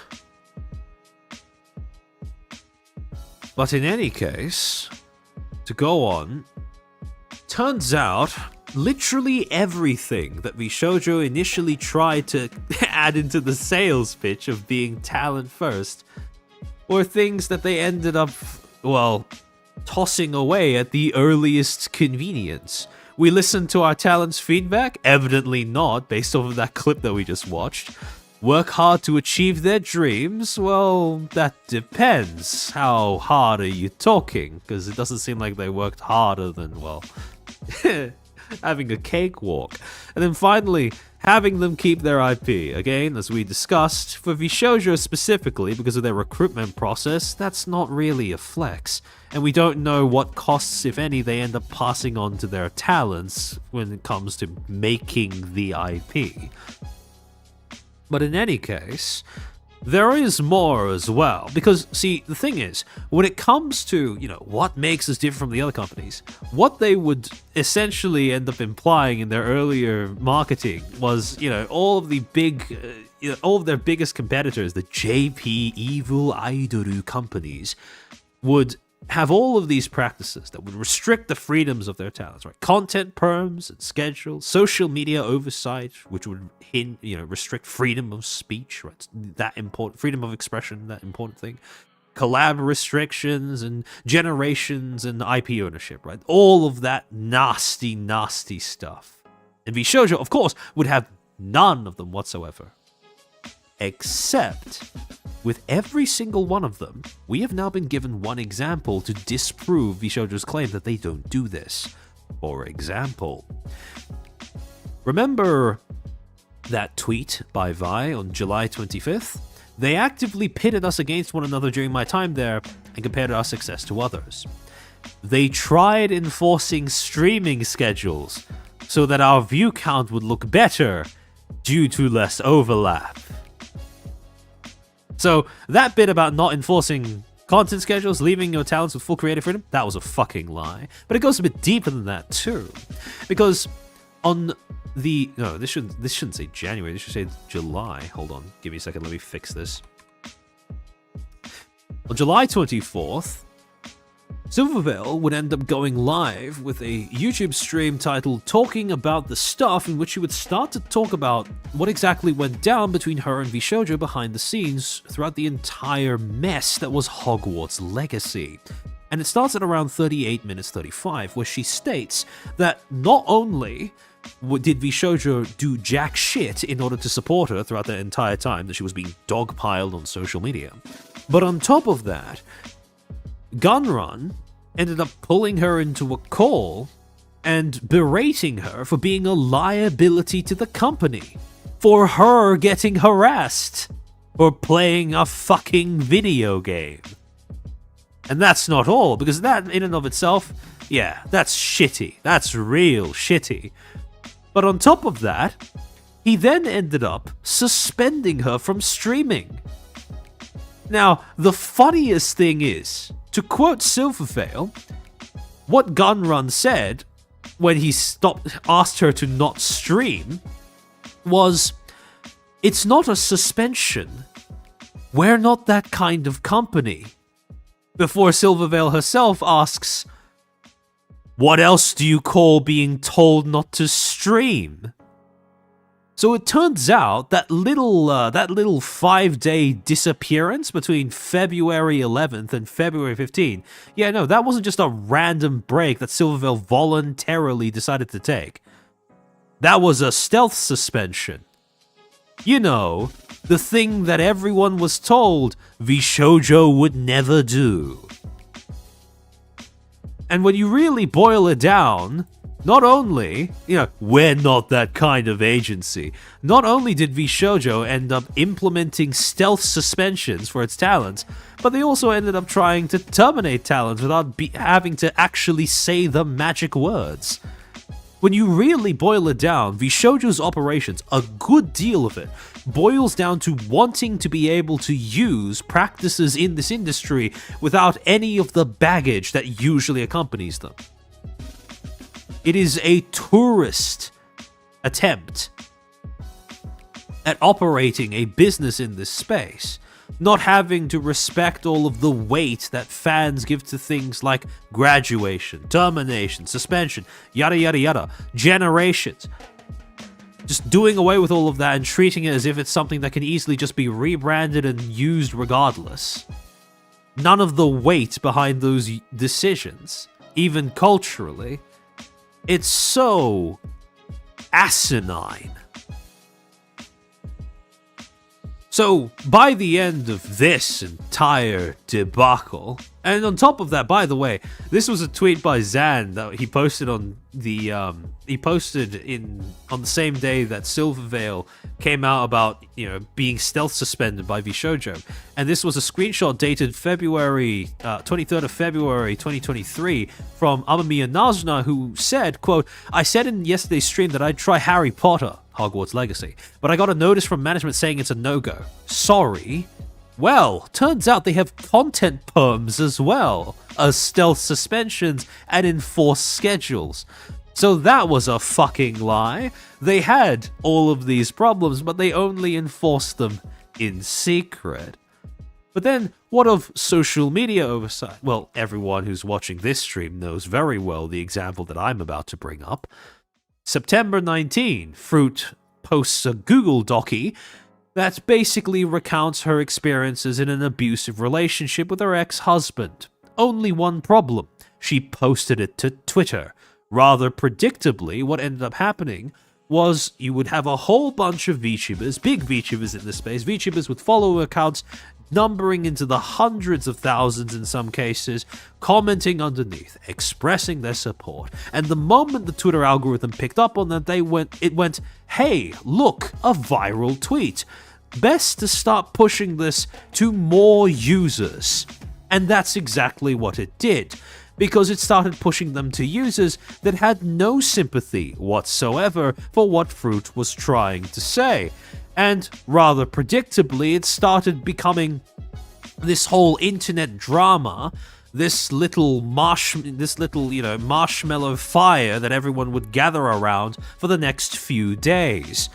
And lo and behold, when you actually read the document, you go to its final page, you start to read through what Fruit is saying, and something sticks out as being a little bit worse than the rest. I have much proof of the abuse I faced back then, but I have been trying to make this document for a whole year now, and I've decided there is no value in putting my time and energy into this anymore. I'm closing this chapter of my life. I've finally been able to come to terms with what happened and would like to move on. This is closure for myself. She took an entire year to write this. She sat on this for an entire year, and for an entire 12 months, 365 days, not a single associate in her organization looked at that document, heard of that document, understood that she had the intention to post that to Twitter, of all places, and said, maybe that's not a good idea. But, of course, it doesn't just end there. Because 3 days later, September 2022, sorry, not 2022, September 22nd, what am I saying? Kason would end up caving under the pressure of the negativity that now surrounded Fruit's doc on Twitter and making a statement of her own. Oh boy, everyone is being so nasty about this post and I just noticed it. Not getting the situation correctly, but I admit I have only read the first few pages of the document. Rushed to show love and support to my VShojo sis. I think that's what the other girls did. Let me make myself clear about this, because I don't want any misunderstanding. No, I do not tolerate cheating. As an One-san of VShojo, I have the right to slap her in the face if she did so. I know nothing about relationships. Who am I to judge about her past? But at the end of the day, Fruit has been nothing but nice to me from day one. That's all that matters to me. So yes, I will support my girl if she's feeling down. I will respect her opinion, right or wrong, but persuade her if she is going the wrong way. That's the kind of friend I want. I don't judge people by what they are said to be like on the internet. I only judge people by what someone is towards me because of what I have experienced. This is my opinion. Thank you for reading this. Now, granted, this wasn't a very well-advised post to make, but then again, neither was Fruit's original Google Doc. Again, especially not on fucking Twitter, of all places. However, turns out this post would be a step too far for VShojo's management, because it was deleted soon after, with Kason tweeting out, "Only love and support can make people better, just wanted to say that out loud." Okay, management told me to delete it, so I did. I'll leave it this, because this is what I think. Fruit's document is still up, by the way. So, turns out, apparently they do have social media oversight, except Talon's social media is only selectively policed. Okay, but what of collab restrictions? Surely they won't do that one. Well, turns out on August 7th, Fruit would end up going live with a stream titled Late Night Draw for a bit, and at 5 hours, 31 minutes, and 40 seconds, she reveals, when looking around for someone to raid, she notes that Rosemi is live, and she reveals thereafter that she was barred from raiding Niji Sanji talents while she was at VShojo, and was told no by management when asking whether she could wear a Hosho Marine cosplay on her socials. So that was a fucking lie, because talents can't raid other talents from other corpos. And finally, we have generations of IP ownership. Surely, that even something as basic as, all of our talents own their IP, surely they can't fuck that one up, right? Well, turns out they can. Because May 27th, Tara end up going live with a stream titled Just Yapping, a little Monday pick-me-up before I show you all my new YouTube channel, hee hee. And in response to somebody sending a super chat or otherwise rather long message about how, at least VShojo allows the talents to keep their IPs, Matara would go on to say, sorry, give me a second.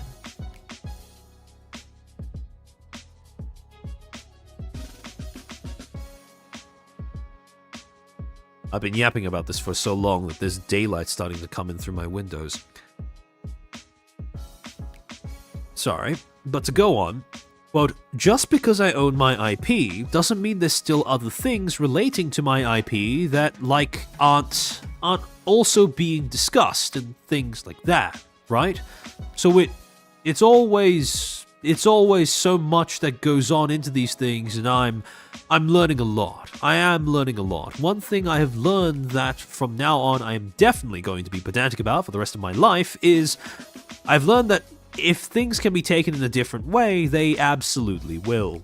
So legally, if somebody writes something where it's like, we can do this, never let that slide. Never let that slide. You have to be like, no, you need to tell me specifically this or this. You need to specifically, in writing, tell me this or this. I've learned that there is a lot of maybes, and there's a lot of things that are like, oh yeah, that's kind of how it works. Sorry.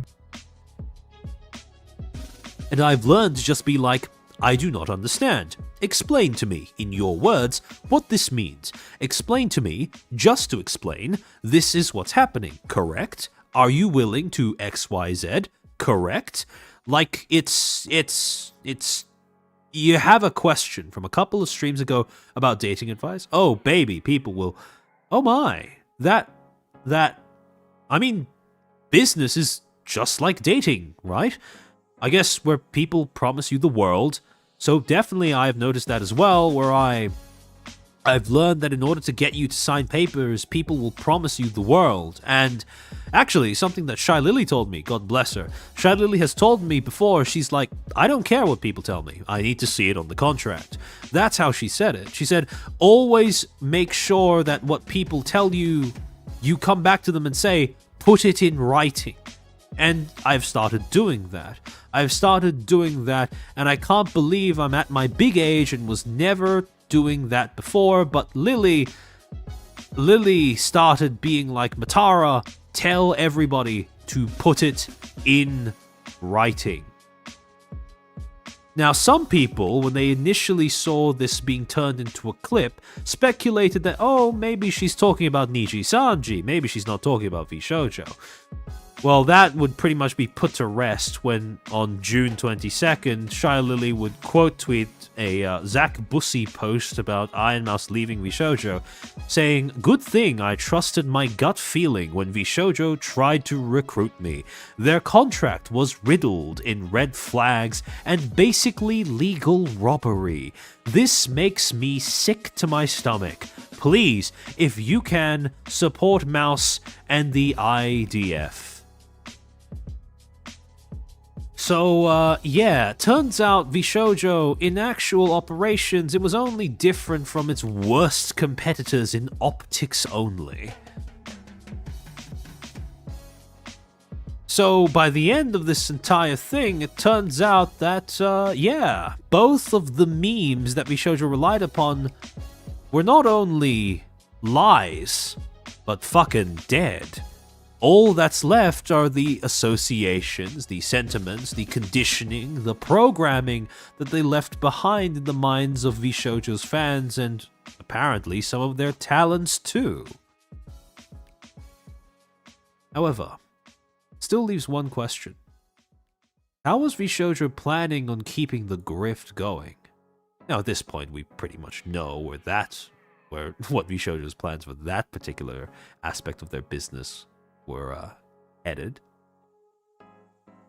It turns out that, in terms of being like its worst competitors, VShojo shares a lot more with the factory farm corpos that we've talked about before on stream, like Brosum and Bond Live, than people might first register. Because their plan for keeping their operations running was to keep debuting talents into the meat grinder. Turns out when they said that the special meaning behind not doing generations was just not being desperate enough. Because, as it turns out, amidst all of the hubbub about how they screwed over their talents and how many other people they fucked over, there were two groups of talents never got to debut under VShojo, but had gotten it pretty bad as well. Starters. 3 small VTubers, relatively small VTubers, PRP, Berry, and Tori Oriane, sorry. All 3 of them were supposed to be part of a Monster Girl gen.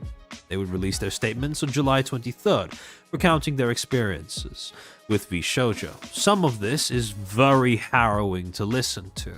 For example, the fact that they'd been strung along some for as long as, 7 months plus. Others had gone into debt, numbering into the quintuple digits just to prep for their debut, and they were willing to pay out of pocket because they saw VShojo as a life-changing opportunity, which, to be fair, is quite understandable given the way that the company was viewed right up until Iron Mouse nuked it. However, not just that, but turns out they were supposed to be part of a Monster Girl generation. That's right, not only was VShojo generation, their generation shtick here to stay, but this is how they were going to fill it out. They were planning to debut 2 generations at the same time based off of what people were apparently sharing, because these weren't the only talents that were fucked over by being led on for months and put into potentially tens of thousands, well, not tens, but more than up to $10,000 in the hole just to prepare for a debut that would never come. But there was another gen that VShojo had in the works as well. A second generation of 3 idol-themed VTubers comprised of Mint, who would be leading the gen and who had the privilege of selecting the other members of the gen, which in and of itself is a whole can of worms regarding how VShojo wants that to work, or wanted that to work, I should say, Phoebe-chan, and an unnamed third member who has yet to come forward. And again, very much similar story here. Not only does VShojo owe Mint money for the merch that they sold for her summer special with Matara, but also, again, both of these talents were strung along for months, misled constantly, told that the company was doing fine and the debut would come next month, surely, for real, until we got to July when the company imploded. Both of them were kept thoroughly in the dark about just how bad things had gotten at VShojo. There's one line in particular that would stick with people from Mint's statement, which is that there were people at VShojo, and most people took this to mean the executives, that allowed talents to wander into a burning building, or a building that they knew was on fire. And, well, when it comes to the executives, yes, that certainly was the case. However, that being said, it does lead to the question, how the fuck did VShojo manage to keep all of this hidden for so long? And, more to the point, how the fuck did VShojo manage to make so many enemies that have come out all over the course of the past 3 weeks, and yet, somehow, none of them seem to have said anything publicly for the past, 3 years. Because that's a real head-scratcher. And it's a head-scratcher that we'd begin to be able to get into come July 22nd, when Bree, at Cookiebox, on her old account, would state, quote, "Can I finally mention how I got through the first VShojo auditions years ago, not the recent ones, and the interviews after and stuff, and they said, we'll message you with the results in a week, and then didn't respond for several months. Then they said, nah, never mind, here's some money though." This was the Hush Money arc, because it turns out that the 2021 VShojo auditions were actually real in the sense that they had finalists, they had interviews, but they strung them along and then left them at the altar right at the last minute in favor of a Nepo hire. For fast forward 4 days, Camila would end up making a long extended post about the same thing. I want to start by saying that the severity of my experience isn't the same as what others went through with Gunrun. Just wanted to share this tidbit because it affected a lot of my friends, including me. Jacob Foxfires, thank you for the 10. Putting on my tinfoil hat, there are some VShojo girls that indeed had preferential treatment. I can see people like Melody, who was first, and Imas, who was big given a pass, fruit included. I think it's pretty useless to speculate as to which talents it were, because again, Iron Mouse is in the middle of legal proceedings, and at some point in the future, potentially more stuff is going to come to light. But, that being said, well, I mean, in Giga's words, statistically speaking, it's impossible that all of the people involved in VShojo knew nothing whatsoever, right? So, Personally, I think there's a member of C-Suite that has gone under-noticed.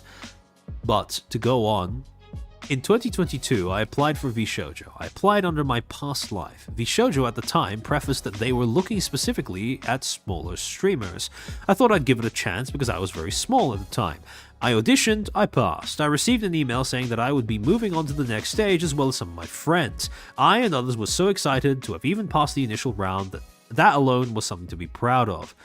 We filled out the next part. This mainly contained more technical questions. What's your schedule like? Are you good with handling technical difficulties? What kind of streaming equipment do you own, etc. Submitted that and, well, got another email back. I made it to round 3. I was so happy. I know I wasn't fully accepted yet, but it was still a nice feeling. So I waited. I waited a few days for the next step. A few days turned into weeks, few weeks turned into a few months, nothing. I would frantically check my email almost every single day, waiting for something. Eventually, I let it go. They moved on without a word. I was sad, sure, but more confused by the sudden disappearance. A year later, I started growing as a streamer. I met so many other VTubers and learned a lot by being around them. One day, I was chatting with a bigger VTuber, and eventually, the topic of VShojo came up. They told me they auditioned the same time I did. She made it to the final round, but they rejected her, and the finalists last minute to hire someone they already knew. And these VTubers were given hush money not to tell anyone about it. The girls were devastated, just like the rest of us who got dropped without warning. So, yeah. Thank you for wasting everyone's time, I guess. Oh, one more thing before I forget. You have no idea how many times your talents called me in tears, suffering due to your neglect, and the way you constantly mistreated them. You weren't getting paid. They weren't getting paid, they weren't getting responses from you over 6 months, and other heart-shattering moments I can't share yet. Is this the treatment you give to those who contributed to your success? No one as sweet and hardworking as them should have been treated like that and stole from.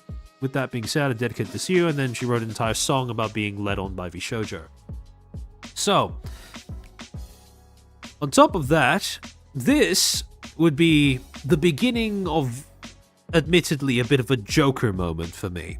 Because on the same day that Camila tweeted out that whole thing about, talents being paid hush money during the first round of auditions to not talk about the fact that they had made it to the finals, but VShojo didn't want them because they wanted to bring on someone who had an already established audience and already established rapport with the talents instead. Evanito would end up tweeting out, the VShojo hush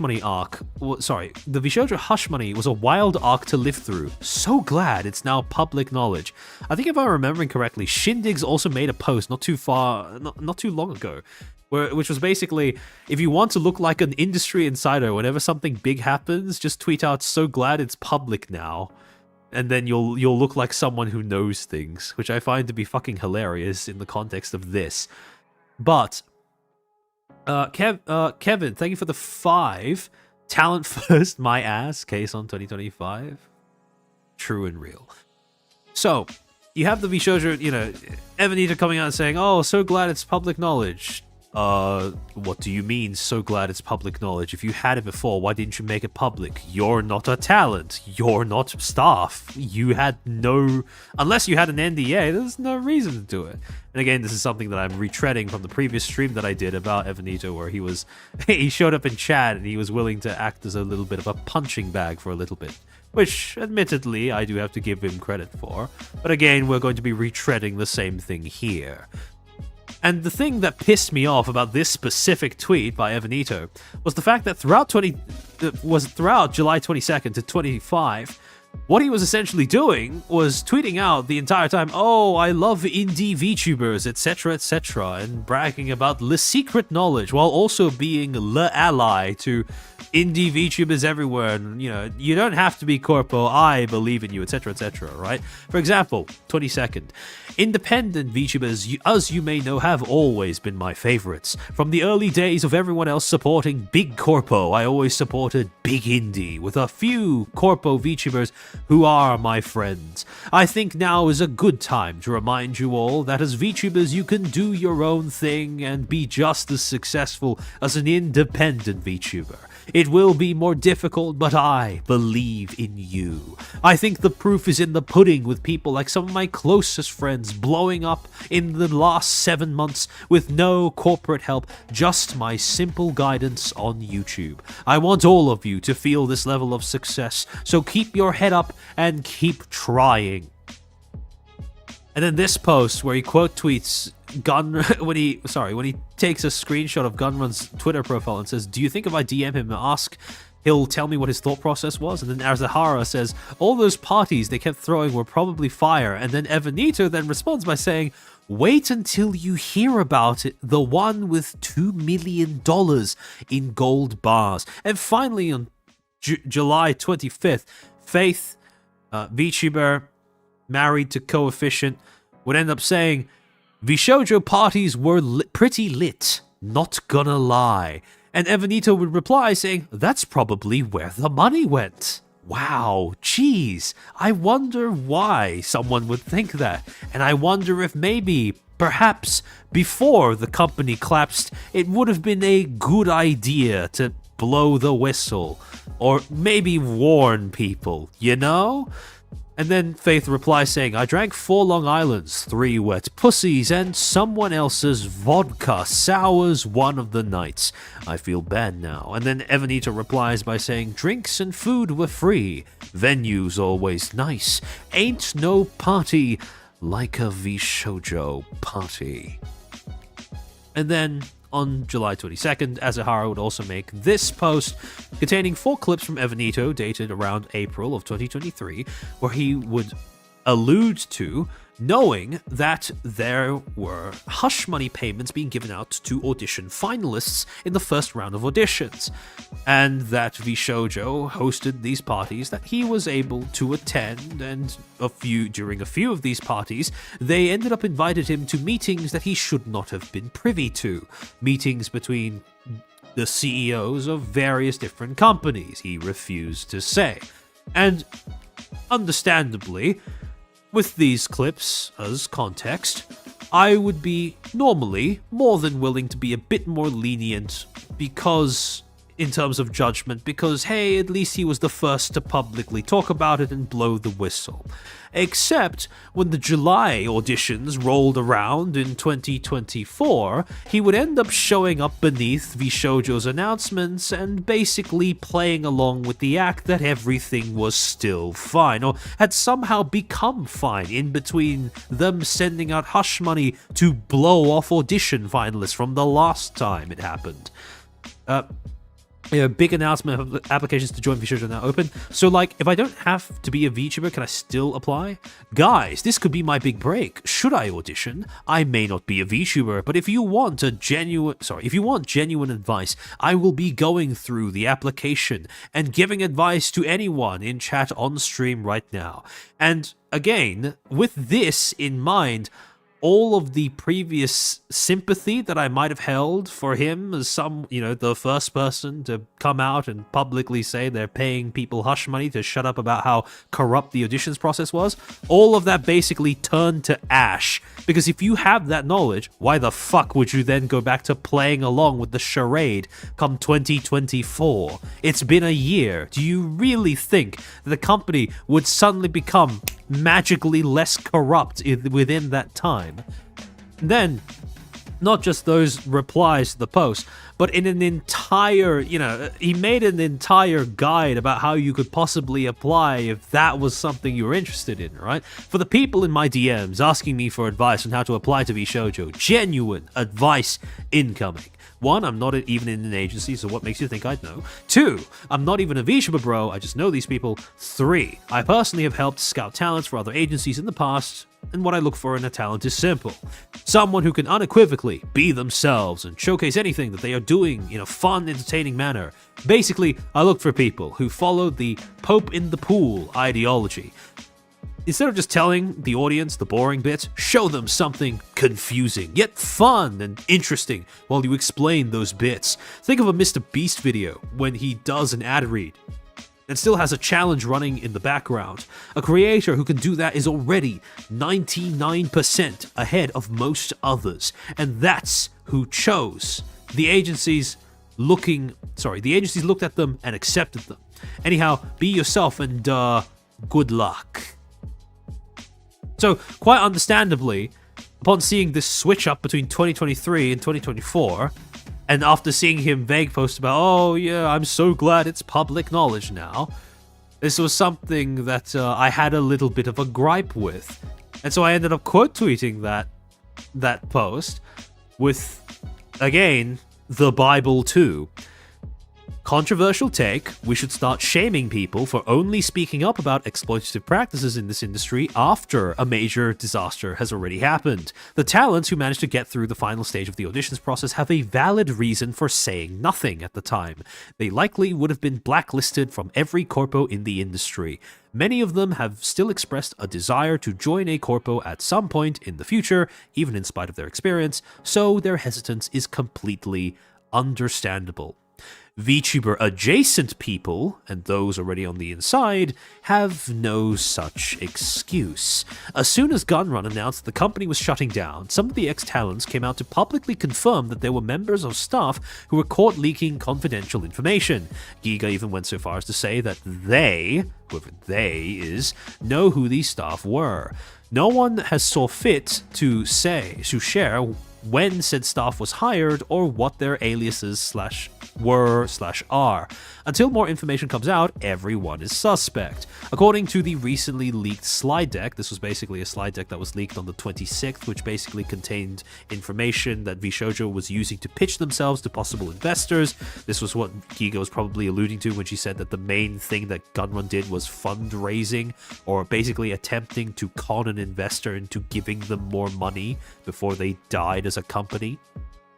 But one of the bits of information on this slide deck was the fact that they had received, in their own, according to their own statistics, as however reliable you wish to regard those, 10,000 applicants during the 2024 auditions alone. Now, even if we cut that number in half because they're exaggerating, 5,000 applicants is still a lot of people who have handed their information over to a company that has proven itself to be very willy-nilly when it comes to keeping things confidential. According to the recently leaked slide deck, by October of 2024, up to 10,000 people auditioned for VShojo under the impression that it was a legitimate company. That's up to 10,000 people who have now had their information possibly compromised. That's up to 10,000 people who walked into a building that others knew was burning. At the end of the day, the only thing that makes VShojo's collapse any different from the 24 other corpo implosions of the past year alone are the people that got burned. Yes, the admission to charity fraud and embezzlement is shocking, but dying companies cooking the books and stealing from people is to be expected. Yes, company staff leaking sensitive information about talents is shocking, but it's hardly the first time that it's happened, and it won't stop happening until the staff in question have had their public standing crippled to the extent that no one in this industry would ever think of hiring them again. Everyone's glad when things become public knowledge, but no one wants to risk being ostracized for informing the public in the first place. Why did it take Iron Mouse coming out about embezzlement before people started acknowledging that VShojo's alleged generosity towards its talents didn't add up with how much they were spending? Why did it take Zen replying to Gunrun's statement for people to acknowledge that VShojo has always had a policy of throwing talents under the bus by using them as PR meat shields, even as early on as the controversy with Nux? Why did it take Sayu and Mint coming forward with the fact that they had individually been consulted by VShojo for branding ideas before people were willing to say that, yeah, VShojo had no unified company identity or consistent marketing language, and were just throwing shit at the wall to see what sticks? Why did it take Camila writing a whole-ass song about how she and others were strung along by the company after the first round of auditions before people were finally willing to acknowledge the elephant in the room that was VShojo's nepotistic hiring practices? If people in this industry actually wanted to change for the better, then instead of just stigmatizing people for pointing out the obvious before it's fashionable to do so, perhaps we should stigmatize people for only coming out to crow about things that others have already taken the risk of exposing or contextualizing. You can either tell a story that isn't yours to tell, or you can allow more people to become a part of that story. The choice is yours. Now, not everyone would end up reading this and interpreting it in, well, to understand that what I'm saying is anyone who's coming out to only vague post about haha I knew all along was a blight on this industry and should be shamed accordingly. Some people interpreted this as me victim blaming some of the talents for not speaking up sooner, despite the fact that when I said people on the inside, that is a very narrow reading of that particular phrase. For example, this comment by Rosie Bell Moo saying, there are talents who had NDA so couldn't speak up. There were people who legitimately did not know, including Mousy, until personally looking into her own finances. I think it isn't good to attack victims. Lose productivity when we know that company was doing things to prevent that. Which, again, ties in with two assumptions. First, there's the assumption that people didn't say anything because of NDAs. Some of the people, especially those that I was talking about in the tweet, didn't have NDAs. Second, the implication that I was victim blaming, right? So, you're supposed to feel sad. Don't think nuanced thought is violent. Yeah, pretty much. I was there to give you support. Yeah, don't worry. I remember, Tomahawk. I remember. So, people, well, Rosie wasn't the only one to level this criticism or that have this response to what I was saying. Granted, she was the one of the few that I was willing to believe was making that criticism in good faith. But again, this response kind of ignores the context that I was quoting Evanito with that post. It wasn't just something that I posted randomly alluding to the talents or whatever. I was specifically quoting Evanito. And then, as a follow-up to that, I end up writing a second long post saying, quote, I'm going to lay out my thoughts in detail since, while not everyone is leveling this critique of my statement in good faith, I believe some, like Rosie, are. One of the most persistent strawmen that have arisen from people's interpretation of what I said is that I expect talents to break their NDA and/or was implying that they should be shamed for not doing so. Neither of these is accurate to what I actually said. I understand how some people may have extrapolated that from my saying, those already on the inside have no excuse. However, it is a very narrow interpretation of what that phrase encompasses, and ignores the context of the specific issue that I'm criticizing. The fact that 10,000 people were lured into handing over sensitive information to a company with a now confirmed history of malicious leaks, because no one was willing to publicly acknowledge that something was fishy about the VShojo audition. Something that should be fairly uncontroversial to say is that a lot of people could be painted as responsible for the taboo around criticizing VShojo that existed prior to Ironmouse's allegations against the company. Yes, some of those people are the talents themselves. After all, NDAs can't compel you to promote/defend a company, even if they can stop you from talking about its inner workings. However, it also encompasses orbiters, sycophants, and those who claim insider knowledge regarding the company and its talents after everything has already come out. Ray, welcome to the stream. This part is making me angry once again. Oh yeah, don't worry. I'm also walking down that particular memory lane.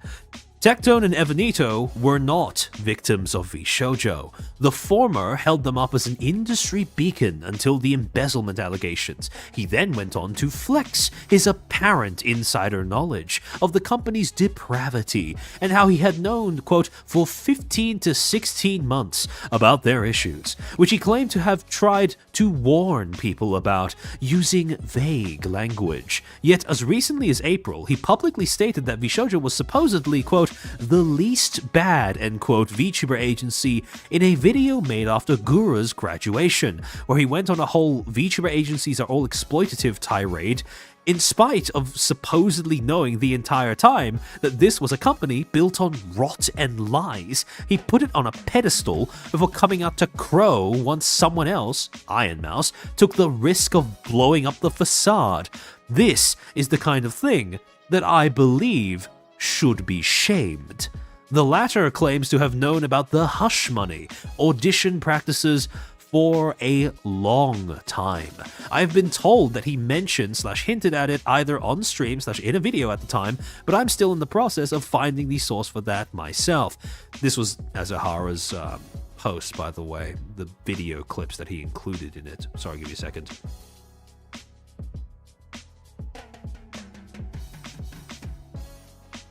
In spite of this, in a long time, but I'm still in the process of finding the source for that myself. Evanito was, at the time of the first round of auditions, doing collabs with the Vishojo talents, as well as presumably being involved enough with the company to have been invited to their exclusive parties. In spite of this, come 2024, talents like Zentreya and Giga were pushing for more people to audition for Vishojo. This requires us to believe one of two things. Either, 1, the talents have been informed about this by Evanito or someone else and yet still forged ahead with promoting the auditions to a new batch of people come 2024 out of sheer pig-headed denial, or 2, Evanito hung on to this information and didn't even communicate it to the talents at Vishojo. This gets even worse if he did share and or hint at it publicly around the time. Only after the ex-auditionees, e.g. Camilla, took the risk of exposing this practice themselves, did Evanito return to the spotlight to say that he had always known, and how glad he was that the information was now public. This is the kind of thing that I believe should be shamed. Another thing, many in the reply seem to be treating the idea of people speaking out against Vishojo at all prior to the embezzlement allegations as impossible due to social stigma. Many of them will state, without a trace of irony, that they have no idea where said stigma comes from, even while they try to dismiss and water down my points to nothing more than quote-unquote victim blaming. This is the third group of people who I believe should be shamed. Sycophants of the talents whose in-group defensiveness makes criticism impossible. Vishojo's tendency for nepotistic hiring was only matched in how obvious it was from the outside looking in by the company's tendency to hide behind its talents for PR. The answer was, how was the company able to get away with the latter regarding auditions? The answer is simple. Every time Zentreya advocated for the integrity of the auditions in place of management, people nodded along. Every time someone pointed out that this shouldn't be her job, Vishojo fans would say, "That's talent freedom. She says whatever she likes. Who are you to dictate what she can or cannot say?" Every time someone pointed out that every single hire prior to Nova was friends with at least one of the talents who were on the roster before them, they were called antis and haters. Even after Nova debuted, Vishojo fans would attempt to use them as some sort of retroactive proof to deny that Vishojo has a history of nepotistic hiring. In other words, any criticism directed at the company's practices was interpreted as an attack on the talents personally. The latter were perceived as perpetual victims, and the company benefited from how that perception allowed them to evade scrutiny by proxy, and for a very long time. So as long as that attitude persists among the same fans, there is a high chance that what happened with Vishojo may happen again. Each and every talent who has come out to expose a bad practice at the company took a risk in doing so. Yet, every single practice, from the Nepo hiring to the use of talents as PR meat shields to the company's utter lack of any unified identity, could, and had, been observed from the outside looking in. My point was that the social risk taken by insiders in speaking out against these practices would not have been so high if sycophants hadn't proven themselves to be completely averse to any and all criticism of the company regarding these exact same practices. This is why those sycophants should be shamed. As helpful as it is for insiders to expose what happened in the aftermath of a disaster like VShojo, doing so cannot prevent the harm that has already occurred, hence why I keep banging on about the 10,000 applicants. On top of that, any lessons that might have been learned from their experience in terms of what to look out for or avoid will mostly be neutralized by the sycophantic hugbox mentality if it is allowed to persist without stigma. Shaming people for coming out to crow about insider knowledge only after someone else has bitten the bullet to expose something awful is not the same thing as shaming people for speaking out about exploitation and abuse. So long as people continue to conflate the two, VShojo's story will not be special. Nothing will be learned, and it will, inevitably, happen again. That's the thing I really hate about VTubing. Everyone is always quick to attack public enemies after drama, but the morality vanishes whenever it deals with something that the person is invested in. Yeah, and it turns out that may just be what ended up happening in terms of keeping everyone quiet about VShojo's hiring practices. See, Evanito ended up replying to that long post saying, "Hey man, I'm more than happy to tell you everything you seem ill-informed about, but bro, can we please stop trying to paint me as something I'm not, lol. You gotta leave me out of this one, fam. I can DM you, call you, whatever, but this ain't it, chief. Also, me finding out about this in the middle of my dinner feels wild to me. Tag me next time at least. Salute emoji." And then I DM'd him, and then we had a conversation.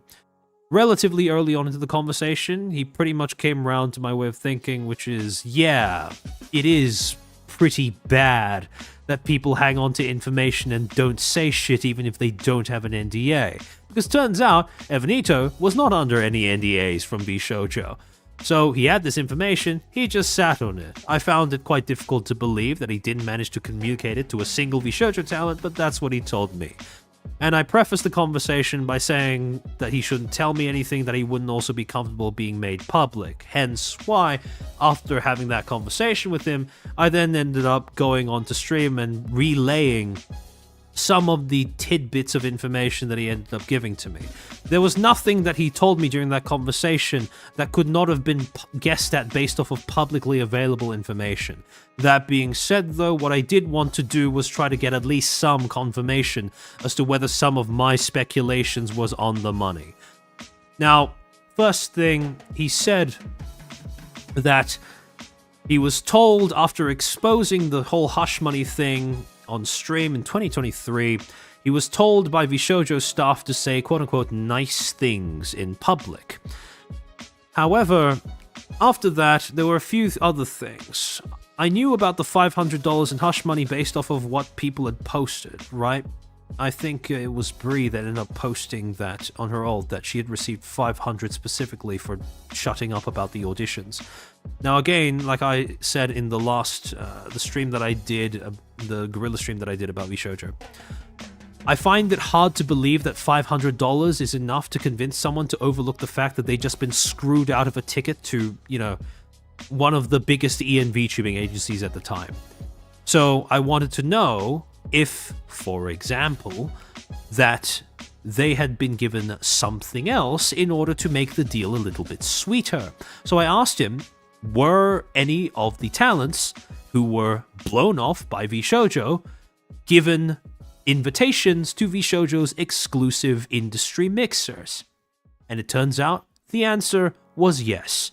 According to Evanito, at least 7 girls were offered hush money over the course of 2021 to 2022.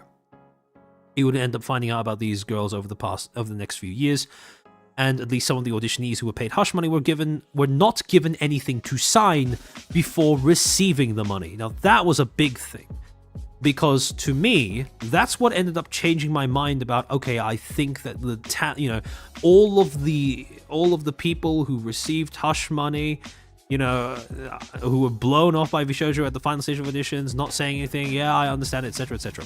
This was the bit of information that made me a little bit less sympathetic. Because if you don't have any NDAs, there's nothing stopping you from speaking out besides social stigma. And the threat of exclusion from these industry mixers. If someone attended these industry mixers despite being blown off at the last stage of auditions, they are not to blame for VShojo getting away with what they did for so long, but they are certainly a factor in why it took so long for people to finally start acknowledging and noticing that something was very wrong with that company. Which leads us to a few clips. First, on July 22nd, same day that iMouse ended up releasing all of that stuff about, the charity, fraud, and etc., Neurosoda would end up posting a clip of Annie talking about how she was one of the people who had made it to the final stage of VShojo's first round of auditions way back in 2021. The segment that I want to look at starts at 1 minute 33 and ends at 5:05, so hold on, let me just pull this up. My end. I was just Oh, holy jump scare. Okay, let me fast forward to that bit. All right. There we go. money that she earned, and they took her subathon money that she earned herself streaming non-stop with her condition, and they just took it away from her and never paid the half that was supposed to go for charity. I don't know why I sound so British today. What the hell happened? I just everyone's talking about it on Twitter, like every single person. I remember when I said some things about VShojo, people hated on me because of that. Now look where we are. Aren't you glad now? I literally do not care. I haven't been I do not care. Like at the time when I applied for auditions, how many years was that ago? That was like 3 Master N, I assure you that any satisfaction that I may have deriven from being proven right is thoroughly nullified by the fact that I know most people are not going to take away anything from this scenario, and it will inevitably happen again. Almost the exact same way. I can pretty much guarantee. On the Ian side of the industry, yeah, we're gonna get VShojo's not gonna be the last time that something like this happens. 3 years ago, I literally do not care anymore. But at that time, they tried to give me the hush money, which I didn't take, and I spoke about the what happened as carefully as I could, because I was still scared to have bad blood or anything, and then people still hated on me. Nobody believed me. Okay, I feel really hurt for Mouse. I was literally talking to Twinny yesterday about Mousy, and Twinny was just saying how amazing of a client Mousy is, and we were talking about it, and then I wake up and there's the shit. Oh my god! And the same thing happened with Cinder. Me and Twinny were talking about Cinder last time. It was also nothing really bad. She was just asking stuff for my opinion and shit, and then the next day almost drama happened. I think I need to stop talking about people. Stop talking about VTubers. No, it's just a funny coincidence. It's crazy though. Stop talking about VTubers with Twinny. I kind of find it funny, the coincidence, but then yeah. At the time when I applied, that opportunity was very important for me because the war started back then, remember? So getting in Just as a reminder, this is Ukraine v Russia.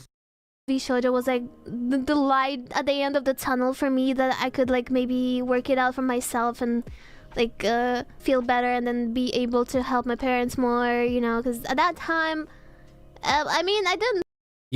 Based off of the rationale and the hiring priorities that VShojo has demonstrated towards the Niji talents, part of me does wonder if the reason why Annie was accepted into the final stage of the auditions, was because VShojo reviewed her background and went, hold on, she's Ukrainian, and she's going to need some form of financial support.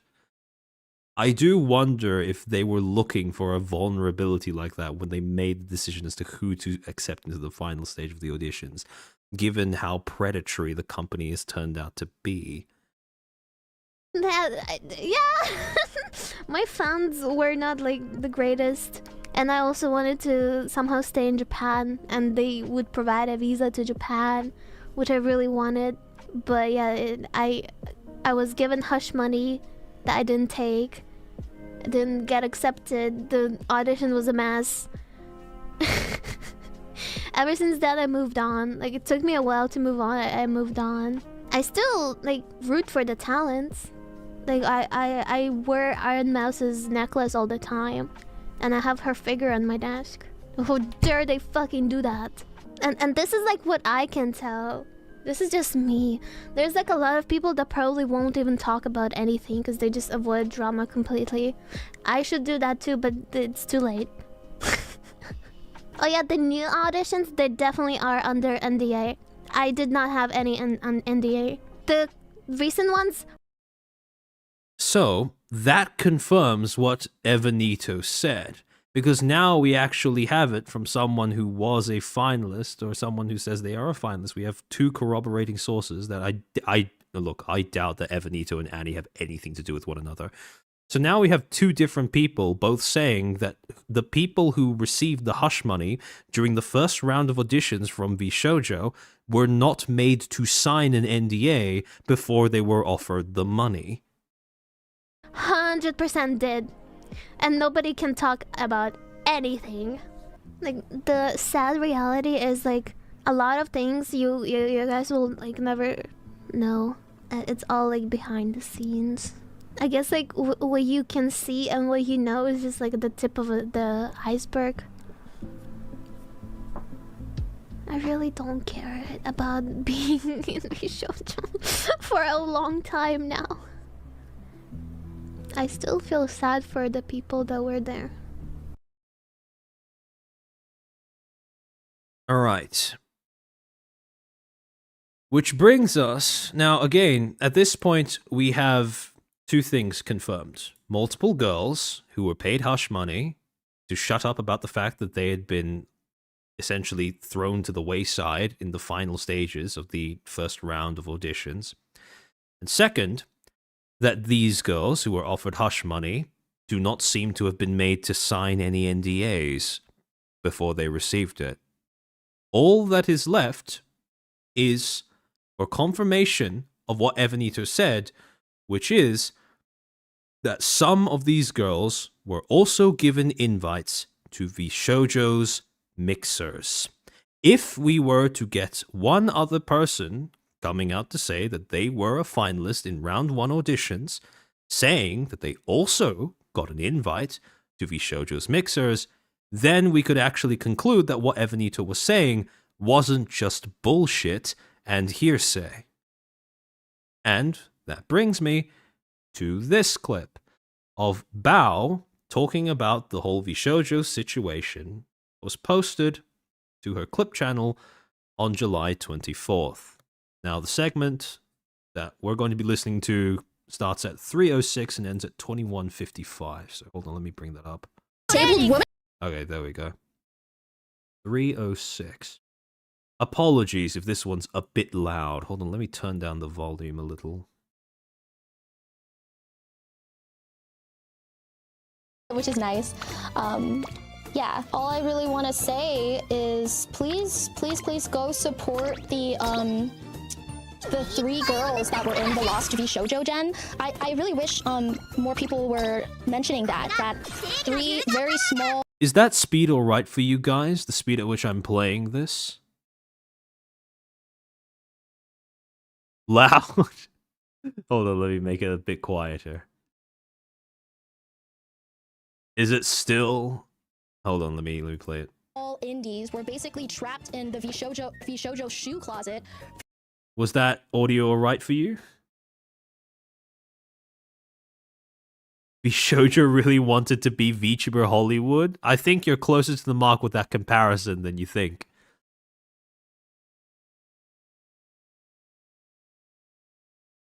So predatory that VShojo didn't even need to give NDAs to a lot of these girls. They just take the money and leave quietly because they don't want to continue feeling about it.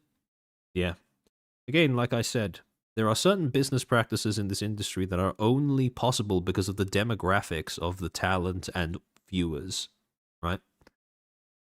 It's good? Alright. For what is seemingly over a year, and you know, I wish that we could talk, like the girls mentioned it in their videos and their tweets, but think about the implications of that. I just think like the whole hiatus, like you have to graduate to get into like a VTuber agency thing, I think that it can be predatory. And I say that because if you think about it, you're giving up, you're basically abandoning the IP and branding that put you on the map in the first place. Like you are. One of the things that was more harrowing to listen to about Tori Oriane's experience with VShojo was how, as a direct result of constantly being reassured that yes, her debut with VShojo was happening month after month, that basically crippled her promotion of her own VTuber identity. Because it started off, the negotiation started off with her supposedly not being allowed to, you know, have an indie VTuber persona on the side. Then after a few months of being strung along, VShojo conceded, going, oh, okay, yeah, you can have one on the side, but this is not something you're going to be bringing over with us. And so, because she still believed that she was going to have a debut with VShojo, she didn't put a lot of effort into building up the indie persona.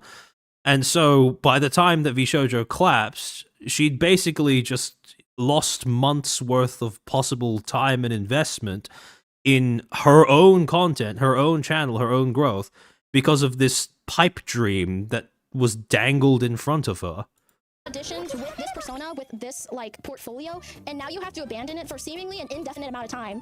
And in that time, you no longer profit from that IP and brand because you're not streaming, you're not making any new content. Like you're on hiatus, you've graduated. So like that's just there collecting dust. You're basically forfeiting any opportunities that could have come if you had continued like building your brand and opportunities. Also, I think that it makes it so that there is no fallback plan for you, and so you really need to depend on the agency that you just signed up with, because now there's no fallback plan. It's like sunk cost fallacy. Like you've already put 6 months into waiting to debut, and now they're making you wait another 6 months. But 6 months has already passed. You can't take that time back. And like the community's probably moved on. They've probably mourned the VTuber already. So like they have, who knows if they're still around. And these are very small girls. Like they're not like they didn't have like a million sub channel and like thousands upon thousands of people waiting for them.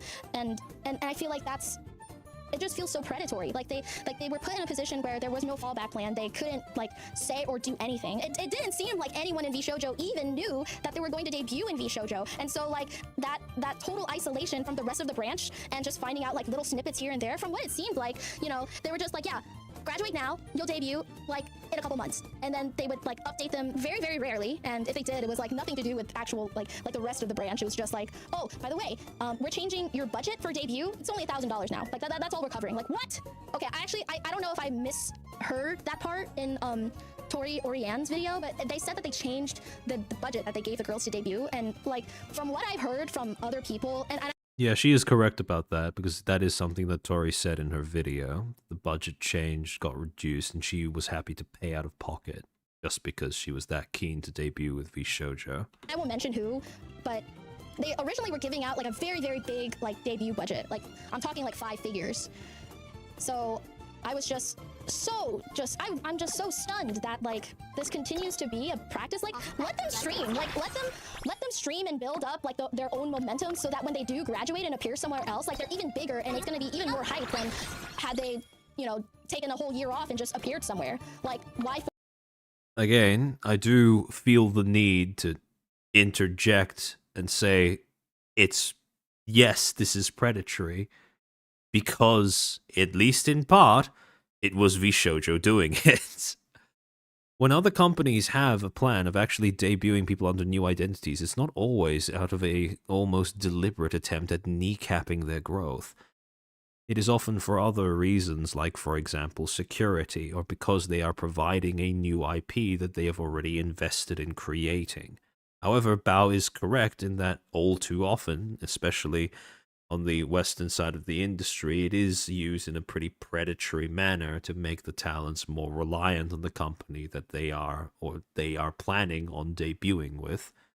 Force them to, you know, be basically unemployed for an indefinite amount of time, not even sure when you're gonna debut, and oh god, I just can't even imagine how they're feeling. Like, you know, Phoebe, for instance, like she's a Kai Guy idol, and I've seen her for so long. Like, she has been around being a Kai Guy idol far before I was even a VTuber, and I think like she is one of the most like underrated singers in the community, and she's such an amazing performer, and for her to spend all those years getting so close, like she had signed the contract, she was in VShojo, and then all of a sudden like it's just gone. And what do you fall back on? Like, you can't give someone the time that was taken from you. I don't know. I just so wish that I feel like that is one of just the saddest things that have come out of all of this. Like, there were so many girls just like seemingly in a shoe closet with their careers and their lives put on hold because the company just didn't know what they were doing. And so many times, like time and time again, I see this happening. Like, it's not just VShojo. I think it's a lot of VTuber agencies. Like, stop onboarding people if you can't afford just taking care of the ones you already have. It's just so, I don't know, like,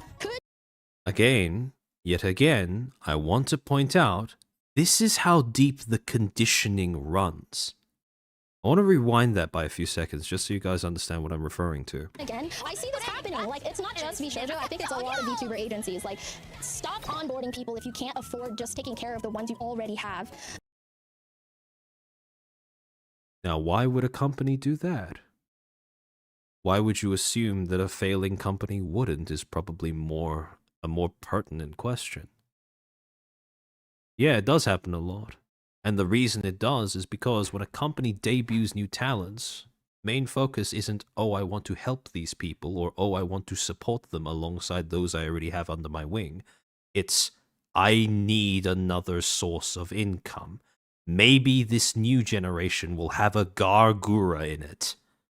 And that's basically been how a lot of the startup VTuber corpos, especially on this side of the industry, have been operating. Basically rolling talent gacha in the hopes that they find a Gargura. Which is, well, I've talked about before on this channel how fucked that practice is. However, at the same time,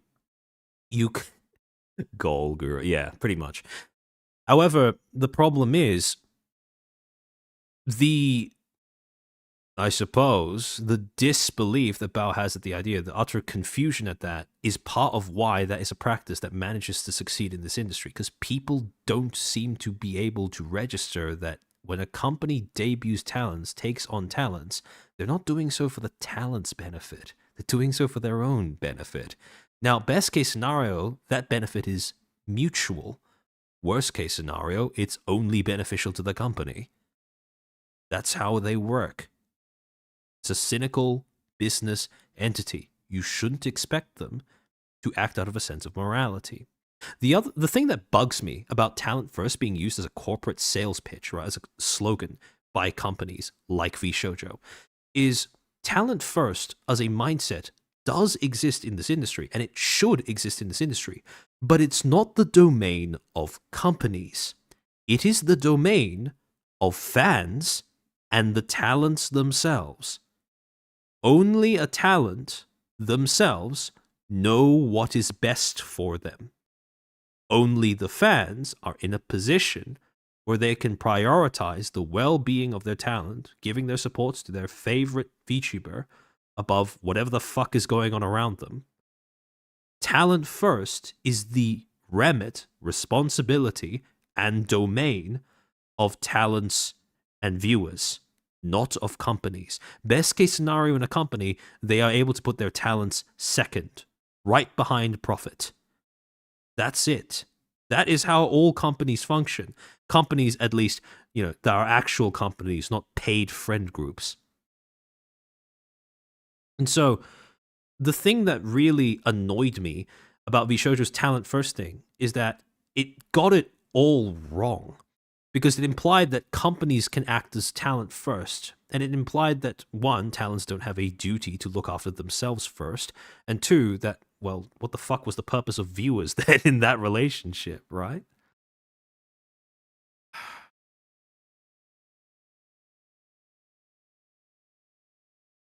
One of the things about this industry that bemuses and frustrates me is the degree of naivete displayed by so many talents who seem to believe that it is someone else's job to look out for their best interests.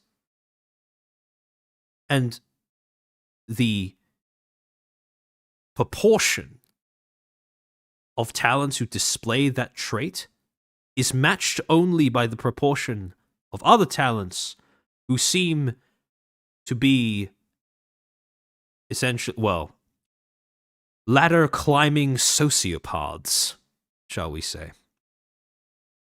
And it's such a...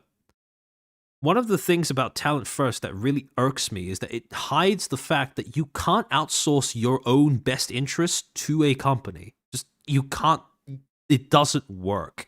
You're asking to get screwed over if that's something you do.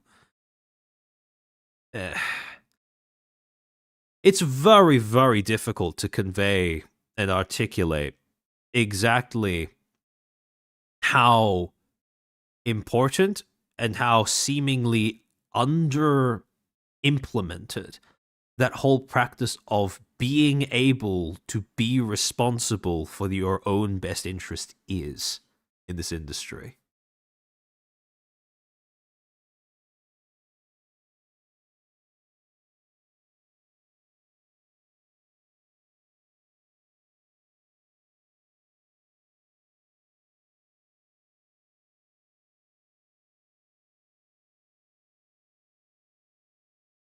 It's just so, I don't know, like, could you have spent that money on VShojo after party mixers, on the talents, or perhaps, wild idea, paying them out, question mark? Maybe don't take a loan to pay off a loan? Because now how are you going to pay back that loan?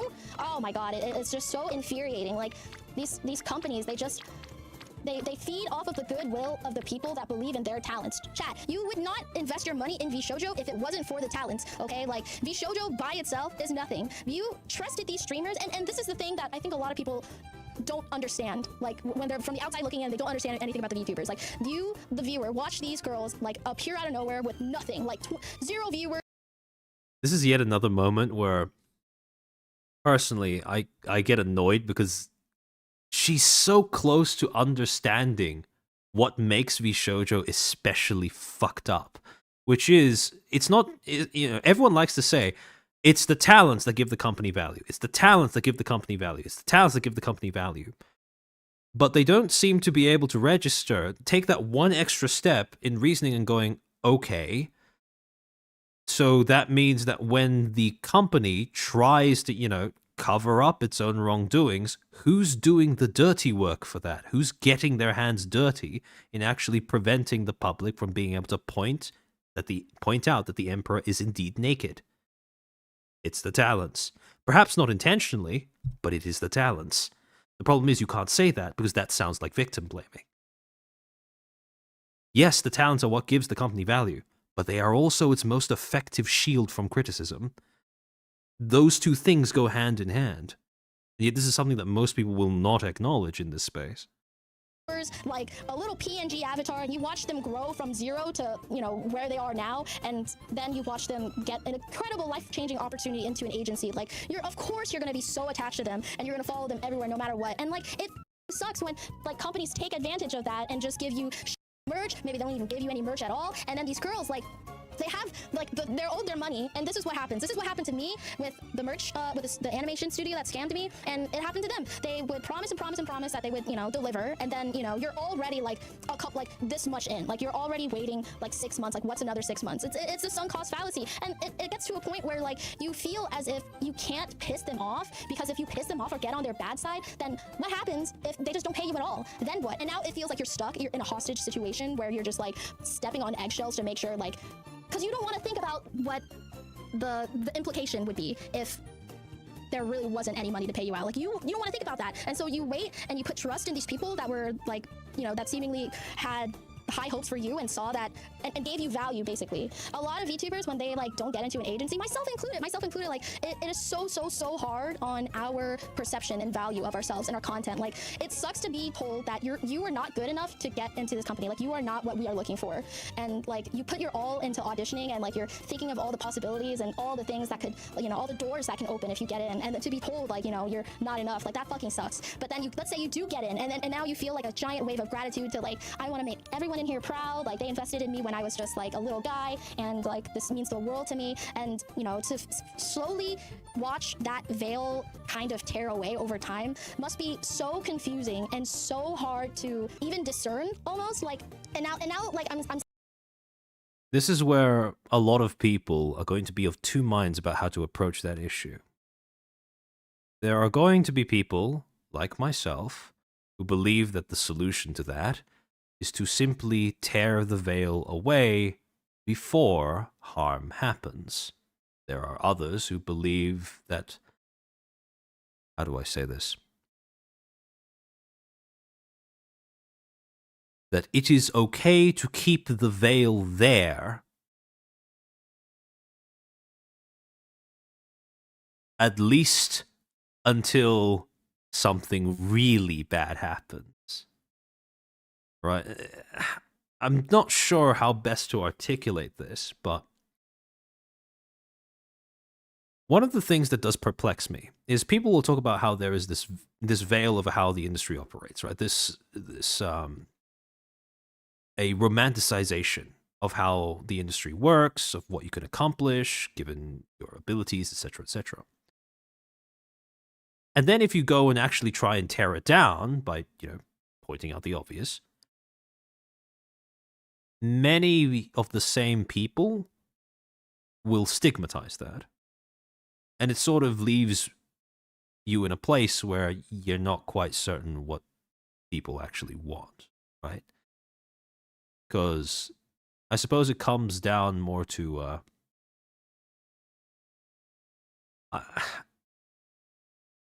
a tendency that I've noticed among a lot of people in this industry where there's a kind of if I don't see it, it can't hurt me attitude towards things like malpractice.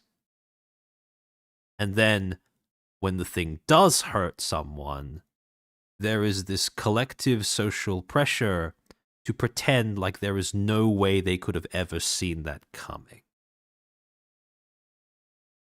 It is something that has always struck me as a little self-defeating, little Sisyphean about this particular industry.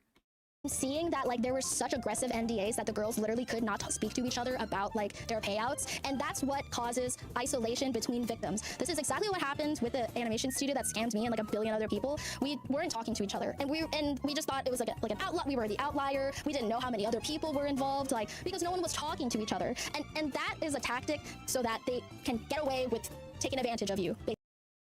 How do you get a... See, that's one of the things that is quite interesting about that. Hold on, let me go back. Their payouts, and that's what and so hard to like, I want to make everyone in here proud, like they invested in me when I was just like a little guy, and like this means the world to me. And you know, to slowly watch that veil kind of tear away over time must be so confusing and so hard to even discern, almost like. And now like I'm seeing that like there were such aggressive NDAs that the girls literally could not speak to each other about like their payouts, and that's what causes isolation between victims. This is exactly what happened with the animation studio that scammed me and like a billion other people. We weren't talking to each other, and we just thought it was like an outlier. We were the outlier. We didn't know how many other people. See, some people will look at that and they will come to two different solutions. Some people will say NDAs like that shouldn't exist. Others will say, well, people shouldn't sign the NDAs, right?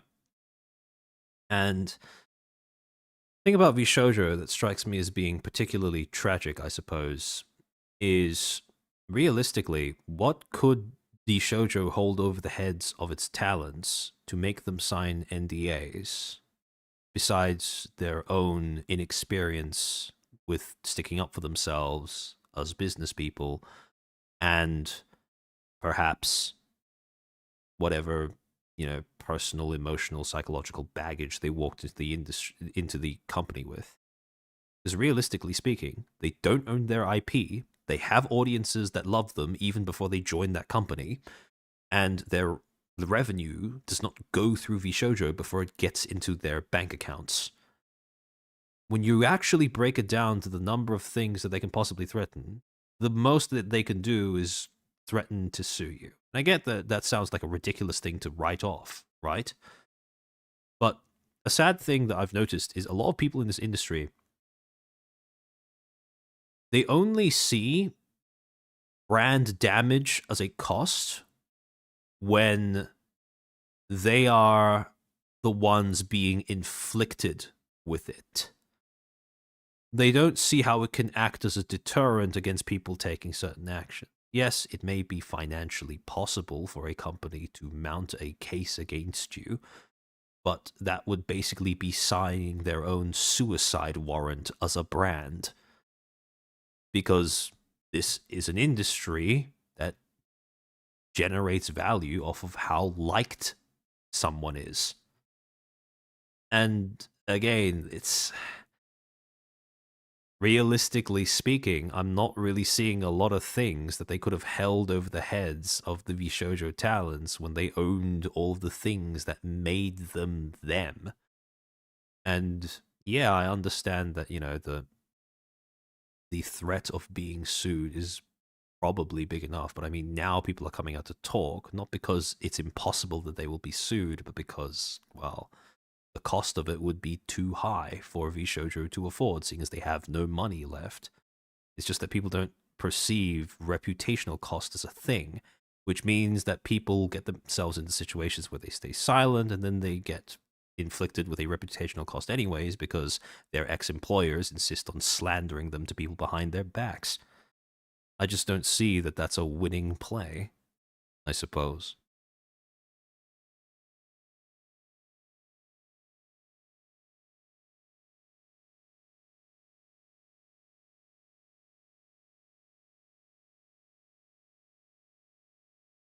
were involved, like, because no one was talking to each other. And that is a tactic so that they can get away with taking advantage of you, basically. Because if you're just one person against this huge entity, like, yeah, I would be scared shitless. I wouldn't want to, like, be 1v100. Like, that sounds terrible. But, you know, there is strength in numbers, and that's why it is so important to, like, talk to each other. And it sucks so bad that they were hit with such aggressive NDAs that everyone was just scared and didn't do it, and that's how they got away with it for so fucking long. And that makes me so pissed off and so mad. It's one of the worst things I've ever seen. It's so egregious, just like comical levels of evil. I just, you know, over the years, I felt that the goodwill between VShojo and indies were diminishing, because very first set of auditions from VShojo, they just forgot about it, chat. They forgot about it. They forgot about the auditions for like a year. So all the people that were finalists, they never heard from them, like, ever again. And then, like, after a year had passed, someone at headquarters was probably like, oh yeah, whatever happened to that one audition? And they're like, oh, dude, weren't you supposed to take care of that? And they're like, well, don't look at me. So yeah, a lot of people I know made it to the final round, and then we're like, oh yeah, we forgot about this. Here's $500, by the way. What? Like, think about it. Let's say you get into the final round, like you don't know for sure if you're gonna get in, but a lot of people were hoping they'd get in, and they put debuts and other like on halt until they found out if they got in or not. Excuse me. And that's where the goodwill was kind of shattered, right? Like, you're waiting for a job callback, and so you're like, should I apply for more jobs? Like, should I cancel this vacation? Like, maybe I should stick around and stay available in case, like, they get back to me. And then they take like a year.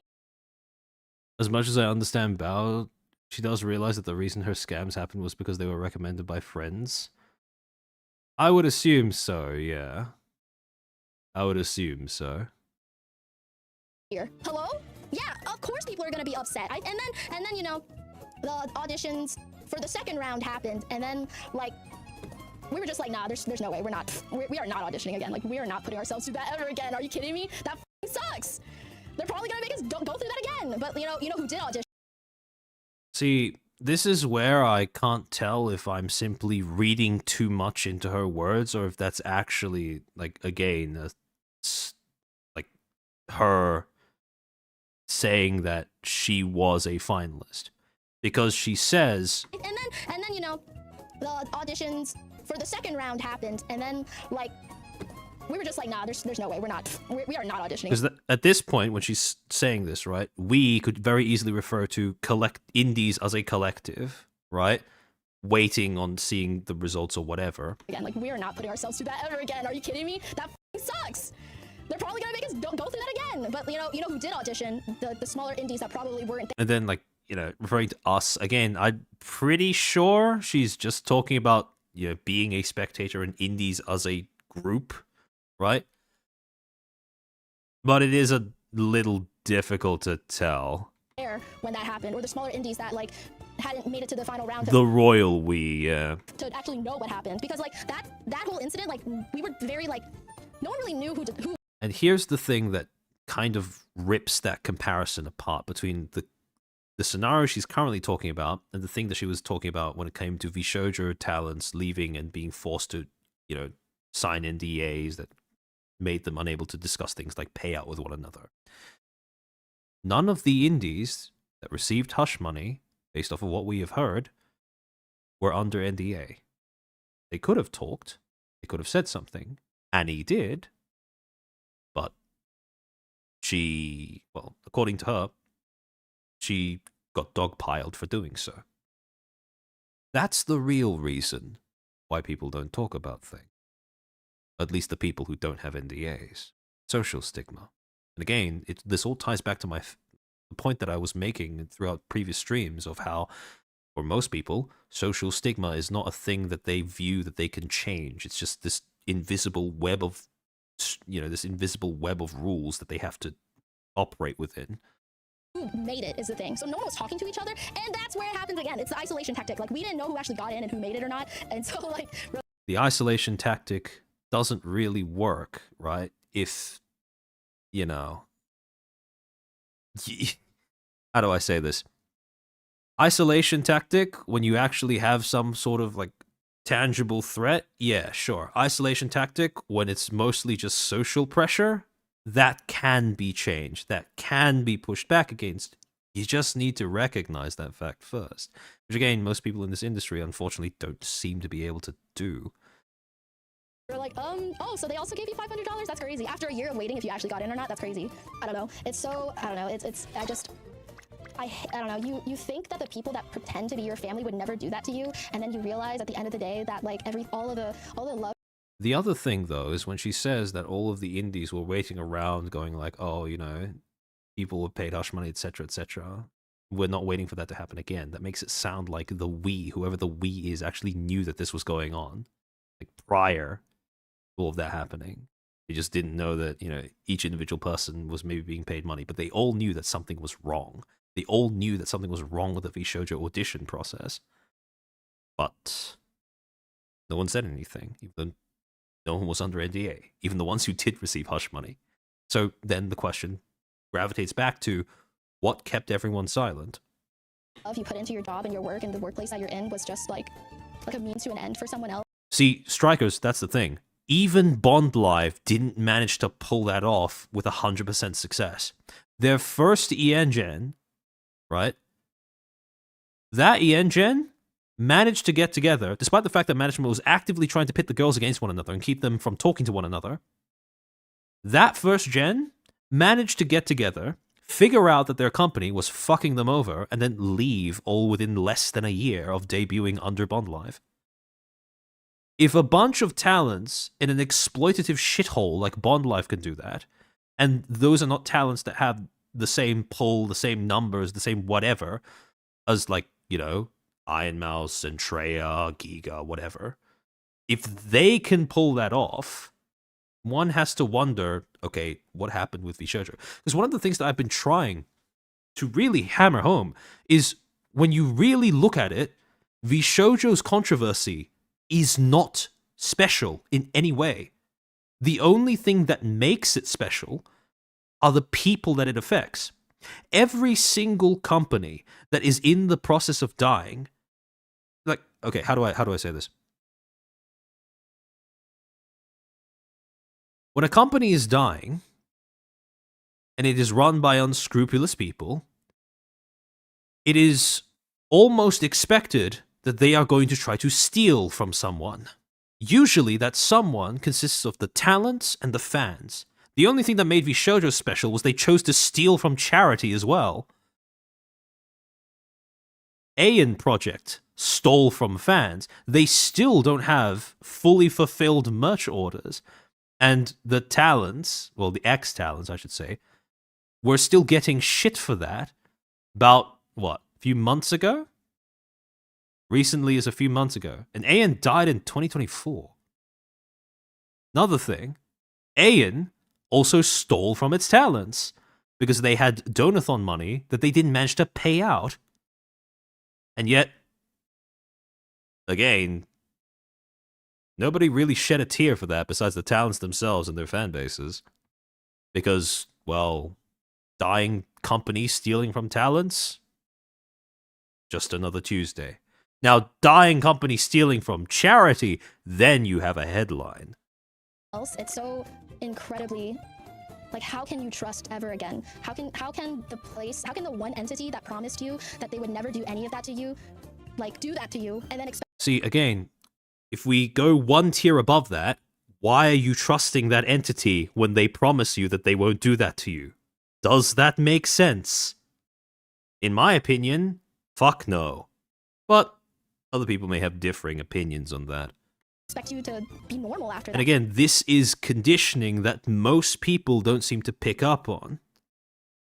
Why are you trusting an entity when it tells you, oh, we are a company, we are here to make money, but don't worry, we will for sure, for real, put your well-being before our own profitability. Does that really make sense? Really? That and I hate it. I hate it when people conflate this entire situation to drama. Like, this is not drama. This is a crime. This is a crime totaling up to maybe millions in revenue. Like, we don't even know the extent of how much some of these girls are owed because they're like, you know, they're not allowed to legally speak on it. This is not a drama at all. Like, this is just like egregious theft, and like the amount of people that were taken advantage, and for how long, Chad? Like, I was there when I saw Nyan, Silver, and Vey. Like, they took so much heat for leaving VShojo, and so many people owe them an apology. Like, so many I saw all the narratives, chat. Like, don't act like you didn't see it either. Like, you guys saw it too. People were saying some really nasty shit to them when they were just protecting themselves. They were like, they saw through the cracks first and got out, and they were punished because of that. And you know, like, the fact that Yan was swatted at some point and like still continued the sponsor. I'm going to go grab a refill of water. I'll be back in a quick second. Hold on, let me switch over to the... Okay, there we go.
All right.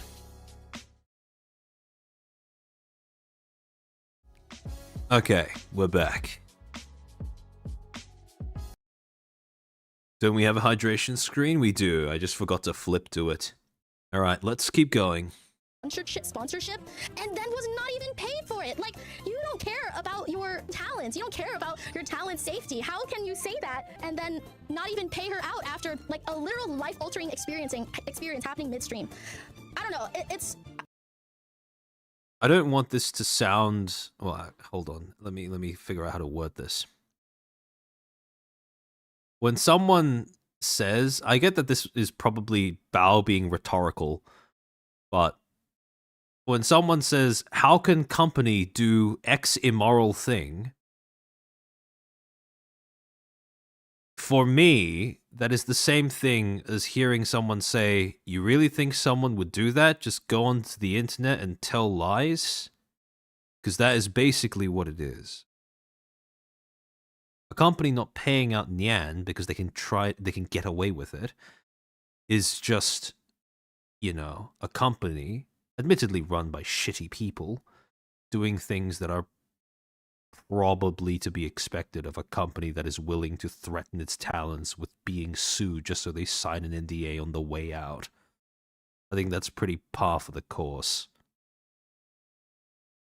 Now, is it reasonable, or is it reasonable to expect that Nian would have been able to predict that? No. Because I think that at a certain point, it becomes absurd that, you know, you reach a level of cartoonish evil with the point where you probably don't expect them to go all the way, right? But something that does concern me about seeing the way that people talk about VShojo, even after the fact, is people still don't seem to quite grasp how certain things that VShojo did could be interpreted and should be interpreted as indicators of the malpractice that they were willing to engage in. That does concern me a little bit. Every single new detail, it feels like a horrible dream. It feels like a nightmare that was written by like a AI bot. Do you know what I mean? Like how can some people be so evil? What do you mean that just by asking someone to check over a contract, just by asking my lawyer to check over a contract, you will then guilt trip me by saying I don't trust the company enough to just sign the contract blindly? What do you mean? Everyone should have a lawyer look over a contract. I don't care if it's terms of services to play Uma Musume. You should maybe read that shit, especially when your IP and your brand's gonna be connected to that for like years. But we're family. Oh, so when I get swatted, you're just gonna give me a pizza party? When I get swatted, you're just gonna like leave me for dead after I leave the company and just like totally let me completely like... See, here's the thing that most people will stop short of, right? Bao is very rightfully pointing out how absurd the "but we're a family" thing is when corpos do it. But here's the thing. Talents believe that. And that's the part of the equation that no one likes talking about. We can sit here all day and talk about how, damn, that company's really scummy for trying to train its talents to perceive it as a family, right? Damn, it's really absurd that this CEO will try to condition his talents to believe that, you know, they're family or whatever. But the talents aren't exactly, you know, fresh-faced babes either, right? They are adults. And at a certain point, if you don't acknowledge, okay, but why are the talents believing this? You're never going to be able to stop that from happening. And that's the issue. They were just tanking all that shit, by the way, like 4 years. 4 years, these girls were just tanking all the nasty shit people were like cooking up about how they probably got kicked out. No, brother, they were owed like 6 figures worth of money that just never saw the light of day.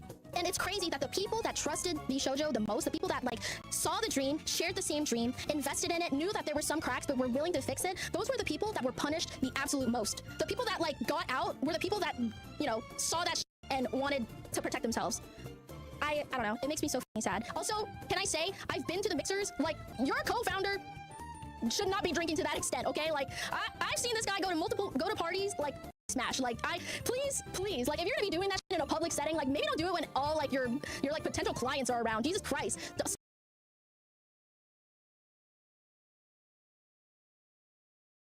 you guys catch that?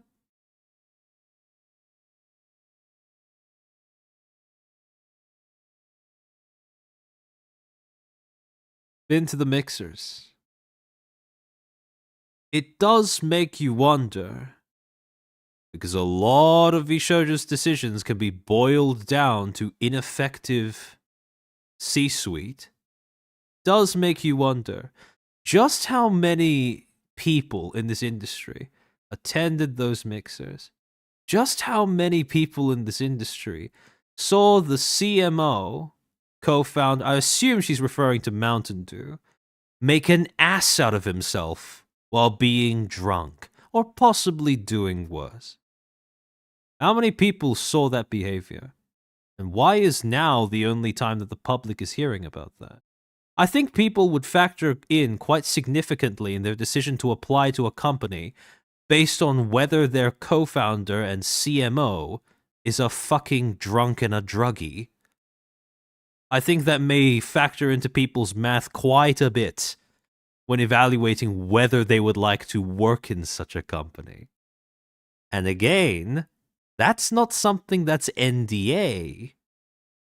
The only thing you lose if you were to come out about that information would be your presumed ability to keep attending those parties. That's pretty much it. Maybe they threaten to sue you for defamation. In which case, congratulations. They just got hundreds of witnesses. Well, I say hundreds, but that's probably not correct. Dozens of witnesses who presumably were also present when he made an ass out of himself. Because based off of the number of people that are now coming out and saying, oh yeah, Mountain Dew is a real shady guy. He did some real stupid shit. He was real fucked up at those parties. I certainly think that they would have had the numbers advantage. Stop. Why are you spending millions of dollars on mixers and advertisements when, like, all you're putting out on your channel? That and being shunned by the talents in that company. See, that again, that's the thing that no one likes talking about, because everyone says the value of the company comes from the talents. But also, the enforcement of that company's reputability, the enforcement of that company's legitimacy also comes from the talents. Again, that's something that's not politically correct to talk about. Are like videos in between like months of silence. It's just so like, what are you? How do you blow through millions of? I mean, is it that hard to believe that Bao and the others were just as naive as the people blindly defending VShojo's practices and just trying to believe in their friends' agencies? How do I put this?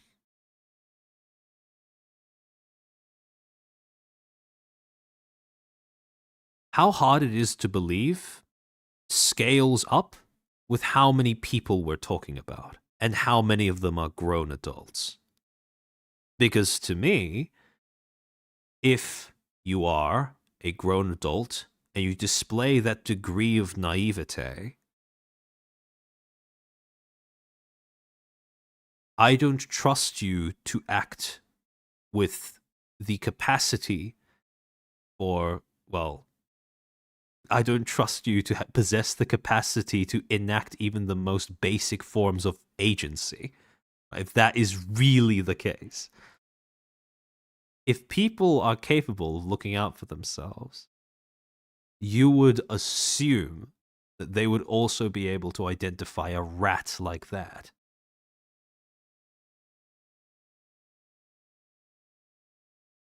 Trying to believe in their friend's agency.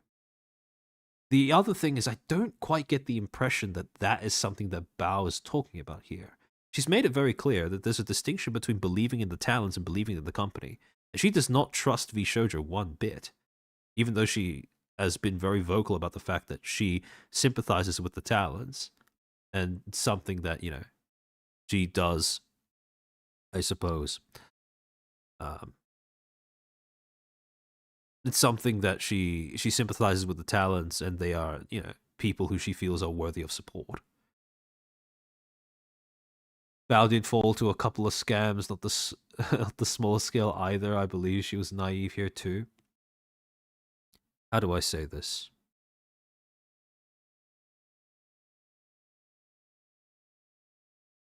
Actually, I have a question for you, because I'm interested to see what you guys say in response to this. if something bad happens to someone because of their own naivete, do you think that they possess any degree of responsibility for what happens to them? And I'm asking this genuinely, because I am curious as to what your thoughts are as to that specific question. Because I have a suspicion that if, depending on who you ask in this space, you're gonna get a very different answer. Yes, yes, of course. I think they do. Yes, yes. Yes, yes. Rip Bozo. Not to a full extent, but yes. Law of the Jungle, yes. Yeah. And again, I want to make sure that you guys understand, right? When I asked that question, I phrased it very deliberately, right? I said any degree of responsibility, not, just are they responsible, right? Because that would be, absurd. But yeah, most people are saying the same thing, right? If something bad happens to you because you are overly naive, then yes, you do have at least some degree of responsibility for what happened. Again, people don't like acknowledging that. If you make bad choices and then bad things happen to you, well, kind of comes with the territory. Learn how to, well, it sounds really condescending and stupid to say to someone, learn how to make better choices. But the fact is that there do exist mechanics that enable that to happen. One of those mechanics is something that I've been harping on stream about for months, which is prejudice. Prejudice acts as a really good way of reducing the amount of, well, self-victimization that arises out of naivete. But it's something that most people stigmatize. Dollars of investment of investor money in like 2 years. Like, what in the world could have cost that much money? And why haven't some of your like clients had like 3D concerts yet? Like, hello? I don't know. I think it's really just when you're like in an industry like this, you don't know what to say, like what you can say and what you are allowed to say, because you don't want to like fuck up any opportunities for yourself. And that is, in my opinion, the biggest obstacle in information like this actually coming out. Cost that much money. And why haven't some of your like clients had like 3D concerts yet? Like, hello? Hold on, it's loading. I think my browser may be struggling after being in use for this long. Hold on. I don't know. Okay. I think it's really just when you're like in an industry like this, you don't know what to say, like what you can say and what you are allowed to say, because you don't want to like fuck up any opportunities for yourself. Okay, so this might come across as me being a bit of a pedant, but there is a very big difference between what you are allowed to say, what you can say, what you should say, and what you won't say. And it all depends on how much of these restrictions are enforced via, actual consequences that can be pressed upon you, like, for example, a lawsuit, versus how many are social constructs, like being called a mean name or not being invited to the next party. I would make the argument that if you don't get invited to the next party, doesn't mean that if you say something that's not politic, like, for example, your CMO is a retarded drunk, right? I don't think they're going to be able to sue you for that. But I do think that will stop you from getting into the next party.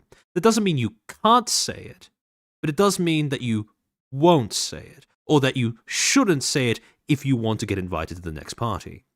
And don't get me wrong, I understand 100% why people would want to be invited to those parties. You'd be stupid not to want that, right? Because you get to meet with a whole bunch of other talents, a whole bunch of other managerial staff, you get to talk to a whole bunch of people in the industry. It's a great social event if you know how to use it. But the thing is, if we're going to use something for the benefits that it gives us, probably best to also acknowledge what we're giving up in order to do so. If you're going to attend these parties, if you're going to act out of a desire to preserve your ability to keep attending those parties, that's fine. But let's not ignore that that is also probably a factor in why information like this takes so long to actually come out into public discussion. It's not the isolation tactic on its own that's making it so difficult for people to talk about things. It's also the fact that they're not just threatening force, they're also offering friendship. If your palms are greasy, that's probably why you can't maintain a hard grip on the truth. I don't know. In a perfect world, people are good to each other and don't. Yeah, also Raimi, you make a good point, right? How are they even going to identify even if you were to just one of the most potent weapons in VShojo's PR arsenal was fucking 4chan. What was to stop people from going onto there and just basically spreading the fact that the CMO was a drunk? Because they let people into the parties without even vetting them, apparently. So, what? Just, I don't know, steal from a disabled woman? Like, hello? Actual comically villainous backstory. Never in a million years can I ever think of, like, yeah, like, make up a villain backstory. How do you make that? You can't even make it up. This ain't even mentioning how Mint was just, like, a secret VShojo and then was also put in the shoe closet. Like, why? Why dangle the carrot in front of someone when you know you don't have the means to, like, actually support them? Spending more than, like, your means. Isn't that something, like, that's not something a company should do when so many people depend on it?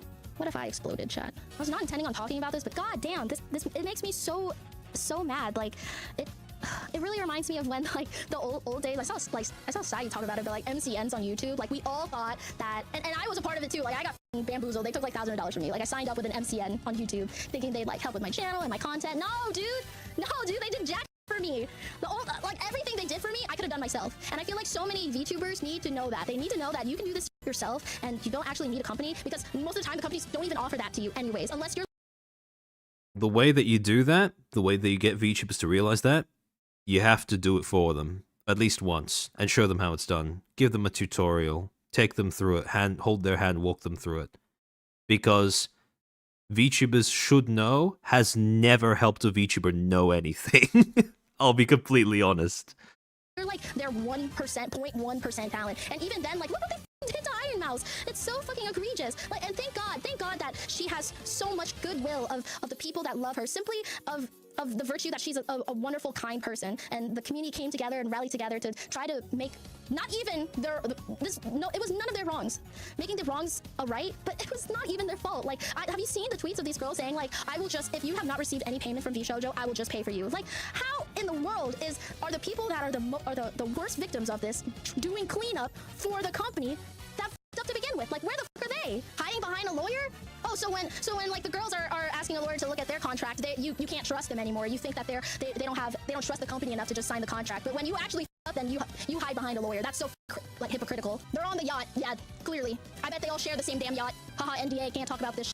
Oh, okay, all right. So, with what money are you gonna sue me for breaking NDA? You couldn't even pay your workers. You can't sue me with what money? Do you guys remember And just like that, it's a pretty solid explanation as to why they're all under NDA thing. Perhaps not the best choice of a reason to explain why nobody's saying anything. my VTuber agency crash out like a little bit ago? I'm just saying the exact same things I said during that. I'm just saying the exact same thing. It's just always gonna be a tech bro with too much money trying to make HoloLive. At the center of every exploded corporation is a tech bro with too much money. Now, if you'll excuse me, I will. Right. To be fair, I think Bao is cooking with that whole tech bro thing. I have also started to view tech bros entering this industry as an inherently bad thing. But that is not all, because August 7th, Neurosoda would end up posting a second clip of Annie talking about some of the new discussion, some of the new stuff that has entered the public discussion around what happened with Vishojo's first round of auditions while she was reacting to Mujin's video about the Vishojo collapse. Alright, hold on. 0 to 146. Alright, let me switch back to the React screen. There we go. Saying I only Like, they did so much I said entering. I think all of the good tech bros have already established themselves in the industry years ago. The only ones coming in now are low quality. damage to me mentally from being like so back and forth, like taking weeks and months to respond, to fucking put my everything on hold, to check my fucking emails every single day to check if they responded or not. Like being led on with the final round of auditions, I was so excited. I was like, holy shit, like this is it, right? There's no way, this must be it, because like that was like the final round. And then, nope, you're out, here's for $100. It's fucked up because literally the email before the one where they said, unfortunately, you didn't make it, the email before that one literally was like, oh, we're gonna get back to you and we're gonna proceed to the next steps. That was the email before. And then the next email was like, oh yeah, here's $400. Like, imagine the mental state I was in for that, and all the other girls that were in the same position, because there was multiple of them. That was like Bao was one of them. Bao was one of them. Is like who I saw publicly talk about it. There was a lot more girls. So here is where I am going to state very clearly, I don't know if I'm interpreting what Annie said correctly. Because based off of what she just said, it sounds like when she says Bao was one of them before saying Bao was one of them that I saw talk about it publicly, that makes it sound like Bao was one of the other girls who got to the final stage and got blown off by VShojo. Now, it is possible that I am misinterpreting what Annie is saying, and it is also possible that when she says, like, imagine the mental state I was in for that, and all the other girls that were in the same position, because there was multiple of them. That was like Bao was one of them. Bao was one of them. Is like who I saw publicly talk about it.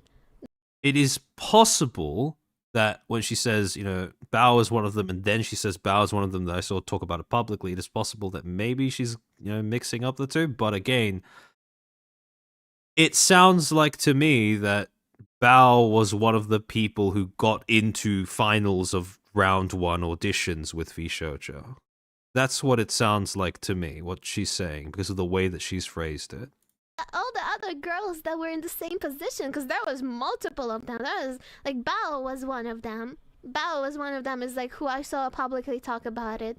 There was a lot more girls. Tank all the hate.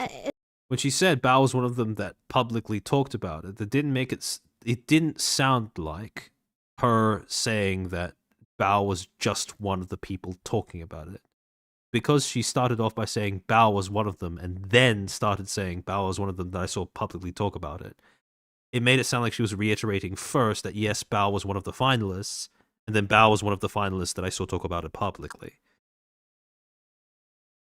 It's not that like, okay, there's one more stage where they give me a chance to like either interview or whatever the fuck, and then they decide like, oh, you're out. It was more like, yeah, we're gonna reach out to you. Oh, by the way, you're out. What? Hatred from people. Yeah, so like $500 for all that stress, that felt like a spit in the face. It was like, are you fucking kidding me? You think $500 is gonna fix this? I think it's pretty safe to say that Annie was not one of the finalists who also received an invitation to the VShojo mixers. Because, like I said, it doesn't make a lot of sense for people to be perfectly fine with staying silent if all they got was $500. But it does make a lot of sense if they got $500 and invitations to exclusive parties where they get to make more industry connections.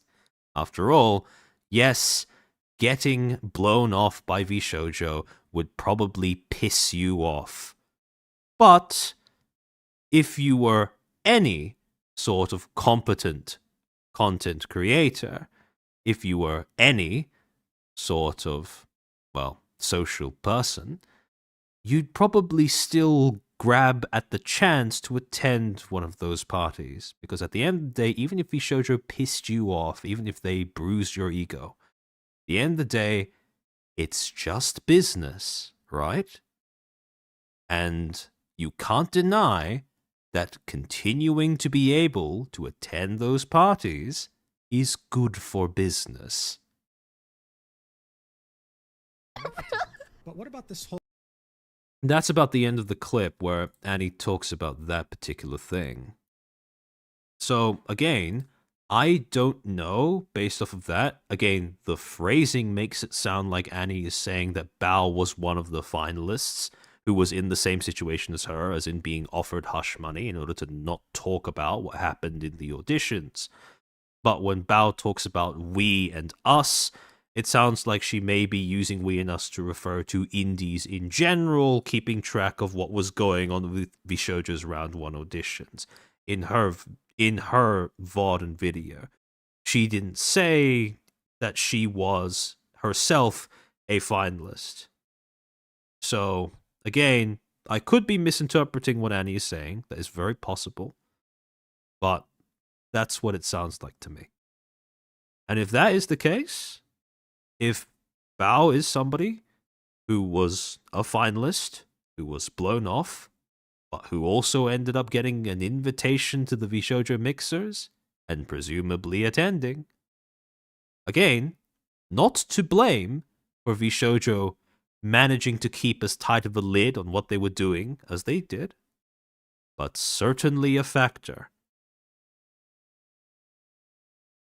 Even if Bao was not someone who fits that description, anyone who was blown off by round 1 auditions, who received invitations to the mixers, attended the mixers, then decided to say nothing, including and even if they saw the C-suite acting like a bunch of drunken fools, and said nothing, like I said, not to blame, but a factor. Because if more people had known that VShojo was paying people hush money to not talk about the fact that they'd been strung along for months, which at this point we can't even rule out was a conscious decision by VShojo to sabotage potential competition, right? Or disclosing the fact that the C-suite co-founder was a drunk and or a druggie. If that is the case, that people knew of that and didn't talk about it, both of those little bits of information would very likely have factored into a whole lot of people's decisions as to whether they wanted to audition for VShojo or not the second time round.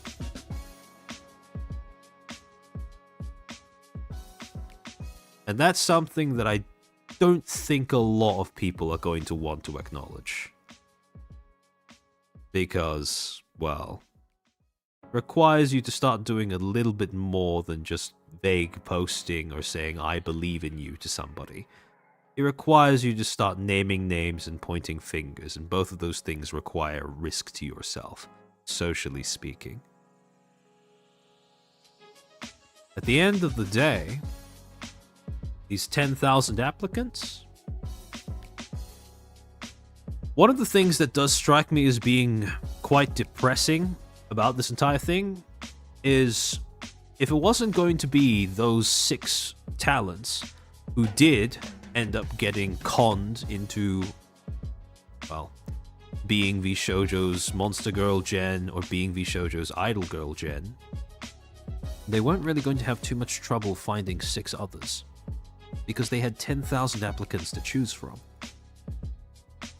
And when it comes to all of this stuff, all of this Le Secret insider knowledge, there's one specific part of Tori Orian's video about her experience with VShojo. That is almost a perfect summary of how VShojo was able to keep their flaws hidden for so long. At 5 minutes 35 seconds, Tori says, quote, I attended the June 2025 Off-Kai in person, and here I learned a lot more than what the staff was communicating to me at this point. I kept hearing whispers of VShojo's financial concerns. This concept was unheard of to me. I was told delays were only because of staff allocation. As of the past few weeks, for the first time, I was told there was a strong possibility that I would not be debuting, despite the constant reassurance the past 7 months due to these financial complications. These complications had never even crossed my mind as a possibility, let alone the extent the company was going through to keep things afloat. This career-changing bit of information, she was not privy to it because of any sort of merit, because of any sort of, well, gift. She was privy to it because of luck. Because she went to Off-Kai in person and the right people happened to be spilling the right beans around her. One of the things that I've begun to, well, a question that I've been asking myself as I do this kind of content more and more over the year and a bit that I've been doing this is, when is it okay to talk about bad practices and bad actors in this industry? Because when something bad hasn't happened yet and you talk about it, you're an anti, or you're trying to instigate drama. When something has just happened that is awful and a disaster, and you talk about it then, you are, you are someone who is trying to profit off of the suffering of others. And as a result of that, you're being insensitive to the victims, right? And then after something has happened and has been, the corpse is cold, if you talk about it then, you're digging up old drama. And over the last few months, I have sort of had a bit of a revelation about the answer to that question. Which is, and I remember getting on stream with you guys and, trying to draw up a graph, trying to, find where was the ideal place to talk about something. And I've realized since then that the question itself is wrong. Because if you're asking when is it okay to talk about bad practices in this industry, when is it okay to talk about bad actors in this industry, you are already asking the wrong question.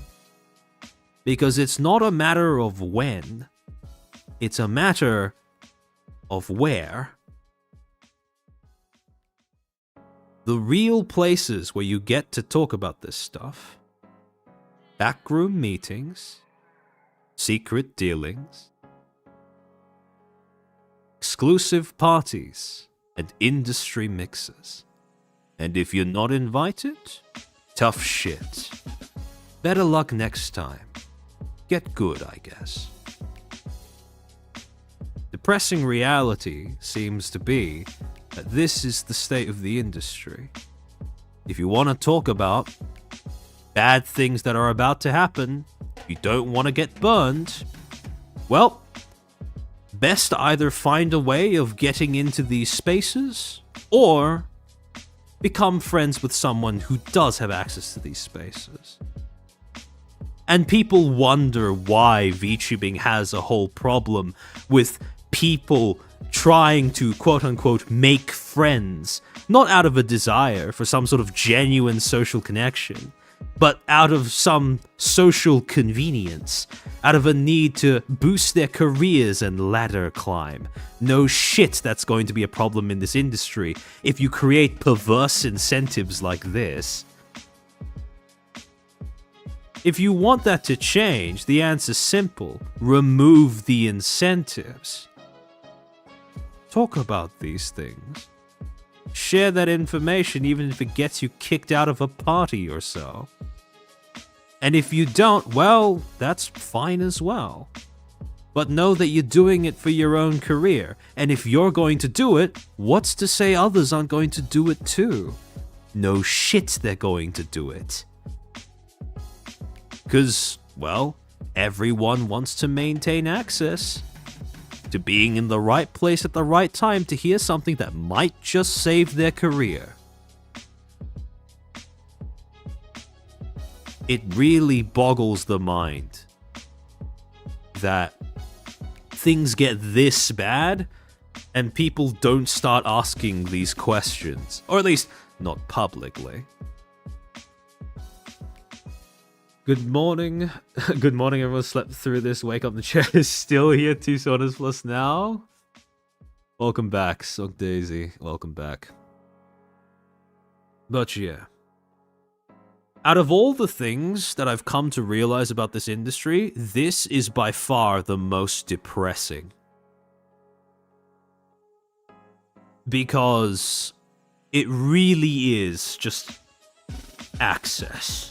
It's just a matter of access.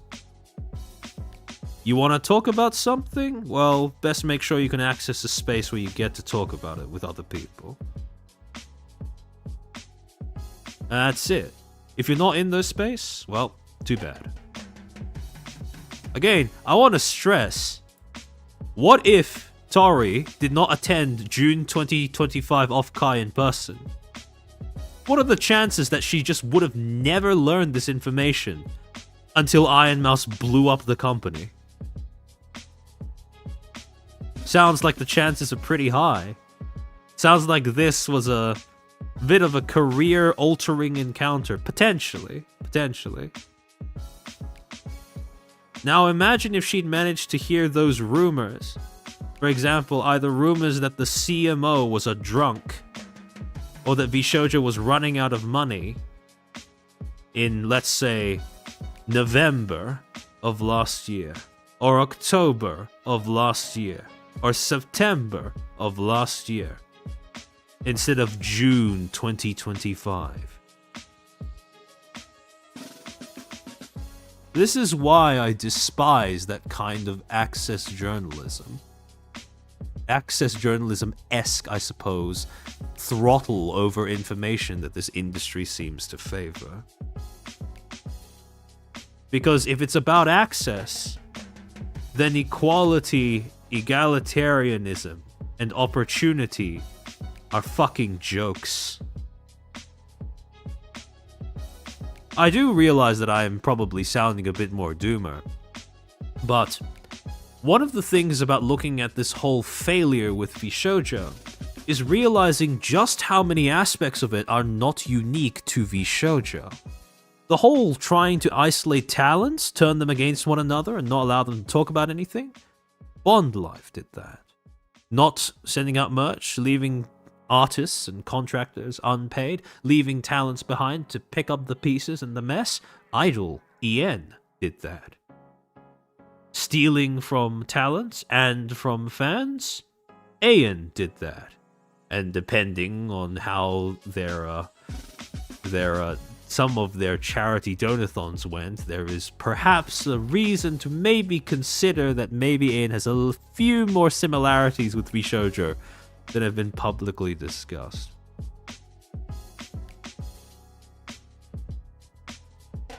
But again, you know, selling a company based off of giving your talents freedom, as if that makes you inherently better than any other company or different from any other company. Sundaria did that. Nothing VShojo has done is truly novel, besides the speed at which it collapsed and the entities and or people they chose to fuck over.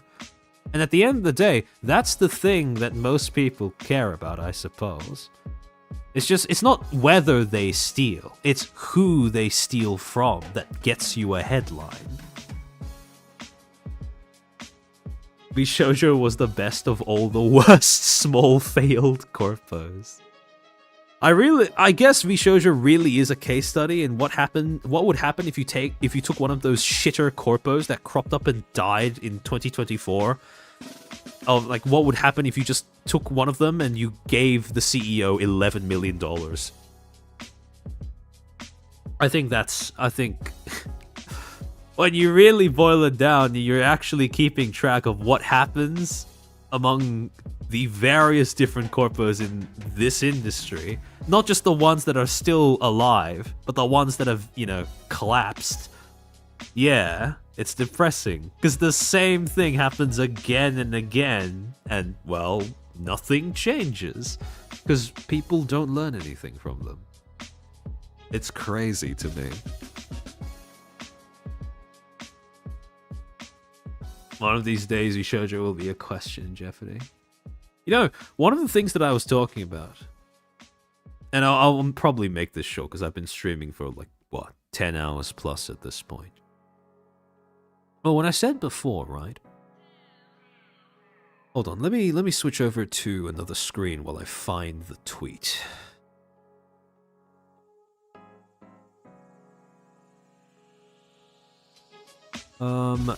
This was one of the tweets that Kason. This ties in with what I was talking about before, about how a lot of people treat shame like this dirty thing that cannot be allowed to happen at all in this space. Whereas in actuality, it is, generally speaking, it's definitely not the worst thing that can happen to somebody in this space. The worst thing is probably deplatforming and or being robbed. However, okay, there we go.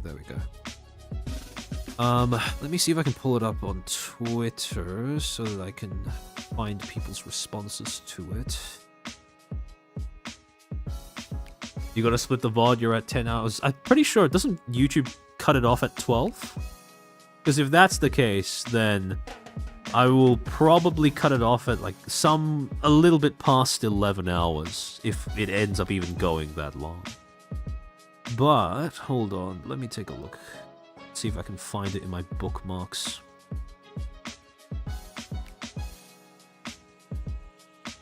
The longer that I do this content for, the more I come to understand why so many people in this content niche either burn out and quit doing this entirely, or they become cynical parodies of themselves. Because the whole idea of being able to learn something from corporate collapses seems to be a little Sisyphean at times. YouTube cuts it off at 11:55. All right, noted. Thank you. All right. From they're ashamed. Okay, there we go. Right.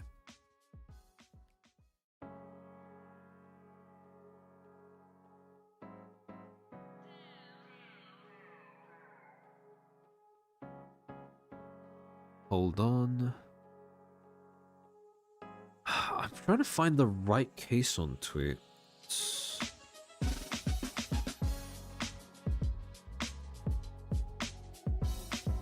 I think it's this one. Alright. So,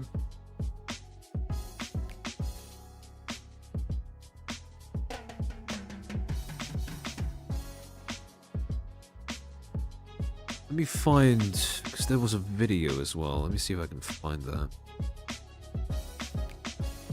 I think being cynical is the only way to survive in this industry, that or never interacting with people. Yeah, I'm coming around to that. I think being cynical is good enough. I think not interacting with people is a little bit more difficult if you want to actually, if you want to be able to grow in this industry. Fact is that, again, people can complain about others only wanting to make friends with them because of, oh, they only want to be friends with me for personal gain or because they want to advance their own careers. Well, no shit. That's the way the incentives in this industry work. You get rid of those incentives, you get rid of the behaviors. But nobody seems to want to take the plunge to get rid of the incentives.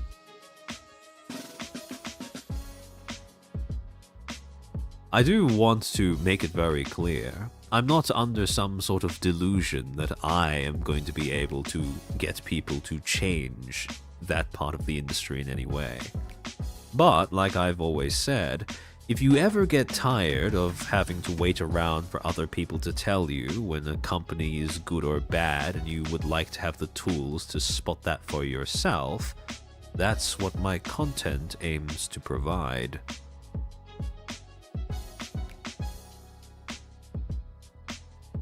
It's funny that you're ending the stream by talking about incentives and bad practice when I was thinking about how pixeling people looking to get back their IP was a bad incentive. See, that's the thing, right? I think the time to make a stand against that as a practice has come and gone, right? The time to complain about that, to make a big stink, was in, what was it, February or March earlier this year. Now, the ship's already sailed, in my opinion. We just need to sit and wait to see if another company tries to emulate what Pixel did. If no other company does, then I will gladly admit that I was wrong in my prediction that it would incentivize and or encourage other companies to pick up the practice. But if another company does, I will not be on the same side as the people saying, oh, we shouldn't do this anymore, yada yada yada.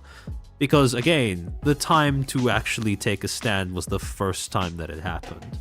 And many of the most vocal people who said we shouldn't do it ended up also feeding into it by promoting the donathons. Again, I don't think that's evil per se, but I do think that it does far more damage to any rhetoric that you try to establish than simply not saying anything at all. And that's the thing that I think that's the thing that's gonna, get in the way, right? So, I don't think anyone should hold, Rebby wanting the Chio persona back against her. Because again, it's her decision. Or I should say it's her community's decision.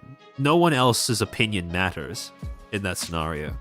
If her community thinks that it's worth funding, they will donate to her so that she can buy it. If her community doesn't think it's worth funding, then they won't donate enough for her to buy it. But it's not worth pretending that, protesting against that practice is going to do anything at this point, right? Because it's a bit late for that.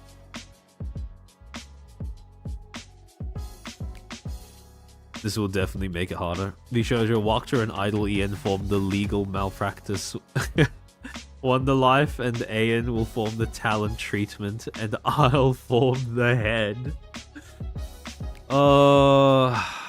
It is, again, it's almost comical how much what ended up happening with VShojo was done by other companies months, if not years, beforehand. I feel like the hope and healing right now for the Ian side of VTubing will be Whole Life and Phase. I don't think it needs hope and healing. I think people like to doom a lot about when a company dies, even if the company's death is not really VShojo's death is only a big deal because of the people it affects. Once those people move on, then it's going to be like nothing ever happened. Because VShojo, contrary to what their marketing tried to get people to believe, was not really that big of an impact on the industry. All of the impact that they had on VTubing could be traced back directly to the individual talents that made up the roster. That's it. The company itself didn't really do anything besides Psy-Op everyone, and that's about all. They Psy-Oped people and stole from charity. If I were to summarize VShojo's impact as a company, that would probably be it.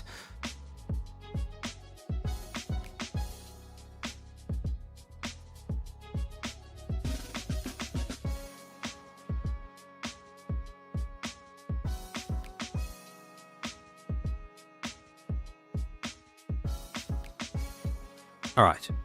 So, this is something that may strike some people as me being a little harsh, but I want to make it very clear that the reason why I'm going to show off this clip, I don't think that Kason deserves to be blamed for anything. I don't think she deserves to be, you know, called names or have fingers pointed at her or whatever. But I do think that in her tendency for brutal honesty, almost to the degree of, you know, damaging her own public standing, saying things that might be a little reckless to say out loud, I do think that her honesty in articulating her thoughts encapsulates a pretty prevalent phenomenon that I've seen in this industry over and over. Hold on. Okay. So this clip titled Kason reveals more on why the talents didn't realize the red flags and how things got this bad, clipped from a stream that she did. I believe this was, hold on. If I remember correctly, I think this was clipped from a stream that she did on the same day, 25th of July, by Oberetai Writing Channel. Starting from about 3 minutes 40. Hold on, is that right? Okay, yeah, starting from around 3 minutes 31, she starts talking about how nobody in the company thought to think about how nobody was getting paid, how were they going to pay the new talents they were bringing in, etc., etc., etc. And she ends up saying something that is both a perfect encapsulation of why you never let your talents, you know, speak publicly when something bad has happened, and also why, well, I suppose, why the same things, same disasters, almost down to the letter, keep happening in this industry. Oh, hold on. I'm gonna turn down the speed of that. 高すぎてタレントがどれだけ稼いでも払えなくねっていう風になった段階で一回大量のスタッフの首切りが起こったっぽくて、でそこの段階で VShojo が一番間違えたのがバカ高給料を餌に誘い込んだお友達たちだけを残して、私の予想その段階で会社がやばい逃げようってことで、おそらくそこでタレント同士がちょっとおかしくないって話し合い始めて、タレント同士が The browser's freezing again, sorry. Is this working? Okay, never mind. I think it is. 結束し始めちゃったっていう時点で向こうが多分逃げる準備を始めたんだよね。これはもう騙し You know the funny thing? Well, morbidly funny thing about VShojo? Based off of what we have heard and seen, it really does seem like there was way more solidarity between the C-suite and executives than there was between the talents while the company was still alive. And that's fucking that's fucking depressing to think about. しきれねえぞってなっちゃって、で多分これから向こう Hold on, is this working? Alright. が何するかっていうのが、おそらく会社を潰して未払いとかも、いや潰れたんで払いませんっていう見切りを多分やる気なんで、もう私の未払いの多分もう帰ってこないんで言わせていただくんですけれども、1週間前ぐらいから話せるようになってたんですけど、そこで Sorry, the browser's kind of having a moment again. That's YouTube being pissy about certain browser extensions? Yeah, probably. Well, they had an office together while the talents usually were in their own rooms. That's true, that's true. I mean, cynically, it makes enough sense. The suits were in on it while the talents were all self-made without necessarily knowing another thing before VShojo. Yeah. Although, again, the reason why it strikes me as morbidly funny is because the whole brand of VShojo was the idea that the talents are, you know, friends. 言われたのが払えないと待ってほしいと。いやそれは今まで散々言われてきたからこれ以上は待てないよって言ったんですけど、いやそもそも本当に金がないからマジで口座に1円もない。ちなみにその後も1ヶ月間スタッフに給料払い続けてたのは知ってるから、その時点で嘘確定なんですけれども、マジで会社に金がないからこれから会社を Alright, this is where things start getting to, this is where things start getting to please, please stop, right? This is stuff that would be any PR person's, spokesperson's nightmare to hear a talent say. を立て直すんで、あなたの未払い分をこっちが払い切る唯一の道は、会社を立て直すためには VShojo の名前が汚れてもらったら困る。Alright, hold on. I can't tell if the video actually ended up playing on stream because it was frozen on my end. Did you guys see what happened in the subtitles there?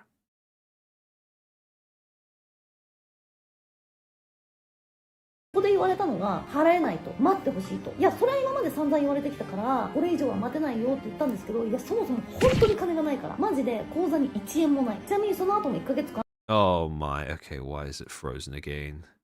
Okay, there we go. スタッフに給料払い続けてたのは知ってるから、その時点で嘘確定なんですけれども、マジで会社に金がないからこれから会社を立て直すんで。 Okay, so they said they're going to try to get the company back on its feet, right? Okay, fuck. Alright, hold on, let me rewind so we can actually get the subtitles on screen. They're going to try to get this company back on its feet. That's the only way they're going to be able to pay what they owe me. In the meantime, they can't afford to have the VShojo brand to be soiled. Okay, so this, her recounting this, if words got out that they weren't able to pay the talents, it'll deal fatal damage to the company's reputation. They'd rather I not spill it. Oh, hold on. Let me rewind so that it gets... I make sure that it gets the last set of subtitles as well. Apologies, this is probably a very jarring viewing experience.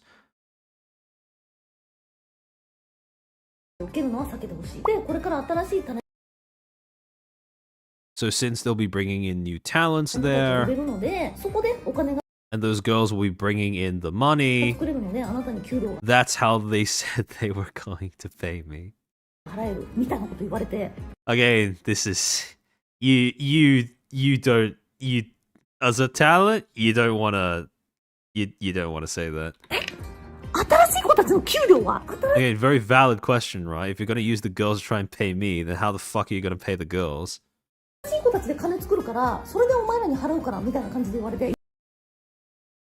Then you shouldn't be dragging the girls. Okay, so yeah, if you can't even, if you're going to use their money to try and pay us, then you shouldn't be dragging them into the fucking mess, right? Yeah, it is basically just a VTuber pyramid scheme at that point. If you never intended to pay the new girls to begin with, don't bring them in, dipshit. Yeah. Everything they said was just fucked up, right? Again, at this point, still very reasonable response. Someone, your staff comes in, they tell you, look, sorry we can't pay you right now, but we're starting a VTuber Ponzi scheme. You get more people in, you get paid. Like, that's a very reasonable response, which is, what the fuck are you doing? Why are you dragging more people in? Lamau, you better welcome these new victims. That's when I decided I can't deal with this crap, I'm gonna quit. That's when the charity embezzlement news dropped. And here is where she says something that, again, I would not have advised anyone to say out loud.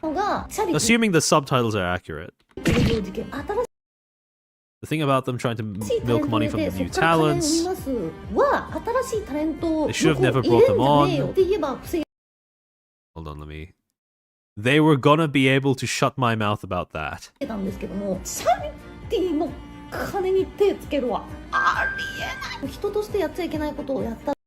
that's the part where I'm like, okay, this probably should not have been said in public. This is something that, just you just sit on that one on your own. Don't share that thought, even if that might have been the case. Because saying, look, they were going to be able to shut my mouth about getting new talents in that they couldn't pay. But charity fraud, that's where I draw the line. Like, okay. And how do I say this? There is something about that really highlights, to me at least, the fact that when it comes to a company going through its death throes, people in this industry don't actually seem to... They seem to expect and or almost accept that that means that they are going to steal from somebody, right? And the only thing that people actually seem to care about is who they steal from, not whether they steal. Because, I mean, if they were going to be able to keep you quiet about bringing in new VTubers to the Ponzi scheme, but, you know, when they went and stole money from charity, then, oh, okay, that's when they can't shut you up any longer. Like, all right, I guess. Everyone has to have a line somewhere. But it's not a very flattering look, I'll be honest. But the other thing, how do I say this? The way that she's speaking about this phrases it as if it's not something that already happened, right? She phrases it as if it's a hypothetical future tense. And the thing that is sticking out in my mind is one of the reasons why Vishojo was able to get away with stealing from talents for so long was because their talents were not the bulk of the talents' pay was not coming from the things that Vishojo had control over. The bulk of the talent's pay came from subs and donations. Vishojo didn't touch those. It was only sponsorships and merchandise that people would usually not realize Vishojo was withholding from them. Because, well, let's be honest, if you're a really successful streamer, you can very easily misplace a few $1,000s every month, right? But thing is, when Kason talks about more people being brought in order to help pay for people who are already there who haven't been paid yet, she's talking about it as if it's something that hasn't happened yet. But, and again, I want to make it very clear, this is just my personal speculation. Something that's a little tough to ignore is the whole trend of abandoning their virtue signaling about only debuting single talents and developing them so that they get maximum attention and care. That did not get dropped with the Monster Girl gen or the Idol Girl gen. That got dropped with the addition of VShojo Nova. VShojo Nova debuted in November of 2024. Kason has said that she hasn't been paid since September of 2024. I don't think it's out of the question that that whole Ponzi scheme-esque plan of we will pay you using the money we gain from newer debuts wasn't started with VShojo Nova rather than the girls that were in the basement for that long. So, who knows? But either way, not a... How do I say this? I think in situations like this, it is alright not to add on to whatever she's feeling of, like, you know, exasperation at herself or, you know, shame or whatever. But I see people going, oh, no, you didn't do anything wrong. You couldn't have seen this coming, etc., etc. And clips like this make it a lot harder to sort of believe that, for me, personally. I feel like that's a very... How do I say?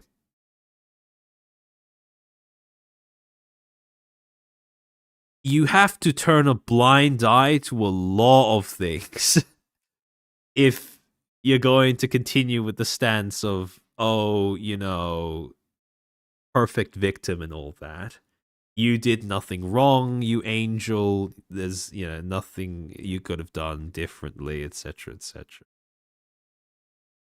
So, and again, I I don't think that's something she should have said out loud. In much the same way as I don't, logically speaking, doesn't make sense to say that, but I can respect the truthfulness of her saying that. Just as I can respect the truthfulness of Gunrun saying, I committed charity fraud. So, yeah. This whole experience has been really sobering. Because, for me at least, it just doesn't seem like there's anybody to look up to in this situation. If I'm being completely honest. And that's my personal opinion. It shouldn't reflect anything else or anyone else. But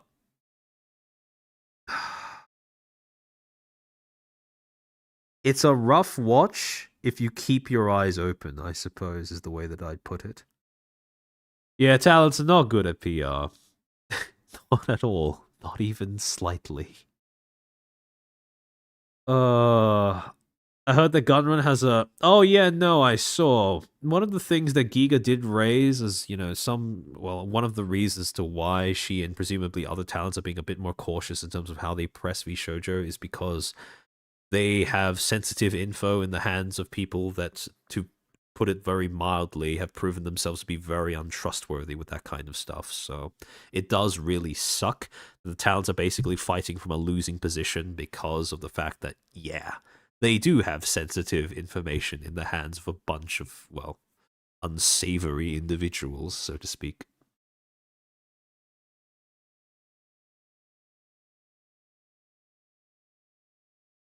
I appreciate the truthfulness. I see.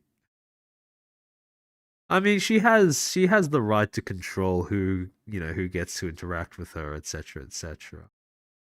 But again, this is why I think the whole idea of talent freedom as just this general concept is very it's very overhyped. Very overhyped. Because when talents have freedom to do whatever they want, they tend to end up doing things that hurt themselves or make themselves look worse. And that doesn't seem to be something that any talent is immune to. It's just a matter of when. And when it happens, it's better to have someone to either prevent it from happening in the first place or to, help clean up after the mess. And talent freedom does not allow a lot of room to do either, unfortunately.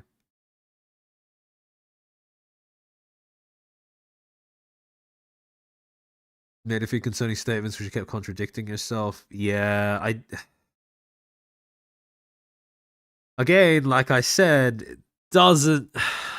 I don't think that the full extent of what went on behind VShojo... Well, I mean, it's a bit of a no shit Sherlock moment, but I don't think that the full extent of how much some people in this company might have been involved has come out quite yet. Because, well, I mean, like Giga said, statistically speaking, not everyone who's saying they didn't know shit could have not known shit, right?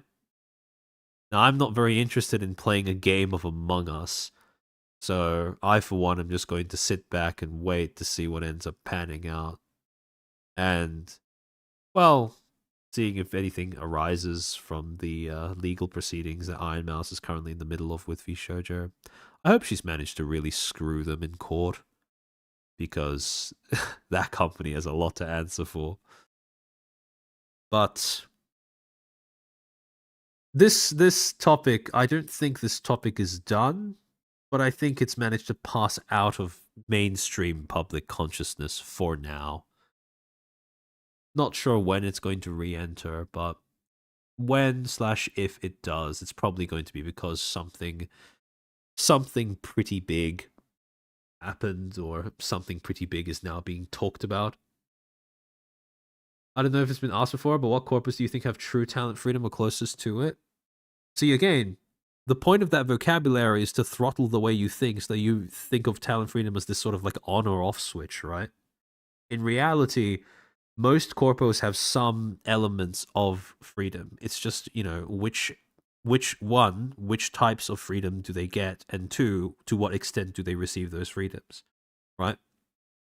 And it's not straightforward, more freedom equals better, because I think we've seen enough instances in this industry to disprove that that is the case. Some of the most, shall we say, some of the most unnecessary and brain-numbing controversies and drama have emerged out of the indie sphere, where talents have absolute freedom over everything they do or say. So, yeah, I think more freedom equals good is a very misleading way of perceiving it. But to answer your question of which companies have the true talent freedom, I don't think there is a true talent freedom. It's just which types do you possess and which types do you not, and to what extent do you possess them or not. That's pretty much it. I think if you go around looking for a company that has true talent freedom as if it's this thing that will guarantee that a company is actually like functional or good, you're going to set yourself on a wild goose chase there. Question's just baiting you to say FaZe Connect. Nah, I don't think FaZe has the kind of talent freedom that VShojo was implying that they do. And I don't think that's a bad thing either, if I'm being completely honest.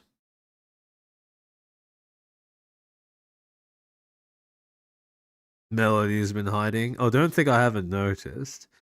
I need to schedule the gorilla for the second half, or I suppose the addendum to this stream, all of the bits that I was thinking about including into this, but I thought were probably a little much in terms of runtime, but I'll be putting up the waiting room a little bit later. You can't have true talent freedom. Oh wait, I forgot to turn the music back on. You can't have true talent freedom and run a business? Yeah, probably. Because if you try to have all four of those types of freedom and hand them to your talent, then you basically don't have a company, right? If they have IP ownership, full revenue, they have, you know, complete freedom of expression, complete creative control, then they're basically an indie with extra steps. You know, something that is endlessly amusing to me among the corporations that keep talking about, oh, we give our talents freedom, they can do whatever they want, they can say whatever they want. There is such an easy way for CEOs who are in charge of those companies to actually put their money where their mouth is and really stress test just how committed they are to talent freedom. Simply write a statement freeing all of your talents, past, present, future, from all NDAs. Past, present, future. Sign it, post it publicly, and we'll see just how free your talents are. The alternative, and every other alternative, is not so much transparency as it is just selective glimpses into the, you know, selective glimpses behind the curtain. That's the thing that I find to be, you know, quite funny. I do wonder how many of the talent freedom companies would survive releasing all of their talents from all of their NDAs at once.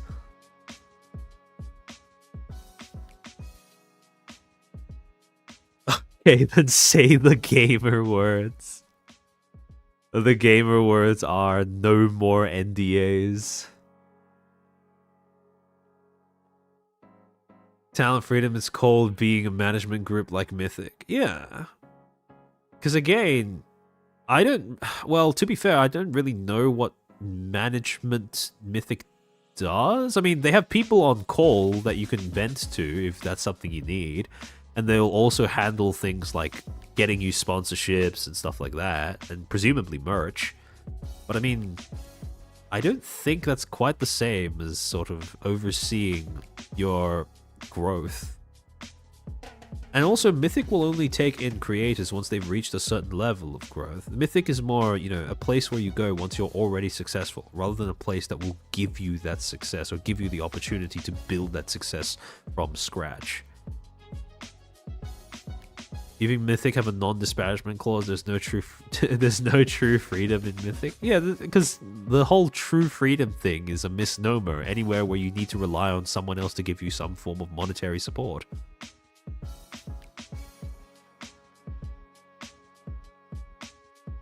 Yeah, Zen. Oh, that whole thing was so. That was so silly to watch in real life. Like, why? Why does that conflict need to be in public? It sounds like a lover's quarrel, but infinitely lower stakes because of the fact that it's just two streamers having beef. Or not even beef, just like a disagreement over something. Stuff like that doesn't need to be put into the public eye. If you don't feel comfortable associating with one another, and if there are members of your audience that keep asking, just tell them to shut up. Just tell them to shut the fuck up. Or like instruct your mods to ban them. You don't need to make an entire statement.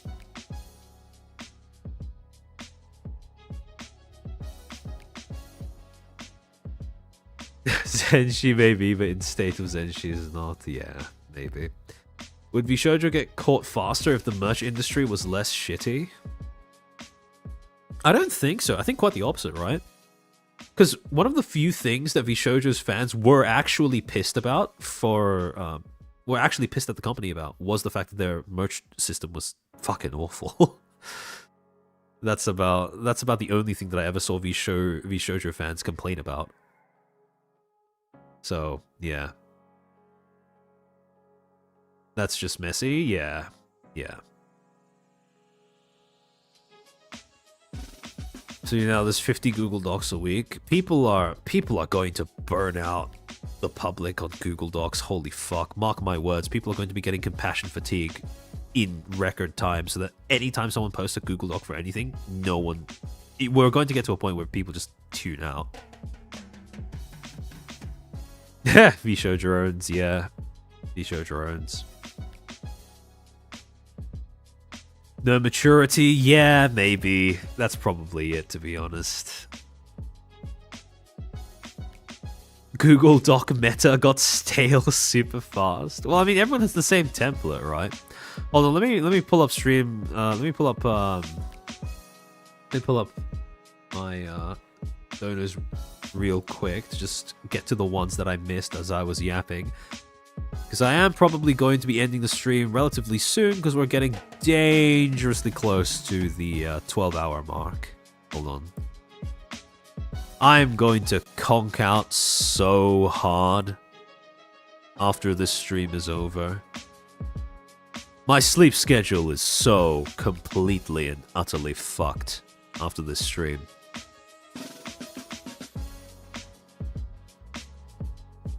I was already at compassion fatigue at both Fruit and Cinder.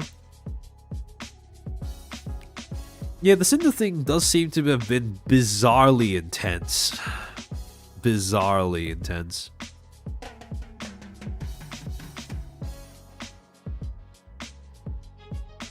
Sleep well, I hope I do. Hold on, let me scroll through this a little bit. White Rabbit, thank you for being a footstool for 9 months. Base Chairman, we stand a neutral fact king. Oh, I try. Free us from hell. Macarius,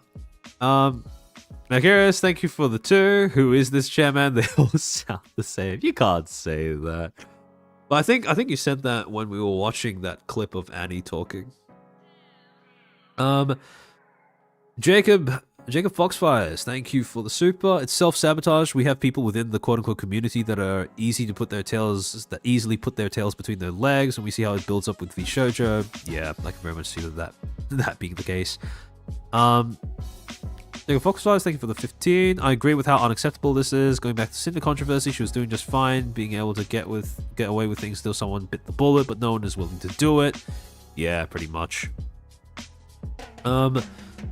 Charlie, thank you for the super. She needs the tunnels visa. Okay, thank you for the 2. I miss Cinder. I'm sure you do. Hold on, let me scroll down. Senor Tortillas, thank you for the super. Talent first to be scammed. Depressed the soggy 2025. It's a pretty accurate description, to be honest. Senor Tortillas, thank you for the super. Lamar, who uses Tectone as a reliable source? Well, you'd be surprised.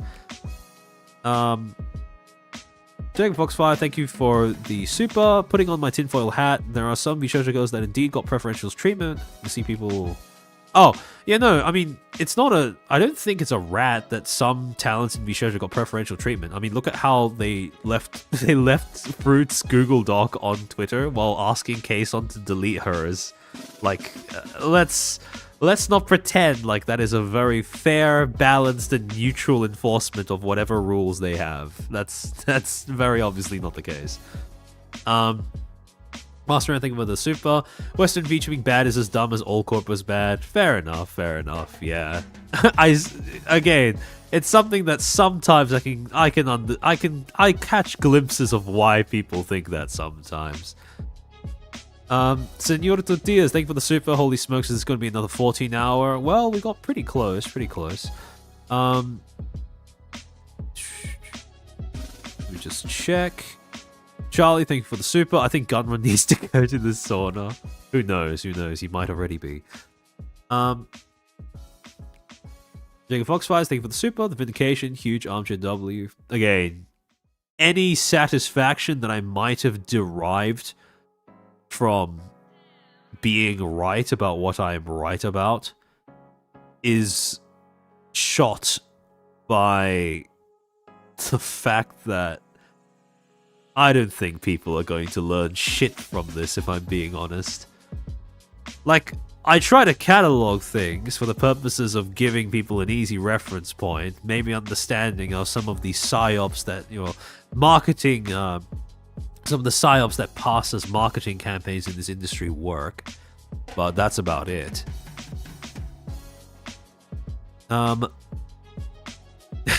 Charlie, thank you for the super. Even from behind, I can see where you're looking, Boomer. I don't know what you're talking about. I'm here for Scuff. Thank you for being a Footstool for 8 months. Oh, wait, actually, I already read that out. Hold on, let me check.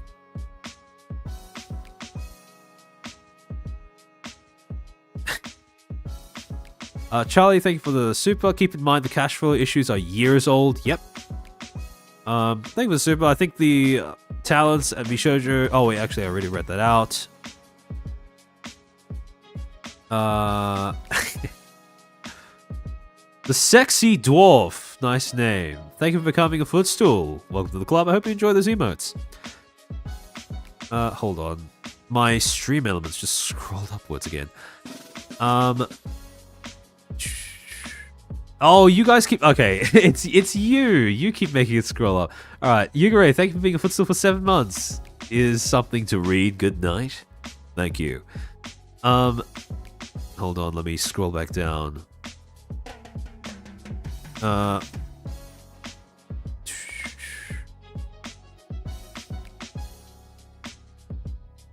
Jack. Oh, wait, actually, I already read that out. Aglenus, Evo, Marco Des. Harper can't be moral, can't be ethic. I've already read that out. Why would you have thought? Best business. Oh, I just scrolled up again. Hold on. I think I have most of the things. Oh, Jacob Voxfire, thank you for the 5. I mean, I won't say anything, but it's strange how Fruit and Melody got the preferential treatment. That's all I'm going to say. Well... not that strange. Perhaps not that strange. But again, I'm going to save that for the next stream. Hold on, let me scroll all the way down. Vid, thank you for the super. Who would have thought the best business model for a Western VTuber company is to have padded cells in your headquarters and scout the psych ward for your talents? Like, again, I know that people say that as a meme, but unironically, the reason why FaZe works is because their talents are, despite having selective dysfunction that they can harness for content, they are actually quite capable and competent people in general. And more importantly, they are people who are very capable of collaborating with others towards a common goal. The thing is, if you have an entire agency based off of talent, freedom, and nothing else, that also means that you end up selecting for people who function better as individuals than they do as a cohesive group. Hold on. Alan, thank you for being a Footstool for 13 months. Holy shit, that's old. 30-month membership, I head now. VOD gang again for me. Hope you enjoy watching the VOD. I did see you pop back in a few times here and there, but I hope this hasn't screwed over your schedule as well. Let me see. Whole security thing. As I saw, Vishojo was unserious. Hold on. I think I have everything. If Charlie Smith, thank you for the super. If you disagree with me, you're morally wrong, but I'm ready to move on. Bury the hatchet. Mercurius, thank you for the 5. I'm not sleeping tonight. I don't know whether the VOD will be taken down. I don't think the VOD's going to be taken down. It's just chat replay that might be nuked by the music that was playing in the background of that Silvervale clip. Charlie, thank you for the super. The Death Star was an inside job. Proton torpedoes can't melt tear steel exhaust pods. Master N, thank you for the super. Careful, Chair, you're gonna get the stream taken down. Charlie, thank you for the super. Oh my god, Armchair is a suspected communist. Not quite, not quite. Charlie, thank you for the super. Gunrun stole my fucking money. Curious, thank you for the 2. CI is responsible for the fall of VShojo. Not quite, but close. Oh, Alan, you are here. Alright, no, it's fine. I just got up. Oh, okay. That's good to hear. That's good to hear. Mercurius, thank you for the super. As I said before, the chairman is... I think saying I'm a Cassandra is a bit far. But, again, give someone enough prejudice and they might just become one themselves. Billy, thank you for being a Footstool for 13 months. Holy shit. Fall from grace? More like they leapt off Niagara Falls. Yeah, pretty much. Oliara Mani, thank you for becoming a Footstool. I think I read that out, but just want to make sure. I think that might be... Yeah, I think that might be everything. Alright, I'm fully caught up. Alright, now, to find somebody to raid you guys into. Hold on, give me a second. Let me see who else is online at this very different hour to when I... Well, it's almost the same time that I would have streamed yesterday if I hadn't been stricken with insomnia. Hold on, let me find someone to redirect to. I will be adding timestamps to this VOD, but it's probably going to take a while because, well, yeah, it's 11 hours plus, so it's gonna take some time. Ashiria, thank you for being a Footstool for 3 months. Last one out, get the lights. Thank you for your generosity. Actually, wait, hold on. Let me check how long she's been streaming for before I raid in. Thinking about raiding you guys into Fangsy Fido. I just want to make sure she's not about to end stream or anything. So that would be embarrassing if that was the case. Oh, she started streaming just there. Okay, this is perfect. Alright, I'm going to send you guys over there. I will be sending you guys over to Fangsy Fido, a talent who is a member of Variance Pro. And Various Project, I should say. And I hope you guys have fun over there. She's doing a VR chat model reveal. It looks like it's going to be a good time. Behave, since you are going to be entering a new stream. Yeah, Lumi. I just got done with the Archcast. Perfect timing. Perfect timing. You're still going? Yes. Well, I'm about to end. I'm about to send you guys off to Fangsy. So, yeah. Have fun. Blend in. Behave yourselves. And, yeah, thank you for tuning into this stream. Thank you for watching. Thank you for giving me your time. I hope you found this entertaining and or even a little bit informative. And I will see you guys... Well, I'll be putting up a waiting room for the gorilla at some point, probably over the next week or the week after that. And I'll see you guys next stream. Or the, the fanfiction writing stream that I've been pushing back for multiple weeks. Alright. Otsu chair. Otsu chair.